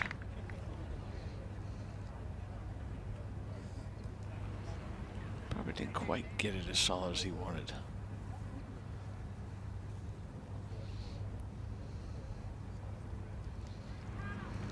You almost have to create a shot to hit that club.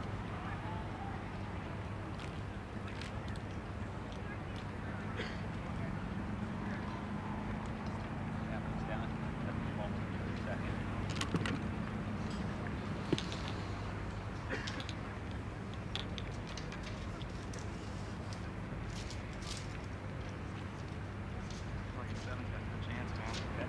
There you go. Yeah. Correct. 86 hole? Correct.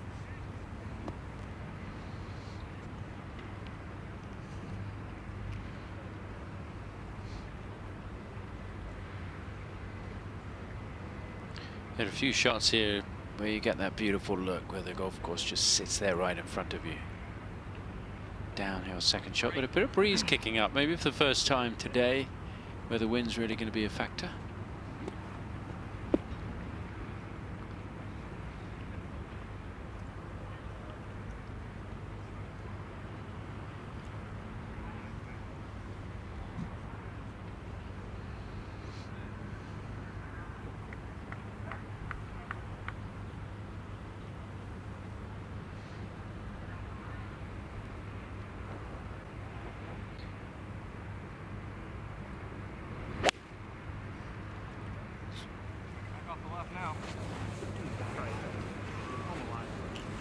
Oh my goodness. Wow, that is a killer. Both players in the thick hay. That's even thicker than what Jordan's went to. Just as I felt like he was really confident swinging. That was the worst shot I've seen him hit all day. Just when they got to 2 up. Yeah. You just cannot let your opponent feel like they've got life, and they've definitely got life. Hovland's already on the green. It's a green light here for Hatton. Get 2 putts at it. Par is probably going to win based on what we think. We'll wait till we see the lies, but they don't look good.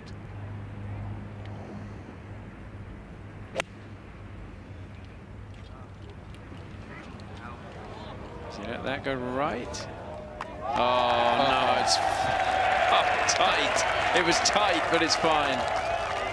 And a great chance for Europe to bounce back here, get the match back to 1 up, as the European fans, the Americans, just loving their time here in Rome, watching this great golf in beautiful weather.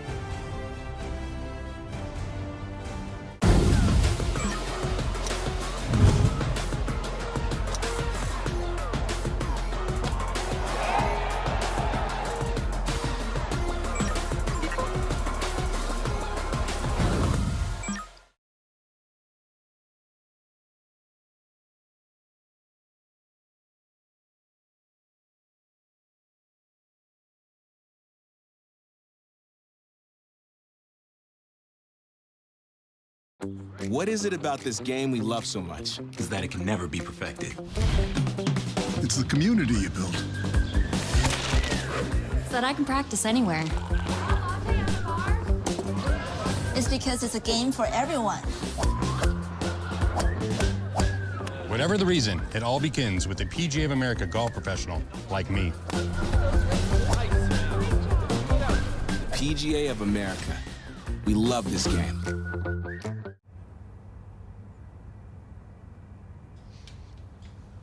Taking a look at how things stand in all of the matches. Not much to report here in terms of any changes.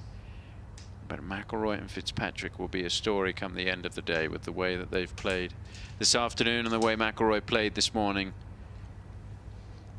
Alongside Tommy Fleetwood. And this is, well, I mean, it's just going to be a lottery for Spieth and Thomas. They've got to be able to get the ball on the green. And there's no guarantee. Yeah, it's got to be 4, 5, 6 at least inches deep, and it sinks to the bottom. It's. I mean, look what happened on the 8th. Exactly. He moved it about 10 feet. Exactly. Might need that same. Oh my gosh! My word. You need to get your tractor and a bush hog and go ahead and get rid of that. That's the only way it's going to get out of there.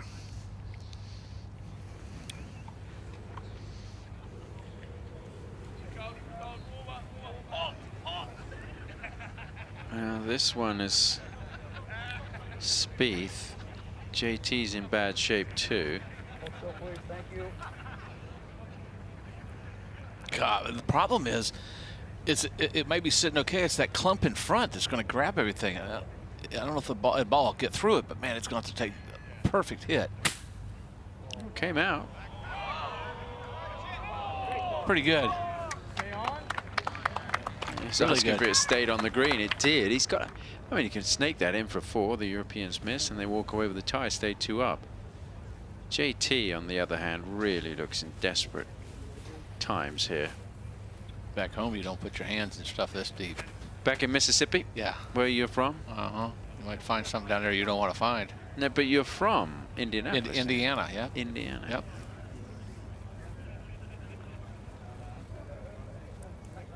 I mean, I'm like you. That's only 15 steps off, not even that off the green, and you got stuff that deep. It's like the fairways. Most of the fairways off the fairway, it's that deep. It's 10 steps most of the time. It's I've not seen rough like that. Not that thick and juicy. When you look at the surround areas where it looks a little drier, right there, I mean, they've obviously got some water and fertilizer on it, but I like it. I mean, I think if we saw it more in stroke play golf, maybe there would be a little bit less of a emphasis on just hitting it as far as you can. Correct. I think it's fun to see these guys struggle from time to time, personally, because they hit it. I mean, they hit it so true. good. Yeah. And you're penalized for a terrible shot. I mean, right. Not a very good shot from 180 yards. If you know, if you're playing amateur golf, you can't have this rough. It would just be miserable. But these guys are so good.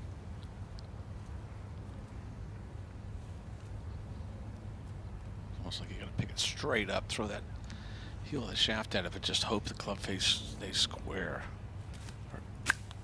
Oh, come on! Oh, you got kidding me? Wow! That is phenomenal. I mean, we thought he wouldn't be able to have a shot from there, and he's got a chance of saving par.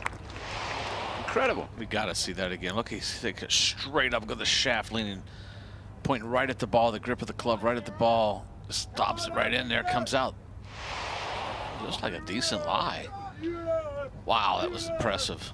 That took some strength too.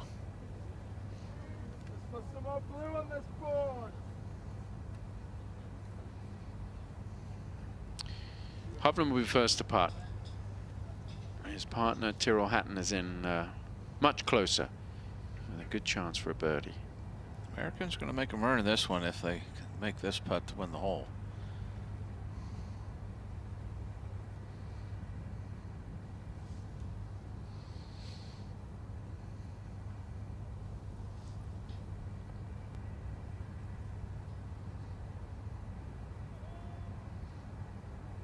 No.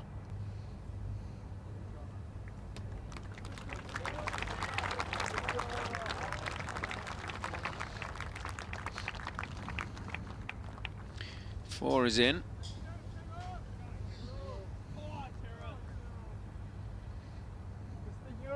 Tyrrell! Show me the way, Tyrrell! We love you, Tyrrell!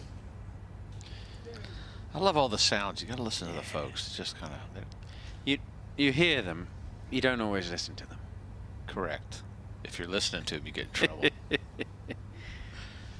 You could get very angry if you're on the other side of it. Yeah.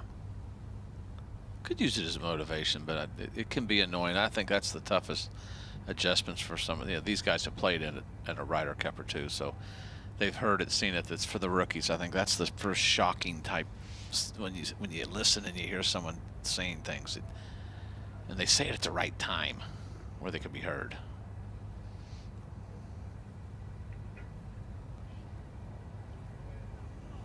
So it's a 5. The Europeans already in for 4. Yeah, you got to feel like you get that putt harder now. You just hit this incredible chip shot. Europe, as you said, is already in with par. It's not going to do any good to leave that short. Justin Thomas, look at this up and down. It's up there. One of the best ones I've seen in a while. And puts the pressure back on Hatton too to make his birdie, which looks like they were going to win the hole 5-6 minutes ago. It looked like they've got it. They're going to cut into the lead, but right now they're going to make it murder it.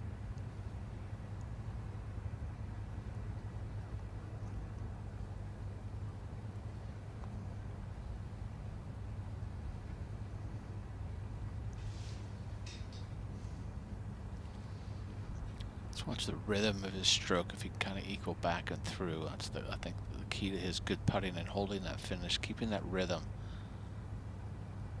using those shoulders. Has to make it.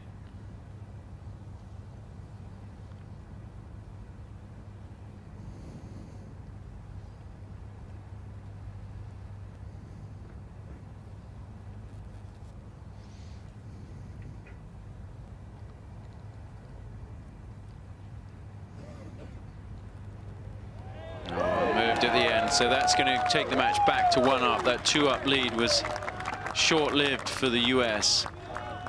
They had a brief lead on the front 9. They were 1-up and then lost the 6th. They made a good run at 12 and 13, but they give one back there. As we mentioned, you can finish the hole out. You can't practice, but he's going to take a birdie and put that on his card. Tyrrell just putting that one out, which he's entitled to do. He wanted to help the team a hole. Yeah, the team score. Yeah, because you have a teammate, you got to outdo your teammate. It's a little competition. See, I think you've got to save them. Do you? You can't save them. Can't ever save them. No? No. Okay. Take them when you can get them. Okay. I know what you're saying, but yeah, no. Now walk up to the 15th. And we'll take a look at the 15th. It's a hole you know well, Jim. Yeah, a little dogleg right. This is one of the holes I call in the morning in the foursomes. The 3 bunkers on the right. You don't want to mess with those. I've seen players this morning. Most of them hit fairway wood, laid it up short of that first bunker, which is 286, 300 to carry it. That's fine, but it narrows in at about 20 yards right there at this, between the first and second. 320 to carry the second, 334 the third. I don't see that happening. Then it plays uphill a little bit to an elevated green. It's pitched up there. The front, another one of those, not false fronts, but really steep banks coming back. Slopes on the left and right. A little bit might kind of slope back to the whole location on that front right side. So most of the guys this morning laid up with anything from hybrid. Nobody that I saw, I recall, hit driver. So we'll see if someone in this match wants to hit driver, be a little more aggressive.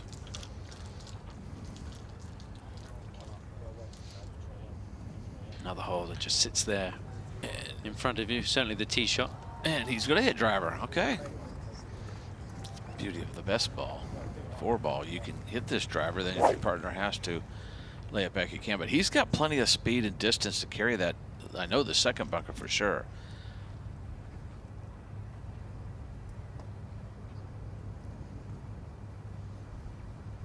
Got lined up there to the right. Kind of a draw, looks like. Oh, bullet train right there. No draw at all. That's just dead straight. Excellent tee shot. It's a confident swing right there. Yeah, he's got his book out to see what he's going to have in. We talked about future venues. Beth Page 2 years. Adair Manor back to Ireland in 27. Hazeltine in 29. Not been decided for 2031. Okay. It'll obviously be somewhere in Europe. Yeah. Come on, target. Unless the DP World Tour goes really off the deep end, takes it outside of Europe. I don't know why you would. So much success in it.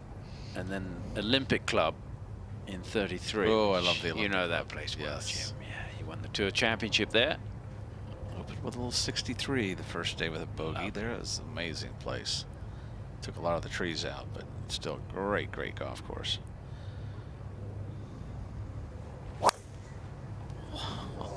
If that carries, that could be right there. It's going to get a little left, maybe. Oh, it carried it. Again, just bounces through. He's found some distance here in this back nine. Yeah, he has. I said he's one of the top drivers, top 15 drivers, strokes gained off the tee on the PGA Tour this season. So excellent. In the foursomes, guys were laying back, but in the four ball, they're busting it up there. Thanks so much.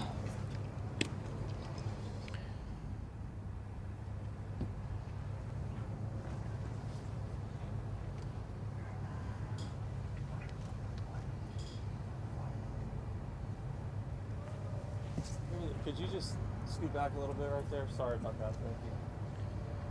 Shadows lengthening.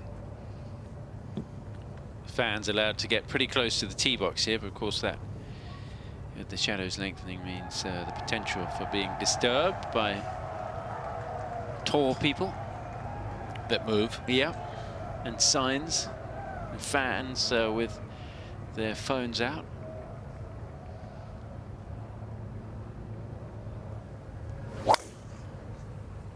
Trying to carry those putts too far right, isn't it? 330 over that last bunker.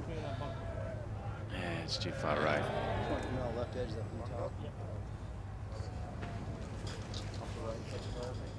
All right, depending on that lie, all right, Spieth needs a good one here. The Americans have won a hole in that final match, birdied the 11th to a par for the Europeans on a birdieable hole, so it's now back to 5 up for Europe with 7 holes to play. Oh, whoa, Jordan. Oh my goodness, hope everybody's okay over there. Both guys in trouble off the tee. Advantage to Europe here, Tom. Well, especially as they just won that last hole. So a bit of momentum to the Europeans here, trying to get it back to all square, tied up. It's the 4 balls of the Ryder Cup in Rome.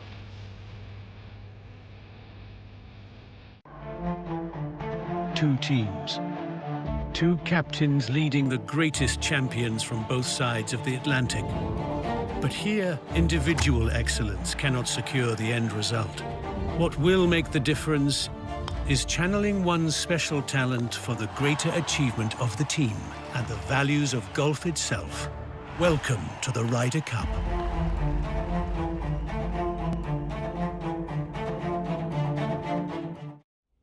How do you take one of the most beautiful walks in golf and transform it into something completely unforgettable?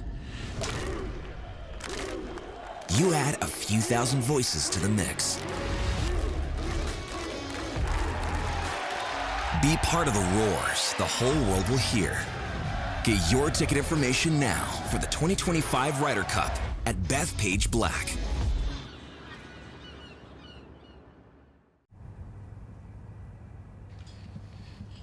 Back in the 4 balls here, let's take a quick check of how things stand. The match that we've been following in the featured match is back to 1 up for the US. No change in that second match. That's a really good tight match there, the Rahm match. And then in the third match out, the US still 1 up. No change in the last 3 holes. They just all birdied the 12th, the par 5, which you would expect. And then, as I mentioned just a little earlier, Morikawa and Schauffele birdieing the 11th to take the McIlroy-Fitzpatrick pair back to 5 up. And the story's going to be about McIlroy, the most experienced guy here in terms of Ryder Cup play. He's played well. Just coming out of the gates today. And, well, assuming they're going to win that match, which it looks like they're going to do, he will be hitting the headlines.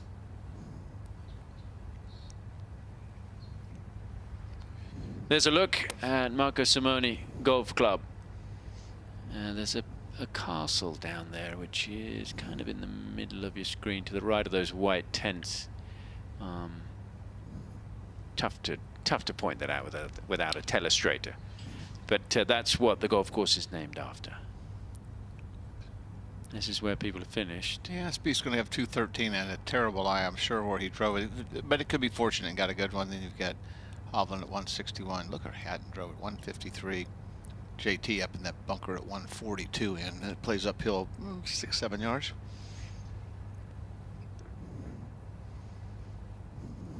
It's going to be a case of how this ball is lying down there for Spieth. It doesn't look great, does it? Oh, wow. This looks like just get it back in the fairway, keep it in What's play. up, guys? Yeah, it's a chop out. I can't even get it to the guy with the rake. Maybe. I mean, I might be able to get it up a little further. This is going to go nowhere.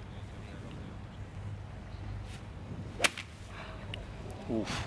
Golly, that's just nasty. You're good, Jordan. Tough lie, Jordan. You got it, man. Tough lie. Good looking looper right there. I don't think I could have lined up far enough right. The more I went right, the more it turned. Great form. Great form. Didn't get it out of the rough. You got it out of the deep stuff. Now he's just in the kind of the medium deep stuff. For such a thing. Second cut, we call it.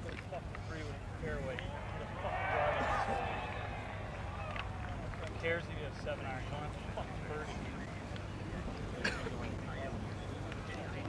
Was it?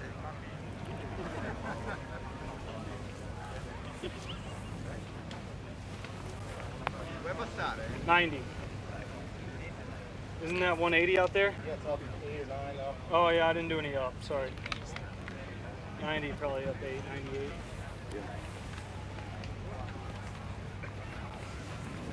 I gotta try and hit a bank shot. Bank shot cut.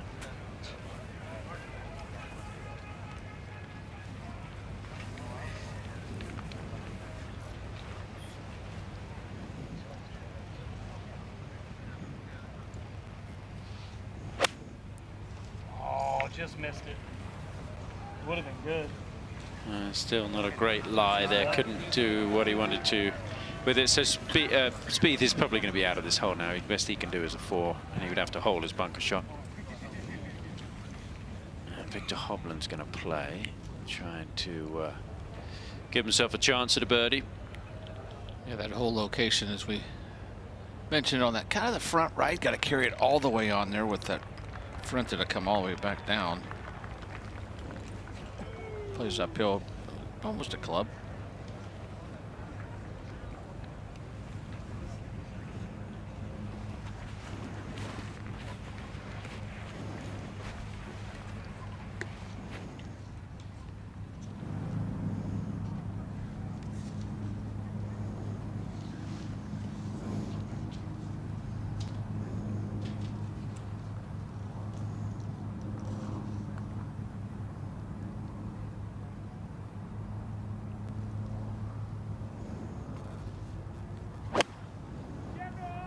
Kom igen då. Kom igen då. Oh, all over it. Wonderful.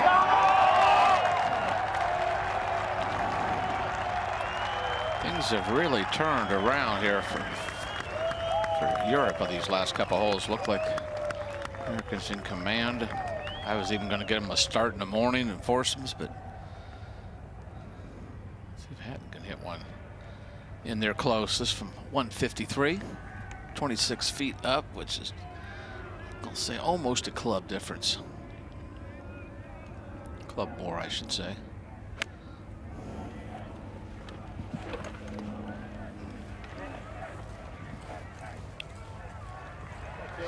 Stay there. Okay, we got 2 chances for birdie. Thomas in the bunker. Looks like a decent lie. I think he's far enough back, it shouldn't be too bad. Elias finds the ball's a little below his feet, but overall, I think that's very, very doable from here. I don't think the front lip's any problem.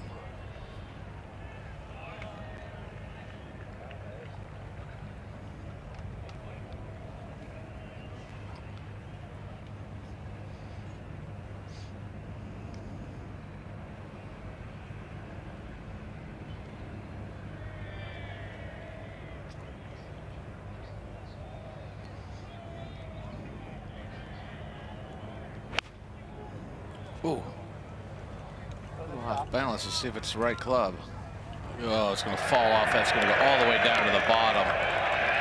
Spieth in trouble. Thomas in trouble. Their lead's in trouble. The Americans might be in trouble.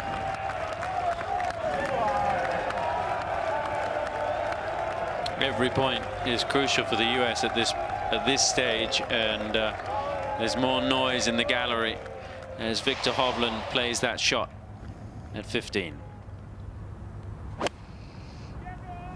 Kom igen då. Kom igen då.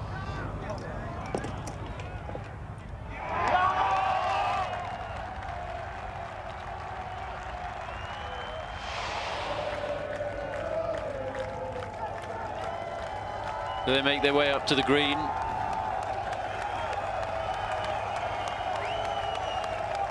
And the galleries have been not as loud over the last few hours, I would say. And maybe a bit more energy as they reach this quite exciting part of the golf course, with the driver ball 16th coming up, and this match likely to be all square heading to the 16th tee. Yeah, 3 very tight matches. Yeah, I wouldn't call them neutralized by any means, but it has been quieter. Yeah. Since that, you see a couple, the Americans up in a couple matches, tied in the other. Overall, as of now, a successful afternoon for the U.S. But this could turn really quick now. 4th shot for Jordan Spieth.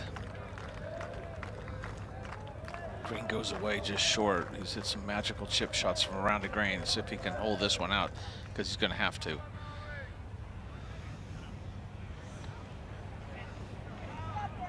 Oh dear. No, that's not going to happen. His partner's about 30 yards short too, 25 yards short. Not an easy shot by any means. He'll have that for his 3rd shot. So the Americans in some serious trouble here.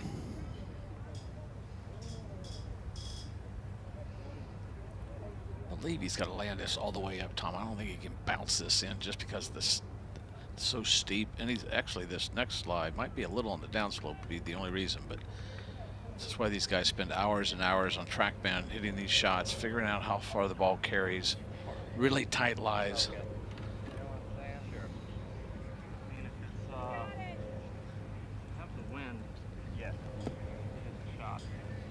You got enough room. I mean, I just think it's like, I don't know. I feel like this is my best chance. It may not be as consistently, as close, but I feel like it's your best chance of hitting it inside of, gimme.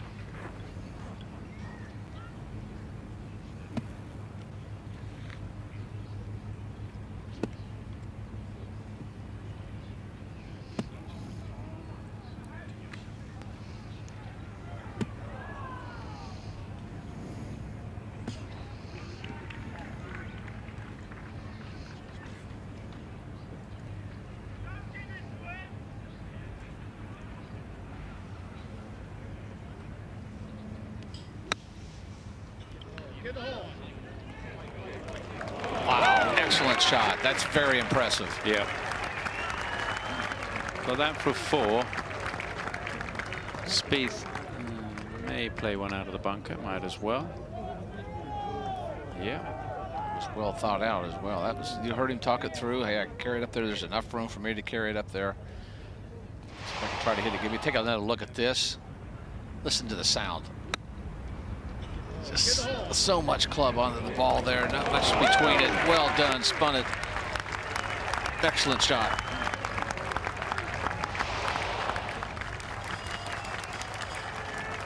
These guys use the bounce a lot more than I used to. I used to use the leading edge a little bit more, but if you get a little steep, sometimes you can dig that leading edge. But especially on these little tight lies, but that was really well played.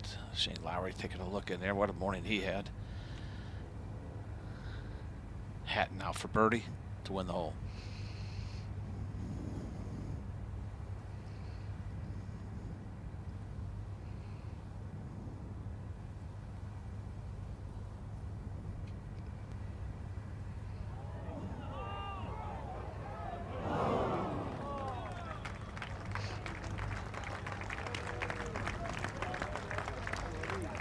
Has a putt for birdie, but if the Americans can somehow sneak out a tie on this hole, that would be huge for them. Kind of stop that little run the Europeans have going right now. But Victor made some big putts this morning. Can he make another one?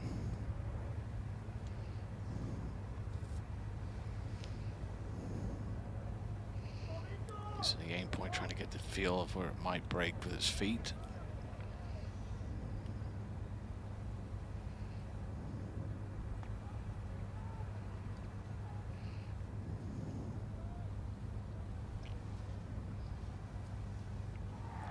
What a view. Amazing. So many people, 4 matches.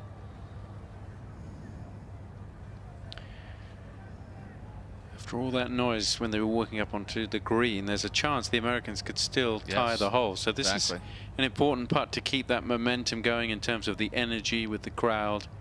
Get the win, get the match back to tied. Take some red off the board for the Europeans.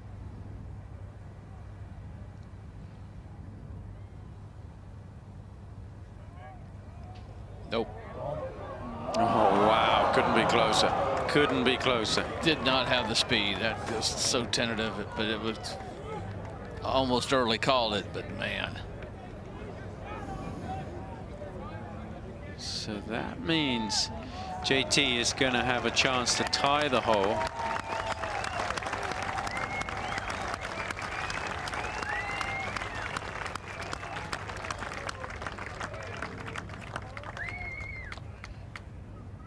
Wow, actually this would be a big momentum putt for the Americans here, huge putt. Oh, absolutely. I mean, JT had it in the fairway in the last hole, kind of gave that one away with a bad shot. See if he can make up. This would be like stealing one from him. I mean, it's as crucial putt as they had in the round so far. Especially with the next hole drivable.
Made it. Huge. That's huge. Yep. That could spur them on to the win in this match, I think. The Europeans felt like they were going to win that hole. They got the crowd going, and JT makes 4 and kind of look back to silence the crowd. Yeah, and you can see how much that's fired him up. Actually, Spieth gave a bigger fist pump in the background. You didn't see it, but he was as fired up as he was. But check out the reaction here. Wonderful stroke, great rhythm through the whole ball through. Get you some of that.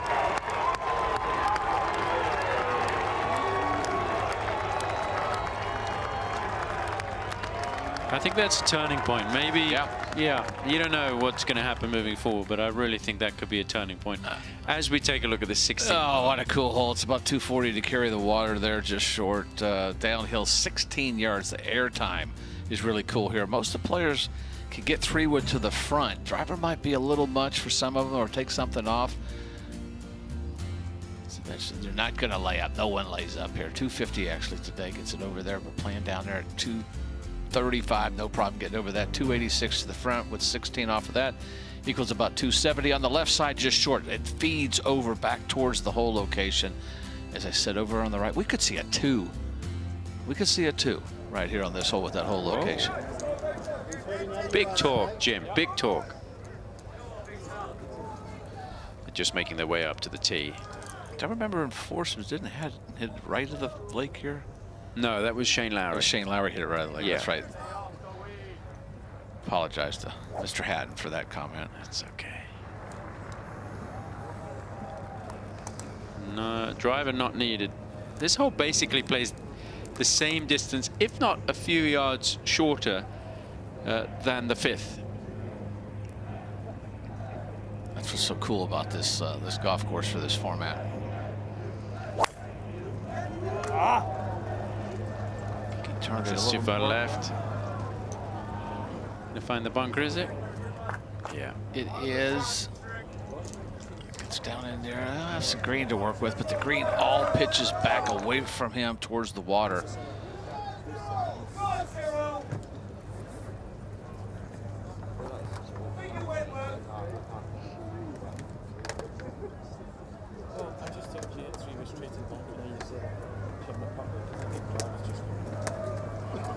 Sometimes the problem with the 3-woods, you tend to turn those over because of the loft. We've mentioned that earlier.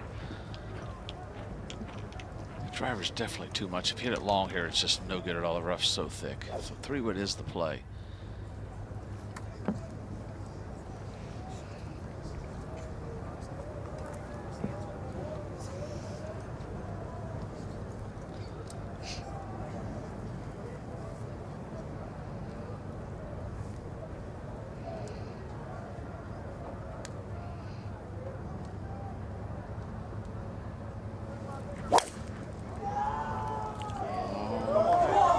Pretty aggressive line here, Tom. Oh, it's going to just creep on. Whoa, okay.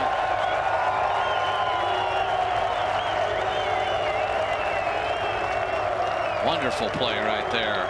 It's going to be close to the front of the green, yeah.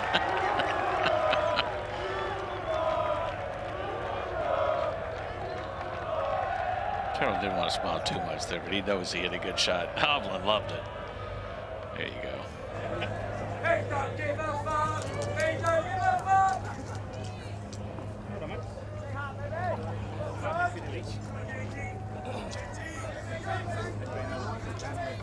JT lets the driver as well.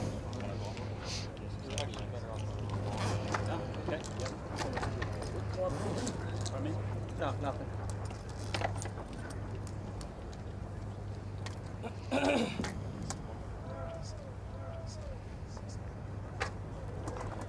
Americans one up in this match.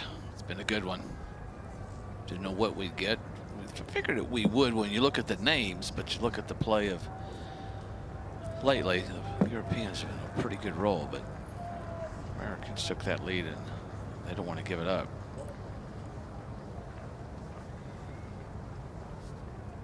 Americans are 2 up and or up in 2 matches, tied in the other. Europe has that 4th match. Nearly that 4 up though. That's kind of still lingering.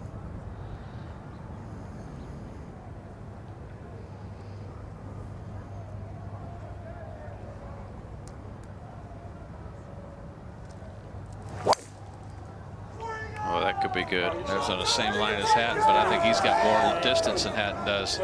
Is it going to kick down? Oh no, it's come up short. He must have hit less than 3-wood. Okay. Don't know that that was either mishit or plenty of distance with 3-wood. Yeah, that's fine over there. I misjudged that one. Yeah, that's a great spot. Or do I play the draw? You know, draw That's your call. Mostly off the right, a little bit of hurt.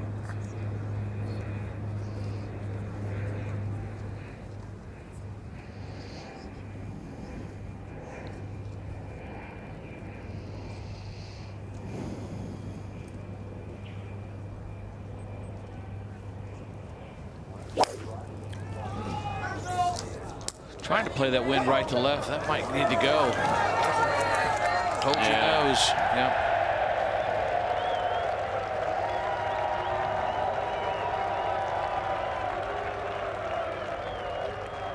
Maybe a little just chatting about the breeze there. Yeah, I think he thought it was going to blow more. You're so elevated up there that he felt like it would take it more. But these two are locked in a battle with Justin Thomas and Jordan Spieth. At the moment, it's anyone's game. What is it about this game we love so much is that it can never be perfected. It's the community you build. So that I can practice anywhere. It's because it's a game for everyone.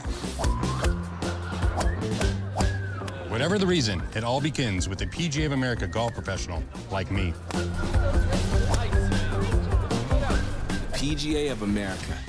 We love this game. How do you take one of the most beautiful walks in golf and transform it into something completely unforgettable? You add a few thousand voices to the mix. Be part of the roars the whole world will hear. Get your ticket information now for the 2025 Ryder Cup at Bethpage Black.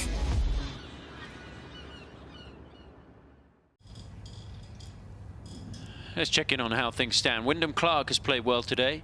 He's just made another birdie at the 13th, so that takes the match back to 2 up. The Americans were 2 up through 9. They lost the 10th, and they just won the 13th. So in the third match out, the US is now 2 up. All of the players recording birdie at the 14th, so both teams making birdie at 14 in the second match. That remains tied.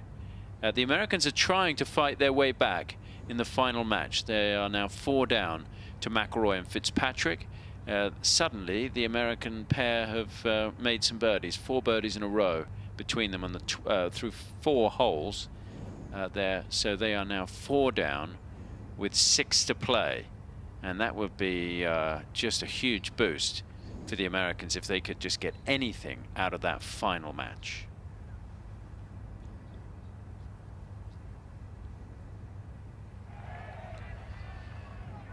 You'd say slight advantage here to Europe on the 16th hole. I would definitely say that, especially with Jordan in the water and JT as far back as he is. I'm not saying he hit an incredible shot, a much tougher shot on the last hole. Looks like Jordan's going to drop it back in the fairway. This will be his 3rd shot.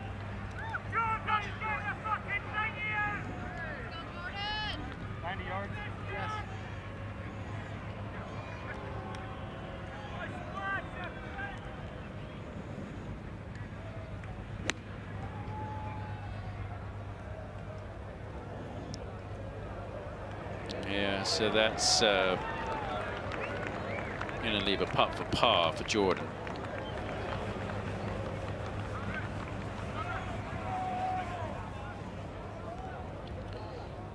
JT needs a really good one here. Yeah, he really does. But I think this is a lot easier shot than he had on the last hole. He hit it 4 feet from the last hole, so. I think you walk up there, you take a little bit of time. Let's take a look at here. So Thomas is a little bit further back. That's that first ball there, probably a 30-yard shot. Had right on the fringe.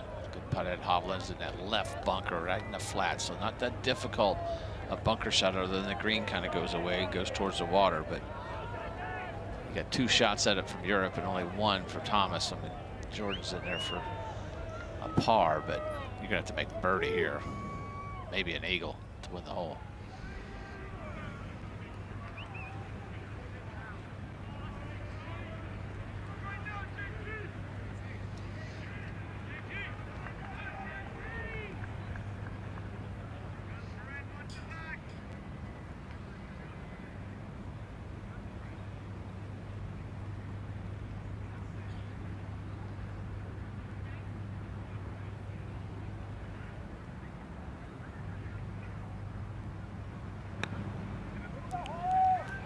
Just like on the last hole. Excellent shot. Is that any good, Tom? Loved it.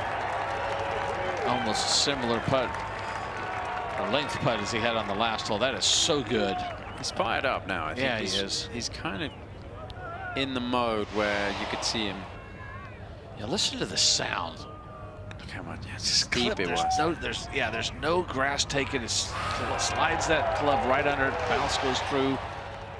I mean, I think obviously his pass is the reason he was a pick, but I think just that emotional. He's that emotional guy, that maybe that emotional leader the U.S. has, and they've got it going in the right direction. But Hovland now, he's hit some pretty good bunker shots. Plenty of green to work with. Does go away from him. And the rake marks are sort of, maybe sort of going towards the hole a little bit better than if they were going cross. So maybe make this shot a little easier.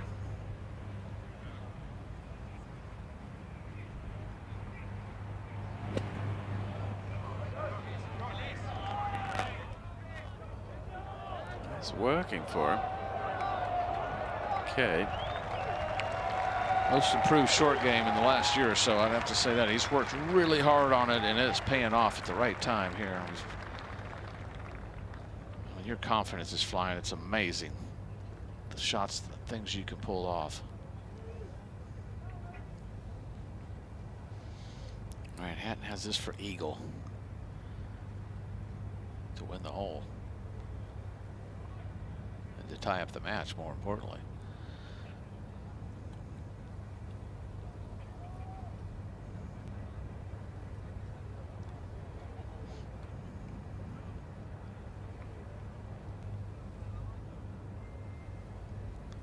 Great view in the background. The grandstands back there that this morning we came out in the dark, it was lit up. It was beautiful. It was so cool.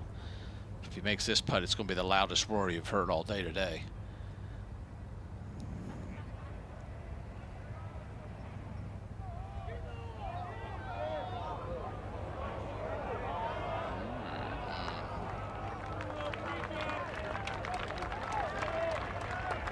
Stuff's a few putts short.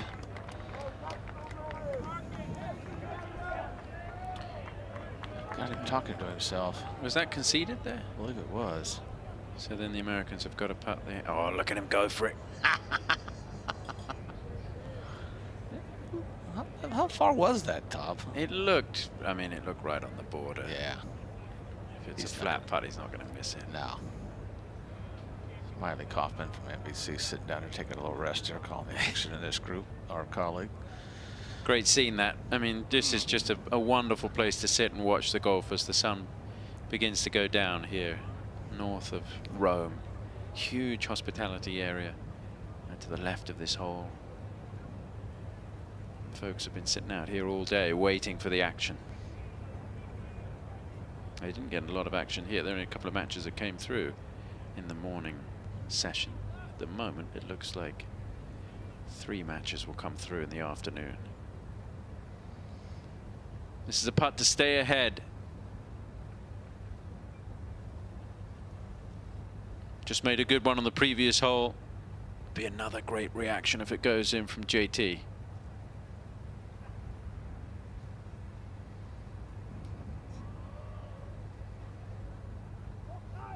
It does not. Started too far right. Yep, it sure did, Tom. So the red goes on the board in match 2. We saw that with a birdie from Rahm and Højgaard, but it comes off with match 1, and it was actually a mistake there in match 2. And it goes back on, so we'll check in on that. But it comes off the board in match 1. So back to all square, tied up, heading to the 17th tee. Remember, they were 2 up through 13. It looked like the Americans were going to build on it. They make their way to this par 3. Jim. Yeah, 215 yards today, hole location, 32 steps, 4 on the left, plays downhill again. A lot of movement on this green. Some slopes short areas of movement. You miss it short and left, it's going to fall off another pitched area to the left. You miss it short and right, which will go off right too. But most of these players are going to head right there towards the middle of the green, let it release. See all the movement, all the arrows moving there. Very narrow green, long, but not very wide. Kind of a little bit of an angle coming in, but the downhill makes it always a little trickier situation. Obviously more pressure. There's thousands of fans here ready to roar for one side or the other. Europe were up early. Tyrrell Hatton birdied the first, and then the Americans came back into it.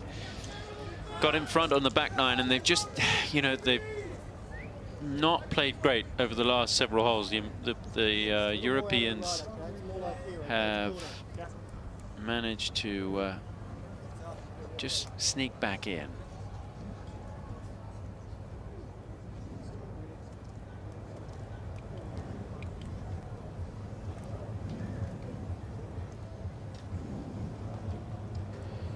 Europe on the tee here. Hovland.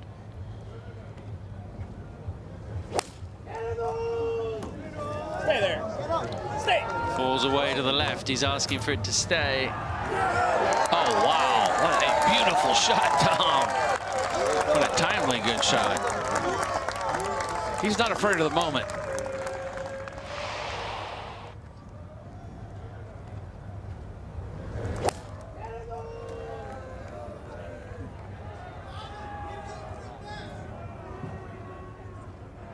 Aggressive play pays off. Nicely done. All right, Hatton's next.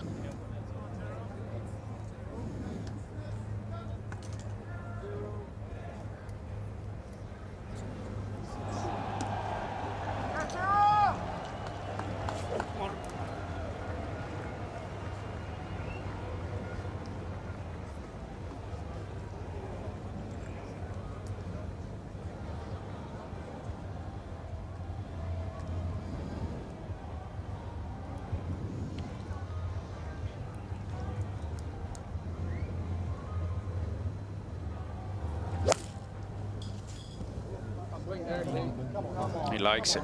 Good line. Go. Go. Oh, wonderful shot. Isn't it amazing how things can turn around so quickly? 2 down, going to 14, now tied. So just to update you, it was a birdie for Scheffler and Koepka at the 15th, which they initially took away, and they put it back on. So they are now 1 up through 15. So that's the red on the board in match 2. And we mentioned Wyndham Clark with that birdie at the 13th in match 3. So they are 2 up, the US, through 13. Still 4 up, with now 5 to play in the final match.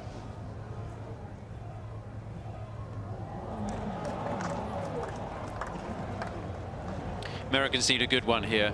2 birdie looks, good birdie looks for the Europeans. They've made this hole look easy. It's anything but 215 yards. Not a huge amount of room back there.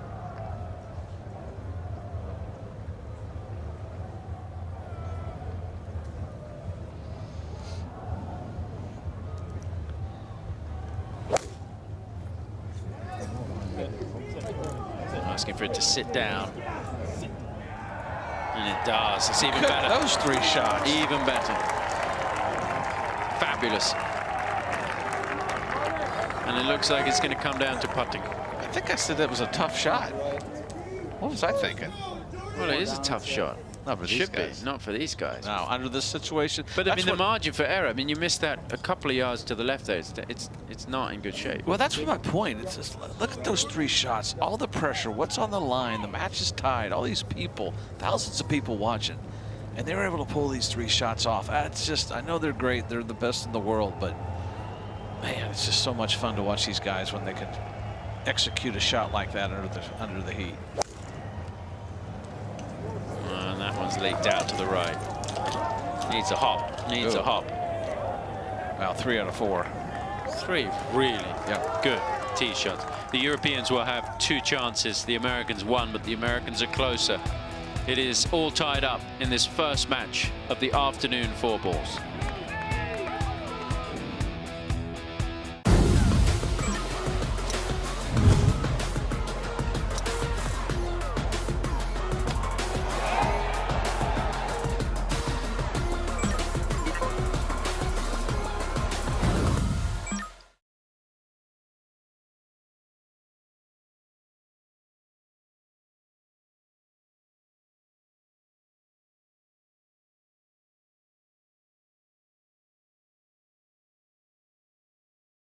What is it about this game we love so much is that it can never be perfected?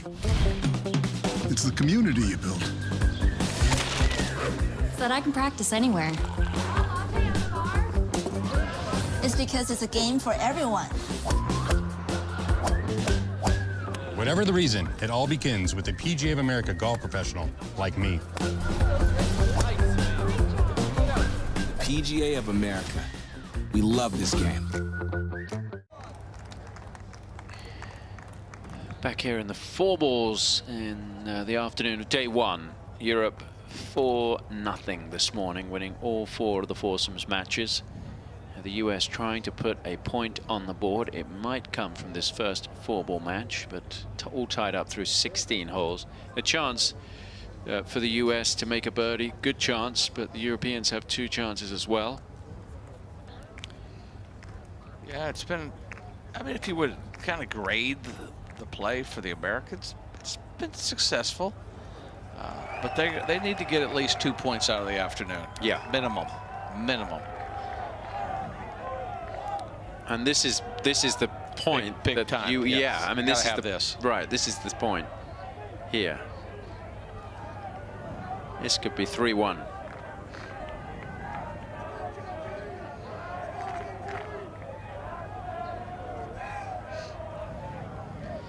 Seventeenth hole. It's boisterous out there as these four-ball matches come down towards their conclusion. The first match out we're watching, Victor Hovland, Tyrrell Hatton against Justin Thomas and Jordan Spieth. Spieth has missed the green to the right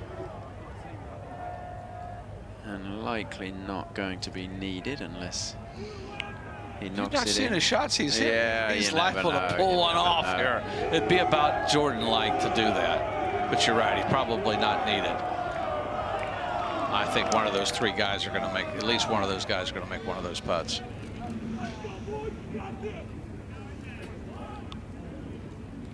Didn't waste much time and played it well.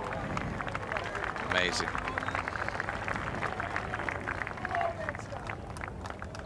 Golf's better when Jordan Spieth's playing well. It really is. He's just fun to watch.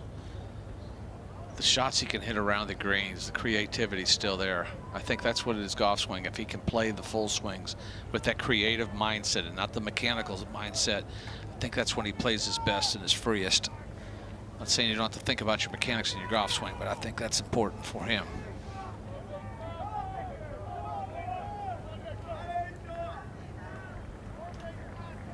Huge. This could really decide the outcome of the match here, these putts. Hovland missed one on the previous hole.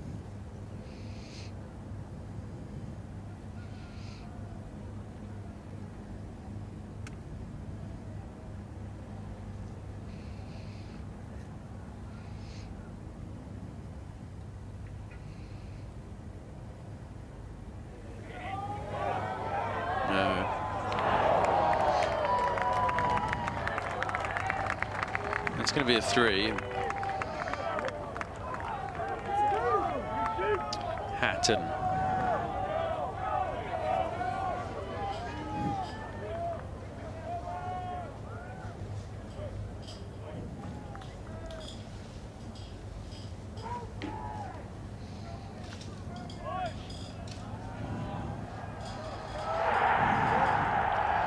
As a big roar goes up.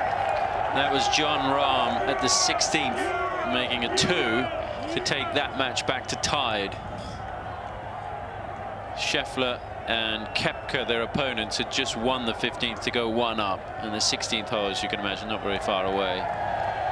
And so that is just going to reverberate around to the 17th green, where Hatton is trying to compose himself here for this birdie putt.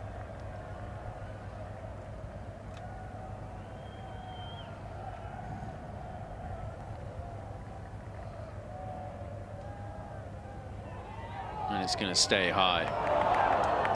Just carried just a fraction too much pace. Firm, yeah.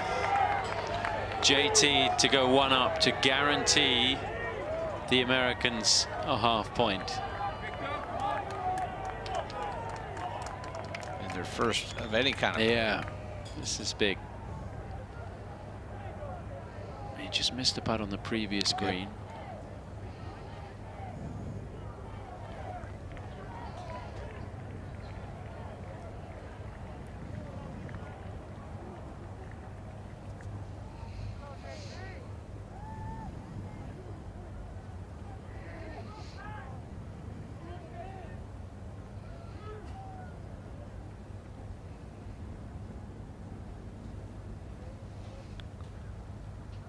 Shouldn't be a lot in this putt. Maybe slide a little right.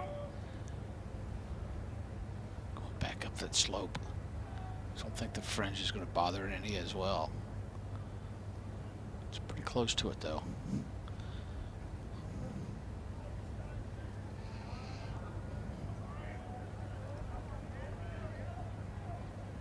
Great view here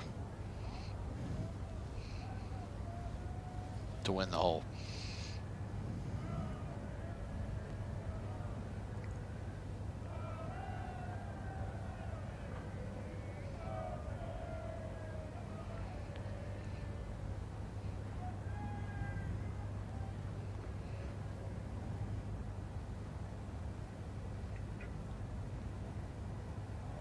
Oh, it's moved on him. Wow. That's 2 putts in a row that he's missed.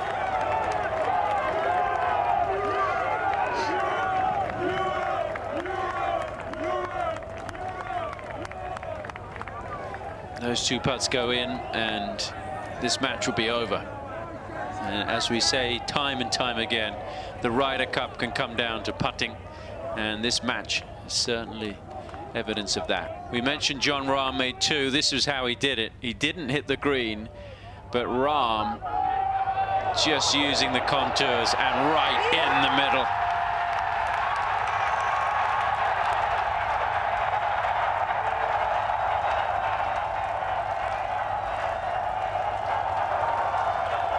Takes the match back to tied, and it takes red off the board.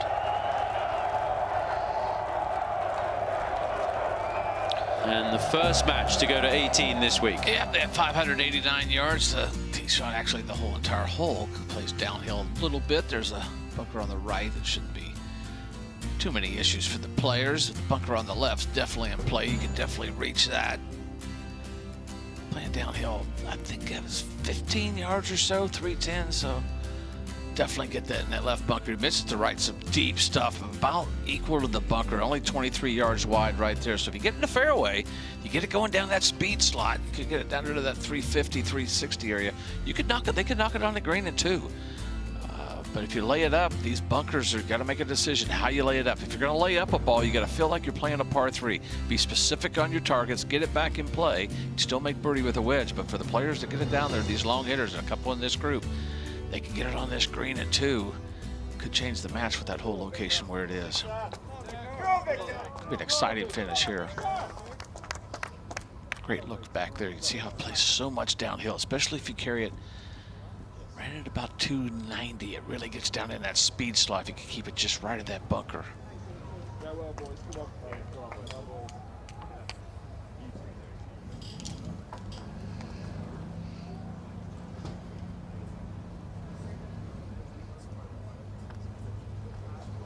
Victor's got enough speed in there. We've seen some drives today and some straight ones. He could get it going down that speed slot and get it on it too.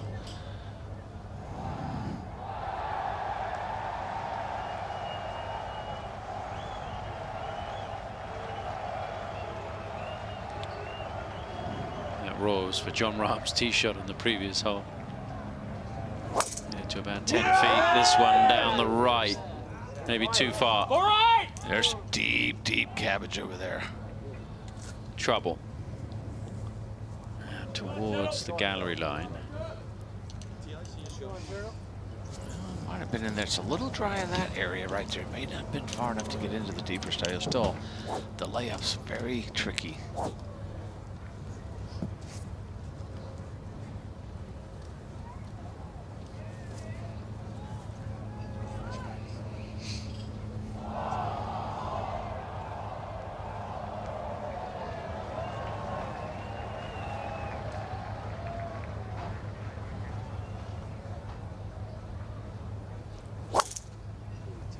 That is just smoked, isn't it?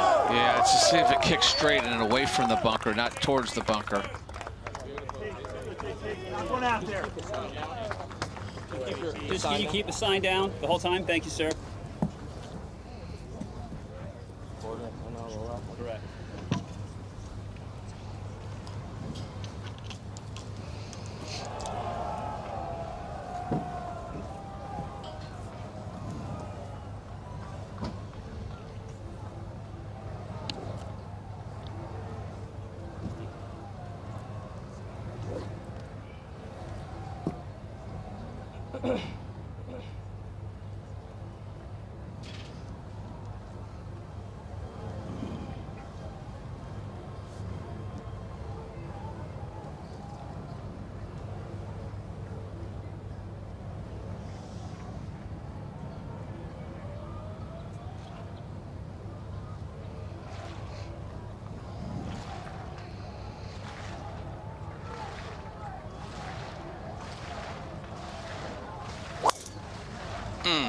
He's got to get a little right, though. Go, JT.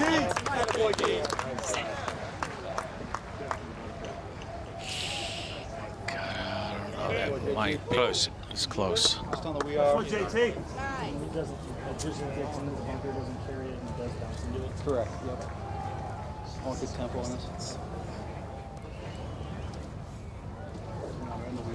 This one needs to be in the fairway. Match is all square.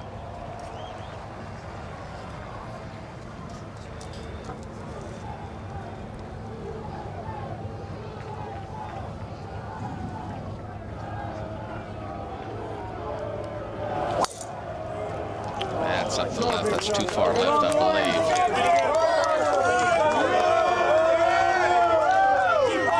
Yep, that nestles down. There's the other. But yeah, short. so they're both okay. Both teams have a ball in trouble. Both teams have a ball that's okay. It's tight. Whatever the course, whatever the variables, every player knows it all comes down to this. An impact zone of 2 millimeters that contains all the possible trajectories. Yet they face these odds again and again, because every player knows this is where their true measure awaits.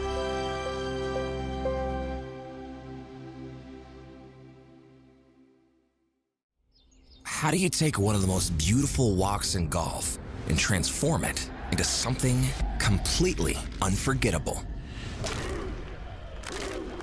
You add a few thousand voices to the mix. Be part of the roars the whole world will hear. Get your ticket information now for the 2025 Ryder Cup at Bethpage Black.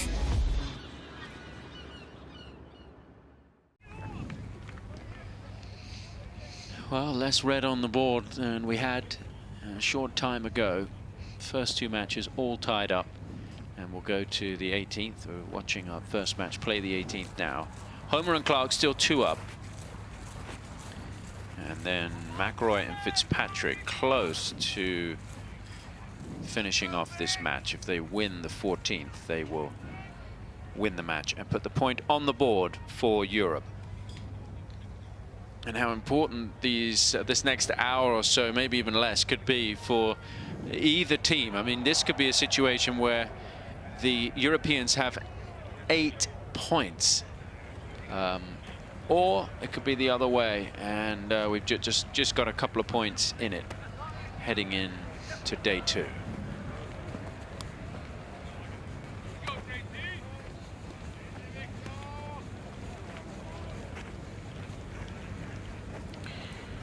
Well, pretty evenly matched as they play the 18th. 1 ball right, 1 left, and then 2 just short of the bunker on the left side.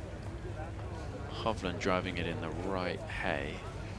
Think about it, it looks like it's an okay lie that he'll be able to get it down there. It's just avoiding the bunkers. The first bunker on the left's 140 to the front from there, and he's probably going to have in the range of 180 to that one, but that shouldn't be the problem. You can avoid those. There's another bunker up on the right, so I think he just gets it down there, get into the yardage he's comfortable with. The second shot plays downhill about 20 yards. Big plays. Come on, Ben. You got this shit.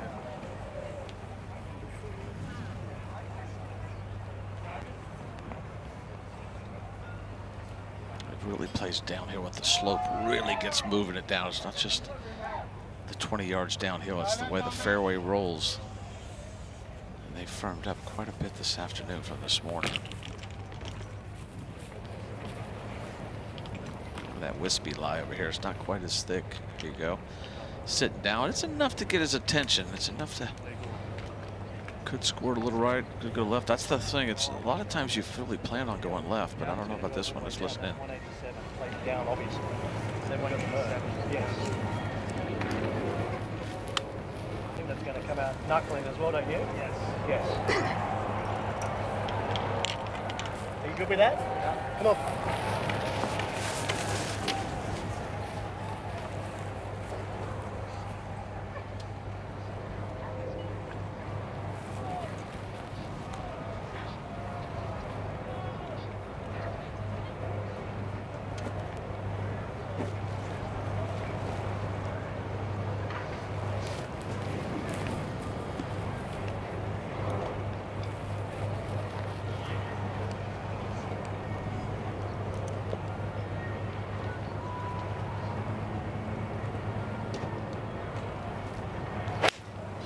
Yeah, baby, let's go.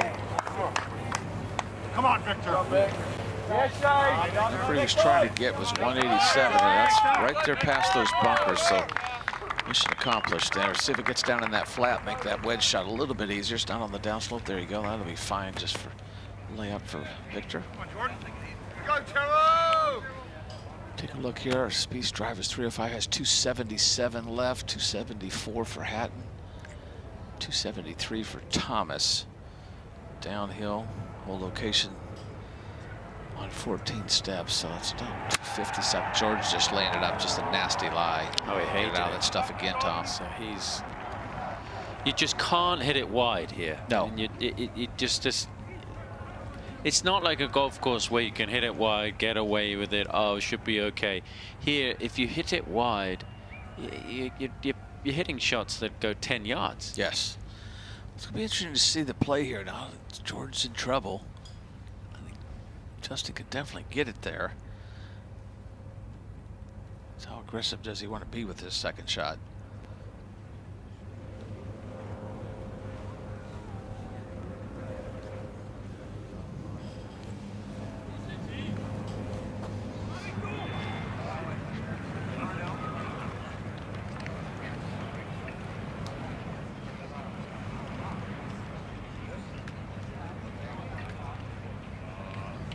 Scotty Scheffler's made a birdie at the 17th at just the right time for the US, so that takes them one up against Rahm and Højgaard. It's going to quieten the crowd a little bit, and it guarantees the first points, I'd say half point on the board for the US. One up playing at the 18th hole. They're heading to the tee right now, waiting on these guys to play their seconds.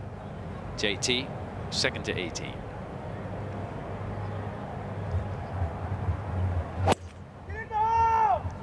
Trying to play that sweep and hook. Yeah. It's got to be out by the green. It's got to be close, isn't it? There's no cheer. They didn't say a word, so I don't know if that's good or bad. Out here, you never know. If it was the European with a good shot, you'd know. Yeah, but still, I mean. I don't know that he could see it either. Yeah, see it turn enough. Usually you'd have a reaction from the Some guy. I'm just wondering if it caught that bunker, but I thought it would have flown that bunker. Yeah, you would think that bunker you would. So that bunker's about, as I recall, 39 yards short, but it should be way over there. Hatton's Maybe the right bunker. He's got an interesting play here. If he's got it where he doesn't have to step into the bunker, he's okay. The lie looks like it's sitting down a little bit. I almost don't feel like I can get it up. Ah, he's worried about the bunker. I think in this case, let's just get it, get it down there somewhere in play. Avoid that middle pot bunker, As I said, it's actually 29 yards to the front from it, so he's 222 at 240 probably carries it, 230 carries it. Downhill. Oh, it's come out so spinny.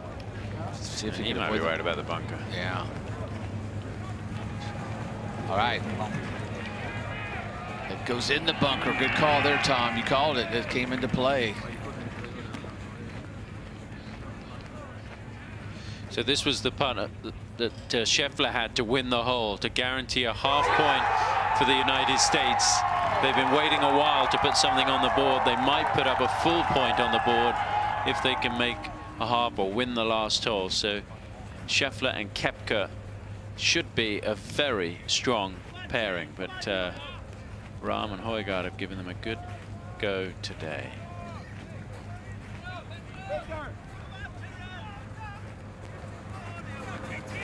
Question is where JT's ball finished.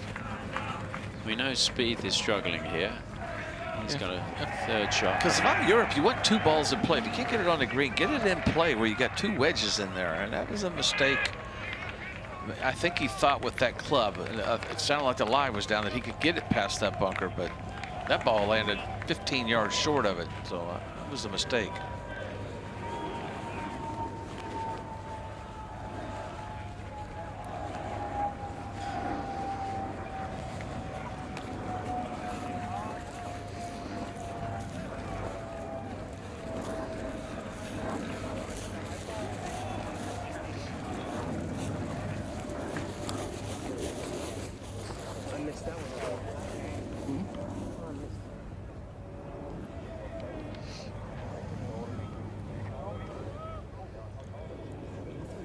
Spieth still digging it out of the rough. Yeah.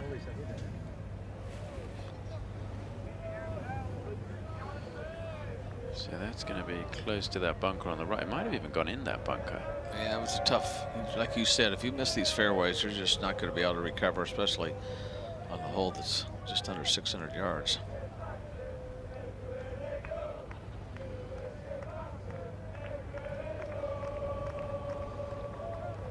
I don't know who creates these chants. But, you know, it's a good question. Like, how does it happen at football, soccer games? Yeah, seriously. I mean, same here. Isn't it? It's kind of, how does it start? And then they're all in sequence, they're all in sync, and it's amazing. Like on the first tee, and even you can hear them in the background here, as they come up with it and they know. Yeah. Well, there are kind of melodies that are used. True. Time and time again with the lyrics changed slightly. One thing I've noticed, and Mr. Azinger was talking about it, when they get a rhyme and they can match it with a player, it goes, and when you get to that first tee, it just gets louder and it gets unbelievable. Still trying to figure out where JT went, is he? Referee's out there just measuring who's next to go. It's between Jordan and Hovland, but Jordan's playing his 4th.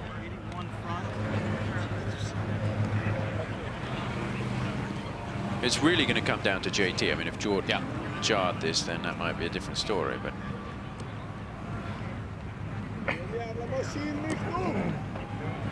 okay. Just on top of that knob, you've got 83 to get on top. You've got 88 off. Okay. Yeah, down a couple. Jordan gets to hit first, and maybe give the Europeans an idea how this green's going to hold, how it's going to react. If he hits his ball on there, and although it is coming out of the rough, maybe give a little idea how they might play their third shots.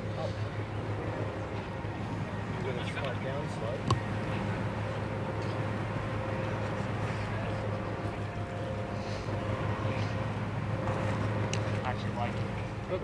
Come on. no. Horror hole for Spieth, but it doesn't matter. No. It's going to be down to JT.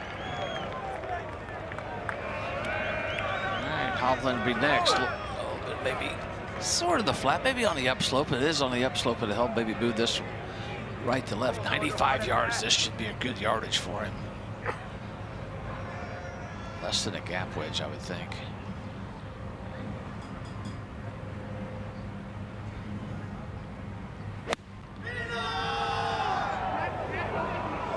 Trying to get it to go left and spin. There's the spin.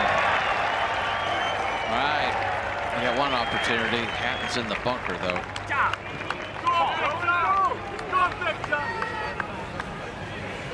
JT, the ball is almost pin high. Okay. He's in a great position to get up and down. You'd think it'd make 4. That's what it looked like. We just kind of lost it there. It's hard to kind of keep up with it, but.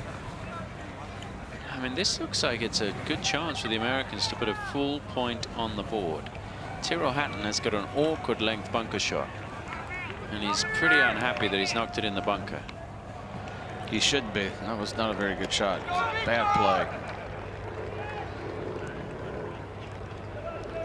Truly make up with it with a good shot out here. One thing about it, if you get it in the proper line, that the rake barks are down, it'll make that shot a lot easier.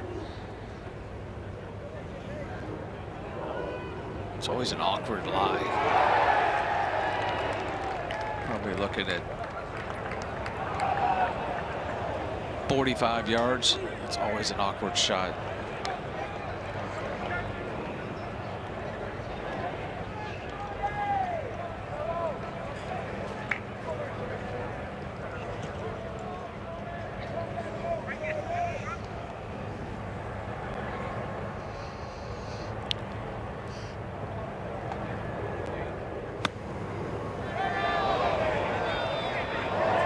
Good spin. Tom didn't.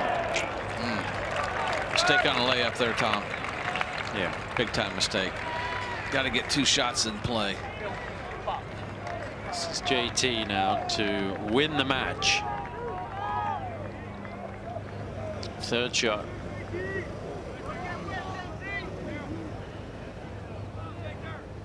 think he's going to have Tyrrell mark the ball. Just wave to him, and I think Tyrrell's going to mark his. What do you think here, Jim, on this hole? I know you haven't studied it too much, but you've been out there and had a little look. Yeah, I think what you got is a little bit of a ridge he's got to kind of go over. It's pretty flat to there, and everything kind of speeds towards the water. The lie looks decent. I think he's got to carry it just short of that slope and let it release.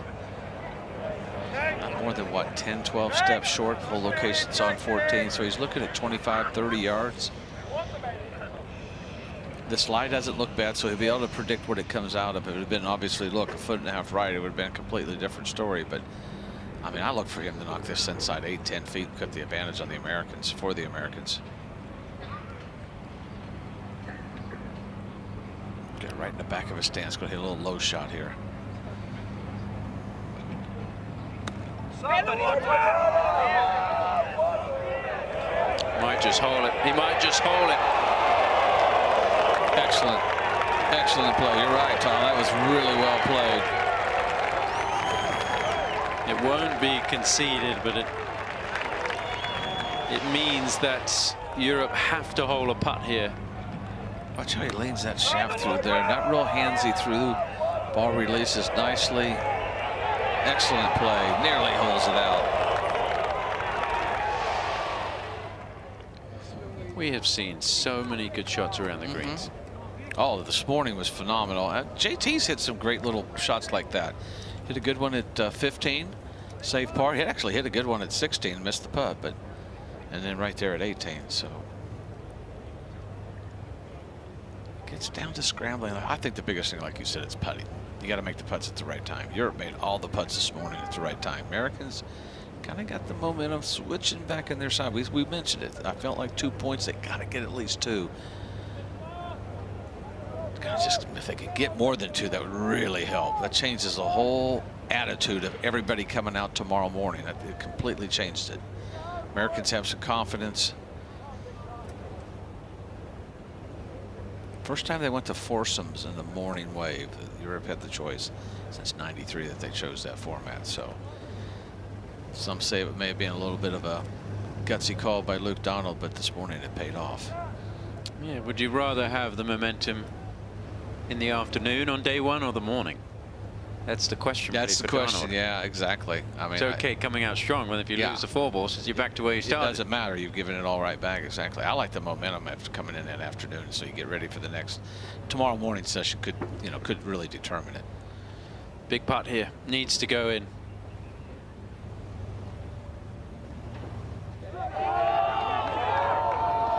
it got enough pace? Has it got enough pace? It does. Is he any good, Tom? Oh, my. That was huge. It was a dagger to the Americans. It looked like the US had a chance of a full point. Well, it's not going to be a full point from this match. And now a short putt to come for JT to get the half point. And that, wow, dialed in on the pace. I mean, just dying it over that hill. He chipped it in on the first hole with the fist pump, and he finishes the last hole with that. I love the Ryder Cup.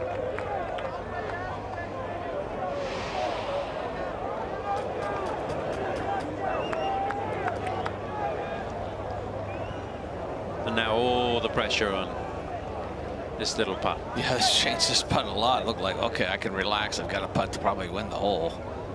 I've got to make this the tie.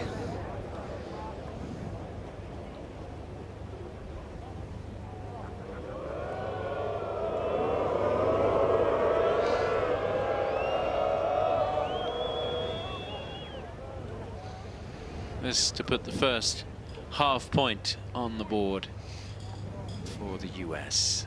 It'll be 4.5 to a half if it goes in. If it misses, it'll be 5-0.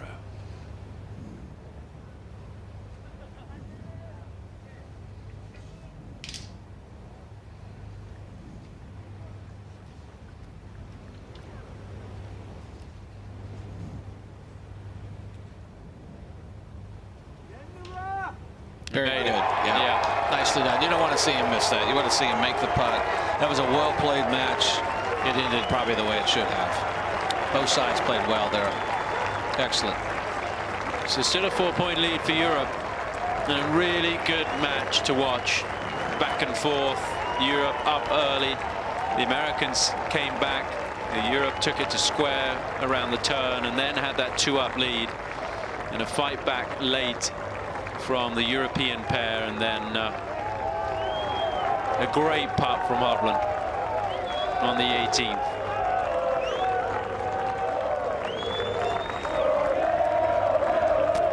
Three matches still out there, coverage continuing wherever you watch the Ryder Cup, wherever you are around the world. And we will have continued featured match coverage for you tomorrow on the various different platforms. What a day it has been here at Marco Simone. The weather fabulous. It will be the same again tomorrow. Golf course is just built for excitement, and the folks have come out in their tens of thousands to watch these players go head to head, as they will over the weekend about 10 miles north of Rome. We will get the matches for tomorrow in about an hour's time. And we'll look forward to watching one of those foursomes matches in the morning and then the four balls again in the afternoon. Many thanks to Glenn Savatsky and Brian Hennessy, who have been producing and directing our coverage. From me, Tom Abbott, and Jim Gallagher Jr. It's goodbye for now. We'll see you tomorrow for continuing featured match coverage from the Ryder Cup.